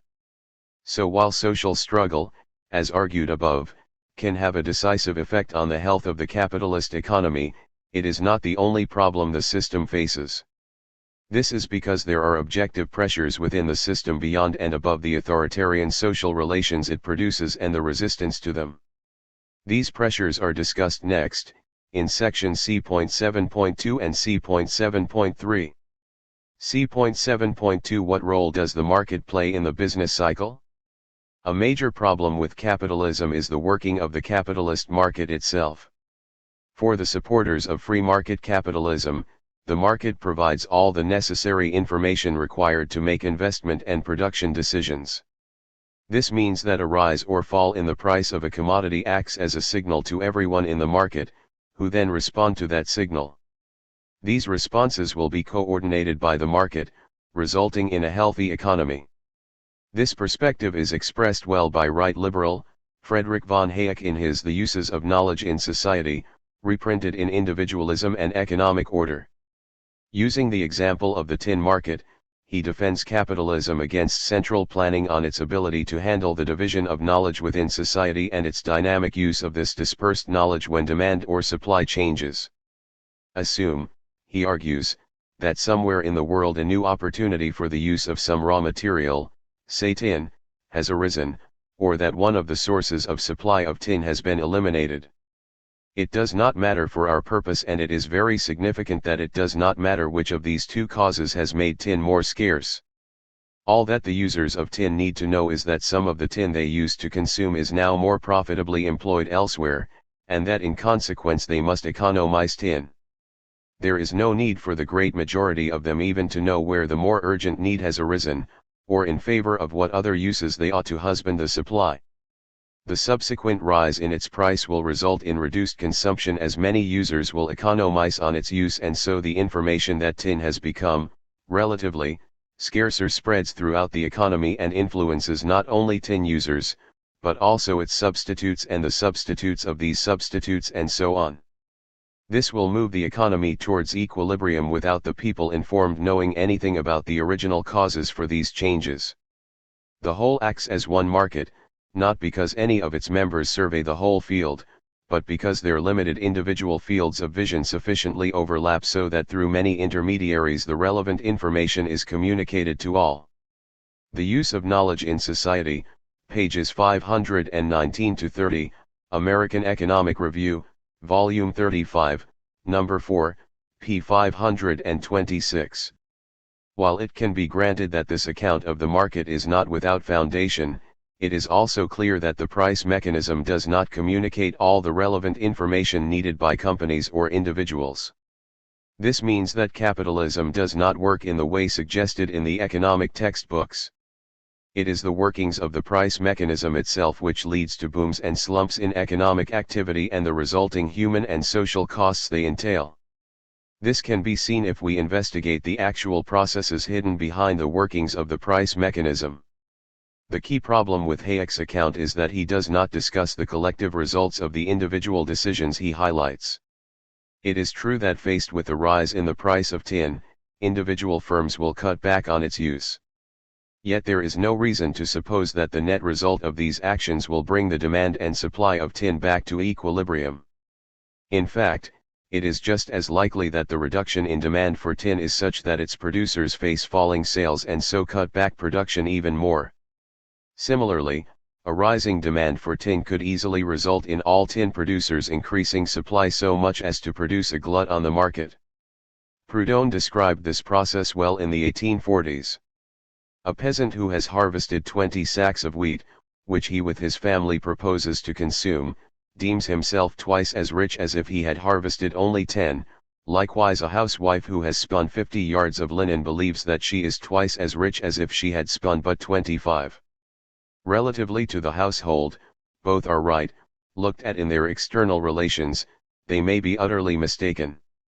If the crop of wheat is double throughout the whole country, 20 sacks will sell for less than 10 would have sold for if it had been but half as great, so, under similar circumstances, 50 yards of linen will be worth less than 25, so that value decreases as the production of utility increases, and a producer may arrive at poverty by continually enriching himself. The System of Economical Contradictions, pages 77 to 78. He argued that this occurred due to the contradiction of the double character of value, i.e. between value in use and value in exchange. Op. Cit. p. 78. As John O'Neill argues, basing himself on Marx rather than Proudhon, when producers make plans concerning future production, they are planning not with respect of demand at the present moment, but with respect to expected demand at some future moment, when their products reach the market. The price mechanism provides information that indicates the relationship between supply and demand now, and while this information is relevant to producers' plans, it is not all the information that is relevant or is required by those involved. It cannot provide information which will allow producers to predict demand later. A major component of the information required for such a prediction is that of the plans of other producers which respond to that demand. This is information that the market, as a competitive system, fails to distribute. It is this informational restriction which is one of the sources of why there is a business cycle. This is because each producer responds to the same signal, the change in price. However, each agent acts independently of the response of other producers and consumers. The result is an overproduction of goods in relation to effective demand for them. Goods cannot be sold. There is a realization crisis. Producers cannot realize the value of their products. Given this overproduction, demand falls against supply. There is a slump. This eventually leads to a rise in demand against supply, production expense leading to another boom, and so on. The market, pages 134 to 5. This information cannot be supplied due to competition. Simply put, if A and B are in competition, if A informs B of her activities and B does not reciprocate, then B is in a position to compete more effectively than A. Hence communication within the market is discouraged and each production unit is isolated from the rest. In other words, each person or company responds to the same signal, the change in price, but each acts independently of the response of other producers and consumers. The result is often a slump in the market, causing unemployment and economic disruption.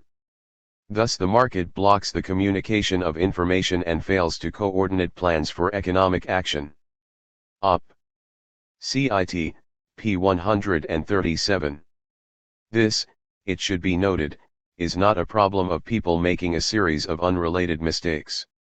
Rather, it is that the market imparts the same information to affected agents, and this information is such that the rational strategy for all agents is to expand production or contract consumption, while it is not rational for all agents to act in this manner collectively.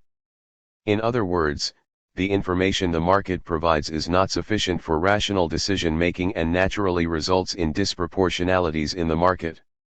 Thus the price mechanism actively encourages the suppression of the mutual exchange of information concerning planned responses to current prices, and this leads to overproduction. So it is not a question of inaccurate prediction, although given that the future is unknowable and unpredictable, this is a factor. Instead, it is one of individually rational responses to the same signal resulting in collectively irrational responses. Up. CIT, p. 135 and p. 197. This means that prices in themselves do not provide adequate knowledge for rational decision-making, as they are not at their long-run equilibrium levels. This causes a problem for Hayek's account of the market process, as he stresses that actual prices never are at this, purely theoretical, price. As we discuss in section C.8, Hayek's own theory of the business cycle shows the negative impact which the misinformation conveyed by disequilibrium prices can cause on the economy. In that analysis, the disequilibrium price that leads to very substantial macroeconomic distortions is the rate of interest, but, obviously, the same argument applies for commodity prices as well. This means that the market process, based on the reactions of profit-maximizing firms to the same, unsustainable, prices for a commodity, can generating malinvestment and subsequent market distributions on a wide level. Simply put, the price mechanism may carry information regarding the terms on which various commodities may currently be exchanged, but it does not follow that a knowledge of these exchange ratios enable agents to calculate the future profitability of their production decisions. Social usefulness is, of course, of no concern. It is this irrationality and lack of information which feed into the business cycle. These local booms and slumps in production are then amplified into general crises precisely through the interconnections in the market that Hayek highlights in his example of the production and consumption of tin. O'Neill, Op. CIT, p. 136. The negative effects of overproduction in one market will be passed on to those which supply it with goods in the shape of decreased demand. These firms will now experience relative overproduction which, in turn, will affect their suppliers. Whatever benefits may accrue to consumers of these goods in the shape of lower prices will be reduced as demand for their products drops, as more and more workers are made unemployed or their wages are cut, which means that real wages remain constant as prices are falling alongside money wages. See section C.9.1 for details. Firms will also seek to hoard money, leading to yet more falling demand for goods, and so unemployed labor is joined by underutilization of capacity.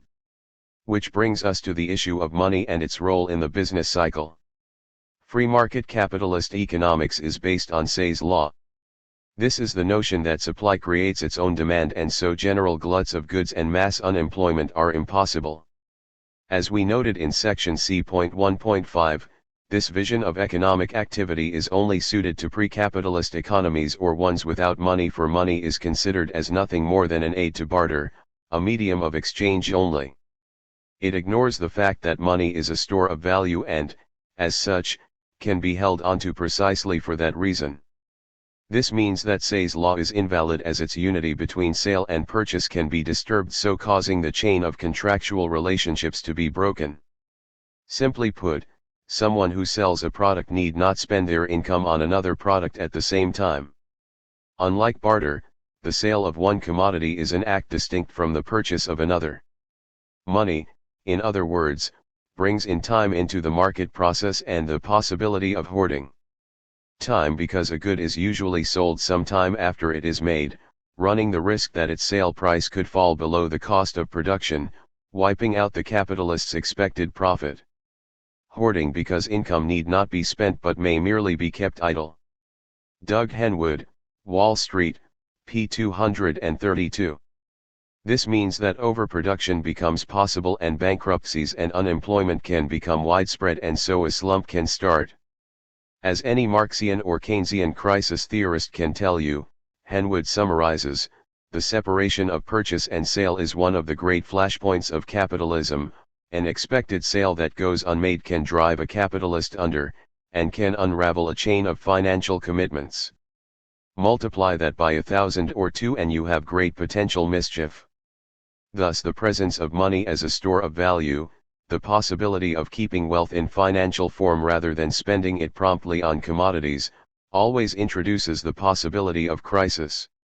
That is, the possibility of an excess of capital lacking a profitable investment outlet, and an excess of goods that couldn't be sold profitably on the open market. Op. Cit. Pages 93-4 and p94.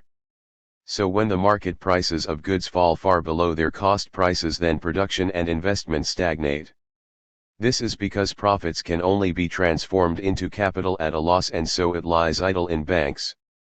Thus unemployed labor is associated with unemployed capital, i.e. excess money.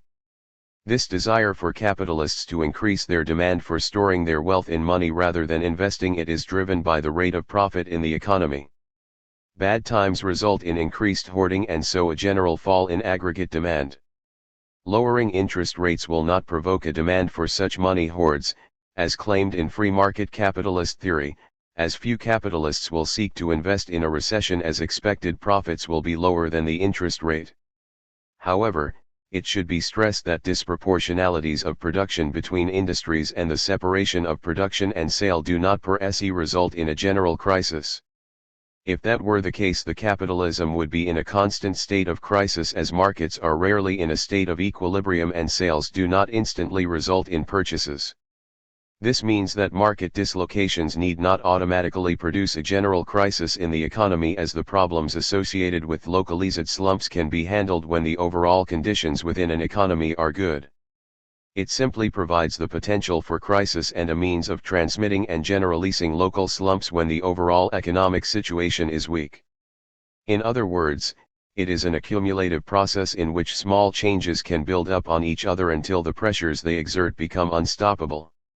The key thing to remember is that capitalism is an inherently dynamic system which consists of different aspects which develop unevenly, i.e., disproportionately. Production, credit, finance markets, circulation of money and goods, investment, wages, profits, as well as specific markets get out of step. An economic crisis occurs when this process gets too far out of line. This process also applies to investment as well. So far, we have assumed that firms adjust to price changes without seeking new investment. This is, of course, unlikely to always be the case. As we discuss in section C.8, this analysis of the market providing incomplete information also applies to the market for credit and other forms of external financing. This results in a situation where the problems associated with overproduction can be amplified by overinvestment. This means that the problems associated with markets creating disproportionalities are combined with the problems resulting from increased productivity and capital investment, which are discussed in the next section. C.7.3 What role does investment play in the business cycle? Other problems for capitalism arise due to the increases in productivity which occur as a result of capital investment or new working practices which aim to increase short-term profits for the company. The need to maximize profits results in more and more investment in order to improve the productivity of the workforce, i.e., to increase the amount of surplus value produced. A rise in productivity, however, means that whatever profit is produced is spread over an increasing number of commodities. This profit still needs to be realized on the market, but this may prove difficult as capitalists produce not for existing markets but for expected ones. As individual firms cannot predict what their competitors will do, it is rational for them to try to maximize their market share by increasing production, by increasing investment. As the market does not provide the necessary information to coordinate their actions, this leads to supply exceeding demand and difficulties realizing sufficient profits. In other words, a period of overproduction occurs due to the overaccumulation of capital. Due to the increased investment in the means of production, variable capital, labor, uses a larger and larger constant capital, the means of production. As labor is the source of surplus value, this means that in the short term profits may be increased by the new investment, i.e., workers must produce more, in relative terms, than before, so reducing a firm's production costs for the commodities or services it produces. This allows increased profits to be realized at the current market price, which reflects the old costs of production. Exploitation of labor must increase in order for the return on total, i.e. constant and variable, capital to increase or, at worst, remain constant. However, while this is rational for one company, it is not rational when all firms do it, which they must in order to remain in business.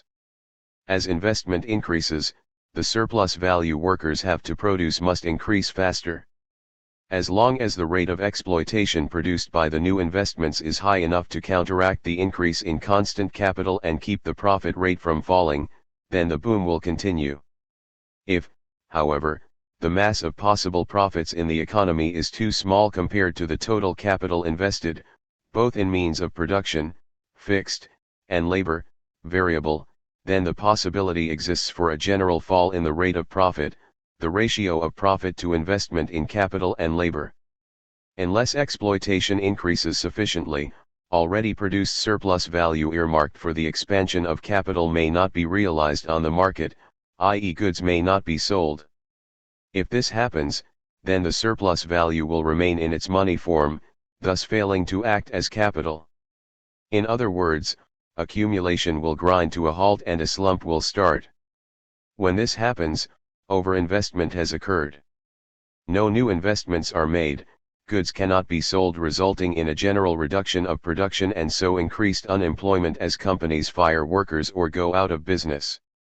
This removes more and more constant capital from the economy, increasing unemployment, which forces those with jobs to work harder, for longer, so allowing the mass of profits produced to be increased, resulting, eventually, in an increase in the rate of profit. Once profit rates are high enough, capitalists have the incentive to make new investments and slump turns to boom. As we discuss in section C.8, the notion that investment will be helped by lowering interest rates in a slump fails to understand that the rate of investment decisions is an increasing function of the difference between the prospective rate of profit and the rate of interest. Michael Kalecki, quoted by Malcolm Sawyer, The Economics of Michael Kalecki, p. 98. If profit rates are depressed due to overinvestment, then even the lowest interest rates will have little effect. In other words, expectations of capitalists and investors are a key issue, and these are shaped by the general state of the economy.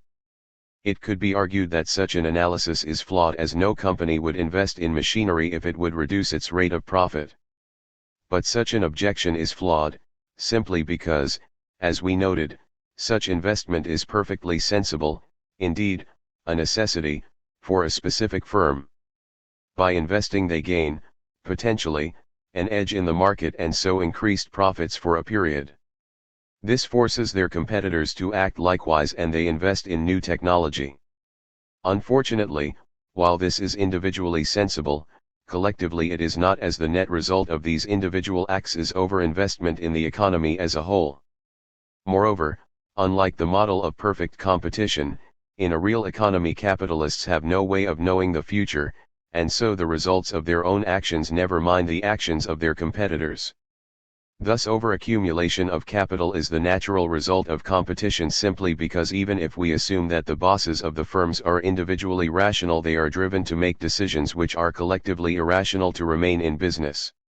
The future is unknowable, and so the capitalist has no idea what the net result of their decisions will be, nor the state of the economy when their investment decisions are finally active. Both of these factors ensure that firms act as they do, investing in machinery which, in the end, will result in a crisis of overaccumulation. The logic is simple and is rooted in the concept of the fallacy of composition. To use an analogy, if you attend a rock concert and take a box to stand on, then you will get a better view. If others do the same, you will be in exactly the same position as before. Worse, even, as it may be easier to lose your balance and come crashing down in a heap, and, perhaps, bringing others with you. This analogy shows why introducing new machinery, which is profitable for an individual company, has such a potentially negative effect on the economy as a whole. While it is profitable for an individual company in the short term, its overall effect means that it is not profitable for all in the long run. As Kalecki put it, the tragedy of investment is that it causes crisis because it is useful. Doubtless many people will consider this theory paradoxical. But it is not the theory which is paradoxical, but its subject, the capitalist economy. Quoted by Sawyer Up. Cit. p. 156. This paradox applies to the issue of wages as well. What a system is that which leads a businessman to think with delight that society will soon be able to dispense with men? Machinery has delivered capital from the oppression of labor. Fool! Though the workmen cost you something, they are your customers. What will you do with your products, when, driven away by you, they shall consume them no longer? Thus machinery, after crushing the workmen, is not slow in dealing employers a counterblow, for, if production excludes consumption, it is soon obliged to stop itself. These failures were caused by overproduction, that is, by an inadequate market, or the distress of the people. What a pity that machinery cannot also deliver capital from the oppression of consumers. What a misfortune that machines do not buy the fabrics which they weave. The ideal society will be reached when commerce, agriculture, and manufactures can proceed without a man upon earth. Proudhon, System of Economical Contradictions, pages 189-90. So, if the profit rate falls to a level that does not allow capital formation to continue, a slump sets in. This general slump means that the rate of profit over the whole economy falls due to excessive investment. When one industry overinvests and overproduces, it cuts back production, introduces cost-cutting measures, fires workers, and so on in order to try and realize more profits. These may spread if the overall economic is fragile, as the reduced demand for industries that supplied the affected industry impacts on the general demand, via a fall in inputs as well as rising unemployment. The related industries now face overproduction themselves, and the natural response to the information supplied by the market is for individual companies to reduce production, fire workers, etc., which again leads to declining demand. This makes it even harder to realize profit on the market and leads to more cost cutting, deepening the crisis. While individually this is rational, collectively it is not, and so soon all industries face the same problem. A local slump is propagated through the economy. Cycles of prosperity, followed by overproduction and then depression, are the natural result of capitalism. Overproduction is the result of overaccumulation, and overaccumulation occurs because of the need to maximize short-term profits in order to stay in business.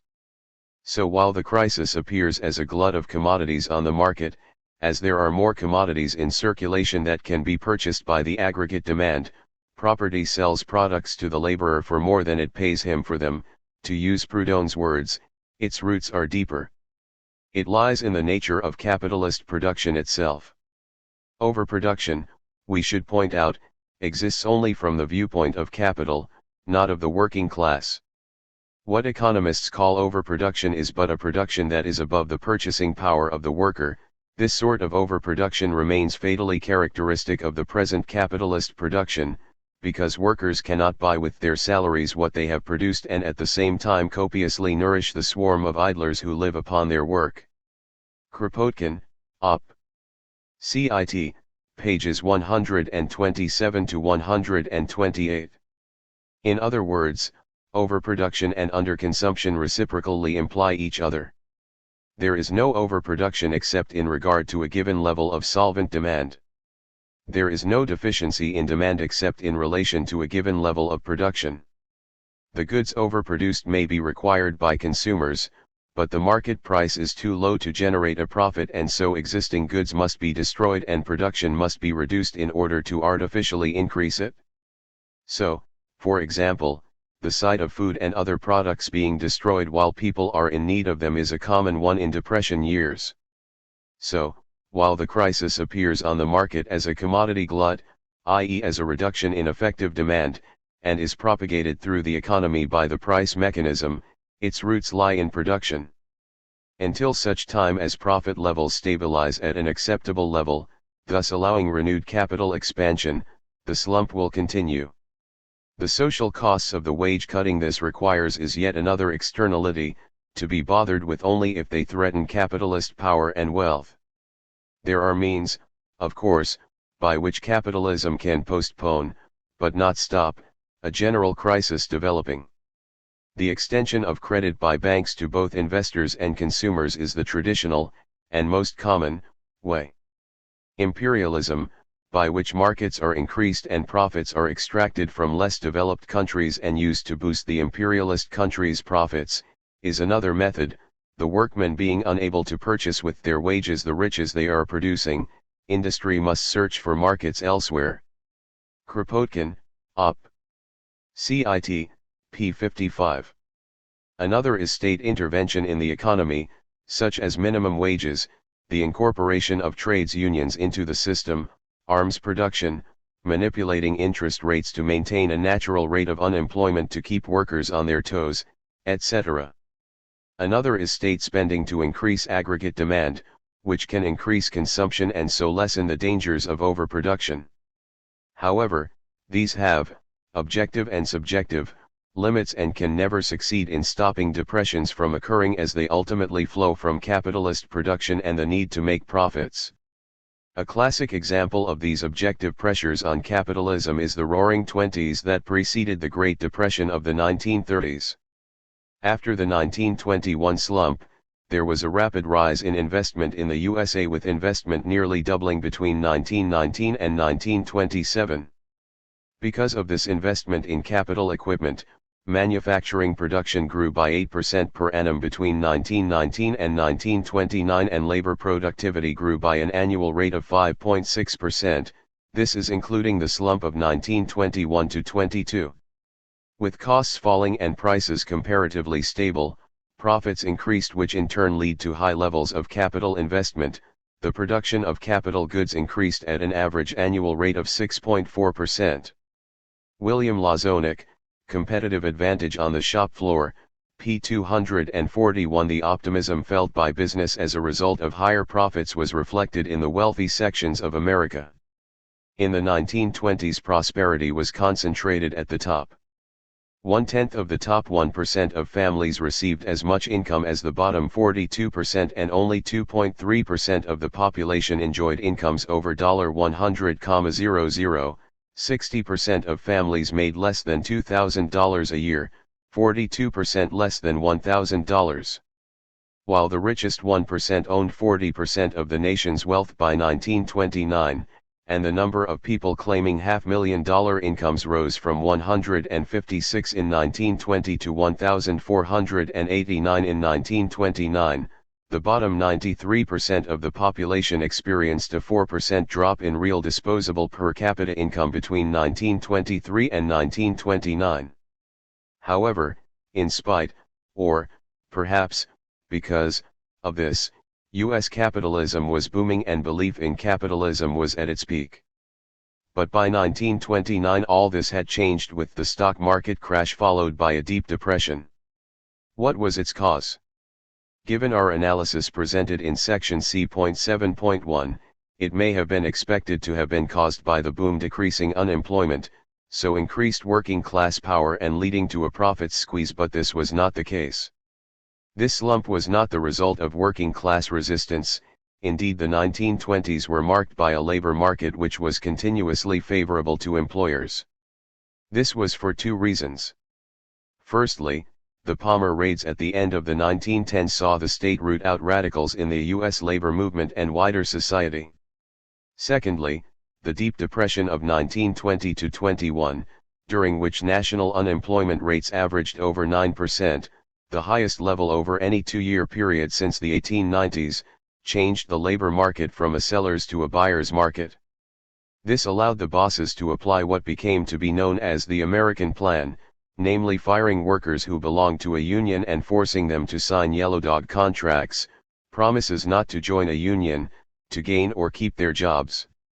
Reinforcing this was the use of legal injunctions by employers against work protests and the use of industrial spies to identify and sack union members. This class war from above made labor weak, which is reflected in the influence and size of unions falling across the country. As union membership declined, the number of strelaks reached their lowest level since the early 1880s, falling to just over 700 per year between 1927 to 1930, compared to 3,500 per year between 1916 and 1921. Lazonik, Op. Cit. Pages 249 to 251. The key thing to remember is that the impact of unemployment is not limited to the current year's figures. High unemployment rates have a sustained impact on the organization's morale and bargaining power of workers even if unemployment rates fall afterwards. This was the situation in the 1920s, with workers remembering the 2 years of record unemployment rates of 1921 and 1922. In fact, the unemployment rate for manufacturing workers was close to the overall rate in 1933. During the post-1922 boom, this position did not change. The national 3.3% unemployment rate hid the fact that non-farm unemployment averaged 5.5% between 1923 and 1929. Across all industries, the growth of manufacturing output did not increase the demand for labor. Between 1919 and 1929, employment of production workers fell by 1% and non-production employment fell by about 6%. During the 1923-29 boom, production employment only increased by 2%, and non-production employment remained constant. This was due to the introduction of labor-saving machinery and the rise in the capital stock. In addition, the numbers seeking work were boosted by new immigrants and the unwillingness of existing ones to return home due to difficulties returning to America. Lastly, the greatest source of industrial labor supply came from the American farm. There was a flood of rural workers into the urban labor market over the 1920s. Lazonik, Op. Cit. Pages 252 to 5. It is interesting to note that even with a labor market favorable to employers for over 5 years, unemployment was still high. This suggests that the neoclassical assertion would be more correct, that unemployment within capitalism is caused by strong unions or high real wages is somewhat flawed to say the least. See section C.9. Facing high unemployment, workers' quit rates fell due to fear of losing jobs, particularly those workers with relatively higher wages. This, combined with the steady decline of the unions and the very low number of strikes, indicates that labor was weak. This is reflected in the share of total manufacturing income going to wages fell from 57.5% in 1923 to 24 to 52.6% in 1928/29. Between 1920 and 1929, it fell by 5.7%. Productivity increased from an annual rate of 1.2% between 1909 and 1919 to 5.6% between 1919 and 1929. This increase in productivity was reflected in the fact that over the post-1922 boom, the share of manufacturing income paid in salaries rose from 17% to 18.3% and the share to capital rose from 25.5% to 29.1%. Managerial salaries rose by 21.9% and firm surplus by 62.6% between 1920 and 1929. Lazonik, Op. Cit. Pages 241 to 2. Any notion that the 1929 crash was the result of a rebellious working class is not applicable. The key to understanding what happened lies in the contradictory nature of capitalist production. The boom conditions were the result of capital investment, which increased productivity, thereby reducing costs and increasing profits. The large and increasing investment in capital goods was the principal device by which profits were spent. In addition, those sectors of the economy marked by big business, i.e. oligopoly, a market dominated by a few firms, placed pressures upon the more competitive ones. As big business, as usual, received a higher share of profits due to their market position, see section C.5, this led to many firms in the more competitive sectors of the economy facing a profitability crisis during the 1920s. The increase in investment, while directly squeezing profits in the more competitive sectors of the economy, also eventually caused the rate of profit to stagnate, and then fall, over the economy as a whole. While the mass of available profits in the economy grew, it eventually became too small compared to the total capital invested. Moreover, with the fall in the share of income going to labor and the rise of inequality, aggregate demand for goods could not keep up with production, leading to unsold goods, which is another way of expressing the process of overinvestment leading to overproduction, as overproduction implies underconsumption and vice versa. As expected returns, profitability, on investments hesitated, a decline in investment demand occurred and so a slump began, rising predominantly from the capital stock rising faster than profits. Investment flattened out in 1928 and turned down in 1929. With the stagnation in investment, a great speculative orgy occurred in 1928 and 1929 in an attempt to enhance profitability. This unsurprisingly failed, and in October 1929 the stock market crashed, paving the way for the Great Depression of the 1930s. This process of overinvestment relative to consumption is based on rising labor productivity combined with stagnant wages or relative slow wage growth. This implies inadequate workers' consumption but rising profit rates. This is possible as long as aggregate demand remains sufficient, which it can as long as high profit rates stimulate investment, i.e., money is not saved or sufficient credit is generated to ensure that investment spending does not lag consumption. Investment creates new capacity, and that implies the need for further increases in investment, capitalist luxury consumption, and credit-based consumption to maintain aggregate demand. This profit-led growth is hard to sustain as high profits rates are difficult to maintain due to low working class income, as both investment and capitalist luxury consumption are more unstable. Investment is more volatile than consumption, so the average degree of instability increases, which, in turn, means that the probability of a slump rises.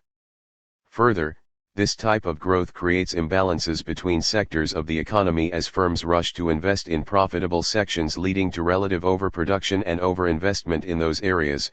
See last section. With the rise in unstable forms of demand, an economy becomes increasingly fragile and so increasingly vulnerable to shocks. The stock market crash of 1929 was such a shock, and the resulting panic and reduced demand for luxury goods and investment that it produced exposed the underlying weakness of the economy. After the crash, restrictive fiscal and monetary policies and falling demand interacted to break this unstable prosperity and to accelerate the slump. This was reinforced by wage cut-induced underconsumption as well as debt deflation, making overinvestment worse in relation to overdemand within the economy. So U.S. prosperity was fragile long before late 1929, due to the process of overinvestment relative to demand, which lead the economy to be reliant on unstable forms of demand such as luxury consumption and investment. The crash of 1929 indicates the objective limits of capitalism. Even with a very weak position of labor, crisis still occurred and prosperity turned to hard times. In contradiction to neoclassical economic theory, the events of the 1920s indicate that even if the capitalist assumption that labor is a commodity like all others is approximated in real life, capitalism is still subject to crisis. Ironically, a militant union movement in the 1920s would have postponed crisis by shifting income from capital to labor, increasing aggregate demand, reducing investment, and supporting the more competitive sectors of the economy. Therefore, any neoclassical blame labor arguments for crisis, which were so popular in the 1930s and 1970s, only tells half the story, if that. Even if workers do act in a servile way to capitalist authority, capitalism will still be marked by boom and bust, as shown by the 1920s and 1980s/90s. To conclude, capitalism will suffer from a boom and bust cycle due to the above-mentioned objective pressures on profit production, even if we ignore the subjective revolt against authority by workers, explained earlier. In other words, even if the capitalist assumption that workers are not human beings but only variable capital were true, it would not mean that capitalism would be a crisis-free system. However, for most anarchists, such a discussion is somewhat academic, for human beings are not commodities, the labor market is not like the iron market, and the subjective revolt against capitalist domination will exist as long as capitalism does. C.8 Is state control of money the cause of the business cycle? As explained in the last section, capitalism will suffer from a boom and bust cycle due to objective pressures on profit production even if we ignore the subjective revolt against authority by working class people. It is this two-way pressure on profit rates, the subjective and objective, which causes the business cycle and such economic problems as stagflation. However, for supporters of the free market, this conclusion is unacceptable, and so they usually try to explain the business cycle in terms of external influences rather than those generated by the way capitalism works. Most pro-free market capitalists blame government intervention in the market, particularly state control over money, as the source of the business cycle. This analysis is defective, as will be shown below. First, it should be noted that many supporters of capitalism ignore the subjective pressures on capitalism that we discussed in section C.7.1. In addition, the problems associated with rising capital investment, as highlighted in section C.7.3, are also usually ignored, because they usually consider capital to be productive and so cannot see how its use could result in crises. This leaves them with the problems associated with the price mechanism, as discussed in section C.7.2. It is here, in the market for credit and money, that the role of the state comes into play, distorting the natural workings of the market and causing the ups and downs of business.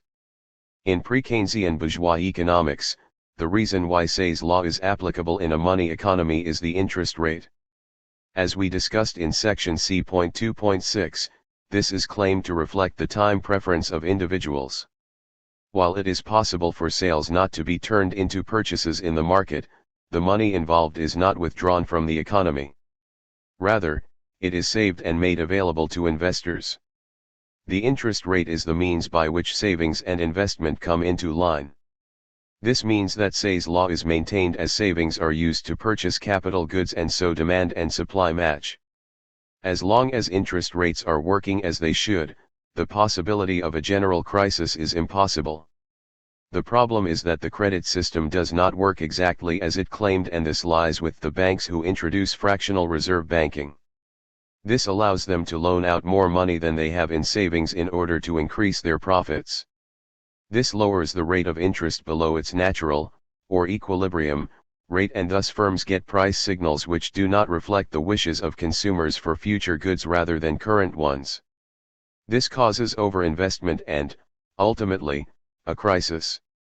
This is because, eventually, interest rates must rise and projects which were profitable at the lower rate of interest will no longer be so. The moral of the theory is that if the actual rate of interest equaled the natural rate, then a situation of neutral money would be achieved and so misdirect ions of production would be avoided, so ending the business cycle.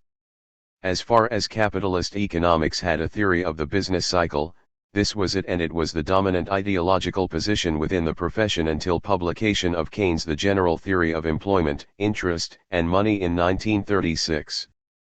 Politically, it was very useful as it recommended that the state should do nothing during the crisis, and this was the preferred position of right-wing governments in America and Britain. It was forcefully argued by Austrian economist Friedrich von Hayek during the early 1930s, who was repeating the earlier arguments of his mentor Ludwig von Mises and has been repeated by their followers ever since. Yet, for some strange reason, they almost always fail to mention that Hayek was roundly defeated in the theoretical battles of the time by Keynesians. In fact, his former students, including John Hicks and Nicholas Calder, showed how Hayek's theory was flawed, and he gave up business cycle research in the early 1940s for other work. Calder's first critique, Capital Intensity and the Trade Cycle, for example, resulted in Hayek completed rewriting his theory, while Calder's second article, Professor Hayek and the Concertina Effect, showed that Hayek's Ricardo effect was only possible under some very special circumstances and so highly unlikely. Calder, Essays on Economic Stability and Growth, pages 120 to 147 and pages 148 to 176. Calder's critique was combined with an earlier critique by Piero Sraffa, who noted that Hayek's desire for neutral money was simply impossible in any real capitalist economy, for a state of things in which money is neutral is identical with a state in which there is no money at all. Hayek completely ignored the fact that money is not only the medium of exchange, but also a store of value, which amounts to assuming away the very object of the inquiry. Sraffa also noted that the starting point of Hayek's theory was flawed. An essential confusion is the belief that the divergence of rates is a characteristic of a money economy. If money did not exist, and loans were made in terms of all sorts of commodities, there would be a single rate which satisfies the conditions of equilibrium, but there might be at any moment as many natural rates of interest as there are commodities, though they would not be equilibrium rates. The arbitrary action of the banks is by no means a necessary condition for the divergence.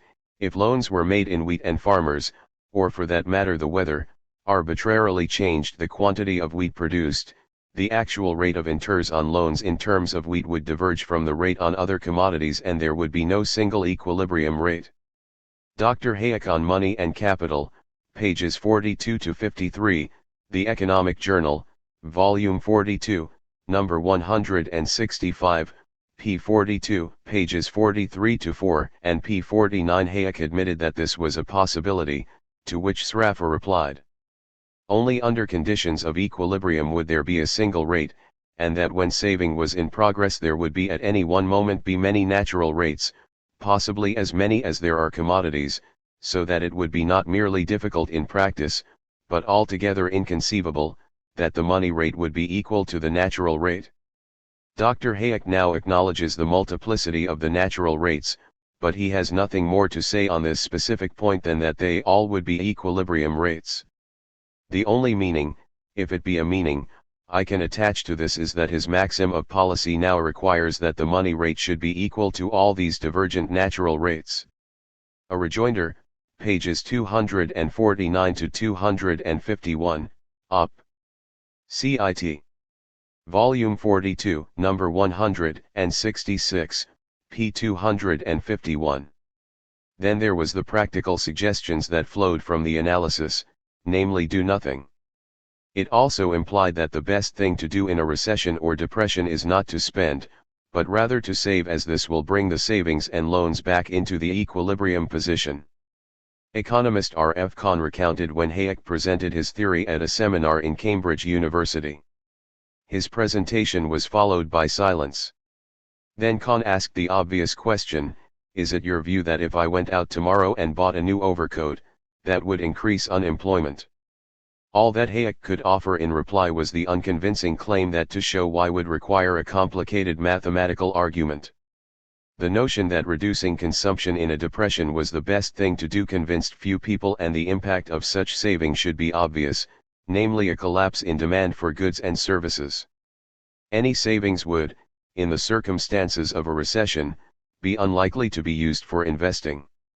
After all, which company would start increasing its capital stock facing a fall in demand, and which capitalist would venture to create a new company during a depression? Unsurprisingly, few economists thought that advocating a deflationary policy in the midst of the most severe economic crisis in history made much sense. It may have been economic orthodoxy, but making the depression worse in order to make things better would have ensured either the victory of fascism or some sort of socialist revolution. Given these practical considerations and the devastating critiques inflicted upon it, Keynesian theory became the dominant theme in economics, particularly once it had been lobotomized of any ideas which threatened neoclassical supremacy. See section C.8.1. This has not, as noted, stopped Hayek's followers repeating his theory to this day, nor has its roots in equilibrium theory bothered them. See section C.1.6. Bearing this in mind, it is useful to discuss this theory because it reflects the pre-Keynesian orthodoxy, although we must stress that our discussion of Austrian economics here should not be taken as suggesting that they are a significant school of thought or that their influence is large. Far from it, they still remain on the sidelines of economics where they were pushed after von Hayek's defeat in the 1930s. We use them simply because they are the only school of thought which still subscribes fully to the pre-Keynesian position. Most modern neoclassical economists pay at least lip service to Keynes. Take, for example, Austrian economist W. Duncan Reike's argument that the business cycle is generated by monetary expansion and contraction. When new money is printed, it appears as if the supply of savings has increased. Interest rates fall and businessmen are misled into borrowing additional funds to finance extra investment activity. This would be of no consequence if it had been the outcome of genuine saving, but the change was government-induced. Capital goods industries will find their expansion has been in error and malinvestments have been incurred, and so there has been wasteful misinvestment due to government interference with the market. Markets, Entrepreneurs, and Liberty, pages 68-9. Yet the government does not force banks to make excessive loans, and this is the first, and most obvious, fallacy of argument. After all, what Reike is actually complaining about when he argues that state action creates the business cycle by creating excess money is that the state allows bankers to meet the demand for credit by creating it. This makes sense, for how could the state force bankers to expand credit by loaning more money than they have savings? This is implicitly admitted when Reike argues that ONCE fractional reserve banking is introduced. However, the supply of money substitutes will include fiduciary media. The ingenuity of bankers, other financial intermediaries, and the endorsement and guaranteeing of their activities by governments and central banks has ensured that the quantity of fiat money is immense. Op. Cit. p. 73. As we will discuss in detail below, what is termed credit money, created by banks, is an essential part of capitalism and would exist without a system of central banks. This is because money is created from within the system, in response to the needs of capitalists. In a word, the money supply is endogenous. The second fallacy of this theory of the business cycle lies with the assumption that the information provided by the interest rate itself is sufficient in itself to ensure rational investment decisions, it that provides companies and individuals with accurate information about how price changes will affect future trends in production. Specifically, the claim is that changes in interest rates, i.e. changes in the demand and supply of credit, indirectly inform companies of the responses of their competitors. As John O'Neill argues, the argument assumes that information about the planned responses of producers in competition is indirectly distributed by changes in interest rates. The planned increase in production by separate producers is reflected in an increased demand for credit, and hence a rise in interest rates. The market, p. 135. For example, if the price of tin rises, this will lead to an expansion in investment in the tin industry to reap the higher profits this implies.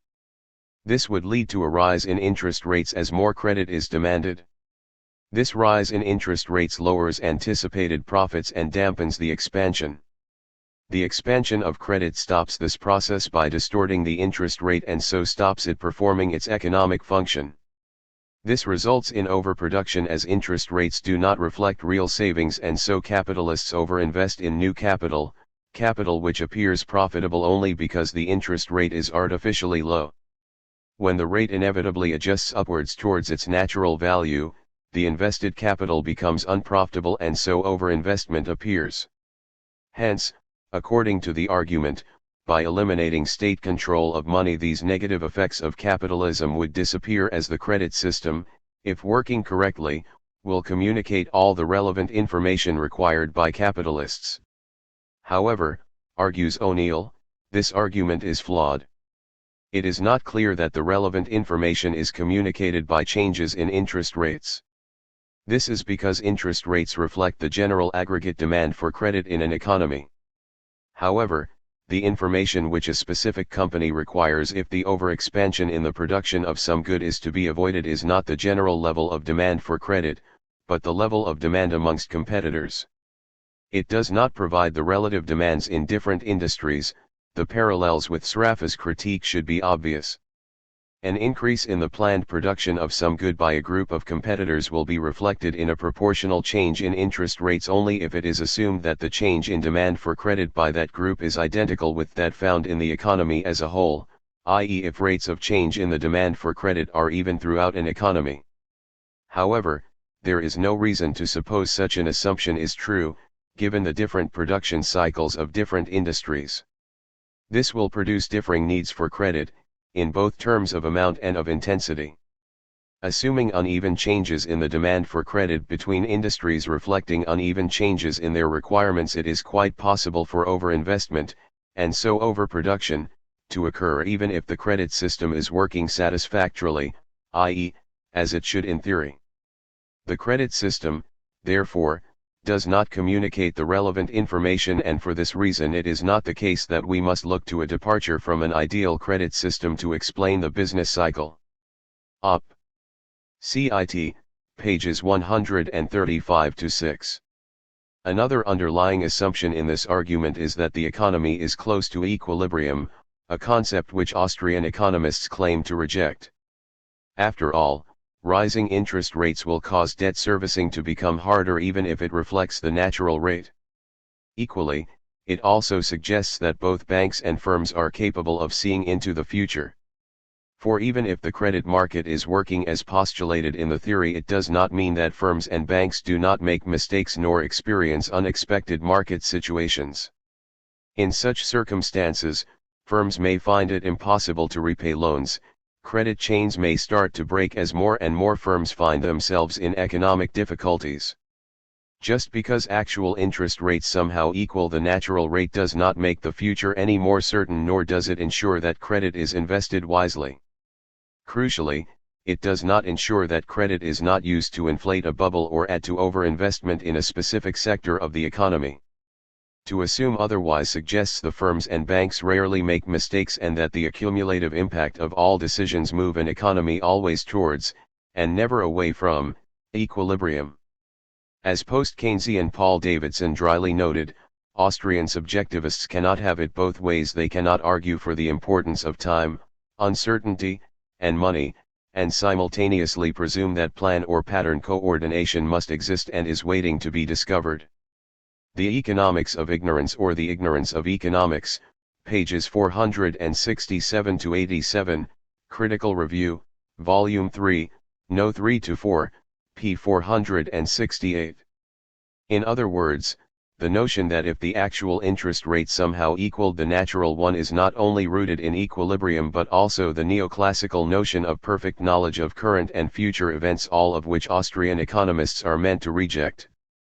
This can be seen when Murray Rothbard states that entrepreneurs are trained to forecast the market correctly, they only make mass errors when governmental or bank intervention distorts the signals of the market. He even attacks Joseph Schumpeter's crisis theory because, in effect, Schumpeter does not show how entrepreneurs cannot predict the future. There is no explanation offered on the lack of accurate forecasting. Why were not the difficulties expected and discounted? America's Great Depression, p. 48 and p. 70. Rothbard does not ponder why bankers, who are surely entrepreneurs as well, make their errors, nor why the foresight of business people in an uncertain and complex economy seems to fail them in the face of repeated actions of banks, which they could, surely, have expected and discounted. This means that the argument concerning distortions of the interest rate does not, as such, explain the occurrence of overinvestment, and so the business cycle. Therefore, it cannot be claimed that removing state interference in the market for money will also remove the business cycle. However, these arguments do have an element of truth in them.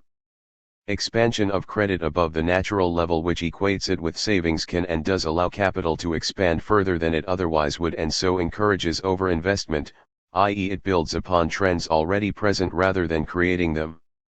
While we have ignored the role of credit expansion in our comments above to stress that credit is not fundamental to the business cycle, it is useful to discuss this as it is an essential factor in real capitalist economies.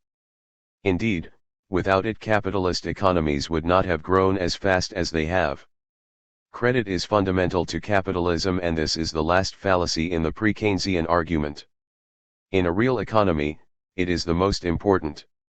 Even assuming that the actual rate of interest could always equal the equilibrium rate and that it reflected the natural rate of all commodities and all industries, it would not matter, as banks would always seek to make profits by extending credit and so artificially lower the actual interest rate during booms. To understand why, we need to explain the flaws in the main laissez-faire approaches to money. There are three main approaches to the question of eliminating state control of money in free market capitalist economics: monetarism, the 100% gold reserve limit for banks, and what is often called free banking. All three are associated with the right and all three are wrong. The first two are easy to dismiss. Monetarism has been tried and has failed spectacularly in the early 1980s. As it was a key aspect of the neoliberal war on working class people at this time, we will discuss its limitations as part of our account of this period in section C.8.3.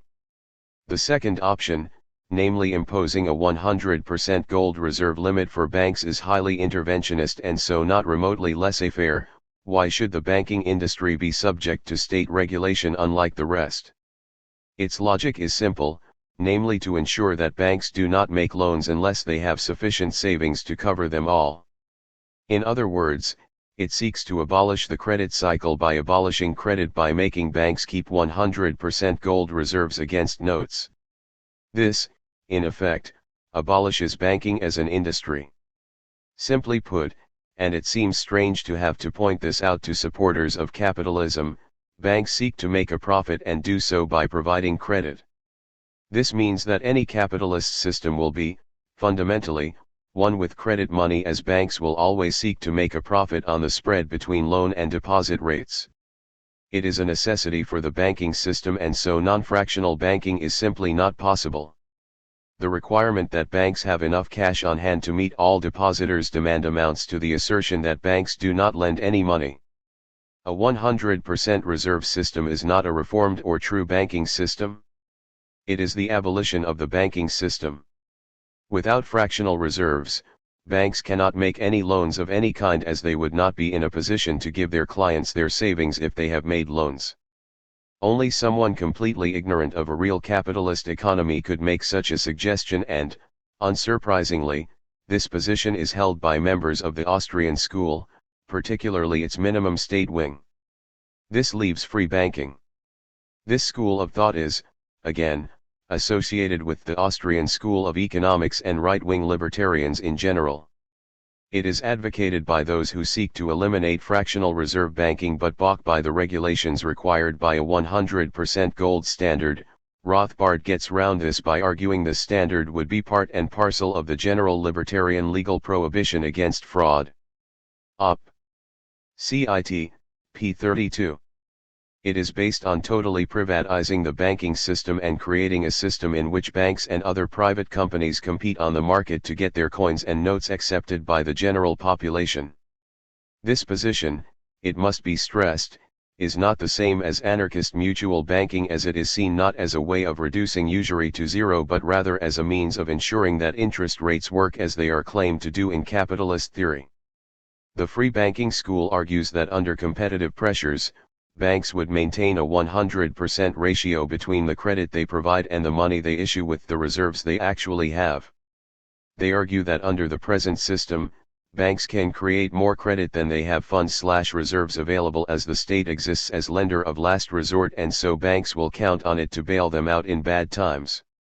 Market forces would ensure the end of fractional reserve banking and stop them pushing the rate of interest below its natural rate. So if banks were subject to market forces, it is argued, then they would not generate credit money, interest rates would reflect the real rate, and so overinvestment, and so crisis, would be a thing of the past. Knowing that the state would not step in to save them will also force banks to be prudent in their activities. This analysis, however, is flawed. We have noted one flaw above, namely the problem that interest rates do not provide sufficient or correct information for investment decisions. Thus relative overinvestment could still occur. Another problem is the endogenous nature of money and credit and the pressures this puts on banks. As Steve Keen notes, Austrian economists think that the current system of state money means that the money supply is entirely exogenous and under the control of the state authorities. They then attribute much of the cyclical behavior of the economy to government meddling with the money supply and the rate of interest. In contrast, post-Keynesian economists argue that though it may appear that the state controls the money supply, the complex chain of causation in the finance sector actually works backwards, with private banks and other credit-generating institutions largely forking the state's hand. Thus the money supply is largely endogenously determined by the market economy, rather than imposed upon it exogenously by the state. He notes that the empirical record certainly supports post-Keynesians rather than Austrians on this point. Statistical evidence about the leads and lags between the state-determined component of money supply and broad credit show that the latter leads the former. Debunking Economics, p. 303. Moreover, as our discussion of the failure of monetarism will show, central banks could not control the money supply when they tried. To understand why, we need to turn to the ideas of the noted post-Keynesian economist Hyman Minsky. He created an analysis of the finance and credit markets which gives an insight into why it is doubtful that even a free banking system would resist the temptation to create credit money, i.e. loaning more money than available savings. This model is usually called the financial instability hypothesis. Let us assume that the economy is going into the recovery period after a crash. Initially, firms would be conservative in their investment while banks would lend within their savings limit and to low-risk investments. In this way, the banks do ensure that the interest rate reflects the natural rate. However, this combination of a growing economy and conservatively financed investment means that most projects succeed, and this gradually becomes clear to managers/capitalists and bankers. As a result, both managers and bankers come to regard the present risk premium as excessive. New investment projects are evaluated using less conservative estimates of future cash flows. This is the foundation of the new boom and its eventual bust. In Minsky's words, stability is destabilizing. As the economy starts to grow, companies increasingly turn to external finance, and these funds are forthcoming because the banking sector shares the increased optimism of investors. Let us not forget that banks are private companies too, and so seek profits as well. As Minsky argues, bankers live in the same expectational climate as businessmen, and so profit-seeking bankers will find ways of accommodating their customers. Banks and bankers are not passive managers of money to lend or to invest, they are in business to maximize profits.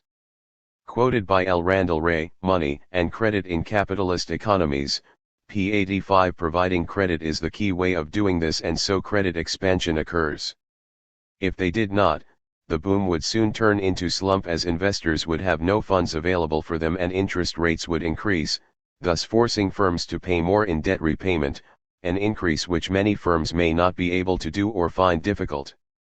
This in turn would suppress investment and so production, generating unemployment, as companies cannot fire investments as easily as they can fire workers, so reducing consumption demand along with investment demand, so deepening the slump. To avoid this and to take advantage of the rising economy, bankers accommodate their customers and generate credit rather than rise interest rates. In this way they accept liability structures both for themselves and for their customers that, in a more sober expectational climate, they would have rejected.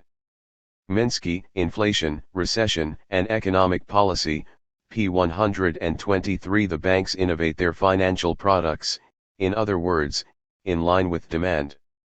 Firms increase their indebtedness and banks are more than willing to allow this due to the few signs of financial strain in the economy. The individual firms and banks increase their financial liability, and so the whole economy moves up the liability structure. Like other businesses, banks operate in an uncertain environment and have no way of knowing whether their actions will increase the fragility within the economy or push it into crisis. The central banks, meanwhile, accommodate the bank's activity. They do not and cannot force them to create credit. Alan Holmes, a senior vice president at the New York Federal Reserve, put the process this way. In the real world, banks extend credit, creating deposits in the process, and look for the reserves later.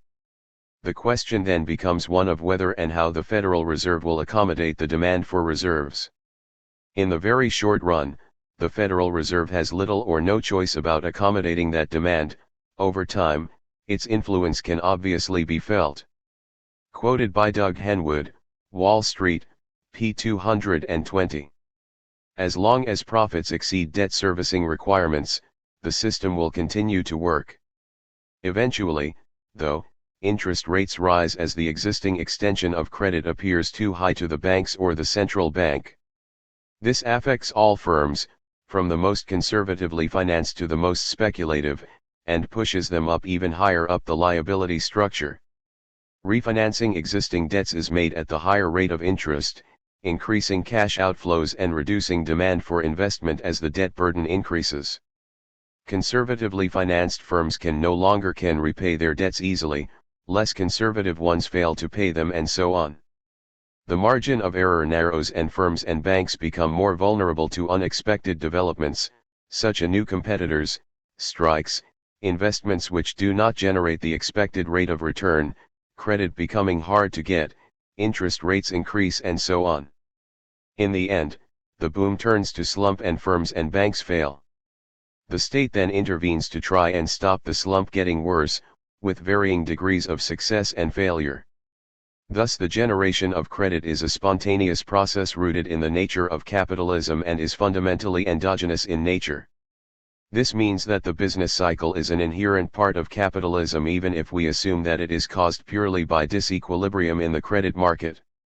In other words, it is more than likely that the credit market will be in disequilibrium like every other market in any real capitalist economy, and for the same reasons.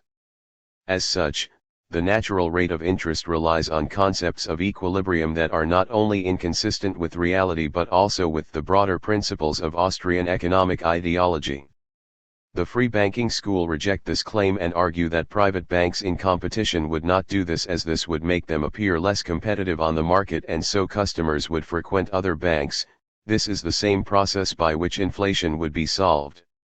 However, it is because the banks are competing that they innovate. If they do not, another bank or company would in order to get more profits. Keynesian economist Charles P. Kindleberger comments. As a historical generalization, it can be said that every time the authorities stabilize or control some quantity of money, in moments of euphoria more will be produced. Or if the definition of money is fixed in terms of particular assets, and the euphoria happens to monetize credit in new ways that are excluded from the definition, the amount of money defined in the old way will not grow, but its velocity will increase. Fix any definition of money and the market will create new forms of money in periods of boom to get round the limit. Manias, panics and crashes, p. 48. This can be seen from the fact that bank notes, and bills of exchange, were initially developed because of an inelastic supply of coin. Thus monetary expansion is systematic and endogenous rather than random and exogenous. Kindleberger, Op. Cit. p. 51 and p. 150. This means that any shortage of commonly used types of money is bound to lead to the emergence of new types. Indeed, this is how, historically, first banknotes and the checking account emerged. If the state tries to regulate one form of money, lending and borrowing is diverted to other sources. Nicholas Calder, The New Monetarism, The Essential Calder, p. 481 and p. 482. This means that the notion that abolishing central banking will result in the use of gold and 100% reverses and so eliminate the business cycle is misplaced. This view overlooks the fact that the emergence of money substitutes, whether in the form of banknotes, bank accounts, or credit cards, was a spontaneous process, not planned or regulated from above by some central authority, and for that reason alone it is impossible to treat some arbitrary definition of money, which included specific forms of such money substitutes in the definition of money, as an exogenous variable. The emergence of surrogate money was a spontaneous process resulting from the development of the banking system. This development brought a steady increase in the ratio of money substitutes of real money. Nicholas Calder, The Scourge of Monetarism, p. 44f. This process can be seen at work in Adam Smith's time. Then Scotland was based on a competitive banking system in which banking firms issued their own money and maintained their own reverse of gold. Yet, as Smith notes, they issued more money than was available in the bank's coffers. Though some of those notes the banks issued are continually coming back for payment, part of them continue to circulate for months and years together.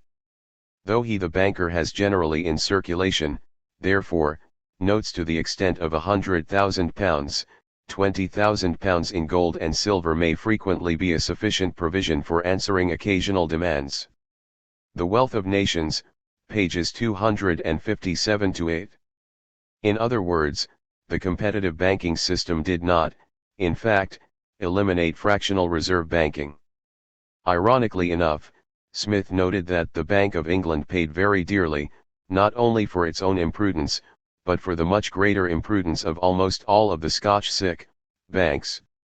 Thus the central bank was more conservative in its money and credit generation than the banks under competitive pressures.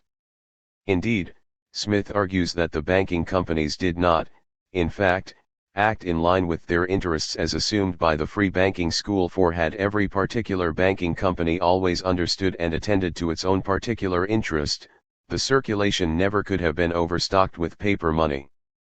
But every particular banking company has not always understood and attended to its own particular interest, and the circulation has frequently been overstocked with paper money. Thus we have reserve banking plus bankers acting in ways opposed to their particular interest, i.e. what economists consider to be their actual self-interest rather than what the bankers actually thought was their self-interest, in a system of competitive banking.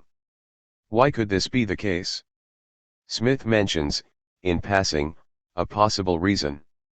He notes that the high profits of trade afforded a great temptation to overtrading, and that while a multiplication of banking companies increases the security of the public by forcing them to be more circumspect in their conduct, it also obliges all bankers to be more liberal in their dealings with their customers, lest their rivals should carry them away. Up. Cit. p. 269, p. 267, p. 274 and p. 294. Thus the banks were pulled in two directions at once, to accommodate their loan customers and make more profits while being circumspect in their activities to maintain sufficient reserves for the demands of their savers. Which factor prevails would depend on the state of the economy, with upswings provoking liberal lending, as described by Minsky. Moreover, given that credit generation is meant to produce the business cycle, it is clear from the case of Scotland that competitive banking would not, in fact, stop either.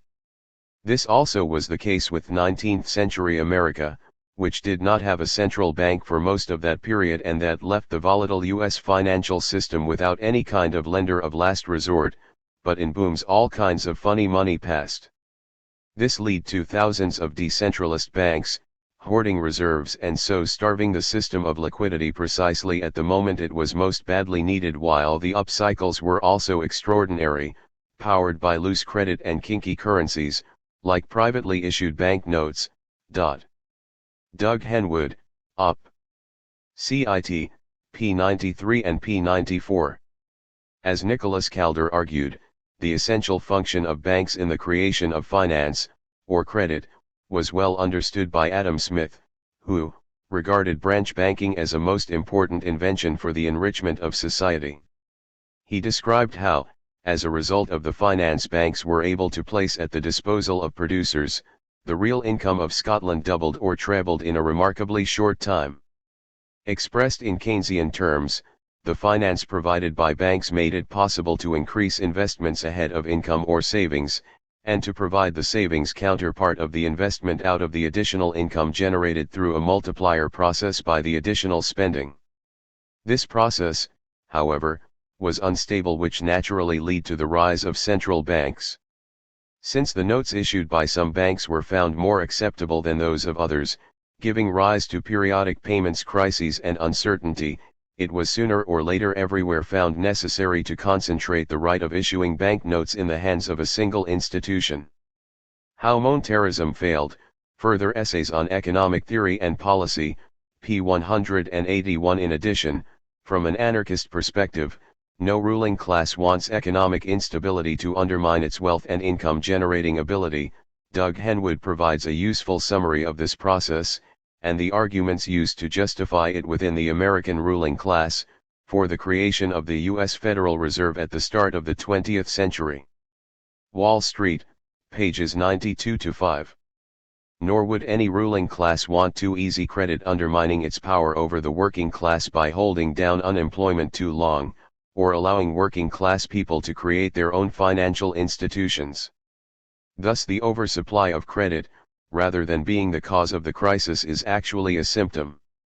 Competitive investment drives the business cycle expansion, which is allowed and encouraged by the competition among banks in supplying credit.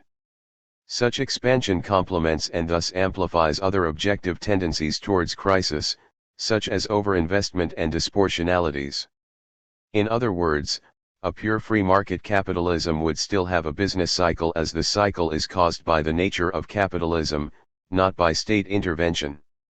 In reality, i.e. in actually existing capitalism, state manipulation of money, via interest rates, is essential for the capitalist class, as it allows indirect profit-generating activity, such as ensuring a natural level of unemployment to keep profits up, an acceptable level of inflation to ensure increased profits, and so forth, as well as providing a means of tempering the business cycle, organizing bailouts, and injecting money into the economy during panics. Ultimately, if state manipulation of money caused the problems of capitalism, we would not have seen the economic successes of the post-war Keynesian experiment or the business cycle in pre-Keynesian days and in countries which had a more free banking system. For example, nearly half of the late 19th century in the US was spent in periods of recession and depression, compared to a fifth since the end of World War II. It is true that all crises have been preceded by a speculatively enhanced expansion of production and credit. This does not mean, however, that crisis results from speculation and the expansion of credit. The connection is not causal in free market capitalism. The expansion and contraction of credit is a mere symptom of the periodic changes in the business cycle, as the decline of profitability contracts credit just as an increase enlarges it. So while there are some similarities in the pre-Keynesian/Austrian theory and the radical one outlined here, the key differences are twofold. Firstly, the pro-capitalist theory argues that it is possible for capitalist banks not to act, well, like capitalists if subject to competition, or regulated enough. This seems highly unlikely and fits as badly into their general theories as the notion that disequilibrium in the credit market is the root of the business cycle. Secondly, the radical position stresses that the role of credit reflects deeper causes. Paul Maddock gives the correct analysis. Money and credit policies can themselves change nothing with regard to profitability or insufficient profits. Profits come only from production, from the surplus value produced by workers. The expansion of credit has always been taken as a sign of a coming crisis, in the sense that it reflected the attempt of individual capital entities to expand despite sharpening competition, and hence survive the crisis. Although the expansion of credit has staved off crisis for a short time, it has never prevented it, since ultimately it is the real relationship between total profits and the needs of social capital to expand in value which is the decisive factor, and that cannot be altered by credit. Economics, Politics, and the Age of Inflation, pages 17 to 18. In short, the apologists of capitalism confuse the symptoms for the disease. The cyclical movements on the real side of the economy will be enhanced, both upwards and downwards, by events in its financial side, and this may result in greater amplitudes in the cycle, but the latter does not create the former. Where there is no profit to be had, credit will not be sought. While extension of the credit system can be a factor deferring crisis, the actual outbreak of crisis makes it into an aggravating factor because of the larger amount of capital that must be devalued. Paul Maddock, Economic Crisis and Crisis Theory, p. 138. But this is also a problem facing competing private companies using the gold standard. The money supply reflects the economic activity within a country, and if that supply cannot adjust, interest rates rise and provoke a crisis. Thus the need for a flexible money supply, as desired, for example, by mutualists and the US individualist anarchists. It must always be remembered that a loan is not like other commodities. Its exchange value is set by its use value. As its use value lies in investing and so generating a stream of income, the market rate of interest is governed by the average expectations of profits for the capitalist class. Thus credit is driven by its perceived use value rather than its cost of production or the amount of money a bank has. Its possible use value reflects the prospective exchange values, prices and profits it can help produce. This means that uncertainty and expectations play a key role in the credit and financial markets, and these impact on the real economy. This means that money can never be neutral, and so capitalism will be subject to the business cycle, and so unemployment will remain a constant threat over the heads of working class people. In such circumstances, the notion that capitalism results in a level playing field for classes is simply not possible, and so, except in boom times, working class will be at a disadvantage on the labor market. To sum up, it is not credit but only the increase in production made possible by it that increases surplus value. It is then the rate of exploitation which determines credit expansion. Paul Maddock, Economics, Politics, and the Age of Inflation, p. 18. Hence credit money would increase and decrease in line with capitalist profitability, as predicted in capitalist economic theory. But this could not affect the business cycle, which has its roots in production for capital, i.e. profit, and capitalist authority relations, to which the credit supply would obviously reflect, and not vice versa. See point 8.1. Does this mean that Keynesianism works? If state interference in credit generation does not cause the business cycle, does that mean Keynesianism capitalism can work? Keynesian economics, as opposed to free market capitalism, maintains that the state can and should intervene in the economy in order to stop economic crises from occurring. Can it work? To begin to answer that question, we must first quickly define what is meant by Keynesianism, as there are different kinds of Keynesianist policies and economics. As far as economics goes, Keynes' co-worker Joan Robinson coined the phrase bastard Keynesianism to describe the vulgarization of his economics and its stripping of all aspects which were incompatible with the assumptions of neoclassical economics. Thus the key notion of uncertainty was eliminated and his analysis of the labor market reduced to the position he explicitly rejected, namely that unemployment was caused by price rigidities. This process was aided by the fact that Keynes retained significant parts of the neoclassical position in his analysis and argued that the role of the state was limited to creating the overall conditions necessary to allow the neoclassical system to come into its own again and allow capitalism to realize the full potentialities of production.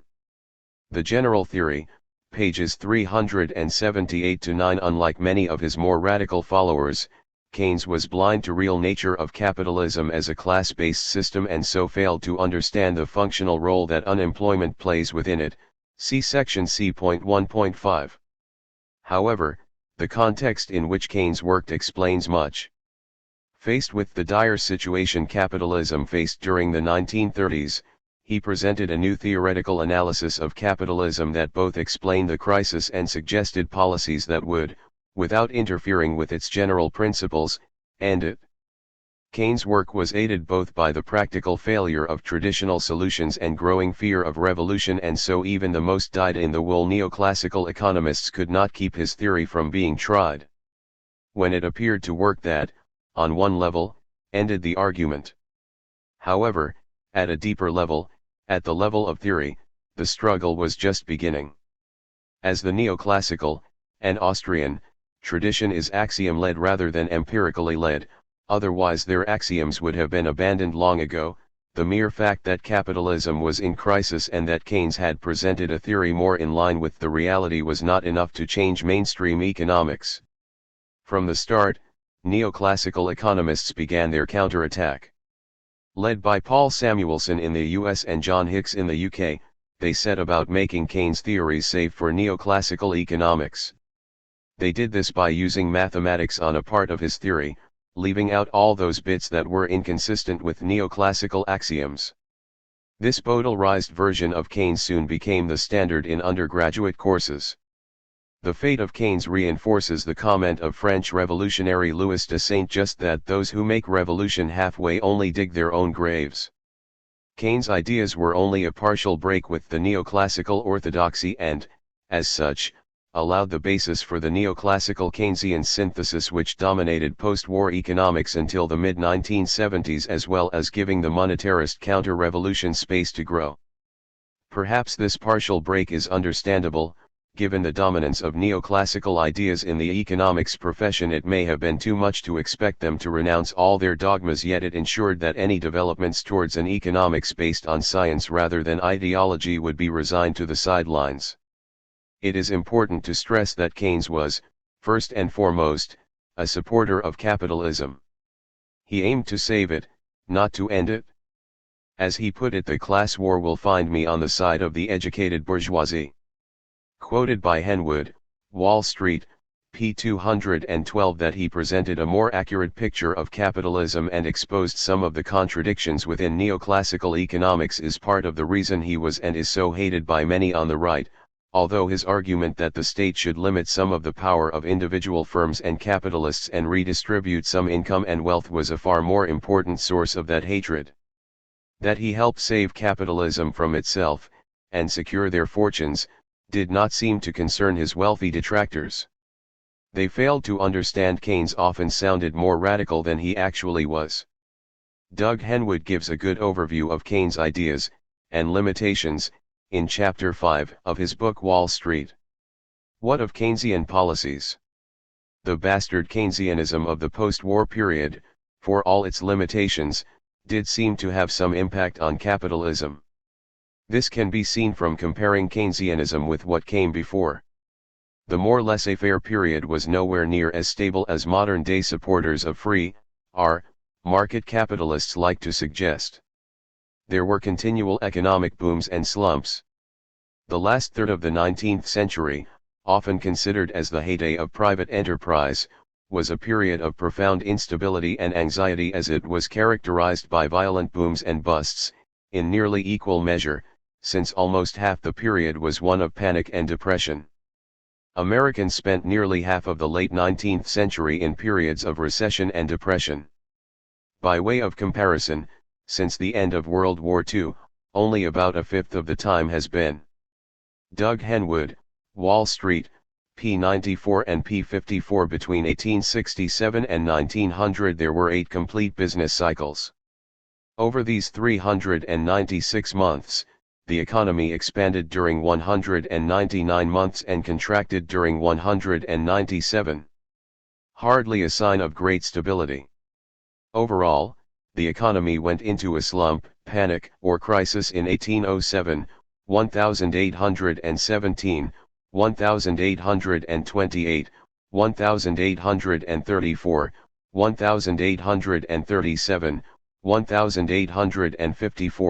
1837, 1854, 1857, 1873, 1882, and 1893.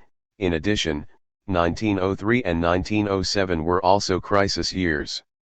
Then there is what is often called the golden age of capitalism, the boom years of, approximately, 1945 to 1975.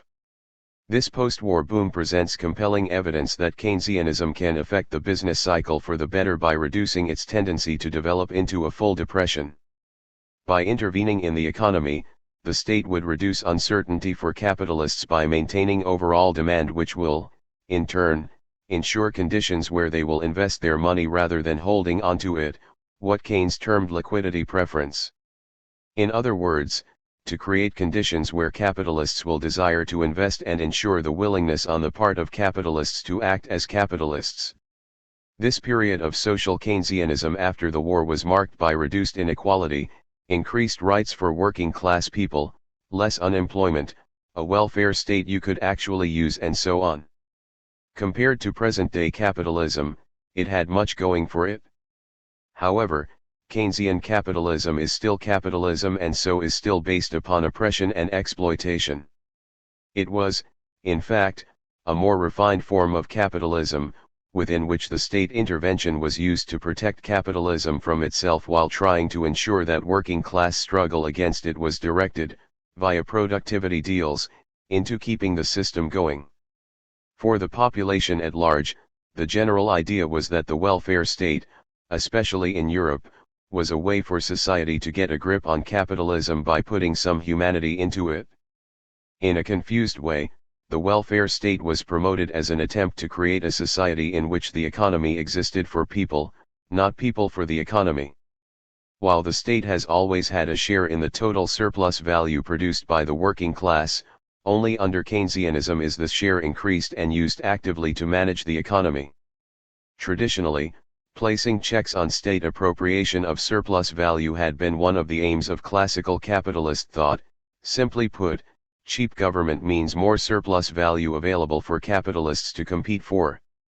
But as capital has accumulated, so has the state increased and its share in social surplus, for control over the domestic enemy has to be expanded and society protected from the destruction caused by free market capitalism. It must be stressed that state intervention was not totally new from its origins. The United States had relied heavily on state intervention and protection for the development of industry and agriculture, from the textile industry in the early 19th century, through the steel industry at the end of the century, to computers, electronics, and biotechnology today. Furthermore, the same has been true of every other successful industrial society.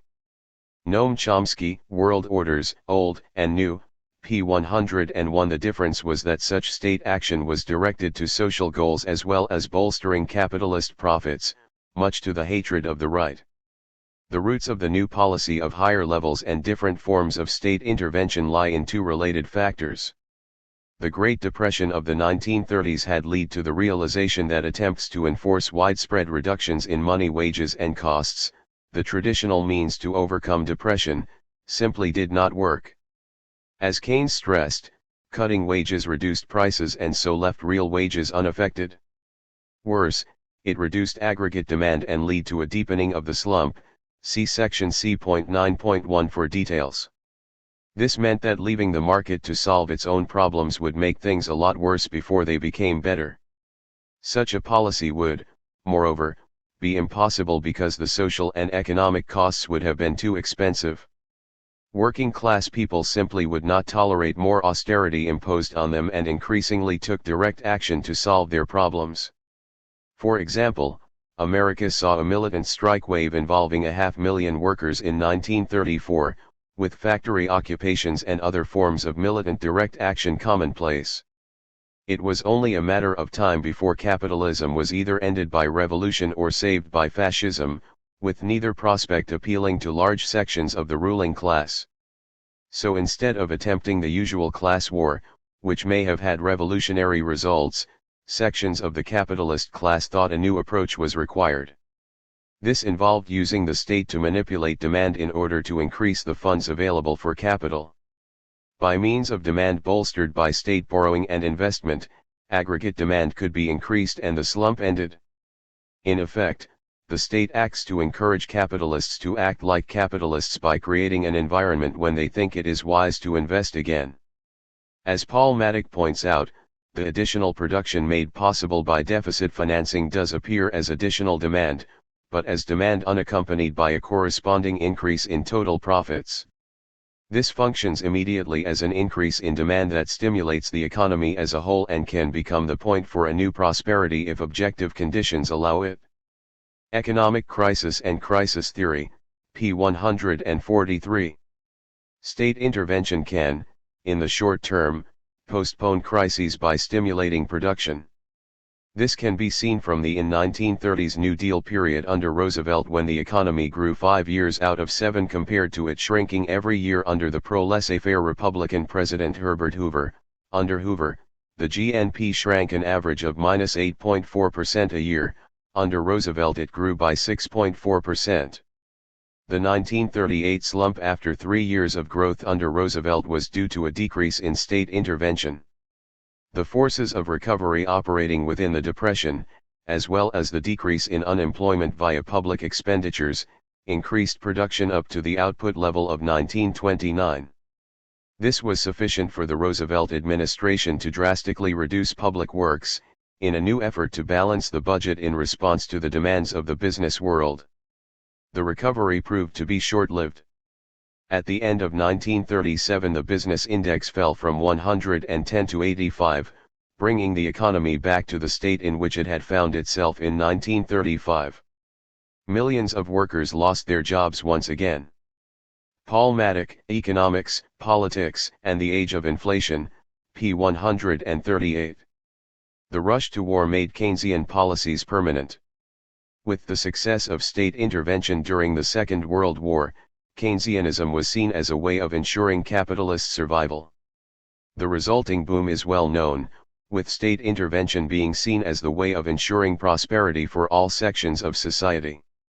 It had not fully recovered from the Great Depression, and the boom economy during the war had obviously contrasted deeply with the stagnation of the 1930s. Plus, of course, a militant working class, which had put up with years of denial in the struggle against fascist capitalism, would not have taken lightly to a return to mass unemployment and poverty. Capitalism had to turn to continued state intervention as it is not a viable system. So, politically and economically, a change was required. This change was provided by the ideas of Keynes, a change which occurred under working class pressure but in the interests of the ruling class. So there is no denying that for a considerable time, capitalism has been able to prevent the rise of depressions which so plagued the pre-war world, and that this was accomplished by government interventions. This is because Keynesianism can serve to initiate a new prosperity and postpone crisis by state intervention to bolster demand and encourage profit investment. This can mitigate the conditions of crisis, since one of its short-term effects is that it offers private capital a wider range of action and an improved basis for its own efforts to escape the shortage of profits for accumulation. In addition, Keynesianism can fund research and development in new technologies and working methods, such as automation, which can increase profits, guarantee markets for goods, as well as transferring wealth from the working class to capital via indirect taxation and inflation. In the long run, however, Keynesian management of the economy by means of monetary and credit policies and by means of state-induced production must eventually find its end in the contradictions of the accumulation process. Paul Maddock, Op. Cit. p. 18. This is because it cannot stop the tendency to relative overinvestment, disproportionalities and profits squeeze we outlined in section C.7. In fact, due to its maintenance of full employment, it increases the possibility of a crisis arising due to increased workers' power at the point of production. So, these interventions did not actually set aside the underlying causes of economic and social crisis. The modifications of the capitalist system could not totally countermand the subjective and objective limitations of a system based upon wage slavery and social hierarchy. This can be seen when the rosy picture of post-war prosperity changed drastically in the 1970s, when economic crisis returned with a vengeance, with high unemployment occurring along with high inflation. This soon led to a return to a more free market capitalism with, in Chomsky's words, state protection and public subsidy for the rich, market discipline for the poor. This process and its aftermath are discussed in the next section.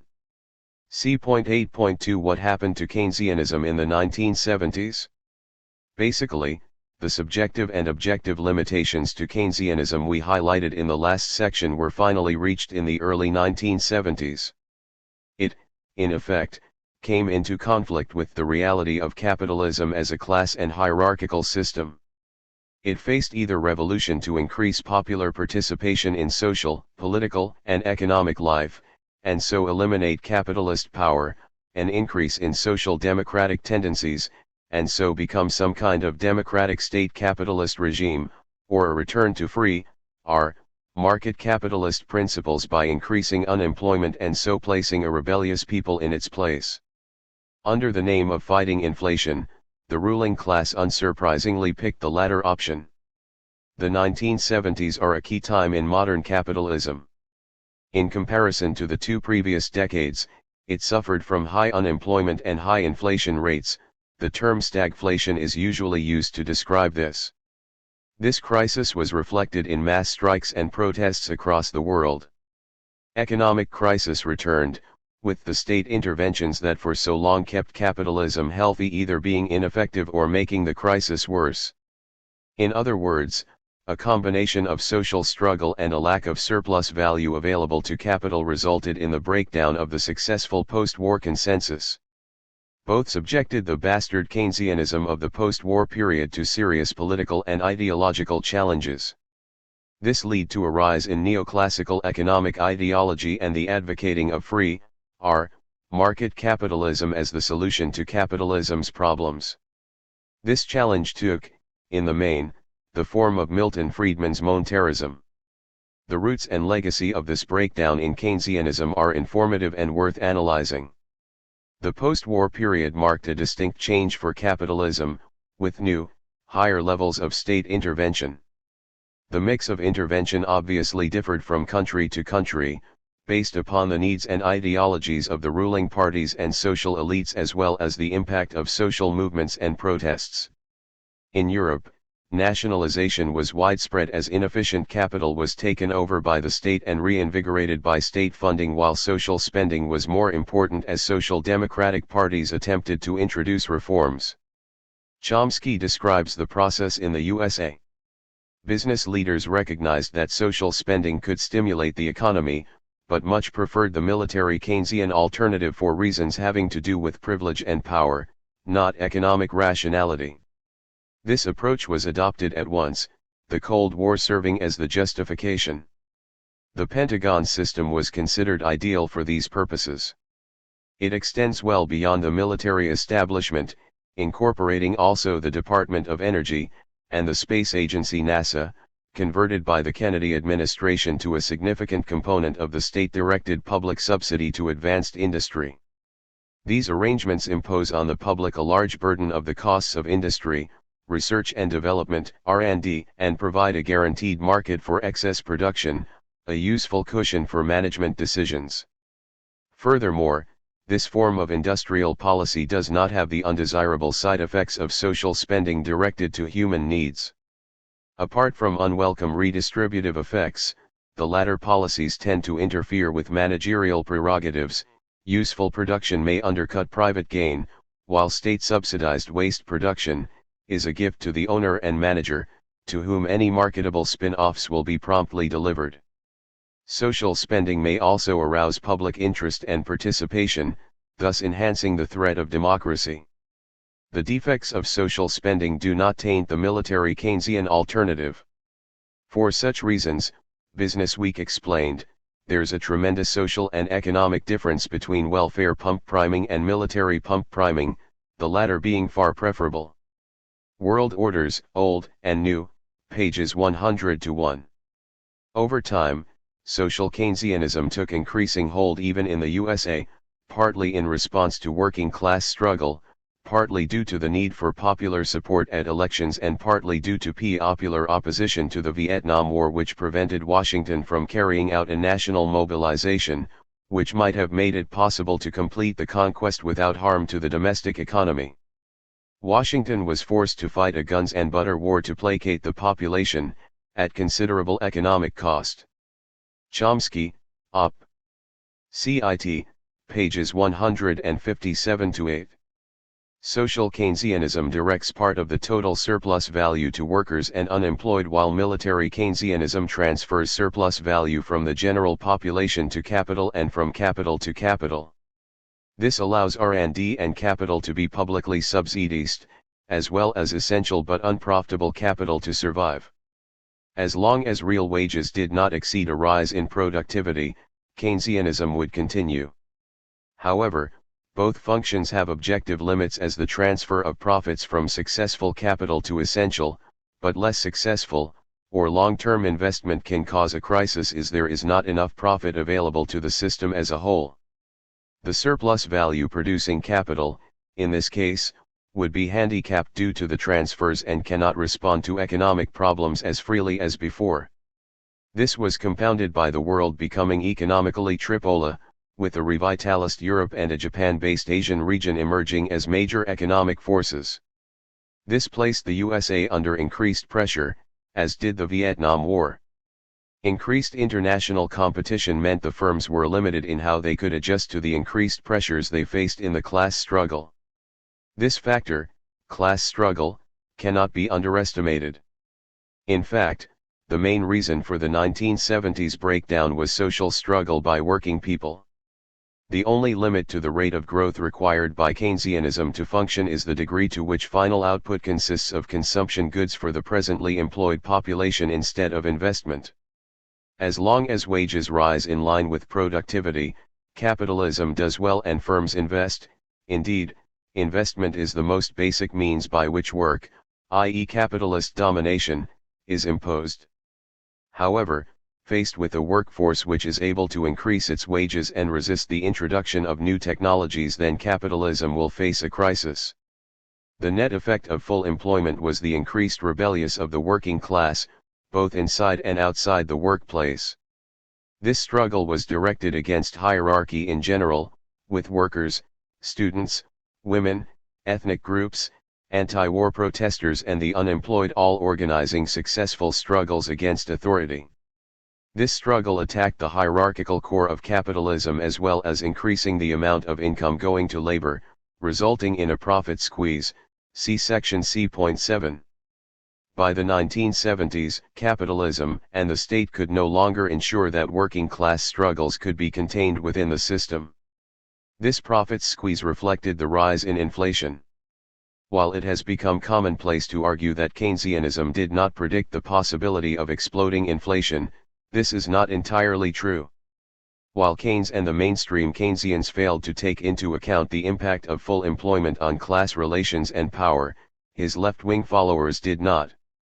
Influenced by Michael Kalecki, they argued that full employment would impact on power at the point of production and, consequently, prices. To quote Joan Robinson from 1943, "The first function of unemployment, which has always existed in open or disguised forms, is that it maintains the authority of master over man.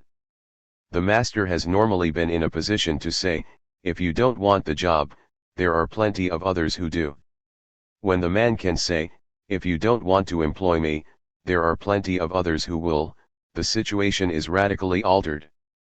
One effect of such a change might be to remove a number of abuses to which the workers have been compelled to submit in the past. Another is that the absence of fear of unemployment might go further and have a disruptive effect upon factory discipline.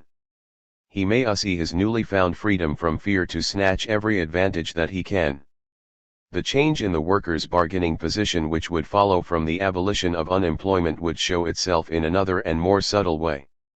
Unemployment has not only the function of preserving discipline in industry, but also indirectly the function of preserving the value of money. There would be a constant upward pressure upon money wage rates. The vicious spiral of wages and prices might become chronic. If it moved too fast, it might precipitate a violent inflation. Collected Economic Papers, Volume 1, pages 84-5. Thus left-wing Keynesians, who later founded the post-Keynesian school of economics, recognized that capitalists could recoup themselves for rising costs by raising prices. Op. Cit. p. 85. This perspective was reflected in a watered-down fashion in mainstream economics by means of the Phillips curve. When first suggested in the 1958, this was taken to indicate a stable relationship between unemployment and inflation. As unemployment fell, inflation rose. This relationship fell apart in the 1970s, as inflation rose as unemployment rose. Neoclassical, and other pro-free market capitalist, economics usually argues that inflation is purely a monetary phenomenon, the result of there being more money in circulation than is needed for the sale of the various commodities on the market. This was the position of Milton Friedman and his monetarist school during the 1960s and 1970s. However, this is not true. In general, there is no relationship between the money supply and inflation. The amount of money can increase while the rate of inflation falls. For example, as we will discuss in the next section, monetarism itself ironically proved there is no relationship. Inflation has other roots, namely it is an expression of inadequate profits that must be offset by price and money policies. Under any circumstances, inflation spells the need for higher profits. Paul Maddock, Economics, Politics, and the Age of Inflation, p19 Inflation leads to higher profits by making labor cheaper. That is, it reduces the real wages of workers, which directly benefits employers. As prices rise faster than wages, income that would have gone to workers goes to business instead. J. Brecker and T. Costello, Common Sense for Hard Times, p. 120. Inflation, in other words, is a symptom of an ongoing struggle over income distribution between classes. It is caused when capitalist profit margins are reduced, for whatever reason, subjective or objective, and the bosses try to maintain them by increasing prices, i.e. by passing costs on to consumers. This means that it would be wrong to conclude that wage increases cause inflation as such. To do so ignores the fact that workers do not set prices, capitalists do. Any increase in costs could, after all, be absorbed by lowering profits. Instead, working class people get denounced for being greedy and are subjected to calls for restraint in order for their bosses to make sufficient profits. As Joan Robinson put it, while capitalist economies denies it, unlike, significantly, Adam Smith, there is an inflationary pressure that arises from an increase in the share of gross profits in gross income. How are workers to be asked to accept wage restraint unless there is a restraint on profits? Unemployment is the problem. If it could be relieved by tax cuts, generating purchasing power, would not a general cut in profit margins be still more effective? These are the questions that all the rigmarole about marginal productivity is designed to prevent us from discussing. Collected Economic Papers, Volume 4, p. 134. Inflation and the response by the capitalist class to it, in their own ways, shows the hypocrisy of capitalism. After all, wages are increasing due to natural market forces of supply and demand. It is the capitalists who are trying to buck the market by refusing to accept lower profits caused by conditions on it. Obviously, to use Benjamin Tucker's expression, under capitalism market forces are good for the goose, labor, but bad for the gander, capital. The so-called wages explosion of the late 1960s was a symptom of this shift in class power away from capital and to labor which full employment had created. The growing expectations and aspirations of working class people led them not only to demand more of the goods they produced, it had started many questioning why social hierarchies were needed in the first place. Rather than accept this as a natural outcome of the eternal laws of supply and demand, the boss class used the state to create a more favorable labor market environment, as, it should be stressed, it has always done.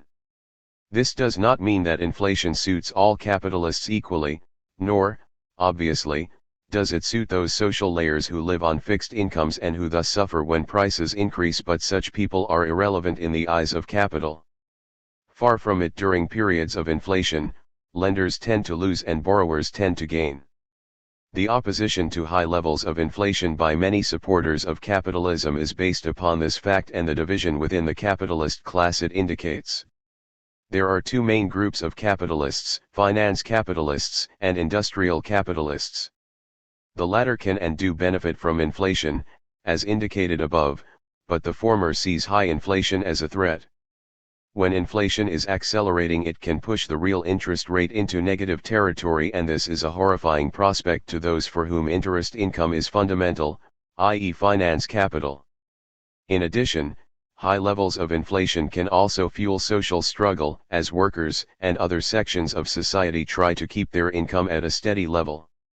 As social struggle has a politicizing effect on those involved, a condition of high inflation could have serious impacts on the political stability of capitalism and so cause problems for the ruling class.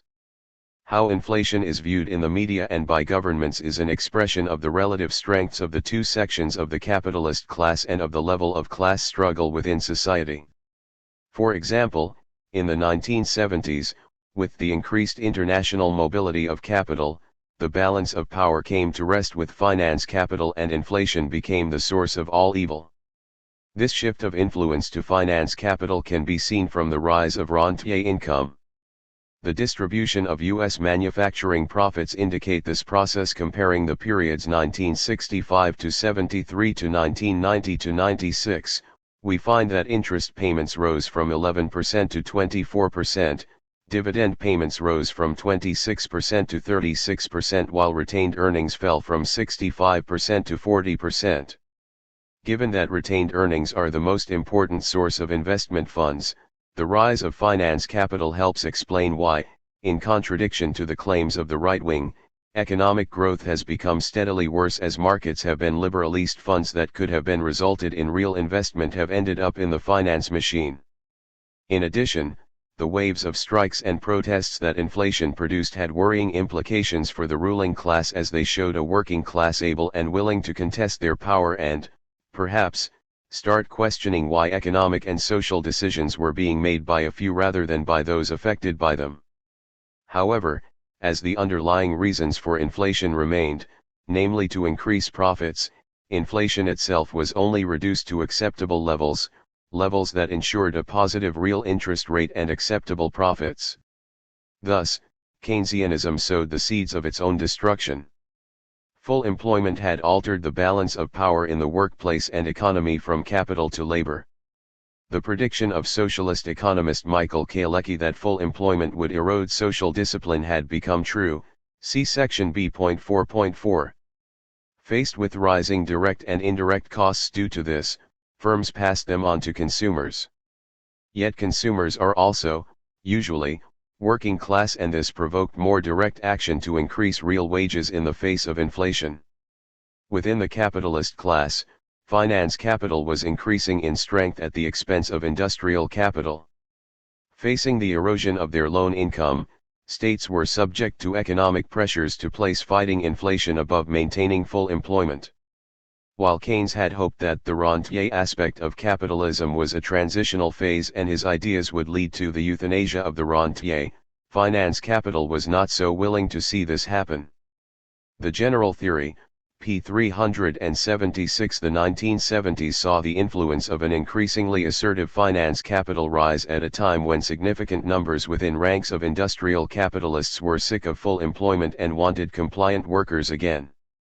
The resulting recessions may have harmed individual capitalists, particularly smaller ones, but the capitalist class as a whole did very well of them, and, as we noted in section B.2, one of the roles of the state is to manage the system in the interests of the capitalist class as a whole, and this can lead it into conflict with some members of that class.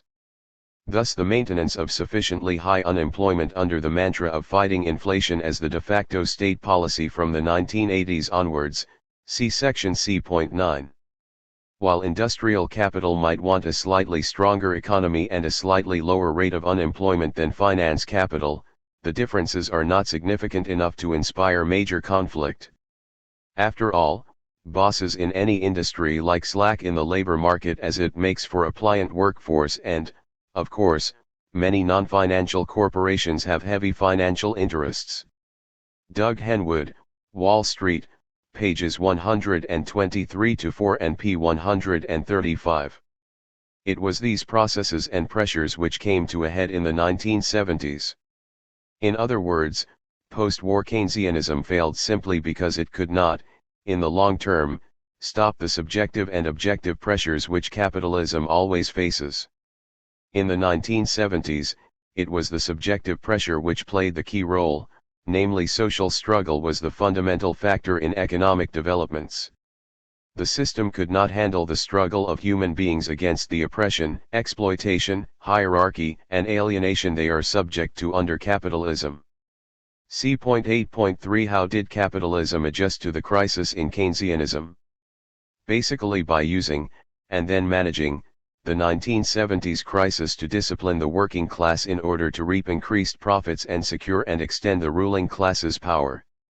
It did this using a combination of crisis, free markets and adjusted Keynesianism as part of a ruling elite-led class war against labor. In the face of crisis in the 1970s, Keynesianist redirection of profits between capitals and classes had become a burden to capital as a whole and had increased the expectations and militancy of working people to dangerous levels. The crisis of the 1970s and early 1980s helped control working class power, and unemployment was utilized as a means of saving capitalism and imposing the costs of free markets onto society as whole. The policies implemented were ostensibly to combat high inflation. However, as left-wing economist Nicholas Calder summarized, inflation may have dropped, but this lay in their success in transforming the labor market from a 20th century seller's market to a 19th century buyer's market, with wholesome effects on factory discipline, wage claims, and proneness to strike. The scourge of Monetarism, PXXIII, another British economist, described this policy memorably as deliberately setting out to base the viability of the capitalist system on the maintenance of a large industrial reserve army of the unemployed. It is the incomes policy of Karl Marx. Thomas Baylock, The Irrelevance of Conventional Economics, pages 177-8. The aim, in summary, was to swing the balance of social, economic, and political power back to capital and ensure the road to private serfdom was followed. The rationale was fighting inflation. Initially, the crisis was used to justify a tax on working class people in the name of the free market. And, indeed, capitalism was made more market-based, although with a safety net and welfare state for the wealthy. We have seen a partial return to what economists have called freedom of industry and commerce, but which really meant the relieving of industry from the harassing and repressive supervision of the state, and the giving to it full liberty to exploit the worker, whom was still to be deprived of his freedom. The crisis of democracy which so haunted the ruling class in the 1960s and 1970s was overcome and replaced with, to use Kropotkin's words, the liberty to exploit human labor without any safeguard for the victims of such exploitation, and the political power organized as to assure freedom of exploitation to the middle class. Kropotkin, The Great French Revolution, Volume 1, p. 28 and p. 30. Fighting inflation, in other words, was simply code used by the ruling class for fighting the class war and putting the working class back in its place in the social hierarchy. Behind the economic concept of inflation was a fear among elites that they were losing control as the sting of unemployment was lessened and workers became progressively less docile. Doug Henwood, After the New Economy, p. 204. Milton Friedman's Monetarism was the means by which this was achieved. While, deservedly, mostly forgotten now, Monetarism was very popular in the 1970s and was the economic ideology of choice of both Reagan and Thatcher. This was the economic justification for the restructuring of capitalism and the end of social Keynesianism. Its legacy remains to some degree in the overriding concern over inflation which haunts the world's central banks and other financial institutions, but its specific policy recommendations have been dropped in practice after failing spectacularly when applied, a fact which, strangely, was not mentioned in the eulogies from the right that marked Friedman's death. According to Monetarism, the problem with capitalism was money-related, namely that the state and its central bank printed too much money and, therefore, its issue should be controlled. Friedman stressed, like most capitalist economists, that monetary factors are the most important feature in explaining such problems of capitalism as the business cycle, inflation, and so on. This is unsurprising, as it has the useful ideological effect of acquitting the inner workings of capitalism of any involvement in such developments. Slumps, for example, may occur, but they are the fault of the state interfering in the economy. Inflation was a purely monetary phenomenon caused by the state printing more money than required by the growth of economic activity. For example, if the economy grew by 2% but the money supply increased by 5%, inflation would rise by 3%. This analysis of inflation is deeply flawed, as we will see. This was how Friedman explained the Great Depression of the 1930s in the USA, for example. See, for example, his The Role of Monetary Policy, American Economic Review, Volume 68, No. 1, pages 1 to 17. Thus monetarists argued for controlling the money supply, of placing the state under a monetary constitution which ensured that the central banks be required by law to increase the quantity of money at a constant rate of 3 to 5% a year. This would ensure that inflation would be banished, the economy would adjust to its natural equilibrium, the business cycle would become mild, if not disappear, and capitalism would finally work as predicted in the economics textbooks. With the monetary constitution, money would become depoliticized and state influence and control over money would be eliminated. Money would go back to being what it is in neoclassical theory, essentially neutral, a link between production and consumption and capable of no mischief on its own. Hence the need for a legislated rule which would control the behavior of the stock of money by instructing the monetary authority to achieve a specified rate of growth in the stock of money. Capitalism and Freedom, p. 54. Unfortunately for monetarism, its analysis was simply wrong. It cannot be stressed enough how deeply flawed and ideological Friedman's arguments were. As one critique noted, his assumptions have been shown to be fallacious and the empirical evidence questionable if not totally misinterpreted. Moreover, none of the assumptions which Friedman made to reach his extraordinary conclusions bears any relation to reality. They were chosen precisely because they led to the desired conclusion, that inflation is a purely monetary phenomenon, originating solely in excess monetary demand. Thomas Baylock, Op. Cit. p. 165 and p. 167. For Calder, Friedman's claims that empirical evidence supported his ideology were false. Friedman's assertions lack any factual foundation whatsoever. He stressed, they had no basis in fact, and he seems to me have invented them on the spur of the moment. Op. Cit. p. 26. There was no relationship between the money supply and inflation. Even more unfortunately for both the theory and, far more importantly, vast numbers of working class people, it was proven wrong not only theoretically but also empirically. Monetarism was imposed on both the USA and the UK in the early 1980s, with disastrous results. As the Thatcher government in 1979 applied monetarist dogma the most wholeheartedly, we will concentrate on that regime. The same basic things occurred under Reagan as well, but he embraced military Keynesianism sooner and so mitigated its worst effects. Michael Stewart, Keynes, and After, p. 181. This did not stop the right proclaiming the Reagan boom as validation of free market economics. Firstly, the attempt to control the money supply failed, as predicted by Nicholas Calder, see his 1970 essay The New Monetarism. This is because the money supply, rather than being set by the central bank or the state, as Friedman claimed, is a function of the demand for credit, which is itself a function of economic activity. To use economic terminology, Friedman had assumed that the money supply was exogenous and so determined outside the economy by the state when, in fact, it is endogenous in nature, i.e. comes from within the economy. The essential Calder, p. 483. This means that any attempt by the central bank to control the money supply, as desired by Friedman, will fail. The experience of the Thatcher and Reagan regimes indicates this well. The Thatcher government could not meet the money controls it set.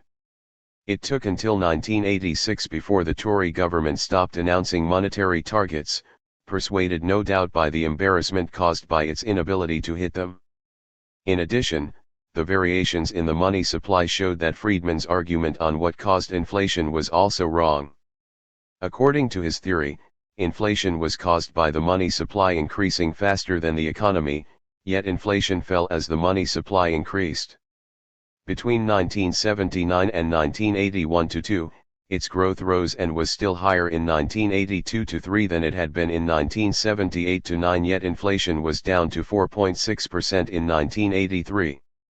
As the moderate conservative MP Ian Gilmore pointed out, had Friedmanite monetarism been right, inflation would have been about 16% in 1982-3, 11% in 1983-4, and 8% in 1984-5. In fact, in the relevant years it never approached the levels infallibly predicted by monetarist doctrine. Ian Gilmore, Dancing with Dogma, p. 57 and pages 62-3. So, as Henwood summarizes, even the periods of recession and recovery disprove monetarist dogma. Wall Street, p. 202.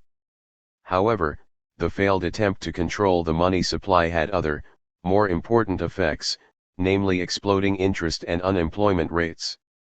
Being unable to control the supply of money, the government did the next best thing: it tried to control the demand for money by rising interest rates. Unfortunately for the Tories, their preferred measure for the money supply included interest-bearing bank deposits. This meant, as the government raised interest rates in its attempts to control the money supply, it was profitable for people to put more money on deposit. Thus the rise in interest rates promoted people to put money in the bank, so increasing the particular measure of the money supply the government sought to control, which, in turn, lead them to increase interest rates. Michael Stewart, Keynes in the 1990s, p. 50. The exploding interest rates used in a vain attempt to control the money supply was the last thing Britain needed in the early 1980s. The economy was already sliding into recession, and government attempts to control the money supply deepened it. While Milton Friedman predicted only a modest reduction in output and employment as a side effect of reducing inflation to single figures by 1982, in fact Britain experienced its deepest recession since the 1930s. Quoted by Michael Stewart, Keynes, and after, p. 179. As Michael Stewart dryly notes, it would be difficult to find an economic prediction that proved more comprehensively inaccurate. Unemployment rose from around 5% in 1979 to 13% in the middle of 1985, and would have been even higher but for a change in the method used for measuring it, a change implemented to knock numbers off of this disgraceful figure. In 1984 manufacturing output was still 10% lower than it had been in 1979. Op. Cit. p. 180. Little wonder Calder stated that Monetarism was a terrible curse, a visitation of evil spirits, with particularly unfortunate, one could almost say devastating, effects on Britain. The Origins of the New Monetarism, pages 160 to 177, Further Essays on Economic Theory and Policy, p. 160. Eventually, inflation did fall. From an anarchist perspective, however, this fall in inflation was the result of the high unemployment of this period, as it weakened labor, so allowing profits to be made in production rather than in circulation. See last section for this aspect of inflation. With no need for capitalists to maintain their profits via price increases, inflation would naturally decrease as labor's bargaining position was weakened by the fear mass unemployment produced in the workforce. Rather than being a purely monetary phenomena as Friedman claimed, inflation was a product of the profit needs of capital and the state of the class struggle. The net effect of the deep recession of the early 1980s and mass unemployment during the 1980s and 1990s was to control working class people by putting the fear of being fired back.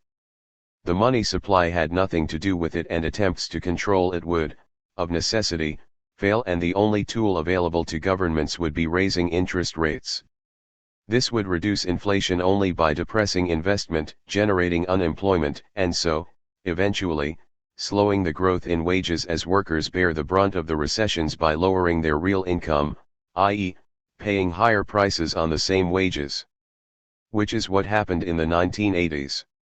It is also of interest to note that even in Friedman's own test case of his basic contention, the Great Depression of 1929 to 33, he got it wrong. For Friedman, the fact is that the Great Depression, like most other periods of severe unemployment, was produced by government mismanagement rather than by any inherent instability of the private economy.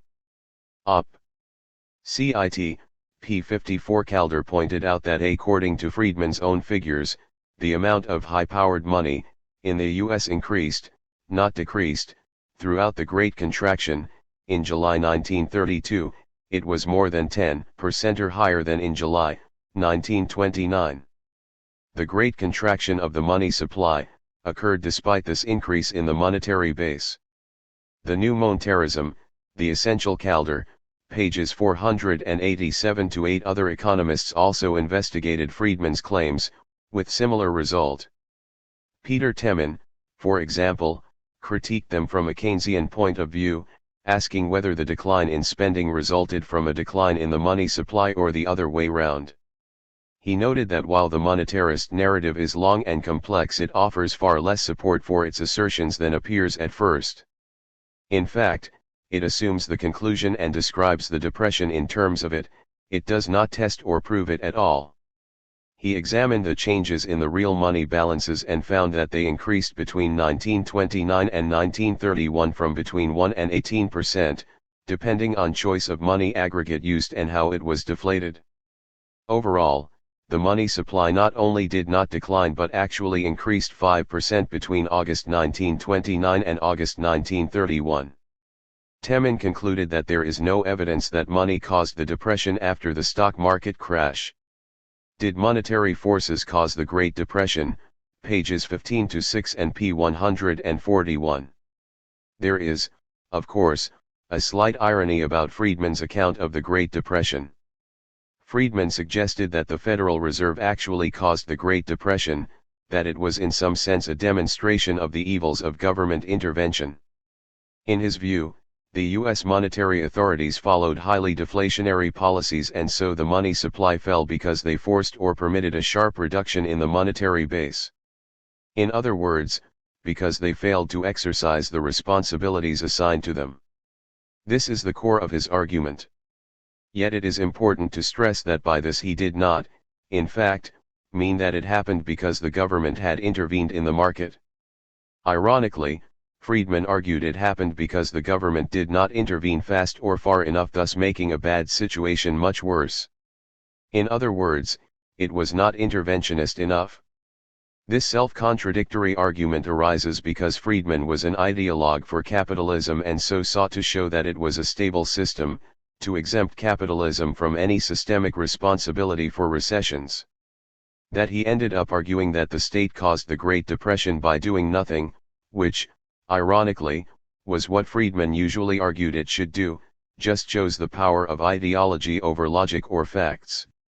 Its fleeting popularity was due to its utility in the class war for the ruling class at that time. Given the absolute failure of monetarism, in both theory and practice, it is little talked about now. That in the 1970s it was the leading economic dogma of the right explains why this is the case. Given that the right usually likes to portray itself as being strong on the economy, it is useful to indicate that this is not the case unless you think causing the deepest recessions since the 1930s in order to create conditions where working class people are put in their place so the rich get richer is your definition of sound economic policy. As Doug Henwood summarizes, there can be no doubt that monetarism, throughout the world from the Chilean coup onward, has been an important part of a conscious policy to crush labor and redistribute income and power toward capital. Wall Street, pages 201-2. For more on monetarism, the work of its greatest critic, Nicholas Calder, is essential reading. See for example, Origins of the New Monetarism and How Monetarism Failed in further essays on economic theory and policy, The New Monetarism in the Essential Calder and the Scourge of Monetarism. So under the rhetoric of free market capitalism, Keynesianism was used to manage the crisis as it had previously managed the prosperity.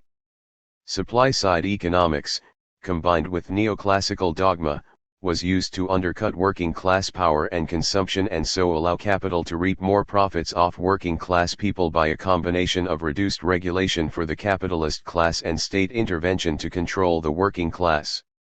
Unemployment was used to discipline a militant workforce and as a means of getting workers to struggle for work instead of against wage labor.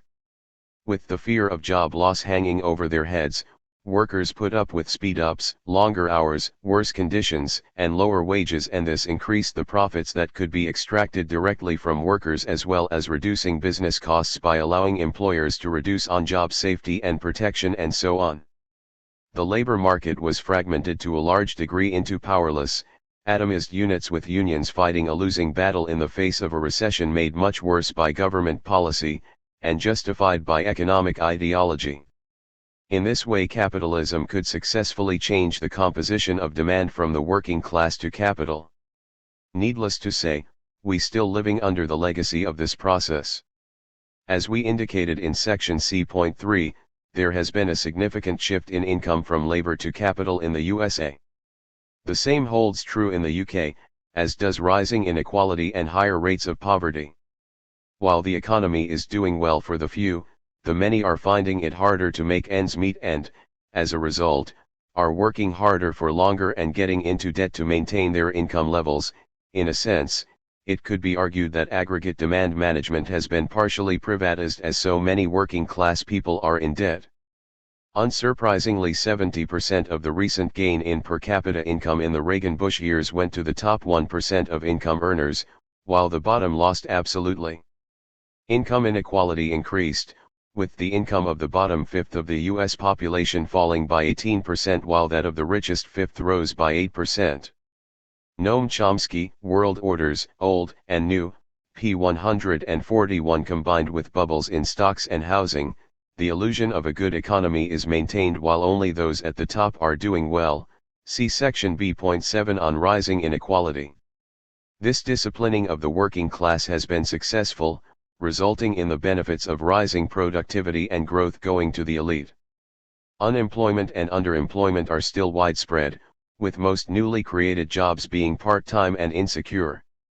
Indirect means of increasing capital's share in the social income were also used, such as reducing environment regulations, so externalizing pollution costs onto current and future generations. In Britain, state-owned monopolies were privatized at knockdown prices, allowing private capital to increase its resources at a fraction of the real cost. Indeed, some nationalist industries were privatized as monopolies for a period, allowing monopoly profits to be extracted from consumers before the state allowed competition in those markets. Indirect taxation also increased, reducing working class consumption by getting us to foot the bill for capitalist restructuring as well as military-style Keynesianism. Internationally, the exploitation of underdeveloped nations increased, with $418 billion being transferred to the developed world between 1982 and 1990. Chomsky, Op. Cit. p. 130. Capital also became increasingly international in scope, as it used advances in technology to move capital to third world countries where state repression ensured a less militant working class. This transfer had the advantage of increasing unemployment in the developed world, so placing more pressures upon working class resistance. This policy of capital led class war, a response to the successful working class struggles of the 1960s and 1970s, obviously reaped the benefits it was intended to for capital. Income going to capital has increased and that going to labor has declined, and the labor market has been disciplined to a large degree, but not totally, we must add. Working people have been turned, to a large degree, from participants into spectators, as required for any hierarchical system. The human impact of these policies cannot be calculated. Little wonder, then, the utility of neoclassical dogma to the elite. It could be used by rich, powerful people to justify the fact that they are pursuing social policies that create poverty and force children to die. As Chomsky argues, one aspect of the internationalization of the economy is the extension of the two-tiered third world mode to the core countries. Market doctrine thus becomes an essential ideological weapon at home as well, its highly selective application safely obscured by the doctrinal system. Wealth and power are increasingly concentrated. Service for the general public, education, health, transportation, libraries, etc., become as superfluous as those they serve, and can therefore be limited or dispensed with entirely. Year 501, p. 109. The state-managed recession has had its successes. Company profits are up as the competitive cost of workers is reduced due to fear of job losses. The Wall Street Journal's review of economic performance for the last quarter of 1995 is headlined, "Companies' profits surged 61% on higher prices, cost cuts." After-tax profits rose 62% from 1993, up from 34% for the third quarter. While working America faces stagnant wages, corporate America posted record profits in 1994. Businessweek estimated 1994 profits to be up an enormous 41% over 1993, despite a bare 9% increase in sales, a colossal success, resulting in large part from a sharp drop in the share going to labor, though economists say labor will benefit eventually. Quoted by Noam Chomsky, Rollback 3, Z Magazine, April 1995. Labor was still waiting over a decade later. Moreover, for capital, Keynesianism still goes on as before, combined, as usual, with praises to market miracles. For example, Michael Boris, co-director of the Berkeley Roundtable on the International Economy, a corporate-funded trade and technology research institute, cites a 1988 Department of Commerce study that states that 5 of the top 6 fastest-growing U.S. industries from 1972 to 1988 were sponsored or sustained, directly or indirectly, by federal investment. He goes on to state that the winners in earlier years were computers, biotechnology, jet engines, and airframes, all the byproduct of public spending. Quoted by Chomsky, World Orders, Old and New, p. 109. As James Midgley points out, the aggregate size of the public sector did not decrease during the 1980s, and instead, budgetary policy resulted in a significant shift in existing allocations from social to military and law enforcement. The radical right, politics and society, the radical right and the welfare state, Howard Glenorstier and James Midgley, eds. p. 11. Indeed, the US state funds 1/3 of all civil R&D projects. And the UK state provides a similar subsidy. Chomsky, Op. Cit. p. 107. And, of course, the state remains waiting to save the elite from their own market follies.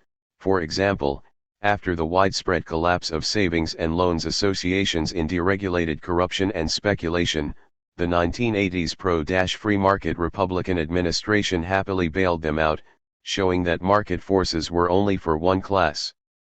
The corporate-owned media attacks social Keynesianism, while remaining silent or justifying pro-business state intervention. Combined with extensive corporate funding of right-wing think tanks which explain why the wrong sort of social programs are counterproductive, the corporate state system tries to fool the population into thinking that there is no alternative to the rule by the market while the elite enrich themselves at the public's expense. This means that state intervention has not ended as such. We are still in the age of Keynes, but social Keynesianism has been replaced by military Keynesianism cloaked beneath the rhetoric of free market dogma. This is a mix of free markets, for the many, and varying degrees of state intervention, for the select few. While the state has become stronger and more centralist, prisons also offer a Keynesian stimulus to the economy, both to the construction business and white-collar employment. The fastest growing profession is reported to be security personnel. Chomsky, Year 501, p. 110. In other words, pretty much the same situation that has existed since the dawn of capitalism.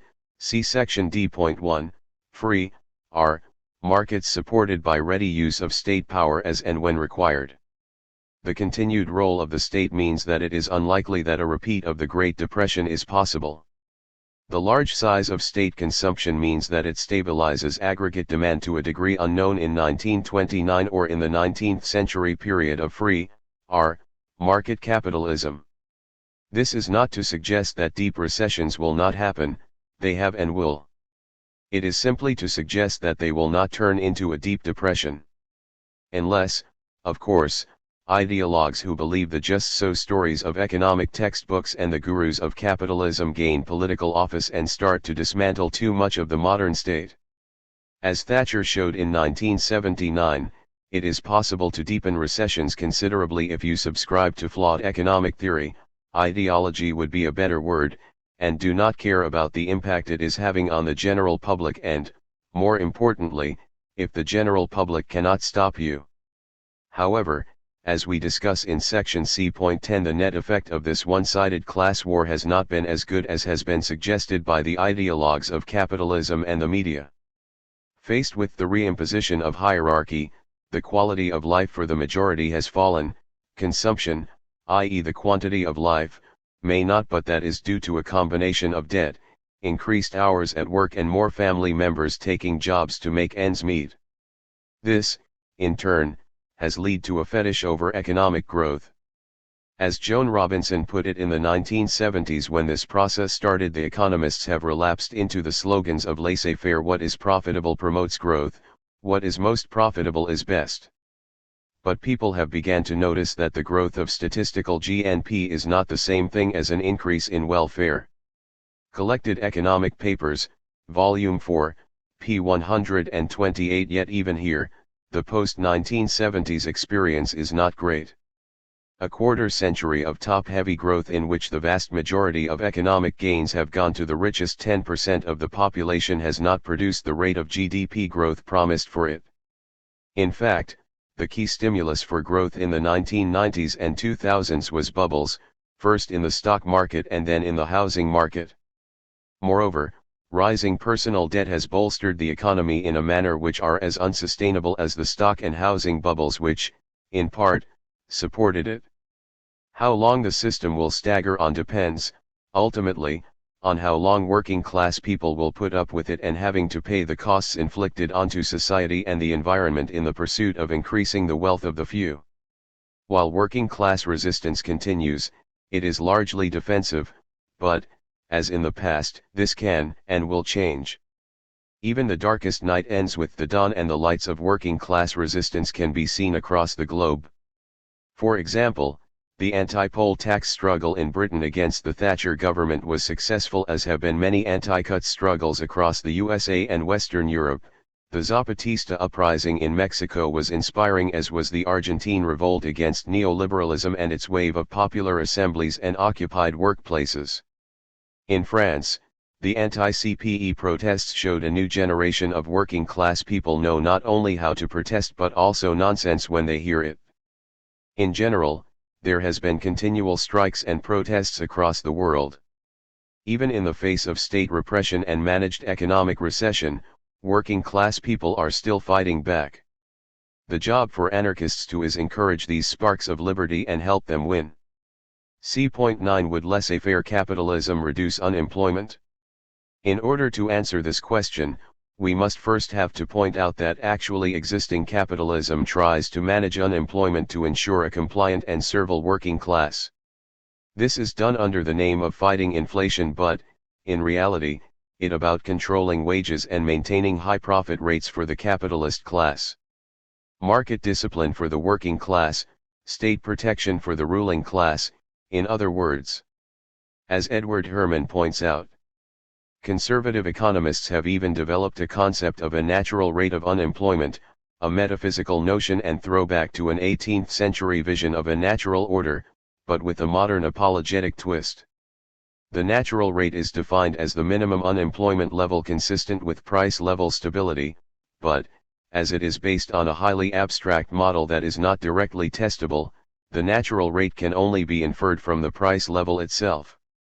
That is, if prices are going up, unemployment is below the natural rate and too low, whether the actual rate is 4, 8, or 10%. In this world of conservative economics, anybody is voluntarily unemployed. Unemployment is a matter of rational choice. Some people prefer leisure over the real wage available at going, or still lower, wage rates. Apart from the grossness of this kind of metaphysical legerdemain, the very concept of a natural rate of unemployment has a huge built-in bias. It takes as granted all the other institutional factors that influence the price-level unemployment trade-off: market structures and independent pricing power, business investment policies at home and abroad, the distribution of income, the fiscal and monetary mix, etc., and focuses solely on the tightness of the labor market as the controllable variable. Inflation is the main threat. The labor market, i.e. wage rates and unemployment levels, is the locus of the solution to the problem. Beyond Hypocrisy, p. 94. Unsurprisingly, Herman defines this natural rate as the rate of unemployment preferred by the propertied classes. Op. Cit. p. 156. The theory behind this is usually called the non-accelerating inflation rate of unemployment, or NARU.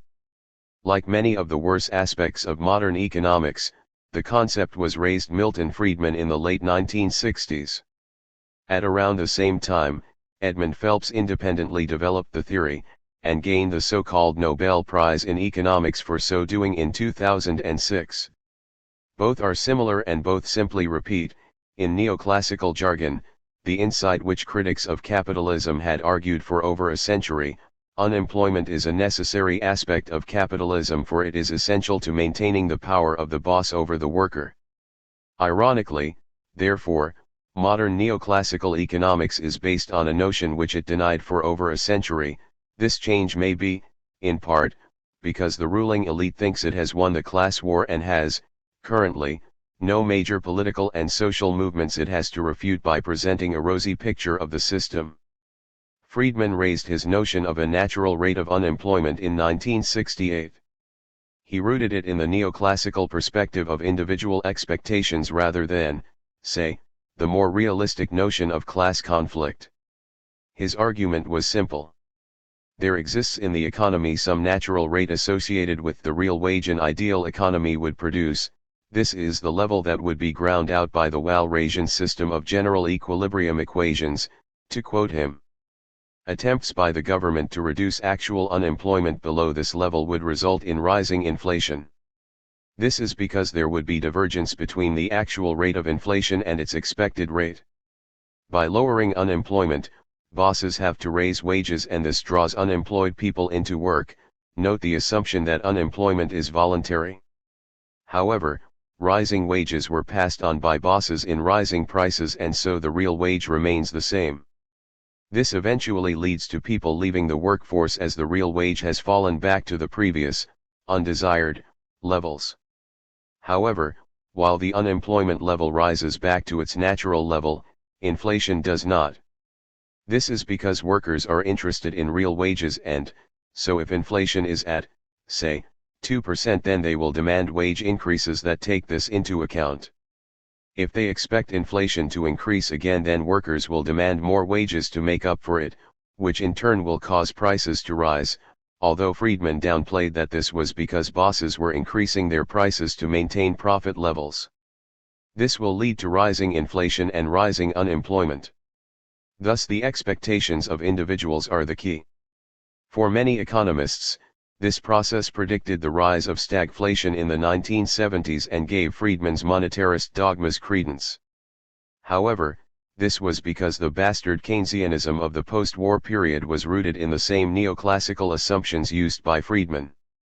Moreover, they had forgotten the warnings of left-wing Keynesians in the 1940s that full unemployment would cause inflation, as bosses would pass on wage rises onto consumers. This class-based analysis, obviously, did not fit in well with the Panglossian assumptions of neoclassical economics. Yet basing an analysis on individual expectations does not answer the question whether these expectations are met. With strong organization and a willingness to act, workers can increase their wages to counteract inflation. This means that there are two main options within capitalism. The first option is to use price controls to stop capitalists increasing their prices. However, this contradicts the scared laws of supply and demand and violates private property. Which brings us to the second option, namely to break unions and raise unemployment to such levels that workers think twice about standing up for themselves. In this case, workers cannot increase their money wages, and so their real wages drop. Guess which option the capitalist state went for? As Friedman made clear when he introduced the concept, there was really nothing natural about the natural rate theory as it was determined by state policy. I do not mean to suggest that it is immutable and unchangeable. On the contrary, many of the market characteristics that determine its level are man-made and policy-made. In the United States, for example, legal minimum wage rates, and the strength of labor unions all make the natural rate of unemployment higher than it would otherwise be. The role of monetary policy, pages 1 to 17, American Economic Review, Volume 68, Number 1, p. 9. Thus the natural rate is really a social and political phenomenon which, in effect, measures the bargaining strength of working people. This suggests that inflation will fall when working class people are in no position to recoup rising prices in the form of rising wages. The natural rate is, in other words, about class conflict. This can be seen when the other, independent, inventor of the natural rate theory won the so-called Nobel Prize in 2006. Unsurprisingly, The Economist magazine was cock-a-hoop. A natural choice, Edmund Phelps earns the economics profession's highest accolade. October 12, 2006. The reasons why became clear. According to the magazine, Phelps won his laurels in part for kicking the feet from under his intellectual forerunners by presenting a neoclassical explanation for the breakdown of the so-called Phillips curve. This presented a statistical trade-off between inflation and unemployment. Unemployment was low in Britain when wage inflation was high, and high when inflation was low. The problem was that economists were too quick to conclude that policymakers therefore faced a grand, macroeconomic trade-off in which, due to such a tight labor market, companies appease workers by offering higher wages. They then pass on the cost in the form of dearer prices, cheating workers of a higher real wage. Thus policymakers can engineer lower unemployment only through deception. Phelps' innovation was to argue that even two ally workers will cotton on, demanding still higher wages to offset the rising cost of living. They can be duped for as long as inflation stays one step ahead of their rising expectations of what it will be. The similarities with Friedman's idea are obvious. This meant that the stable trade-off depicted by the Phillips curve is thus a dangerous mirage which broke down in the 1970s with the rise of stagflation. Phelps argued that there was a natural rate of unemployment, where workers' expectations are fulfilled, prices turn out as anticipated, and they no longer sell their labor under false pretenses. This equilibrium does not, sadly, imply full employment, and so capitalism required leaving some workers moldering on the shelf. Given economists' almost theological commitment to the notion that markets clear the presence of unemployment in the world requires a theodicy to explain it. The religious metaphor does seem appropriate, as most economists, and the economist, do treat the market like a god. A theodicy is a specific branch of theology and philosophy that attempts to reconcile the existence of evil in the world with the assumption of a benevolent God. And, as with all gods, sacrifices are required, and Phelps' theory is the means by which this is achieved. As the magazine noted, in much of his work he contends that unemployment is necessary to cow workers, ensuring their loyalty to the company and their diligence on the job, at a wage the company can afford to pay, i.e., one which would ensure a profit. It is this theory which has governed state policy since the 1980s. In other words, governments around the world have been trying to cow workers in order to ensure their obedience, loyalty to the company. Unsurprisingly, attempts to lower the natural rate have all involved using the state to break the economic power of working class people, attacking unions, increasing interest rates to increase unemployment in order to temporarily cow workers, and so on. Also that profits can be kept high in the face of the rising wages caused by the natural actions of the market. Yet it must be stressed that Friedman's and Phelps' conclusions are hardly new. Anarchists and other socialists had been arguing since the 1840s that capitalism had no tendency to full employment either in theory or in practice. They have also noted how periods of full employment bolstered working class power and harmed profits. It is, as we stressed in section C.1.5, the fundamental disciplinary mechanism of the system.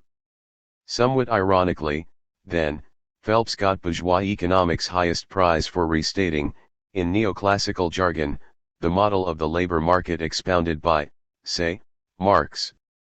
If capital's accumulation on the one hand increases the demand for labor, it increases on the other the supply of workers by setting them free, while at the same time the pressure of the unemployed compels those that are employed to furnish more labor, and therefore makes the supply of labor to a certain extent independent of the supply of laborers. The movement of the law of supply and demand of labor on this basis completes the despotism of capital. Thus, as soon as the workers learn the secret of why it happens that the more they work, the more alien wealth they produce, as soon as, by setting up trade unions, etc., they try to organize a planned cooperation between employed and unemployed in order to obviate or to weaken the ruinous effects of this natural law of capitalistic production on their class, So soon capital and its sycophant, political economy, cry out at the infringement of the eternal and so to speak sacred law of supply and demand. Every combination of employed and unemployed disturbs the pure action of this law. But on the other hand, as soon as adverse circumstances prevent the creation of an industrial reserve army and, with it, the absolute dependence of the working class upon the capitalist class, capital, along with its platitudinous Sancho Panza, rebels against the sacred law of supply and demand, and tries to check its inadequacies by forcible means. Capital, Volume 1, pages 793-4. That The Economist and Phelps are simply echoing, and confirming, Marx is obvious. Modern economics, while disparaging Marx, has integrated this idea into its macroeconomic policy recommendations by urging the state to manipulate the economy to ensure that inflation, i.e. wage rises, are under control. Economics has played its role of platitudinous sycophant well, while Phelps' theory has informed state interference, forcible means, in the economy since the 1980s, with the expected result that wages have failed to keep up with rising productivity and so capital has enriched itself at the expense of labor. See section C.3 for details. The use of Phelps' theory by capital in the class war is equally obvious, as was so blatantly stated by The Economist and the head of the American Federal Reserve during this period. There's supporting testimony from Alan Greenspan.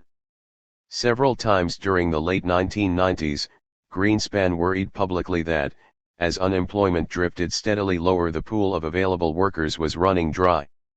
The drier it ran, the greater risk of wage inflation, meaning anything more than minimal increases. Productivity gains took some of the edge of this potentially dire threat, said Greenspan, and so did residual fear of job skill obsolescence, which has induced a preference for job security over wage gains.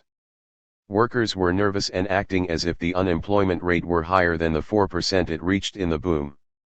Still, Greenspan was a bit worried, because, if the pool stayed dry, significant increases in wages, in excess of productivity growth, would inevitably emerge, absent the unlikely repeal of the law of supply and demand.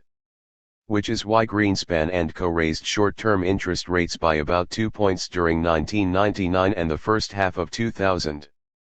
There was no threat of inflation, nor were there any signs of rising worker militancy. But wages were creeping higher, and the threat of the sack was losing some of its bite. Doug Henwood, After the New Economy, pages 206-7. Which is quite ironic, given that Greenspan's role in the economy was, precisely, to repeal the law of supply and demand.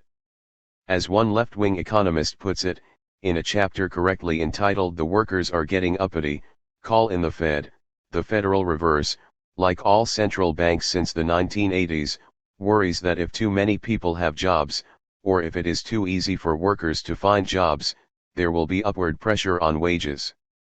More rapid wage growth can get translated into more rapidly rising prices, in other words, inflation. So the Fed often decides to raise interest rates to slow the economy and keep people out of work in order to keep inflation from increasing and eventually getting out of control. However, most people probably do not realize that the Federal Reserve Board, an agency of the government, intervenes in the economy to prevent it from creating too many jobs. But there is even more to the story. When the Fed hits the brakes to slow job growth, it is not doctors, lawyers, and CEOs who end up without jobs. The people who lose are those in the middle and the bottom: sales clerks, factory workers, custodians, and dishwashers. These are the workers who don't get hired or get laid off when the economy slows or goes into a recession. The conservative nanny state, P31. Thus the state pushes up unemployment rates to slow wage growth, and thereby relieve inflationary pressure. The reason should be obvious. In periods of low unemployment, workers don't only gain from higher wages. Employers must make efforts to accommodate workers' various needs, such as childcare or flexible work schedules, because they know that workers have other employment options. The Fed is well aware of the difficulties that employers face in periods of low unemployment. It compiles a regular survey, called the Beige Book, of attitudes from around the country about the state of the economy. Most of the people interviewed for the Beige Book are employers. From 1997 to 2000, when the unemployment rate was at its lowest levels in 30 years, the Beige Book was filled with complaints that some companies were pulling workers from other companies with offers of higher wages and better benefits. Some Beige Books reported that firms had to offer such non-wage benefits as flexible work hours, child care, or training in order to retain workers. The Beige Books give accounts of firms having to send buses into inner cities to bring workers out to the suburbs to work in hotels and restaurants. It even reported that some employers were forced to hire workers with handicaps in order to meet their needs for labor. From the standpoint of employers, life is much easier when the workers are lined up at the door clamoring for jobs than when workers have the option to shop around for better opportunities. Employers can count on a sympathetic ear from the Fed. When the Fed perceives too much upward wage pressure, it slams on the brakes and brings the party to an end. The Fed justifies limiting job growth and raising the unemployment rate because of its concern that inflation may get out of control, but this does not change the fact that it is preventing workers, and specifically less skilled workers, from getting jobs, and clamping down on their wage growth. Op. Cit. Pages 32-3. This has not happened by accident.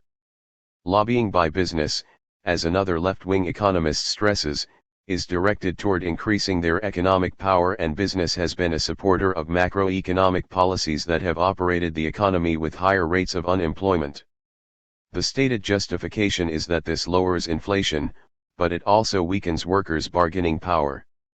Unsurprisingly, the economic consequence of the shift in the balance of power in favor of business has served to redistribute income towards profits at the expense of wages, thereby lowering demand and raising unemployment. In effect, the Federal Reserve has been using monetary policy as a form of surrogate incomes policy, and this surrogate policy has been tilted against wages in favor of profits, and so is regulating the economy in a manner favorable to business. Thomas I Paley, Plenty of Nothing, p. 77, p. 111 and pages 112-3. That this is done under the name of fighting inflation should not fool us.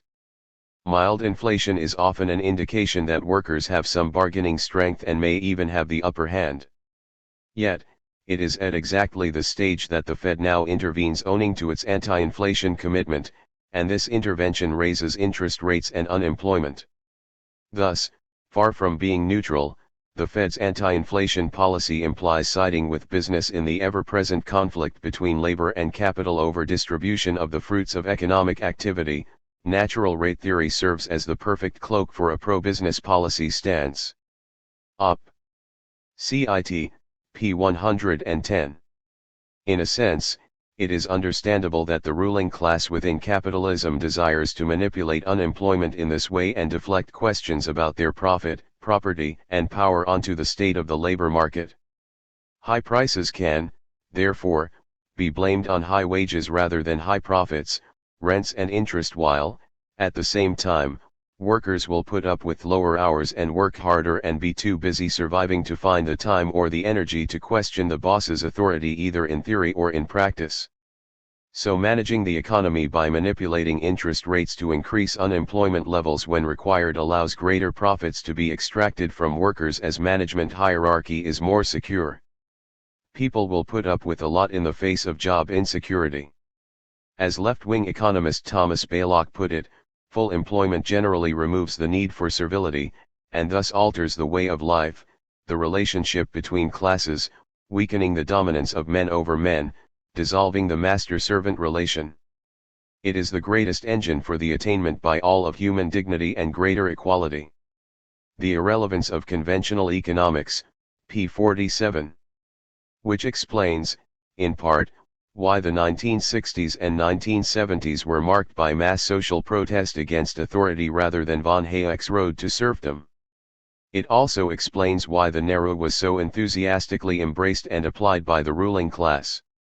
When times are hard, workers with jobs think twice before standing up to their bosses and so work harder, for longer, and in worse conditions.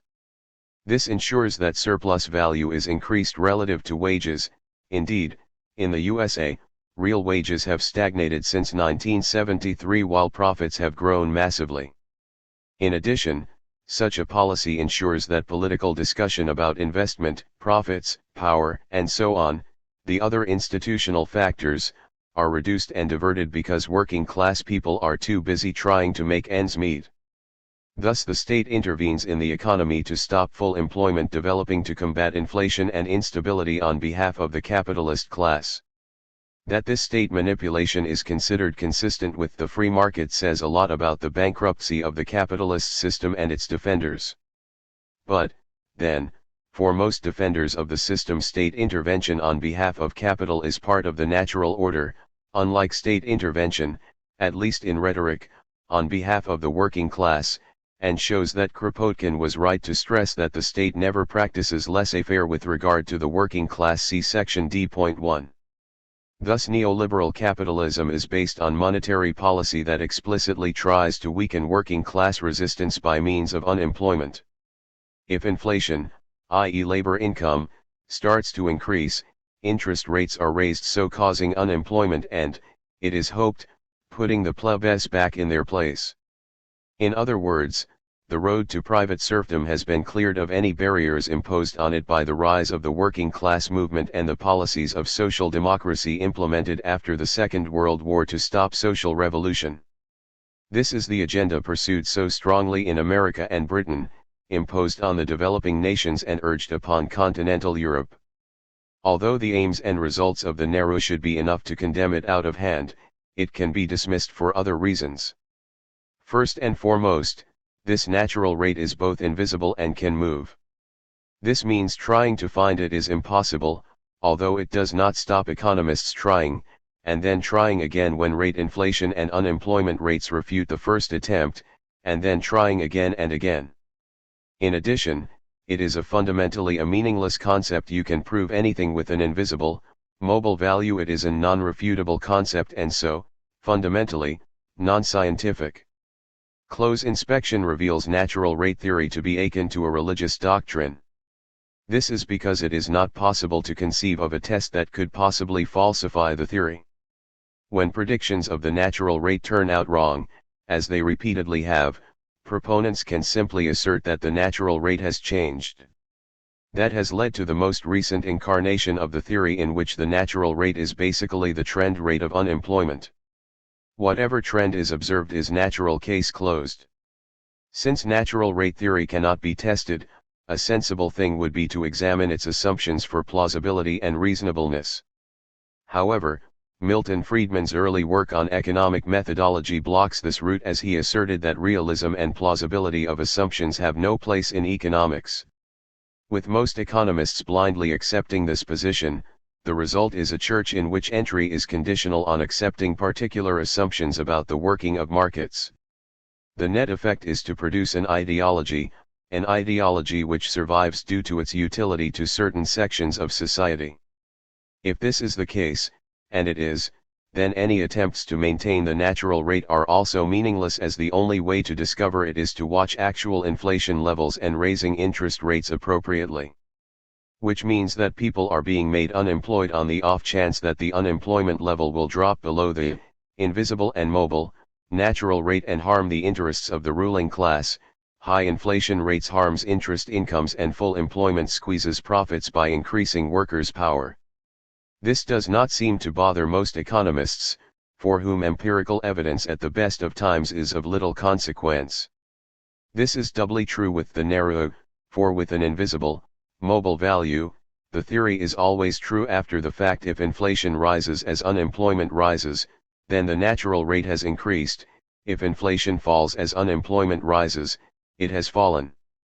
As post-Keynesian economist James K. Galbraith noted in his useful critique of the Nehru, as the real unemployment rate moves, the apparent Nehru moves in its shadow, and its estimates and re-estimates seem largely a response to predictive failure.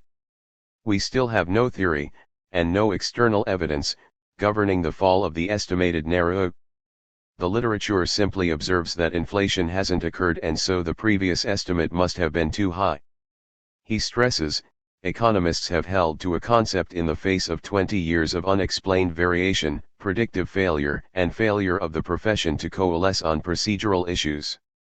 Created unequal, p. 180. Given that most mainstream economists subscribe to this fallacy, it just shows how the science accommodates itself to the needs of the powerful and how the powerful will turn to any old nonsense if it suits their purpose.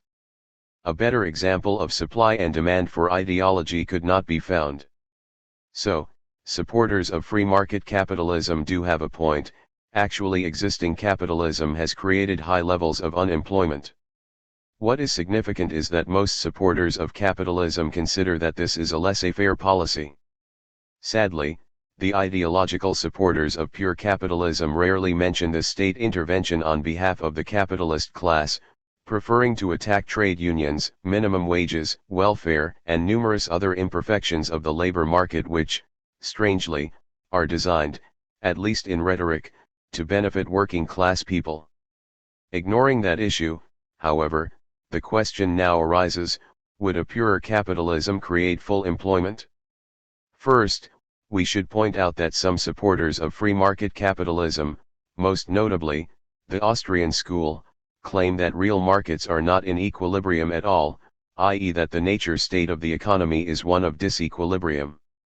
As we noted in section C.1.6, this means full employment is impossible as this is an equilibrium position, but few explicitly state this obvious conclusion of their own theories and claim against logic that full employment can occur. Full employment, it should be stressed, has never meant 100% employment, as they will always be some people looking for a job, and so by that term we mean close to 100% employment. Anarchists agree, full employment can occur in free market capitalism but not forever nor even for long periods.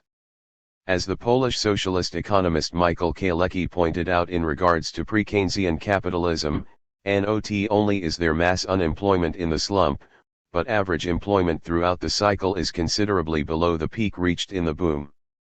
The reserve of capital equipment and the reserve army of unemployed are typical features of capitalist economy, at least throughout a considerable part of the business cycle. Quoted by Malcolm C. Sawyer, The Economics of Michael Kalecki, pages 115-6. It is doubtful that pure capitalism will be any different. This is due to the nature of the system. What is missing from the orthodox analysis is an explicit discussion of class and class struggle. Implicitly, they are there and almost always favor the bosses. Once this is included, the functional reason for unemployment becomes clear. It serves to discipline the workforce, who will tolerate being bossed about much more with the fear that unemployment brings. This holds down wages as the threat of unemployment decreases the bargaining power of workers. This means that unemployment is not only a natural product of capitalism, it is an essential part of it. So cycles of short periods approaching full employment and followed by longer periods of high unemployment are actually a more likely outcome of pure capitalism than continued full employment. As we argued in section C.1.5 and C.7.1, capitalism needs unemployment to function successfully, and so free market capitalism will experience periods of boom and slump, with unemployment increasing and decreasing over time, as can be seen from 19th century capitalism. So as Juliet Shore, a labor economist, put it, usually employers have a structural advantage in the labor market, because there are typically more candidates ready and willing to endure this work marathon of long hours than jobs for them to fill. Under conditions of full employment, employers are in danger of losing the upper hand and hiring new workers suddenly becomes much more difficult. They are harder to find, cost more, and are less experienced. These considerations help explain why full employment has been rare. Thus, competition in the labor market is typically skewed in favor of employers. It is a buyer's market. And in a buyer's market, it is the sellers who compromise. In the end, workers adapt to this inequality of power, and instead of getting what they want what they get, to use Shore's expression. Under full employment this changes. In such a situation it is the bosses who have to start compromising. And they do not like it. As Shore notes, America has never experienced a sustained period of full employment. The closest we have gotten is the late 1960s, when the overall unemployment rate was under 4% for 4 years. But that experience does more to prove the point than any other example. The trauma caused to business by those years of a tight labor market was considerable. Since then, there has been a powerful consensus that the nation cannot withstand such a low rate of unemployment. Hence the support for the narrow to ensure that forced idleness of some helps perpetuate the forced overwork of others. The Overworked American, p. 71, p. 75, p. 129, pages 75 to 76, and p. 76. So, full employment under capitalism is unlikely to last long, nor would full employment booms fill a major part of the business cycle. In addition, it should be stressed that the notion that capitalism naturally stays at equilibrium or that unemployment is temporary adjustments is false, even given the logic of capitalist economics. As Proudhon argued, the economists admitted that machinery causes unemployment, but here they repeat their eternal refrain that, after a lapse of time, the demand for the product having increased in proportion to the reduction in price caused by the investment, labor in turn will come finally to be in greater demand than ever. Undoubtedly, with time, the equilibrium will be restored, but I must add again, the equilibrium will be no sooner restored at this point than it will be disturbed at another, because the spirit of invention never stops. System of Economical Contradictions, pages 200 to 1. That capitalism creates permanent unemployment and, indeed, needs it to function is a conclusion that few, if any, pro-free market capitalists subscribe to. Faced with the empirical evidence that full employment is rare in capitalism, they argue that reality is not close enough to their theories and must be changed, usually by weakening the power of labor by welfare reform and reducing union power. Thus reality is at fault, not the theory.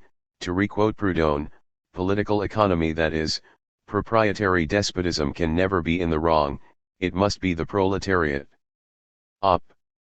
Citp 187, so if unemployment exists, then it's because real wages are too high, not because capitalists need unemployment to discipline labor.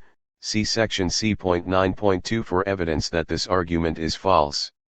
Or if real wages are falling as unemployment is rising, it can only mean that the real wage is not falling fast enough. Empirical evidence is never enough to falsify logical deductions from assumptions. As an aside, it is one of amazing aspects of the science of economics that empirical evidence is never enough to refute its claims. As the post-Keynesian economist Nicholas Calder once pointed out, but unlike any scientific theory, where the basic assumptions are chosen on the basis of direct observation of the phenomena the behavior of which forms the subject matter of the theory, the basic assumptions of economic theory are either of a kind that are unverifiable, or of a kind which are directly contradicted by observation. Further essays on applied economics, pages 177 to 8. Of course, reality often has the last laugh on any ideology. For example, since the late 1970s and early 1980s, right-wing capitalist parties have taken power in many countries across the world. These regimes made many pro-free market reforms, arguing that a dose of market forces would lower unemployment, increase growth, and so on. The reality proved somewhat different. For example, in the UK, by the time the Labour Party under Tony Blair come back to office in 1997, unemployment, while falling, was still higher than it had been when the last Labour government left office in 1979, this in spite of repeated redefinitions of unemployment by the Tories in the 1980s to artificially reduce the figures. 18 years of labour market reform had not reduced unemployment even under the new definitions. This outcome was identical to New Zealand's neoliberal experiment, where its overall effect was unimpressive, to say the least. Lower growth, lower productivity, and feeble real wage increases combined with rising inequality and unemployment. Like the UK, unemployment was still higher in 1997 than it had been in 1979. Over a decade of flexible labor markets had increased unemployment, more than doubling it, in fact, at one point as in the UK under Thatcher. It is no understatement to argue, in the words of two critics of neoliberalism, that the performance of the world economy since capital was liberalist has been worse than when it was tightly controlled, and that thus far, the actual performance of liberalist capitalism has not lived up to the propaganda. Larry Elliott and Dan Atkinson, The Age of Insecurity, p. 274 and p. 223. In fact, as Pally notes, wage and income growth that would have been deemed totally unsatisfactory a decade ago are now embraced as outstanding economic performance. Op. Cit. p. 202. Lastly, it is apparent merely from a glance at the history of capitalism during its laissez-faire heyday in the 19th century that free competition among workers for jobs does not lead to full employment. Between 1870 and 1913, unemployment was at an average of 5.7% in the 16 more advanced capitalist countries. This compares to an average of 7.3% in 1913 to 50 and 3.1% in 1950 to 70. Takis Fotopoulos, The Nation-State and the Market, pages 37 to 80, Society and Nature, Volume 2, Number 2, p. 61. If laissez-faire did lead to full employment, these figures would, surely, be reversed. As discussed above, full employment cannot be a fixed feature of capitalism due to its authoritarian nature and the requirements of production for profit. To summarize, unemployment has more to do with private property than the wages of our fellow workers or any social safety nets working class movements have managed to pressure the ruling class to accept. However, it is worthwhile to discuss why the free market capitalist is wrong to claim that unemployment within their system will not exist for long periods of time. In addition, to do so will also indicate the poverty of their theory of, and solution to, unemployment and the human misery they would cause. We do this in the next section. C.9.1 Would cutting wages reduce unemployment? The free market capitalist, i.e., neoclassical, neoliberal or Austrian, argument is that unemployment is caused by the real wage of labor being higher than the market clearing level. The basic argument is that the market for labor is like any other market, and as the price of a commodity increases, the demand for it falls. In terms of labor, high prices, wages, causes lower demand, unemployment. Workers, it is claimed, are more interested in money wages than real wages, which is the amount of goods they can buy with their money wages. This leads them to resist wage cuts even when prices are falling, leading to a rise in their real wages, and so they price themselves out of work without realizing it. From this analysis comes the argument that if workers were allowed to compete freely among themselves for jobs, real wages would decrease and so unemployment would fall. State intervention, e.g. unemployment benefit, social welfare programs, legal rights to organize, minimum wage laws, etc., and labor union activity are, according to this theory, the cause of unemployment, as such intervention and activity forces wages above their market level and so force employers to let people go. The key to ending unemployment is simple: cut wages. This position was brazenly put by Austrian economist Murray Rothbard. He opposed any suggestion that wages should not be cut as the notion that the first shock of the Depression must fall on profits and not on wages. This was precisely the reverse of sound policy, since profits provide the motive power for business activity. America's Great Depression, p. 188. Rothbard's analysis of the Great Depression is so extreme it almost reads like a satirical attack on the laissez-faire position, as his hysterical anti-unionism makes him blame unions for the Depression for, apparently, merely existing, even in an extremely weakened state, for their influence was such as to lead economists and the president to recommend to numerous leading corporate businessmen not to cut wages to end the Depression. Wages were cut, but not sufficiently, as prices also dropped, as we will discuss in the next section. It should be noted that Rothbard takes his position on wage cutting despite of an account of the business cycle rooted in bankers lowering interest rates and bosses over-investing as a result, see section C.8. So despite not setting interest rates nor making investment decisions, he expected working class people to pay for the actions of bankers and capitalists by accepting lower wages. Thus working-class people must pay the price of the profit-seeking activities of their economic masters who not only profited in good times, but can expect others to pay the price in bad ones. Clearly, Rothbard took the first rule of economics to heart: the boss is always right. The chain of logic in this explanation for unemployment is rooted in many of the key assumptions of neoclassical and other marginalist economics. A firm's demand for labor, in this schema, is the marginal physical product of labor multiplied by the price of the output, and so it is dependent on marginal productivity theory. It is assumed that there are diminishing returns and marginal productivity, as only this produces a downward sloping labor demand curve. For labor, it is assumed that its supply curve is upward sloping. So it must be stressed that marginal productivity theory lies at the core of free market capitalist theories of output and distribution, and so unemployment as the marginal product of labor is interpreted as the labor demand curve. This enforces the viewpoint that unemployment is caused by wages being too high as firms adjust production to bring the marginal cost of their products, the cost of producing one more item, into equality with the product's market-determined price.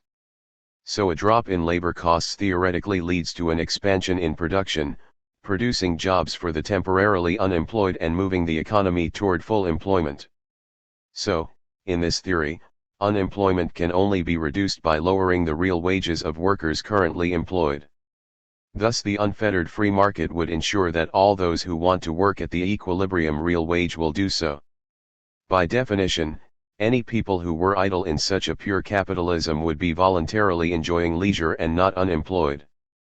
At worst, mass unemployment would be a transitory disturbance which will quickly disappear if the market is flexible enough and there are no imperfections in it, such as trade unions, workers' rights, minimum wages, and so on. Sadly for these arguments, the assumptions required to reach it are absurd as the conclusions, namely, that there is no involuntary unemployment as markets are fully efficient. More perniciously, when confronted with the reality of unemployment, most supporters of this view argue that it arises only because of government-imposed rigidities and trade unions. In their ideal world without either, there would, they claim, be no unemployment. Of course, it is much easier to demand that nothing should be done to alleviate unemployment and that workers' real wages be reduced when you are sitting in a tenured post in academia saved from the labor market forces you wish others to be subjected to, in their own interests. This perspective suffered during the Great Depression, and the threat of revolution produced by persistent mass unemployment meant that dissident economists had space to question the orthodoxy. At the head of this re-evaluation was Keynes, who presented an alternative analysis and solution to the problem of unemployment in his 1936 book The General Theory of Employment, Interest, and Money. It should be noted that the Polish socialist economist Michael Kalecki independently developed a similar theory a few years before Keynes, but without the neoclassical baggage Keynes brought into his work. Somewhat ironically, given the abuse he has suffered at the hands of the right, and some of his self-proclaimed followers, Keynes took the assumptions of neoclassical economics on the labor market as the starting point of his analysis. As such, critics of Keynes's analysis generally misrepresent it. For example, right liberal von Hayek asserted that Keynes started from the correct insight that the regular cause of extensive unemployment is real wages that are too high. The next step consisted in the proposition that a direct lowering of money wages could be brought about only by a struggle so painful and prolonged that it could not be contemplated. Hence he concluded that real wages must be lowered by the process of lowering the value of money, i.e. by inflation. Thus the supply of money must be so increased as to raise prices to a level where the real value of the prevailing money wage is no longer greater than the productivity of the workers seeking employment. The Constitution of Liberty, p. 280. This is echoed by libertarian Marxist Paul Maddock, who presented an identical argument, stressing that for Keynes wages were less flexible than had been generally assumed, and lowering real wages by inflation allowed for more subtle ways of wage cutting than those traditionally employed. Marx and Keynes, p. 7. Both are wrong. These arguments are a serious distortion of Keynes's argument. While he did start by assuming the neoclassical position that unemployment was caused by wages being too high, he was at pains to stress that even with ideally flexible labor markets, cutting real wages would not reduce unemployment. As such, Keynes argued that unemployment was not caused by labor-resisting wage cuts or by sticky wages.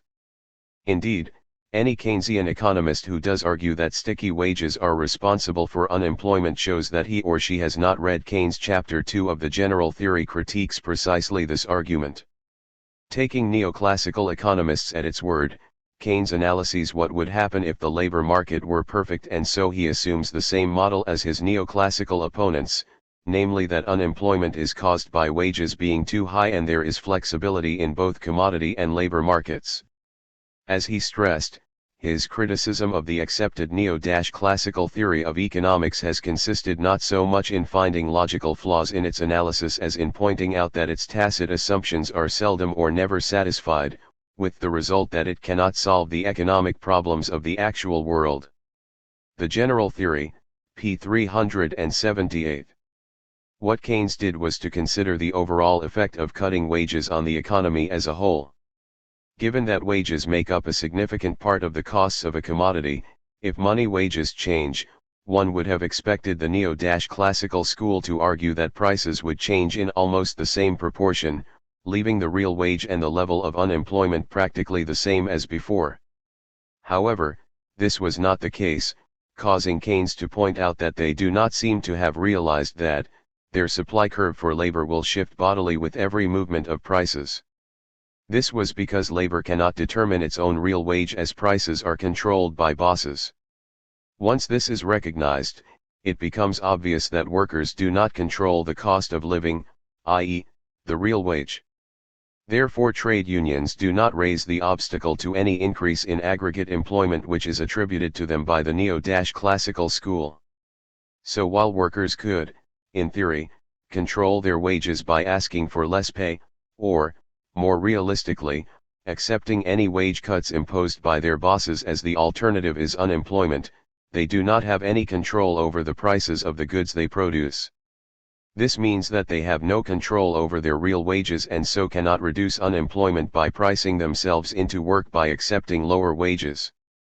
Given these obvious facts, Keynes concluded that there was no ground for the belief that a flexible wage policy is capable of continuous full employment. The economic system cannot be made self-adjusting along these lines. Op. Cit. p. 12, pages 8 to 9, p. 15 and p. 267 as he summarized. The contention that the unemployment which characterizes a depression is due to a refusal by labor to accept a reduction of money wages is not clearly supported by the facts. It is not very plausible to assert that unemployment in the United States in 1932 was due either to labor obstinately refusing to accept a reduction of money wages or to its demanding a real wage beyond what the productivity of the economic machine was capable of furnishing. Labor is not more truculent in the Depression than in the boom, far from it. Nor is its physical productivity less. These facts from experience are a prima facie ground for questioning the adequacy of the neo-classical analysis. Op. Cit. p. 9. This means that the standard neoclassical argument was flawed. While cutting wages may make sense for one firm, it would not have this effect throughout the economy as is required to reduce unemployment as a whole. This is another example of the fallacy of composition. What may work with an individual worker or firm will not have the same effect on the economy as a whole, for cutting wages for all workers would have a massive effect on the aggregate demand for their firm's products. For Keynes and Kalecki, there were two possibilities if wages were cut. One possibility, which Keynes considered the most likely, would be that a cut in money wages across the whole economy would see a similar cut in prices. The net effect of this would be to leave real wages unchanged. The other assumes that as wages are cut, prices remained unchanged or only fell by a small amount, i.e., if wealth was redistributed from workers to their employers. This is the underlying assumption of free market argument that cutting wages would end the slump. In this theory, Cutting real wages would increase profits and investment, and this would make up for any decline in working class consumption, and so its supporters reject the claim that cutting real wages would merely decrease the demand for consumer goods without automatically increasing investment sufficiently to compensate for this.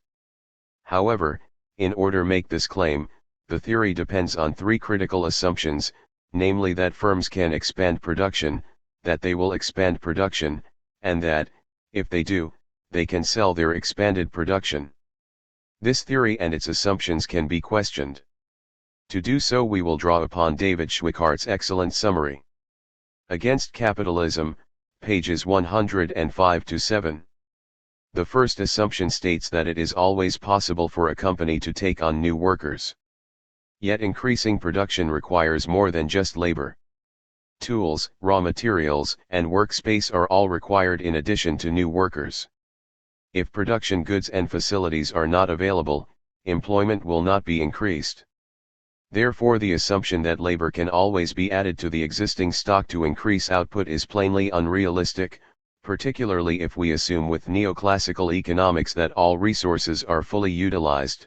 For an economy operating at less than full capacity, the assumption is somewhat less inappropriate. Next, will firms expand production when labor costs decline? Hardly. Increasing production will increase supply and eat into the excess profits resulting from the fall in wages, assuming, of course, that demand holds up in the face of falling wages. If unemployment did result in a lowering of the general market wage, companies might use the opportunity to replace their current workers or force them to take a pay cut. If this happened, neither production nor employment would increase. However, it could be argued that the excess profits would increase capital investment in the economy, a key assumption of neoliberalism. The reply is obvious: perhaps, perhaps not. A slumping economy might well induce financial caution, and so capitalists could stall investment until they are convinced of the sustained higher profitability will last. This feeds directly into the last assumption, namely that the produced goods will be sold. Assuming that money wages are cut, but prices remain the same, then this would be a cut in real wages. But when wages decline, so does worker purchasing power, and if this is not offset by an increase in spending elsewhere, then total demand will decline. However, it can be argued that not everyone's real income would fall, incomes from profits would increase. But redistributing income from workers to capitalists, a group who tend to spend a smaller portion of their income on consumption than do workers, could reduce effective demand and increase unemployment. Moreover, business does not, cannot, instantaneously make use of the enlarged funds resulting from the shift of wages to profit for investment, either because of financial caution or lack of existing facilities. In addition, which sane company would increase investment in the face of falling demand for its products? So when wages decline, so does workers' purchasing power, and this is unlikely to be offset by an increase in spending elsewhere.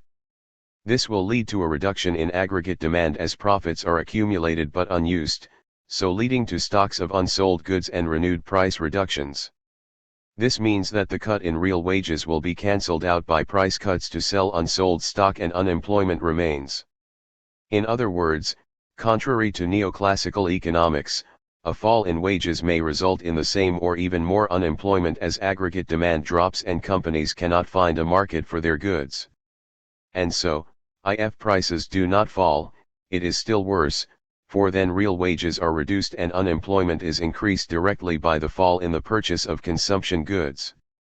Joan Robinson, Further Contributions to Economics, p. 34. The Pigou, or real balance, effect is another neoclassical argument that aims to prove that, in the end, capitalism will pass from slump to boom quickly. This theory argues that when unemployment is sufficiently high, it will lead to the price level falling, which would lead to a rise in the real value of the money supply and so increase the real value of savings. People with such assets will have become richer, and this increase in wealth will enable people to buy more goods, and so investment will begin again. In this way, slump passes to boom naturally. However, this argument is flawed in many ways. In reply, Michael Kalecki argued that, firstly, Pigou had assumed that the banking system would maintain the stock of money constant in the face of declining incomes, although there was no particular reason why they should. If the money stock changes, the value of money will also change. Secondly, that the gain in money holders when prices fall is exactly offset by the loss to money providers. Thus, whilst the real value of a deposit in bank account rises for the depositor when prices fell, the liability represented by that deposit for the bank also rises in size.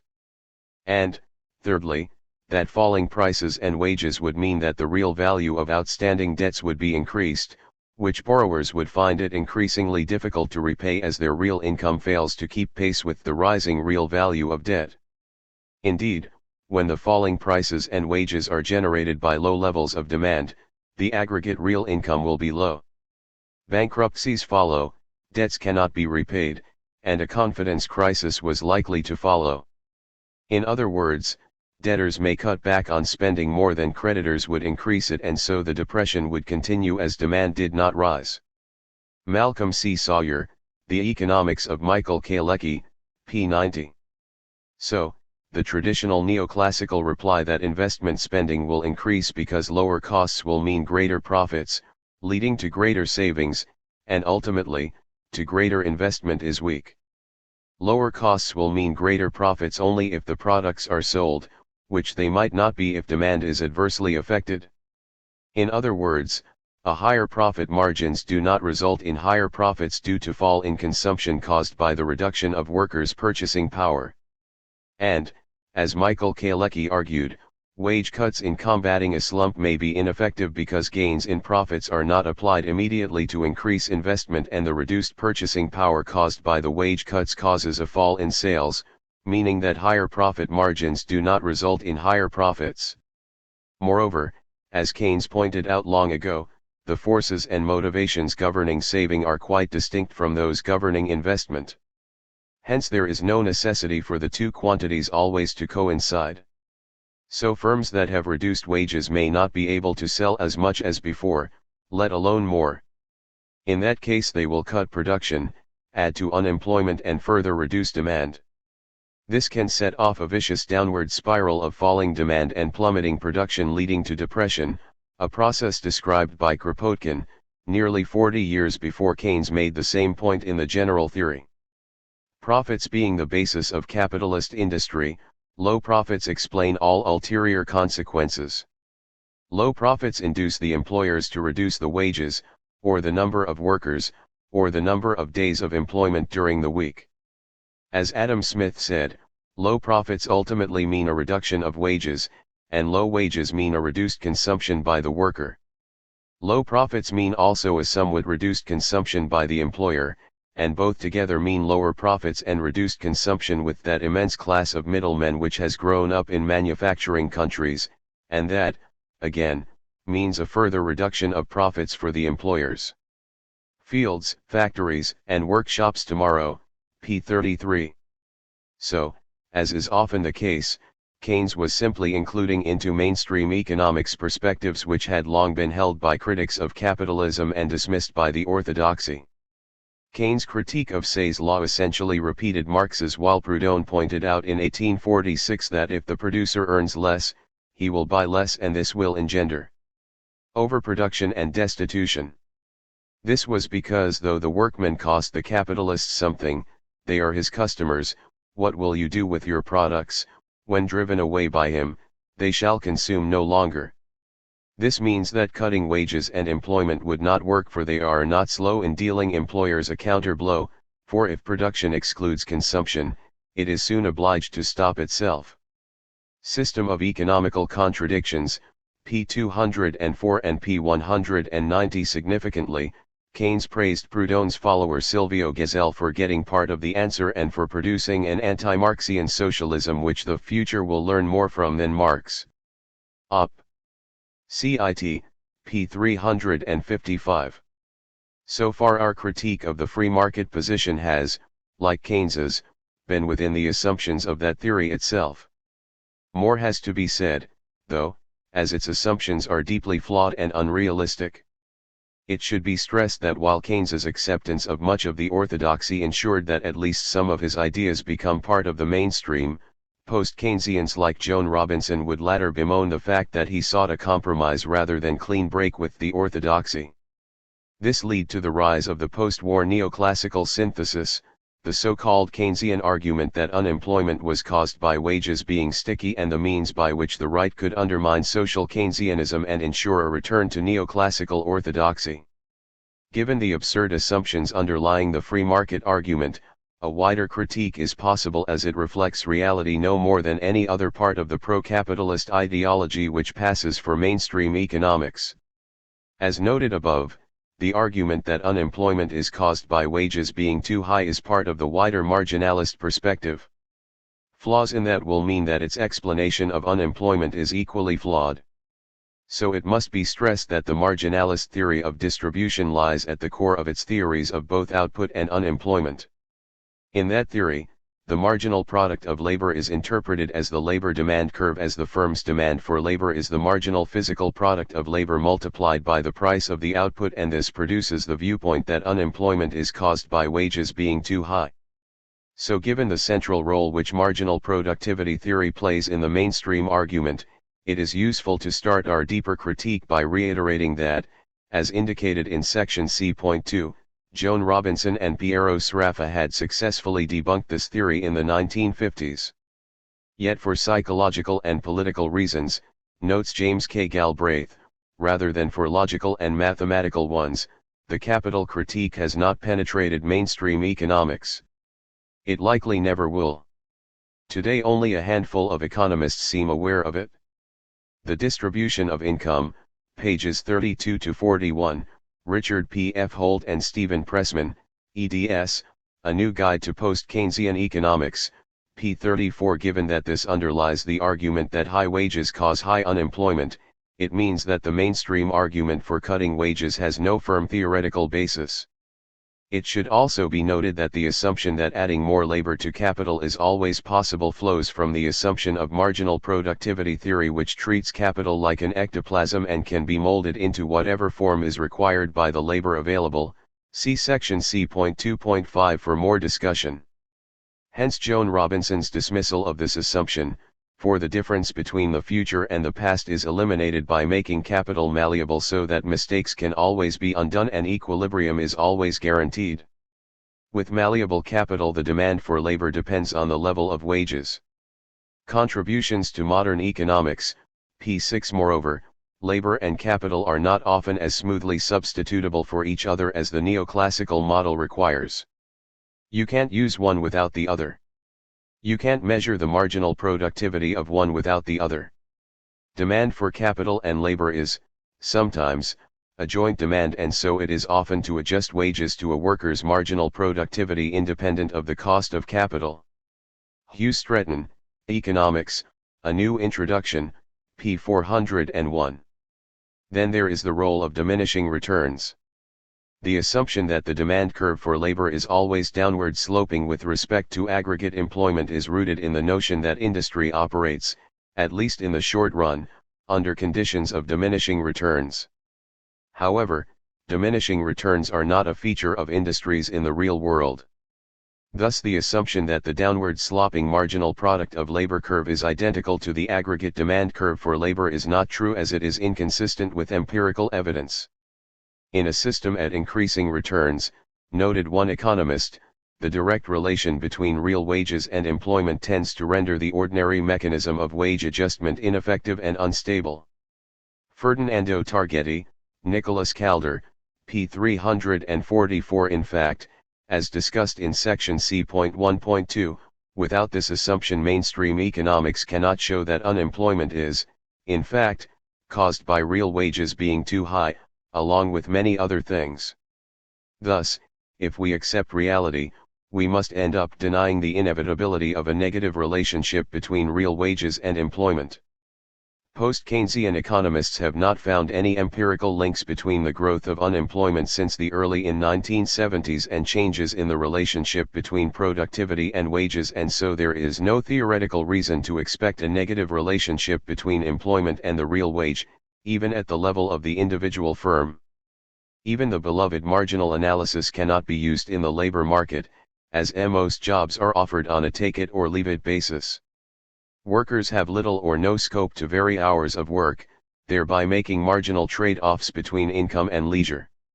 There is thus no worker sovereignty corresponding to the, very controversial, notion of consumer sovereignty. Overall, if a relationship exists between aggregate employment and the real wage, it is employment that determines wages. Employment and unemployment are product market variables, not labor market variables.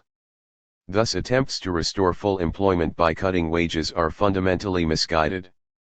John E. King, Labor and Unemployment, pages 65 to 78, Holt and Pressman, eds. Op. CIT, p. 68, pages 67 to 8, p. 72, p. 68 and p. 72 in addition. Neoclassical theorists themselves have conceded that a negative relationship between the real wage and the level of employment can be established only in a one-commodity